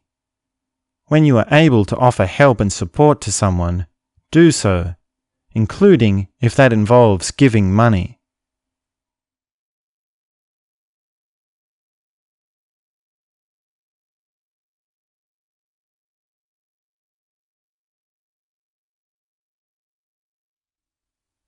Chapter 53.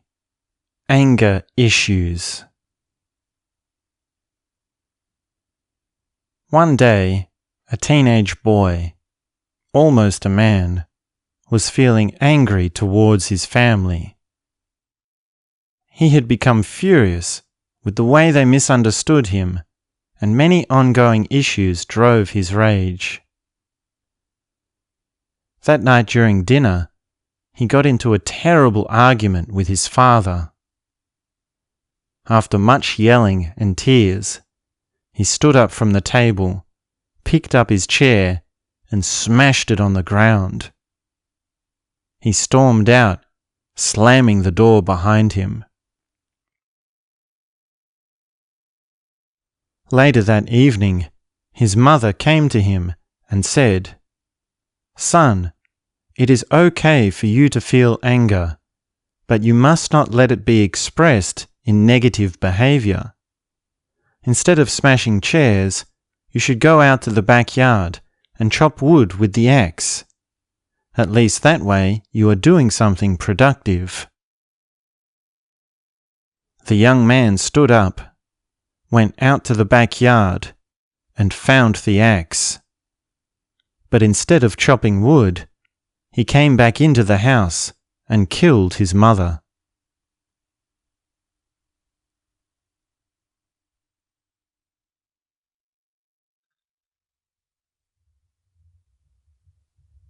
Chapter 54. Beyond Experience. Those who feel a sense of triumph for the experiences they have lived have still further to walk on the path. If the experiences you have lived give you the sense that you are better than other people, your experiences have been shallow, and you are still yet to even begin the journey of deeper understanding. Do not be smug over the piles of money you have amassed for yourself, the thousands of women you have slept with, and the 5-star hotels you have lived in around the world. Such smugness stinks of ignorance. Do not even be smug over your psychedelic realm experiencing, your realizations of infinity and higher spiritual awakenings. Such arrogance only makes your complexes of self-isolation more adaptable. Those who reach the critical mass of experience come to know there is more in this world than could ever be experienced, just as there are more people in this world than you could ever meet. The key to beginning the path of deeper living is turning your awareness and pursuit away from experiences as an idea and towards the nature of experience itself. When you are beginning your understanding, you will want a particular set of experiences which you imagine to be gratifying particular components of your being. Some are more noble than others, but in the long run, that game fails to break into deeper understanding. As you experience more, you will find tremendous satisfactions and also terrible problems with such experiences. It is perfectly good to take the risks that are required to have a wide range of experiences. But if your experiences are truly diverse, you will turn your interests towards methods of a higher way. You will come to have the ability to sense how you don't know how a certain experience will be, and yet not feel the need to pursue it. If being is a few levels removed from doing, then existing is many levels removed from being. The only measure of experience is gratitude, because as you experience more from a wider range and deeper depths of experience, your sense of feeling for yourself will culminate into a feeling of gratitude. If your experiences are not adding to your sense of gratitude, these experiences are not bringing you further along the path. When you turn your efforts towards the nature of experience itself, your activities will be of a completely different intention. Instead of pursuing an idea of what you imagine to gratify certain parts of your being, you will pursue techniques and methods that allow you to be in touch with a deeper ability to sense. In other words, you will be wanting to learn how to get better at experiencing. You may distinguish between that which is an experience that is given to you and an experience of that which is a method of transforming the nature of experience. To try and say it more succinctly, experience that is given and experience of transformation is the key distinction.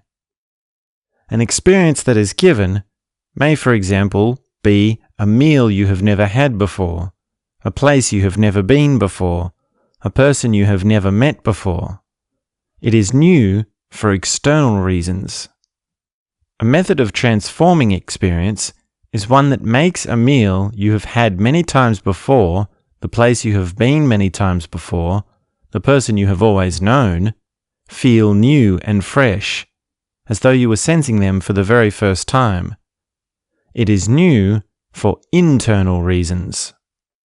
An experience that is given to you as an experience may proclaim itself as the best above all others, the one true experience, in contrast to all else that is not true.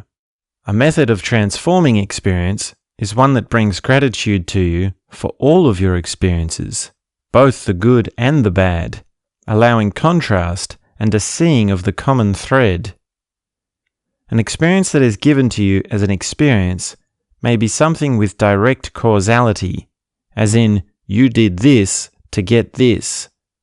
You went here to get this experience. You paid this money to get this experience. The cause and effect has a clear correlation. A method of transforming experience is one that is not so directly linked with causality, as in, you feel your perspective is more open because you attended a meditation retreat, but you cannot be entirely sure that this new perspective is because of the meditation retreat. The cause and effect has no clear correlation. All paths make their way through experience, whether it be the path of knowledge, the path of love, the path of awareness, or any other. If you walk the path of love, when you reach the higher heights, you will start to see how love and awareness are one in the same. If you walk the path of awareness, you will start to see how awareness and love are one in the same. There comes a resolve when you have experienced so much and discovered so much about the nature of experience that you find resolve within yourself. You think to yourself, life has given me more than enough, and your gratitude becomes ever present. The people who have lived a life of meaning reach this resolve towards the end of their life. The people who have not lived a life of meaning never even sense this kind of resolve is possible.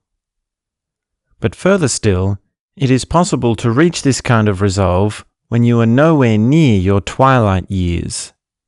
It is possible to go on your journey of discovery, to pass the critical mass of experience, and then live out many years of life while always having the richness of all you have experienced and felt grateful for. When you are beyond experience, you will be able to sense how your view of your past experiences is always evolving. You will be able to see how a past experience was at the time, how you felt about it later on, how it feels to forget about it and live without it, how it is to have it as something that may reoccur or may not reoccur, and also as something else entirely. When you are beyond experiencing, your thirst and craving for particular experiences will diminish, but your passion and devotion to the experiences you are having will increase. To go beyond experience, you must for a time throw yourself relentlessly into all those experiences that you imagine you desire. You must throw yourself so passionately that you see the folly of them, and your only interest turns towards the nature of experience itself, which will then lead you to learning these new methods, which will in turn lead you beyond.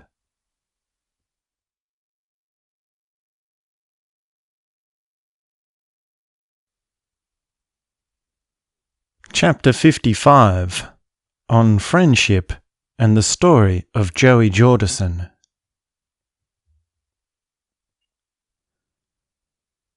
If your friend commits suicide, you have failed as a friend. If your friend dies a premature death from drugs or alcohol or any other cause, you have failed as a friend. If your friend loses their way, going into darkness becoming distraught with neurotic clenches of the mind, you have failed as a friend.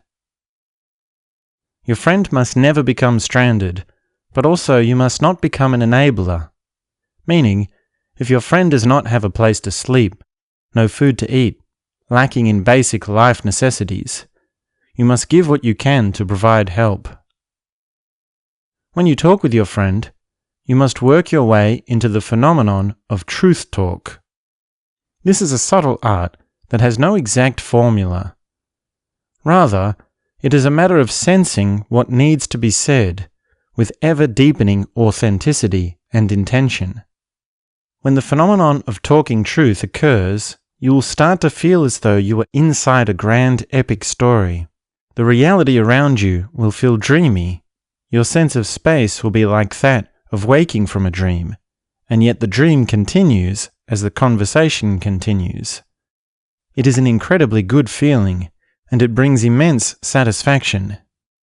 Friendship has failed if you are speaking with someone and there is no satisfaction. For many people, it is impossible for them to have a friend for the cold, hard reason that it is impossible for them to be a friend. The word friendship has been tainted by the philosophers and psychologists. The word has a flavor that is weak and without spice or courage. It has come to mean so much of what is the opposite of what it is trying to signify. Just like the word grace has come to mean something weak, when there is nothing more powerful than grace, and how the word faith has come to mean something close-minded, when there is nothing more opening than faith.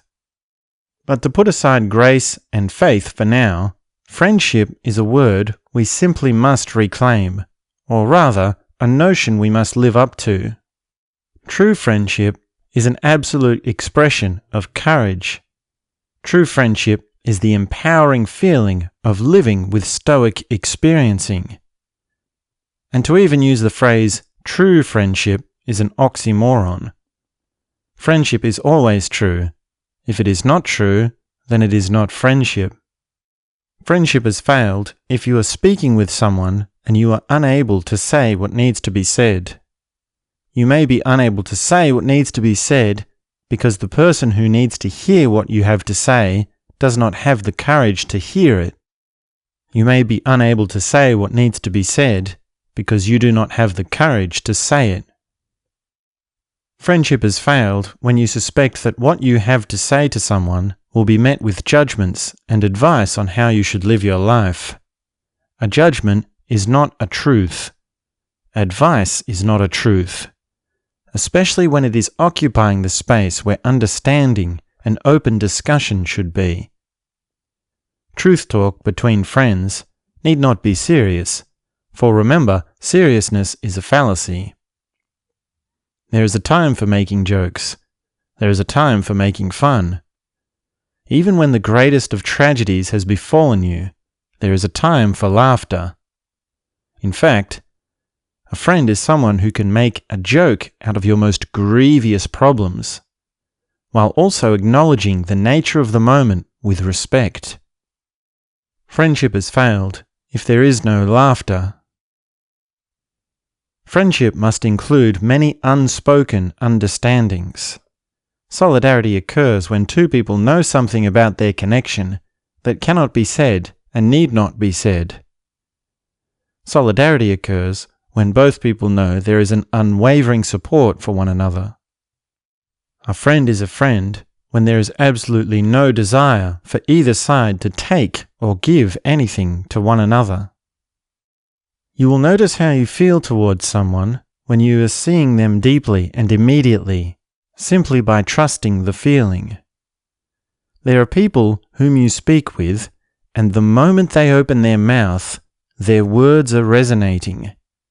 You speak with them for hours and hours, getting lost in time, finding tremendous interest in their stories. And conversely, they find tremendous interest in you. You find you are expressing yourself effortlessly. Your stories have a weight and significance. Your words touch upon the heart. And after speaking for hours with your friend, you come to think, there is so much more to talk about, so many more things that are interesting. It is an incredible passion to find someone who is a mutual inspiration and to be able to share openly with them. A friend may remain a friend, or they may not. The reality is, life paths cross and diverge, and people move in and out of connections in all sorts of ways. Sometimes people simply forget to be friends. They lose contact for no hard and fast reason. Sometimes a friend loses their ability to be a friend, and they must be left behind.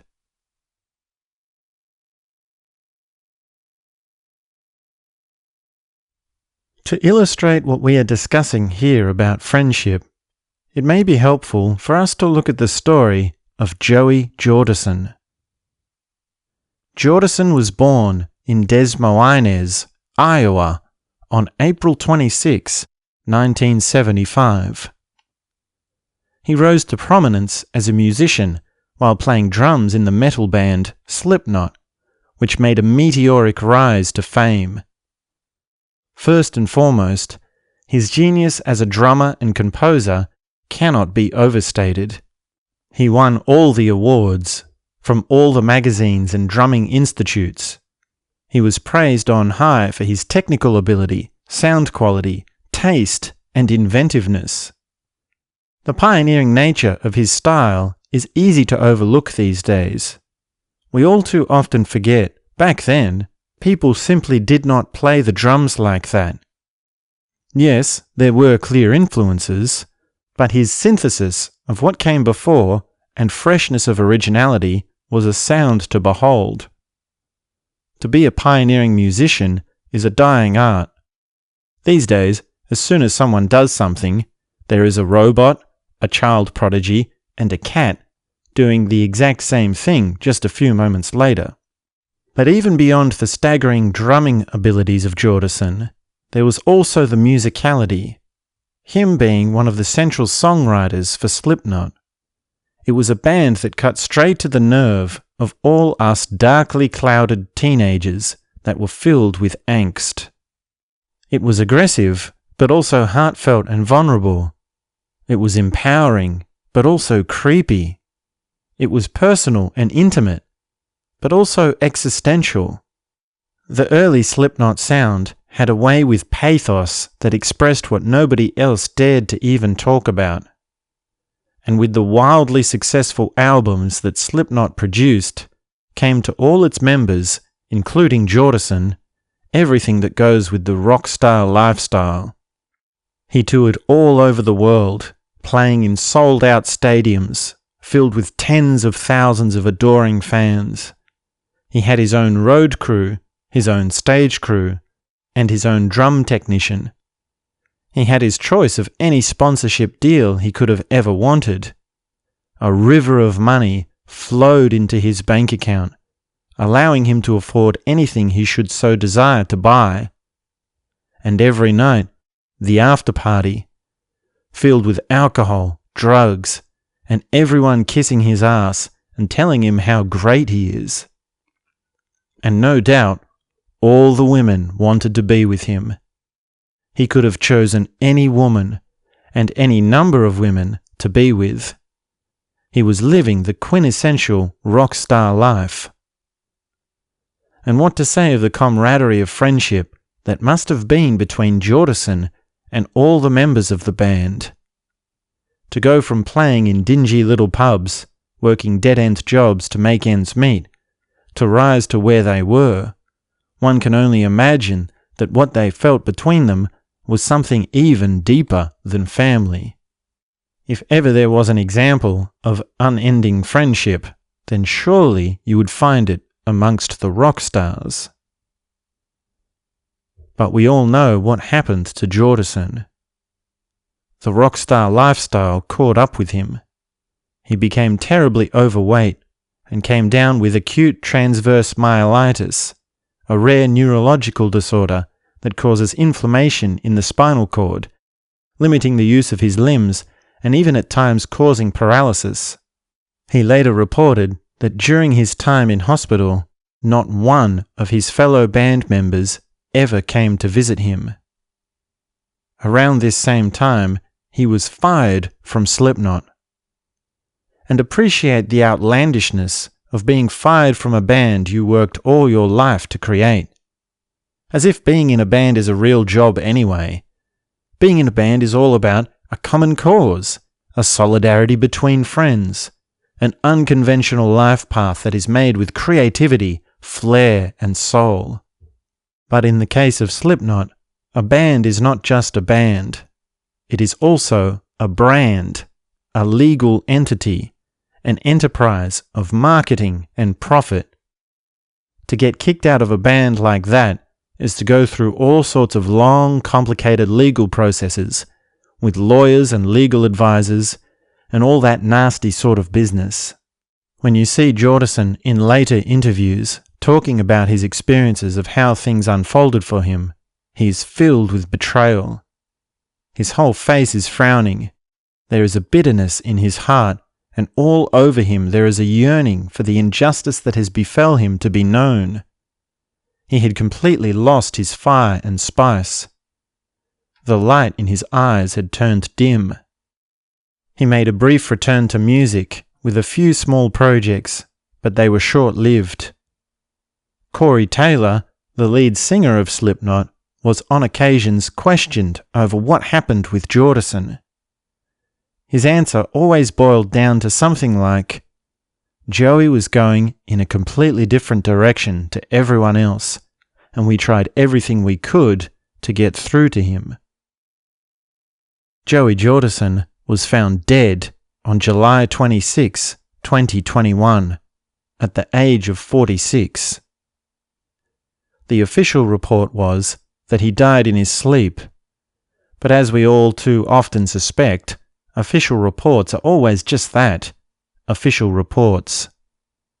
I think many people would not be surprised to hear that a combination of alcohol and prescription medication contributed to his death, not to mention anything about the accidental suicide phenomenon.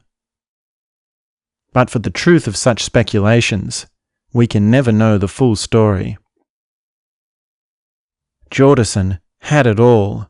He had been given everything he could have ever dreamed of life giving, and yet he died alone, with all his bandmates having abandoned him, without anyone knowing how much he had struggled.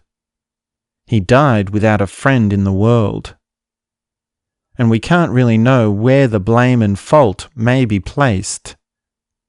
Did his fellow band members fail to be real friends?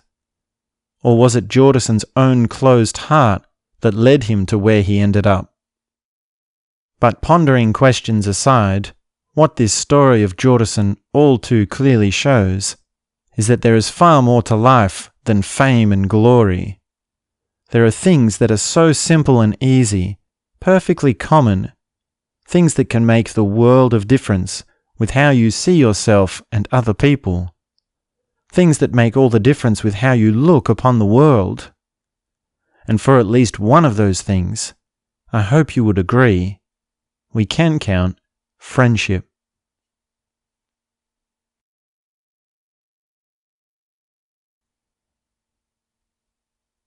Chapter 56. Shared Experience of the Abrahamic Traditions. Supposedly, God is the Father, God is the Son, and God is the Holy Spirit. But more to the point, and far more importantly, chili sauce is the smell, chili sauce is the taste, and chili sauce is the feeling. You may make a pilgrimage to the other side of the world and make your 3 rounds of the Kaaba. But also, you must not let any idea, philosophy, or religion taint your mind or drive you in any way. It is perfectly okay to look upon the founders of the world religions with any flavor of perspective that is of your own taste, as long as you remain aware the thoughts you may have about such leaders are simply that, just your own thoughts. Moses, Jesus, and Mohammed experienced something of the human condition. The stories they contribute to the human narrative are stories that resonate because we all of us have something of the humanity and divinity within. The divinity within you is what evokes the humanity of others. The divinity of others is what evokes the humanity in you. Just as Moses gazed into a campfire, the burning bush, so you too have gazed into a fire. Have you not ever seen the flames as embers glow, ash crumbles and smoke swirls? Have you not at least once in your life sat by a campfire and had that moment as a moment unto itself? Surely you would see there is not so much of a difference between you yourself and Moses, or anyone else who has had this experience of gazing into a campfire, for the very least in that moment alone.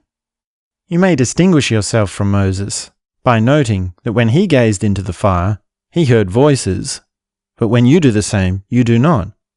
But to this I would say, your experimentation has still far more for you to explore. You may yet still find there is more similarity between you and Moses than you might think. And that is not anything to say of what it exactly means to hear a voice. Further still, just as Jesus drank wine with his friends, telling stories and talking long into the night, have you not also drunk wine and talked long into the night? Do you not know the taste of wine? Can you not therefore say you and Jesus have shared experience? Would you not be able to see the similarities, if not an exact likeness? Further still, just as Mohammed fell down on his knees in reverence, do you not also know the experience of being brought to your knees? And if not, can you easily imagine what it feels like to kneel on the floor and put your head to the ground? It is not an extravagant or elaborate body position. It is quite straightforward. If you are in touch with this movement, perhaps it is best you try it for yourself. You need not go into the process with any deep intention, but simply remain open to what may happen. With the right flowing of openness, you may find that divinity begins to happen. Now for this next point, just take a moment to hear me out, because at first it might sound like I'm being an apologist. But once I have explained this point, I hope you can see the insight from a multi-dimensional perspective. In every respect, Muhammad was the last and final prophet, for the simple fact that after Muhammad, the entire meaning of prophecy was changed forever. To understand this a little closer, we may distinguish between what we might call the old meaning of the word prophecy and the new meaning of the word prophecy. The old being a way of predicting the future, the new being the ability to sense the timelessness of eternity. And here's the catch. Muhammad was one who was only ever working with the new meaning of the word prophecy. Before Muhammad, prophecy was one thing, and after Muhammad, prophecy was another. And prophecy will always remain as one of the pillars of the path of awareness that evolves and changes as more and more beings learn what it means to connect with the timeless of eternity in ever more creative and mystical ways. We put things into dichotomies of old and new only for the sake of ease of conversation, while remembering things are always far more vast than can be explained. And to return to what I was mentioning a few moments ago, in the case of Muhammad falling to his knees in reverence, we might like to understand it like this.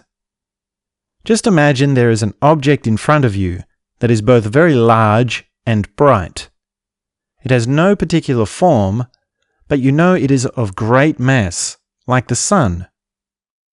Now imagine this object is coming closer, and as it does so, it becomes heavier and brighter.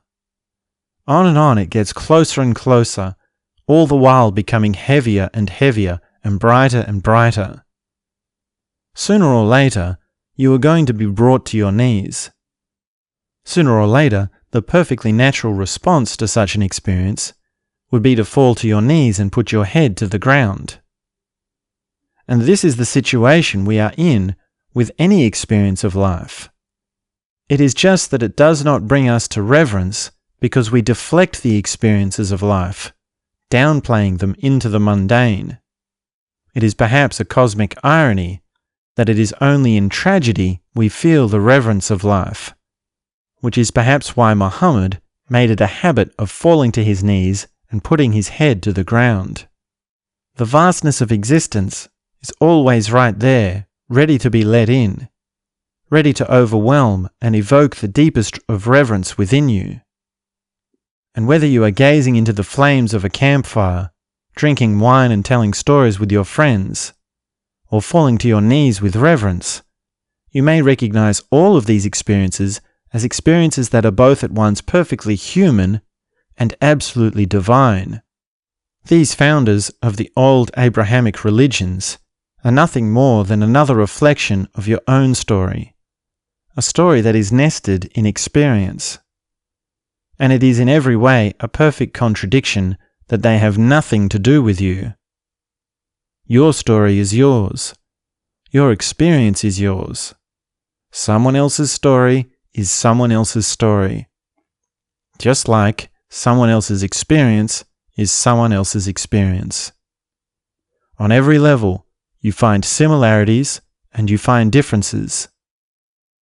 What resonates for you in a way that brings harmony, love, and peace will grow to have ever more depths of resonance. What fades must be allowed to fade. What is blooming must be allowed to bloom. So let your heart be open to any and all, from other and from self, from below and above, as in heaven, so on earth. Your humanity is divine.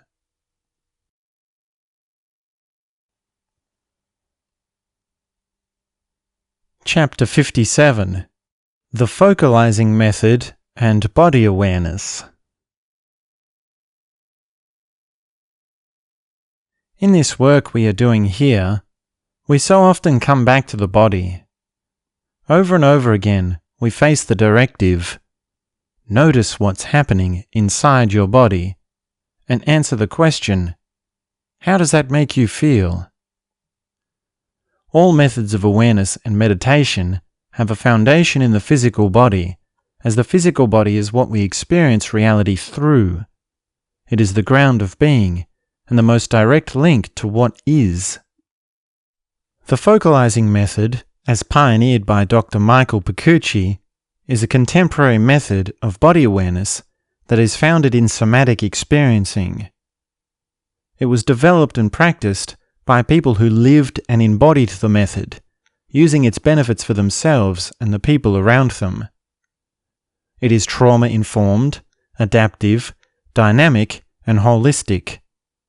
It is an intention-based, somatic healing modality that invites participants to listen to the innate intelligence of their body in order to build resilience, metabolize trauma, encourage intimacy, and uncover new possibilities beyond the conditional thinking of the mind. Like many advanced methods, it is best to learn the basics with a trained practitioner and then go on to experiment for yourself. The focalizing method will be an incredible addition to your bag of tools and tricks. So let us discuss a brief outline of what it entails. The focalizing method has the 9-pointed star at its core. These are 9 elements, or pillars, that work together to create the process. It is arranged as a star to imply it is not linear. You may find yourself moving around the different points in different orders, but for the sake of discussion, we can proceed in a linear manner. In a typical focalizing session, things may unfold like this. First, the space is established. There are general introductions and an assessment of how you are and anything that may be immediately pressing. Then you are invited to begin with an intention. What is it that you would like to work on? What is it that you are hoping to change or develop? You may bring a particular experience from your life, a relationship, a recurring feeling or emotion that is causing you trouble, or any other piece of work you would like to work with. Sometimes an intention is not hard and fast. It may not be clear what you want to work with. In that case, you may work with that feeling itself, delving into exactly what is behind this sense of not having an intention. From intention, you may be invited to establish some resources. This is your grounding, the strength and ability you have. You may draw on all sorts of things like a person who is significant or inspirational to you. It may be a positive life experience you have had, a hope or desire you have, or even your sense of physical connection to the floor through your feet, for example. Resourcing is your mustering of courage to venture in and face what you need to face, even if it may be difficult. From resourcing, you are then guided into suspending. You may need to suspend the thought process that is happening in your mind. You may need to suspend some doubts and worries. You will notice suspension is not completely doing away with. If your thoughts are still flowing, that is perfectly okay. It is just that you are allowing them to be off in the corner of the room for some time, rather than in the driver's seat, as they so often are. From suspension, you may be then led into sensing. You sense the parts of the body you can feel, just little things, how you are in your legs, what your hands are doing, what your tummy feels like, and so on. It is a process of stepping stones, or following the breadcrumbs. Each little thing you notice in your experience leads to the next. At this stage, we are not looking for any large conclusions. We are just being curious and reporting what is going on.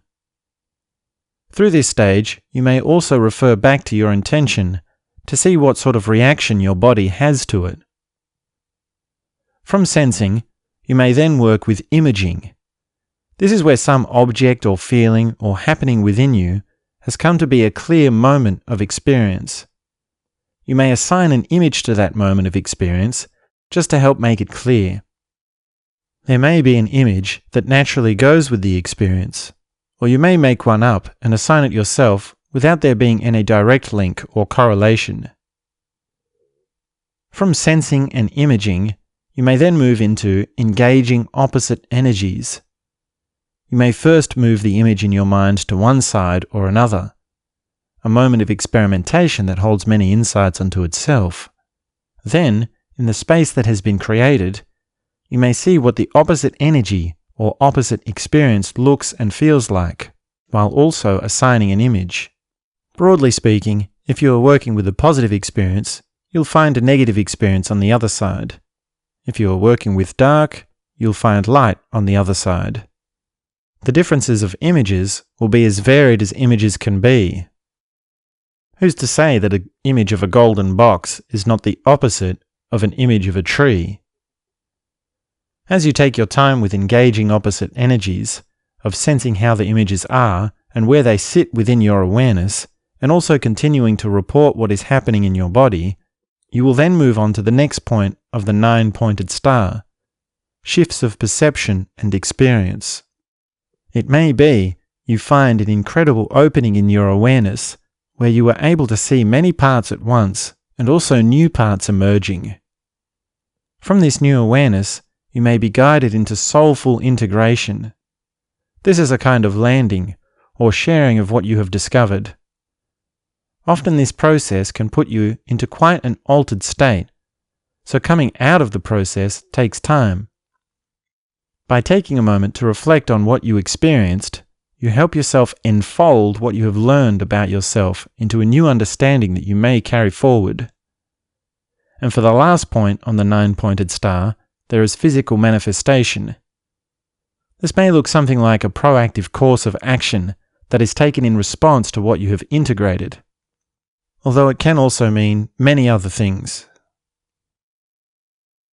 Beyond the 9-pointed star, there are also additional pillars that may be brought in at various times. For example, the principle of merging multiple realities, where you see what it's like for two different perspectives to meet and merge. And conversely, there is the principle of respecting multiple realities, where you allow different perspectives to remain separate and self-contained. The focalizing method is absolutely radical in its ability to navigate and honor different perspectives. And for that, it is a truly compassionate process. If we were to plug it into our system of spiral dynamics that we were discussing earlier, you would probably find it on the turquoise stage. Another core pillar is its treatment of shame. Shame being one of the primary emotions of trauma and hurt. Shame may be personal, intergenerational, and even systemic. You may be living with a legacy of shame. It starts in the body. It lives as an atmosphere or background noise. It is a master of disguise and distraction, and it can bind to other emotions. Shame often shows up as a mixture of freeze and a primary emotion.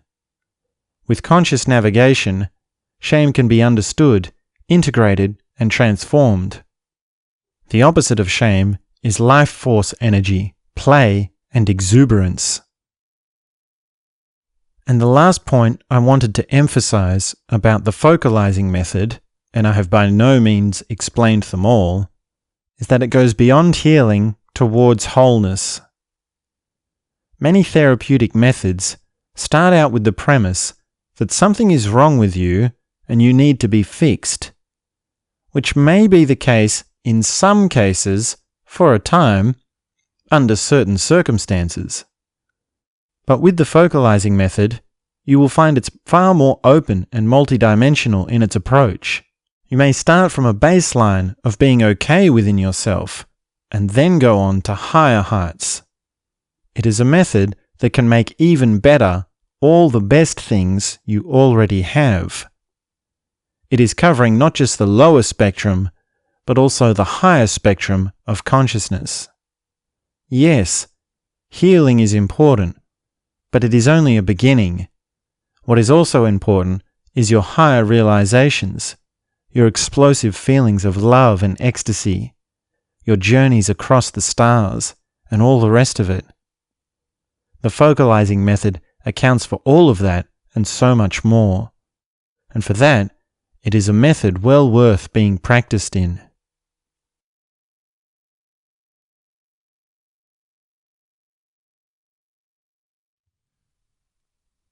Chapter 58 on War and Absurdity.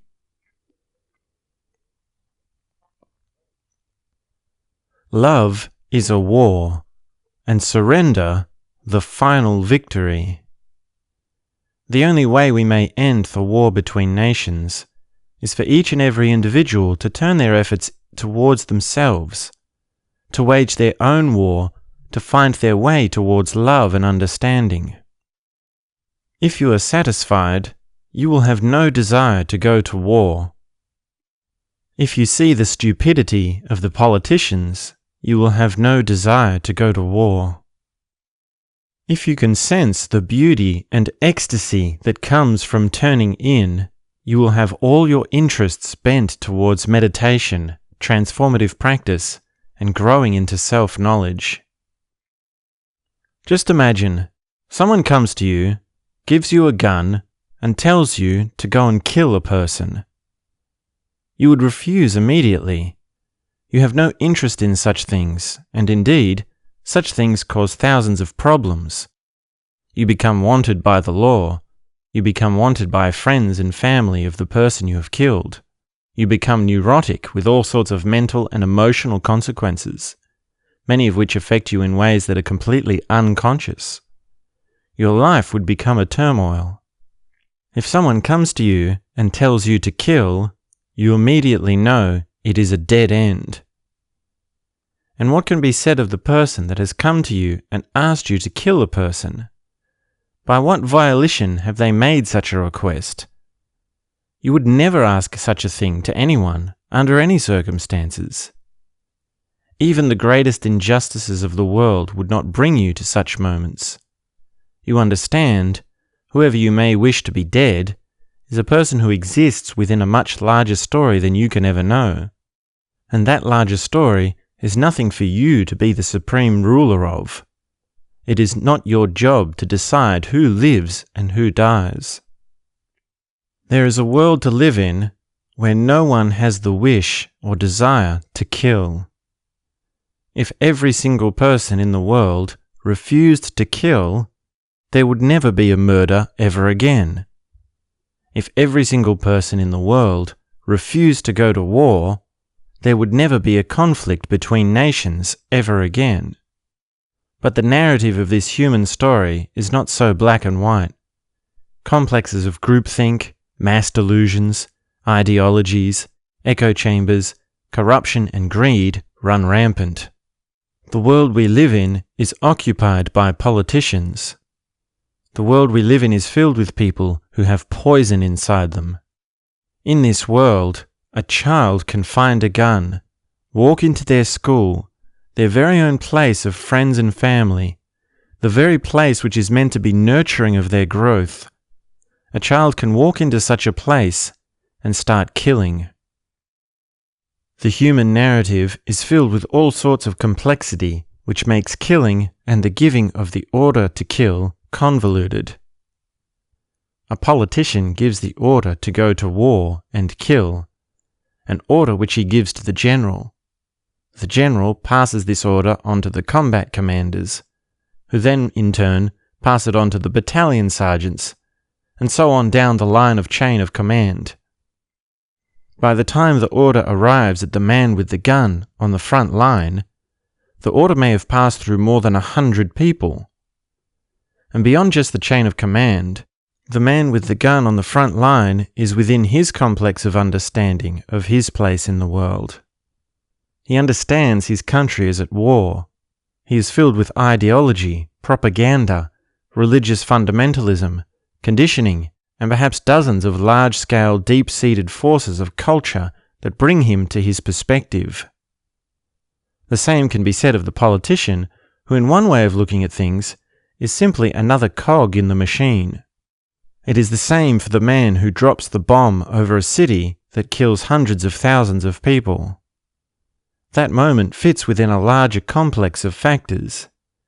There is the man that drops the bomb, but there is also the man that fills the plane with petrol, the man who worked on a team of hundreds of men to build the bomb, and countless number of other men who were involved in the political and ideological forces that led to the dropping of the bomb. In all instances, by whatever analysis you wish to put on this phenomenon, the difference is between complexity and simplicity. The simple answer, do not kill, is antithetical to the many complexes of all the many reasons people do kill. I know it is a very old answer to the question. For thousands of years we have known the way to save the world is with a little bit more love. And how many so-called brilliant academics and critics of society have said this answer is too simplistic?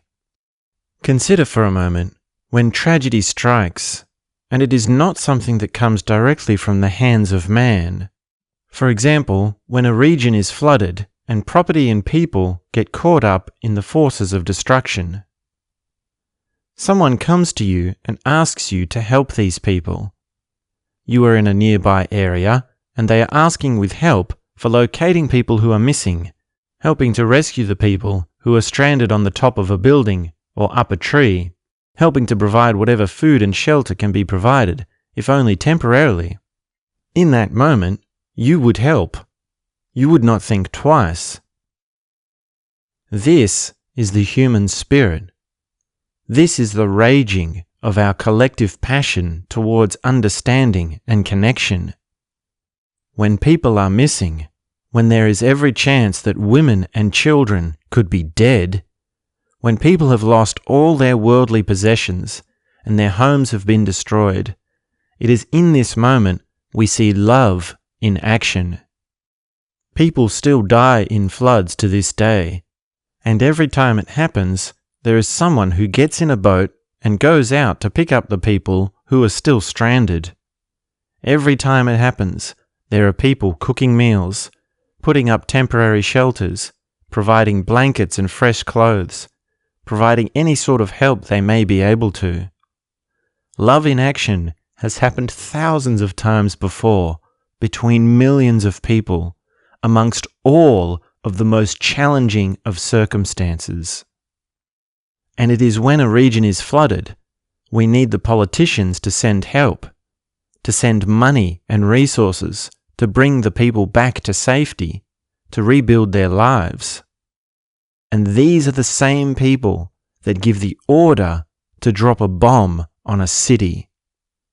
These are the same people that cause the same death and destruction they have been entrusted to help us resolve. These are the same people that drive nations to war. Anyone who does not understand that love is the answer is ignorant and myopic. It says everything about a person when you see what emotion is present within them when they say, love is not the answer. It is always because of an emotional complex that an individual is motivated to go to war. It is what drives them to justify for themselves to go into another country and start shooting a gun at people they have never even met. While every politician must at a time be confronted for the horrors they cause, there must also never be any excuse for the responsibility of the individual. Every single person has an equal part to play in the phenomenon of war between nations. Every single person has an equal responsibility to remember the history of this humanity and to do so with intelligence. In just about every country across the globe, there are all sorts of memorials of war, erected by people who lived through such times. The message they hope to preserve? Nothing like this should ever happen again. Something so terrible that was so detrimental to the people must be avoided no matter what. Consider the diggers in their trenches, covered in mud, cold, surrounded by death and destruction. Consider the home front of living on rations, without work, without basic necessities, and a relentless clench of economic stress. Not to mention the loss of life, the mother whose children are lost, the woman whose man is lost. And yet, the stupidity of the military-industrial complex persists, perpetuated by the people who turn the memorials into a perverted kind of romanticism. The glory of war, the exhilaration of nationalism and pride persists because the common people forget and the people of power grow hungry for more power. The dichotomy of Thanatos and Eros makes its appearance as a twisted irony of fate, mistaking war for love, mistaking death for life force, mistaking might for truth. The answer to such stupidity is hiding in plain sight, found right at the very forefront of the war memorials. If these people of power, those whom perpetuate mass violence, were to stand in front of a memorial for long enough, with enough intelligence, they would find the true message they were erected to preserve. They would find a passion for peace. They would find a heart opening to love. They would see that every single step must be taken to prevent war from never happening ever again. But these people are without such intelligence. Instead, they use these memorials and stories for political gain, for personal power, and for creating the most putrid forms of nationalism. They make their appearance at war memorials as promotional events, upholding a facade while giving billions of dollars to the efforts of war. And I am not against the military as such, I am simply against violence. In a world of peace, there is still plenty of room for military, participating in commando events, fantasy skirmishes, humanitarian aid, military sport and military theatre, and any other number of things. We need a military of paintballs, not bullets. We need a military of games and strategy, not death and destruction. This world has a place for a man who feels at home to live inside the archetype of the soldier, the commander, the general. But just as any other archetype, the military archetype must be lived only as a secondary way of being to a person's central truth. And anyone who is in touch with their own central truth knows there is no time or space for violence in this humanity. There is a pair of images I would like us to look at, to compare them side by side to illustrate the importance of remembering our history. It might even be an interesting exercise to have such a pair of images or scenarios hanging on a wall somewhere in your house, just to remind you of the significance of all those little choices you make throughout your day. In the one image, there is a city that has been decimated by war. All the buildings have been bombed. There is no electricity, no working water supplies, no food supplies. Roads are closed due to the rubble from crumbling buildings, so the only way of transport is by walking. There are mounds of rubbish and debris that are smouldering, giving a toxic smoke into the air. It is late in the day, and as you look around this city, this scenario, you realize the pillow you would normally rest your head on at night is a few blocks away, under a few hundred tons of steel and concrete rubble. You have nowhere to sleep, nothing to eat or drink, and everything you own, your entire collection of worldly possessions, is the clothing you are wearing, which are all dusty and tattered. There are only two thoughts in your head, which roll over and over without rest. One, how long can you go before you die of dehydration? And two, how are you going to find drinkable water before then? In the other image, there is a city that is flourishing at its peak of civilizational accomplishment. On a busy street, there are numerous shops selling all sorts of items. There are jewelry stores, clothing stores, cafes and restaurants, a jazz club, and a cinema. There are cars and taxis, people riding bikes, people drinking coffee made with high-quality, freshly roasted, freshly ground coffee beans. And it's a beautiful spring day. As you look around, you realize you have some spare time and some spare money from your casual job. You may decide to get a croissant from a nearby cafe, meet a friend to talk with, or go to a used record store and buy a vinyl record to add to your music collection. You have all your basic needs met and ample spare time throughout your week for your creative projects. Now, with these two images in mind, of the city decimated by war and the city that is flourishing, ask yourself, which of these two places would you prefer to live? Which of these two situations, if you had to choose just one, would you place yourself in? The question, of course, is absurd. But the question is absolutely central to who you are and what your actions mean to the world. It is the question that must drive your every action and thought, a question that must be remembered with every decision you make. It is a question that may be stated as simply as this: what kind of world do you want to live in? We so often forget this question because it is never put in such absurd terms. But the world needs more confrontational absurdity. If we could only ask the scientists involved in the Manhattan Project, how does building an atomic bomb increase your chances of getting a freshly baked croissant on a sunny spring day?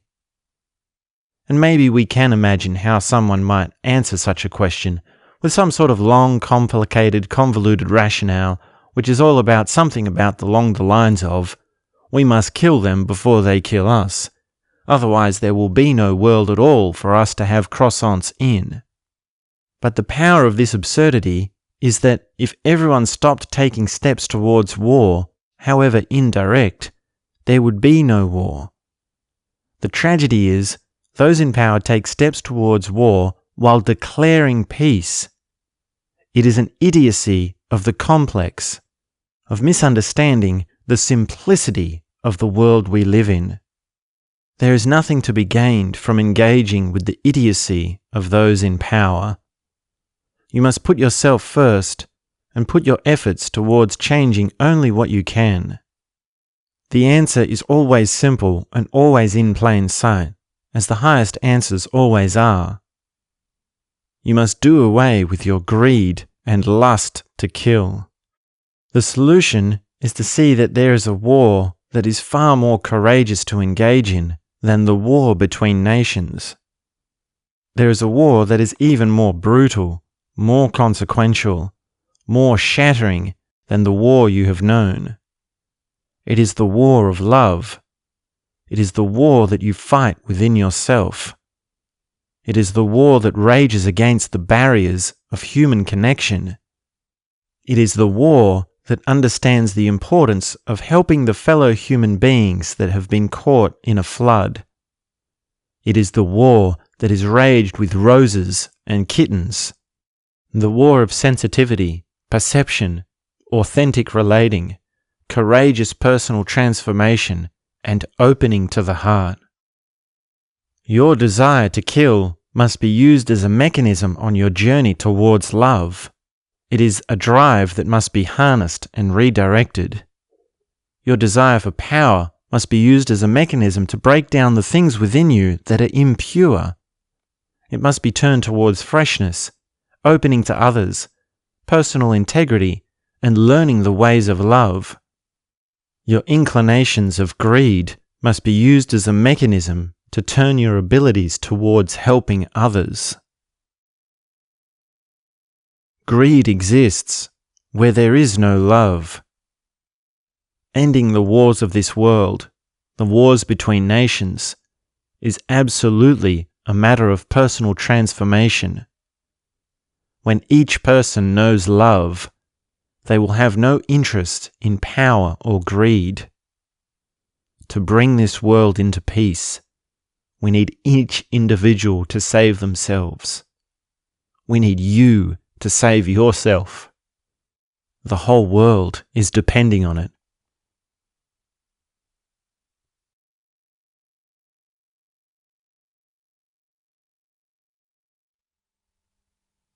Chapter 59. The Story of Osho.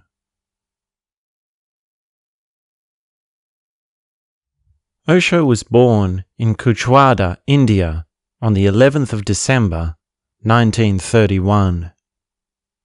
As a newborn, he did not eat, refusing to take his mother's milk. The doctors did not know why, and they all said he would die. After 3 days, he began to take his mother's milk. He later explained he had been on a fast in his previous life and had been killed without being able to finish it. As a toddler, many people came to visit Osho and give him blessings. An astrologer came to predict his life. As soon as Osho took one look at the astrologer, he told him his own future. Osho explained he did not know how he could know, but that he would only ever have to look at someone to see who they are. Osho placed a bet with the astrologer that he would one day become a sannyasin. Many years later they met again, and it had come to be true. As a child, Osho was always getting into trouble. He cut off a man's choti, the part of the man that had been growing for his entire life. When the man confronted Osho, his father intervened, trying to mediate the situation. Osho insisted that if he tell the truth, he must be rewarded, and his father agreed. So Osho confessed and received the reward from his father, right in front of the man who had had his choti cut off. One time Osho left home, not telling anyone where he was going. After a week he returned, and his father slapped him, asking him where he had been and expressing anger in all the stress and worry he had caused with going off without telling anyone. Osho explained he had wanted to go to a festival, and he knew he would not have been allowed, and he also knew he was going to go no matter what, so it was best that he just went. Osho only attended school as he would feel to, making an arrangement with the establishments that he must be given the mark of full attendance. He caused all sorts of trouble for the teachers in his schools. One time he brought a snake to show everyone, as he had been learning snake catching and handling. One time he got into a big row with all the teachers because he had been told to write with his right hand instead of his left hand. One time he had refused to wear the school hat, demanding proof that it helped in any way with intelligence, resulting in the rule of the wearing of the hat becoming optional. On the day of the school photos, Osho arranged for a different photographer to show up and do the job, because he had thought the photographer that usually did the job was not very good. One time he turned up to school on an elephant that he had borrowed, riding it in through the front gates to illustrate the original sentiment of the gates, that they were designed for elephants to be ridden through. When Osho went to university, on his first day he had an argument with the professor, because the professor was teaching all about the negative people of history, saying nothing of the people who had contributed to human consciousness in a positive way. He realized he knew more about philosophy than any of the lecturers. By this stage, Osho had already built his own library, having read tens of thousands of books and ordering them and caring for them with meticulous detail and care. A university professor had come to Osho and asked him to edit his PhD. The professor had said he could see right away that Osho was just the right kind of person to edit the book, and Osho had responded by saying he could see right away that the professor was the wrong kind of person to write the book. Osho was given a position as a university lecturer, and many students came to hear him teach, often filling out the entire auditorium. Osho spent years and years traveling, riding around the trains of India, getting into mischief and meeting people. He came to know the trains in India are never on time. They only print the train timetables to know how late they are. After over 20 years of riding on the trains, across all the vast country that is India, there was only once the train arrived on time. Osho was gobsmacked. He could not believe his eyes as the train pulled into the station and stopped right on the platform. Osho was so amazed that he went up to the driver to speak with him. He exclaimed, "Do you realize what you have done? You were the first train driver in the history of India to be on time." The train driver turned to him and replied, "You don't understand. This is yesterday's train." As a young man, Osho traveled to speaking events, often causing controversy. Every time he spoke, he commanded a deep insight and a powerful drive of attention. One time he turned up to a debate and all his opponents immediately resigned, so Osho did both sides of the debate, arguing from both points of view. One time he turned up for a debate and all the other members quit in protest. Osho went to the organizers and told them he would be happy to speak for any length of time they require. His first book, From Sex to Superconsciousness, was published as based on one of his talks. In a few short weeks, the impact of the book spread across India and he became a household name. The sensationalism that swirled around him came to a frenzy. He was bigger than a rock star. He founded an ashram in Pune, and thousands of people from all over the world came to visit. The ashram was surrounded by controversy, and many opposing forces from the outside worked against the establishment. There were many people in India speaking out about Osho, both politicians and journalists alike. After a time, Osho went into silence. For 3 years he did not speak or appear publicly. He stayed in his room, meditating, living in silence. On a few occasions, he may have needed to communicate with someone about something practical, but for 3 years he was essentially completely cut off from the world. He moved to Oregon in the United States of America to found his own commune. He was drawn to America because of its laws surrounding the freedom to practice religion. In Oregon, tens of thousands of people came to live with Osho. They transformed a patch of desert into a small city, buying up land and rejuvenating it with plants and wildlife.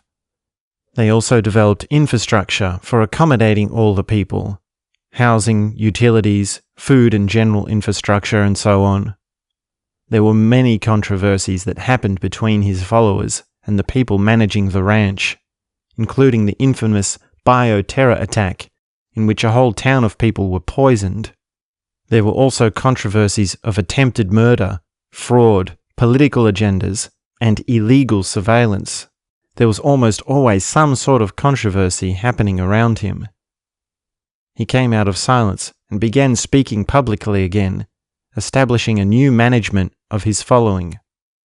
A follower of Osho came to him during one of his discourse talks.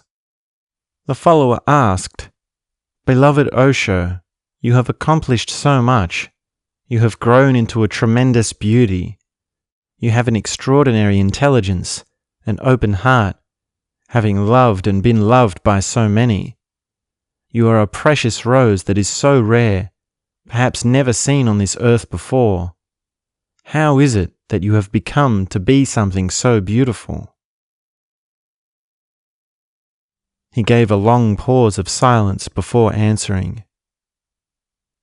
"The question is completely wrong in its assumption," he says. "The entire direction of the question, where the question is coming from, is wrong. Instead of asking why I have found so much beauty, you should ask, why is it that everyone else has not found their beauty? The potentiality of human flourishment lives within each and every human being." He then continued on to tell a story. There once was a town competition at a local town fair as to who could grow the largest rose. Every year there was one clear winner, a farmer who always had the largest rose. His roses were gigantic. People were always amazed. Osho went to ask him, how could he grow such a large rose? What was his secret? The farmer said he could not answer. He could not tell him the secret, otherwise everyone would know and he would no longer win the competition at the town fair. But Osho insisted, and because this man knew Osho and loved him deeply, he said he could come to his farm and see how he does it. So late one night, when no one was around, he met with the farmer at his rose garden. The farmer explained that for each rose bush, a number of roses sprout. The farmer was cutting off every rose sprout except one.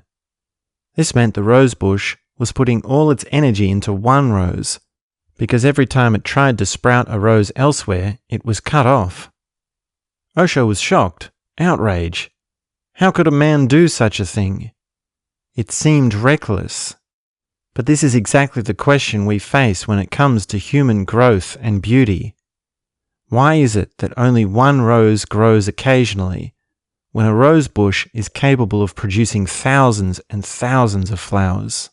There is a world that is possible by which every human being lives within their beauty.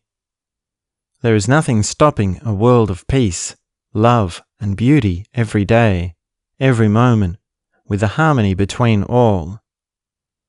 We already have the technology and resources to provide food, shelter, and care for all. The only thing stopping us is collaboration, and for each individual to find their own self-awareness. On another occasion, one of Osho's followers had asked him who his master had been. If everyone had started to follow him to see the way, who had he followed in order to find the way? Osho answered by telling the story about the dog, the robber, and the child. One day he had been walking by a river where he saw a man fall in. the man's dog had been with him, and without a second's hesitation, the dog jumped into the river and saved the man. At another time, he had been living in a place where one night a robber had broken in. Instead of confronting the robber, Osho made friends with him, asking him questions and telling him he had never met a robber before. After a long conversation, he found out the robber was homeless, so he invited him to live with him, which he did. During this time, every night the robber would go out to do his robbing, but every time he would come back empty-handed. Osho asked why he kept doing this job, as he was clearly not very good at it. But the robber explained, it was who he was, it was all he knew how to do. Then there was the story of the child that went something like this. Osho approached a child with a candle, which he lit as he asked the child, "You saw the flame appear, but where did it come from?" And without a second's hesitation, the child blew the candle out and said, "You saw the flame disappear, back to where it came from." If everyone you meet is someone who gives you a lesson, then everyone becomes your master. A dog who jumps into a river to save his owner can teach a lesson in devotion and acting without hesitation. A robber that persists in his craft, even after failing many times, can teach a lesson in accepting yourself as who you are. A child who blows out a candle can teach a lesson in spontaneity and thinking outside the box. If life is your master, you do not need to meet with a guru or spiritual leader, because everything that happens to you is a lesson. The discourses Osho gave and the questions his followers asked him came to be central to his work and message as a spiritual visionary. Along with the collaboration of his followers, he developed many of his active meditations: dynamic meditation, Kundalini meditation, Nada Brahma meditation, as well as many of his awareness intensives and group workshops, Mystic Rose, Born Again, and No Mind. He was also giving discourses twice a day. Hundreds of meditation centers opened up around the world, practicing the meditations and workshops of Osho. After a long string of controversies and complications with the government, Osho left Oregon and the commune was disbanded. He embarked on a world tour, traveling to countries from every corner of the globe. Everywhere he went, thousands of people came to hear him speak. And everywhere he went, there were complications with the authorities and governments. There were problems with visas, politicians denying his entrance, and religious figures speaking out against him. Upon returning to the United States of America, he was arrested. During his time in custody, he was constantly moved from prison to prison, taking an immense toll on his physical being. Many of the prison guards were shocked by the presence of Osho. For one, every time the news got out as to which prison he had been moved to, hundreds of letters and gifts would be sent in support. For two, the prison guards could see he was nothing like any kind of inmate they had ever known. He was soft and quiet, without a shred of the hardness or aggressiveness of any of the kinds of people that are found in a prison. Around this time, something like 400 fully trained and qualified lawyers were working on Osho's case, working to find any defense they could.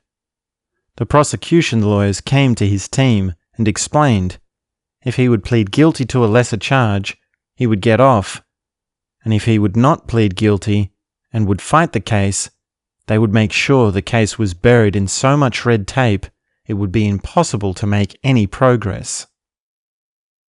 Osho pled guilty to a lesser charge, and that was the end of his time in America. He returned to Pune, India, and re-established his ashram, which he transformed into a meditation resort, a distinction he explicitly expressed and explained. He wanted to have a place that was available as a mystery school, a place for anyone willing to learn about themselves. He established his legacy, instructing his followers to put aside his personal involvement in their life, instead stressing the importance of a dedication to meditation. He banned the wearing of the mala.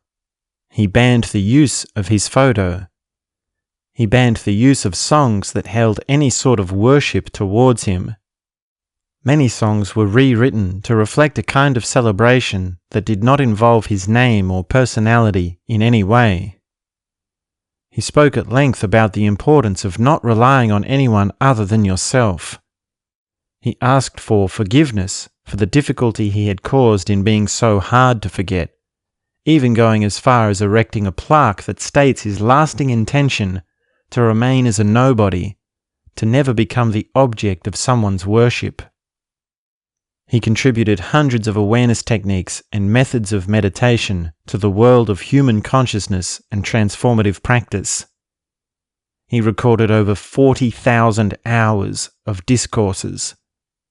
He has over 350 books published from talks that he gave, translated into dozens of languages and read all over the world, including a 12-volume commentary on the Dharmapada.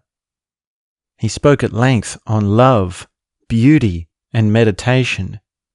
He spoke on the hypocrisy of the world, taking aim at the politicians, the psychologists, the religious leaders, and anyone he deemed to be a hindrance to personal empowerment. He spoke on the importance of following your own inner direction, of remaining authentic and true to what is right within you. He spoke on the importance of silence, relaxation, and remaining grounded. He spoke truth, conveying a message to all humanity that a life of wakefulness and beauty is available to all. Osho died in Pune, India, on the 19th of January, 1990. Amrito, Osho's personal physician, who had been with him when he died, made a speech, detailing the moment he had breathed his last breath. In his deep, smoky English voice, Amrito said, "He was in death, just as you might imagine. He was just as he was in life. In other words, he was absolutely brilliant." On that day, all of the roles people had melted away. The general manager, the personal assistants, the cooks, the cleaners, everyone came together as one. A bursting of celebration echoed through the air. The drums sounded, and the singing of songs rung out. The crowds danced, and flower petals were scattered all through the air, landing across the grounds. It was the final gift of a man who had come to be the master of masters to thousands of people from around the world. Osho's body was cremated, and his ashes now lay in Lao Tzu Auditorium at the center of the Osho International Meditation Resort in Pune, India.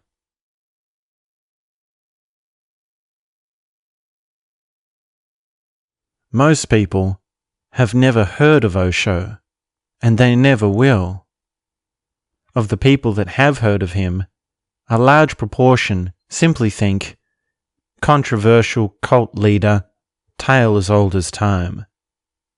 And that's as far as their understanding goes. They see all the scandals and controversies that surround the guy, and take that as a reason to not hear even a single word he ever said. But beyond the people that have heard him and dismiss him, there are those who investigate and find out what was his vision for humanity. To get a clear picture of what he was on about, you need to listen to, I would say, at least 50 hours of his lectures. This is because, for one, his style takes a little getting used to. For two, the sheer vastness and breadth of his knowledge, speaking on Eastern mysticism, to the world religions, classical philosophy, Sanskrit etymology, Western philosophy and psychology, and so on. But also for 3, his central thesis is not one that can be defined in just a few words. Because he was speaking within a context, and because he was adaptable to the people that were with him at that particular time, it takes a certain amount of listening before the picture becomes clear. And 50 hours is not that much. If you just take one of his series, for example, Be Still and Know, which is 10 lectures at about 90 minutes each. This particular series by no means covers everything, but it covers a lot, so it would be a great place to start. There is also a vast difference between early and late Osho talks, as at certain times he was speaking to ensnare followers of the world religions, and other times he was speaking to trigger them. It is also breathtaking to listen to his full-length lectures because of how incredibly flowing his passages are. He can take you way out into all sorts of realms, only to bring you right back where it all began an hour and a half later. It is a very different experience to watching a 3-minute clip of some cute joke or insight he is sharing. But even beyond the people that hear his words and get some grasp of his vision, there are the people who take action. And as I have been saying all along, it is not enough to listen to your favorite speakers and read your favorite books. Sooner or later, you must take action. The people who hear the call of Osho's vision go to do his meditations and awareness intensives. Do you have any sense of what it would actually be like to do dynamic meditation? And I mean to do it properly. Do you have any inkling as to what happens to you when you do dynamic meditation every day at the same time for 3 weeks straight? How could you possibly know if you have not done it for yourself? Can you even imagine what happens in an awareness intensive like Mystic Rose? Let me try to explain. Mystic Rose is a 3-week process. Each day at the same time, there is a 3-hour session, which forms the core of the process, along with dynamic meditation, Kundalini meditation, and evening meeting meditation. In the first week, the core session is of laughing. 3 hours straight of laughing. Can you even imagine? Have you ever laughed until your lungs burnt, your eyes clenched, your wrists and ankles popped? Have you ever laughed so hard you felt it in your kidneys? In the second week, the core session is of crying. 3 hours straight of crying.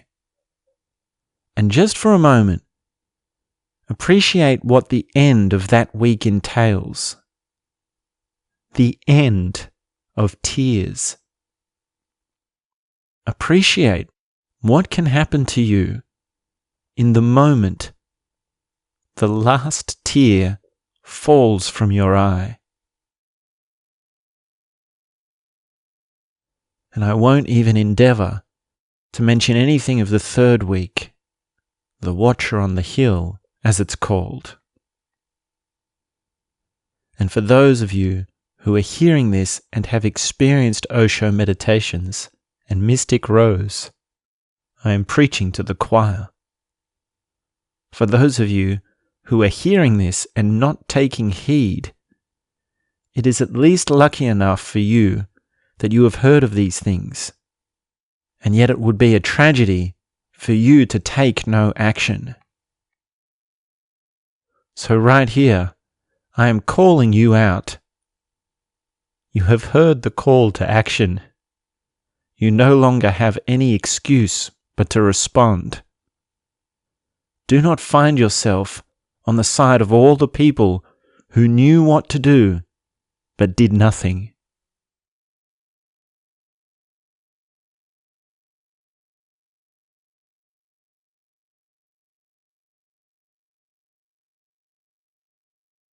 Chapter 60.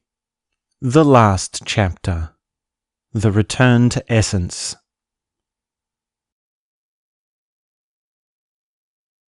We have discussed many things.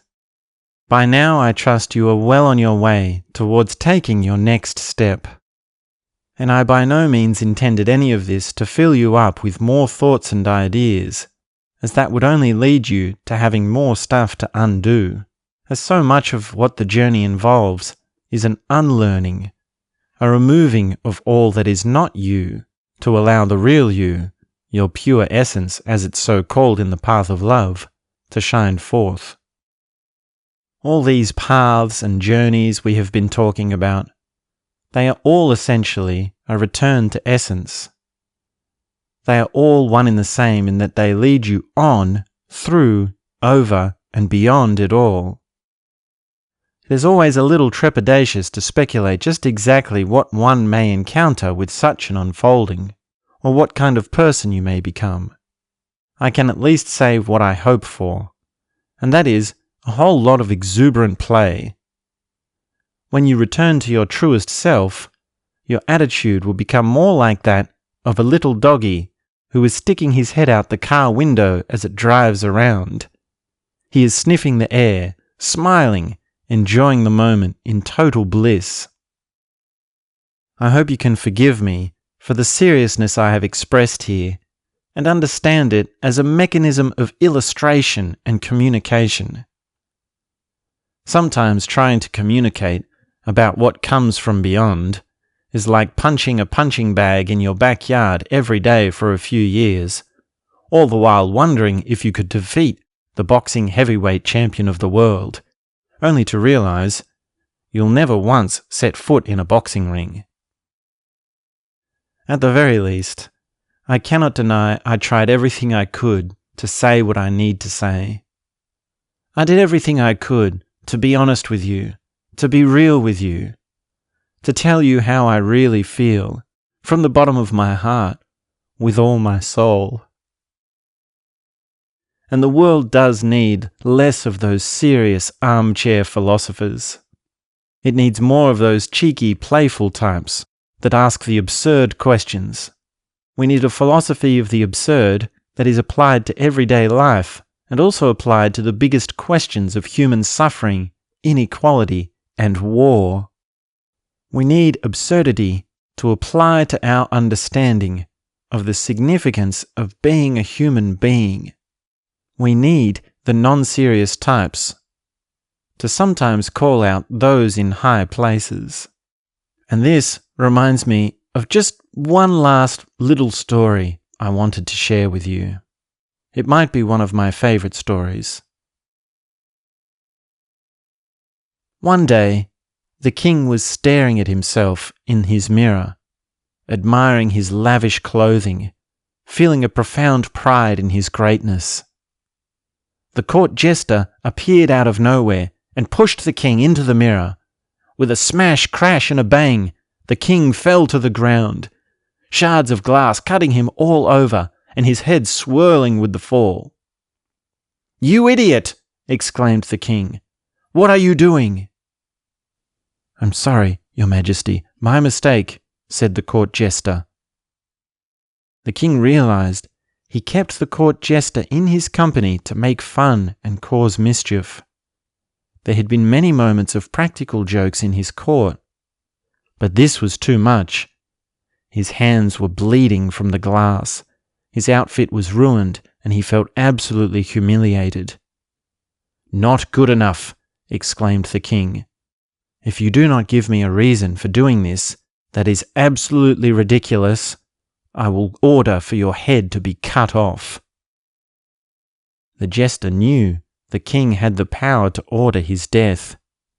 He knew there was every chance the king would have him killed if he did not provide a response that was perfectly ridiculous. "I'm sorry, Your Majesty," said the jester. "I thought you were the Queen."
Dosta Andrew Lake is an author and public speaker who lives with a tremendous passion to bring his message of positivity and personal transformation to the world.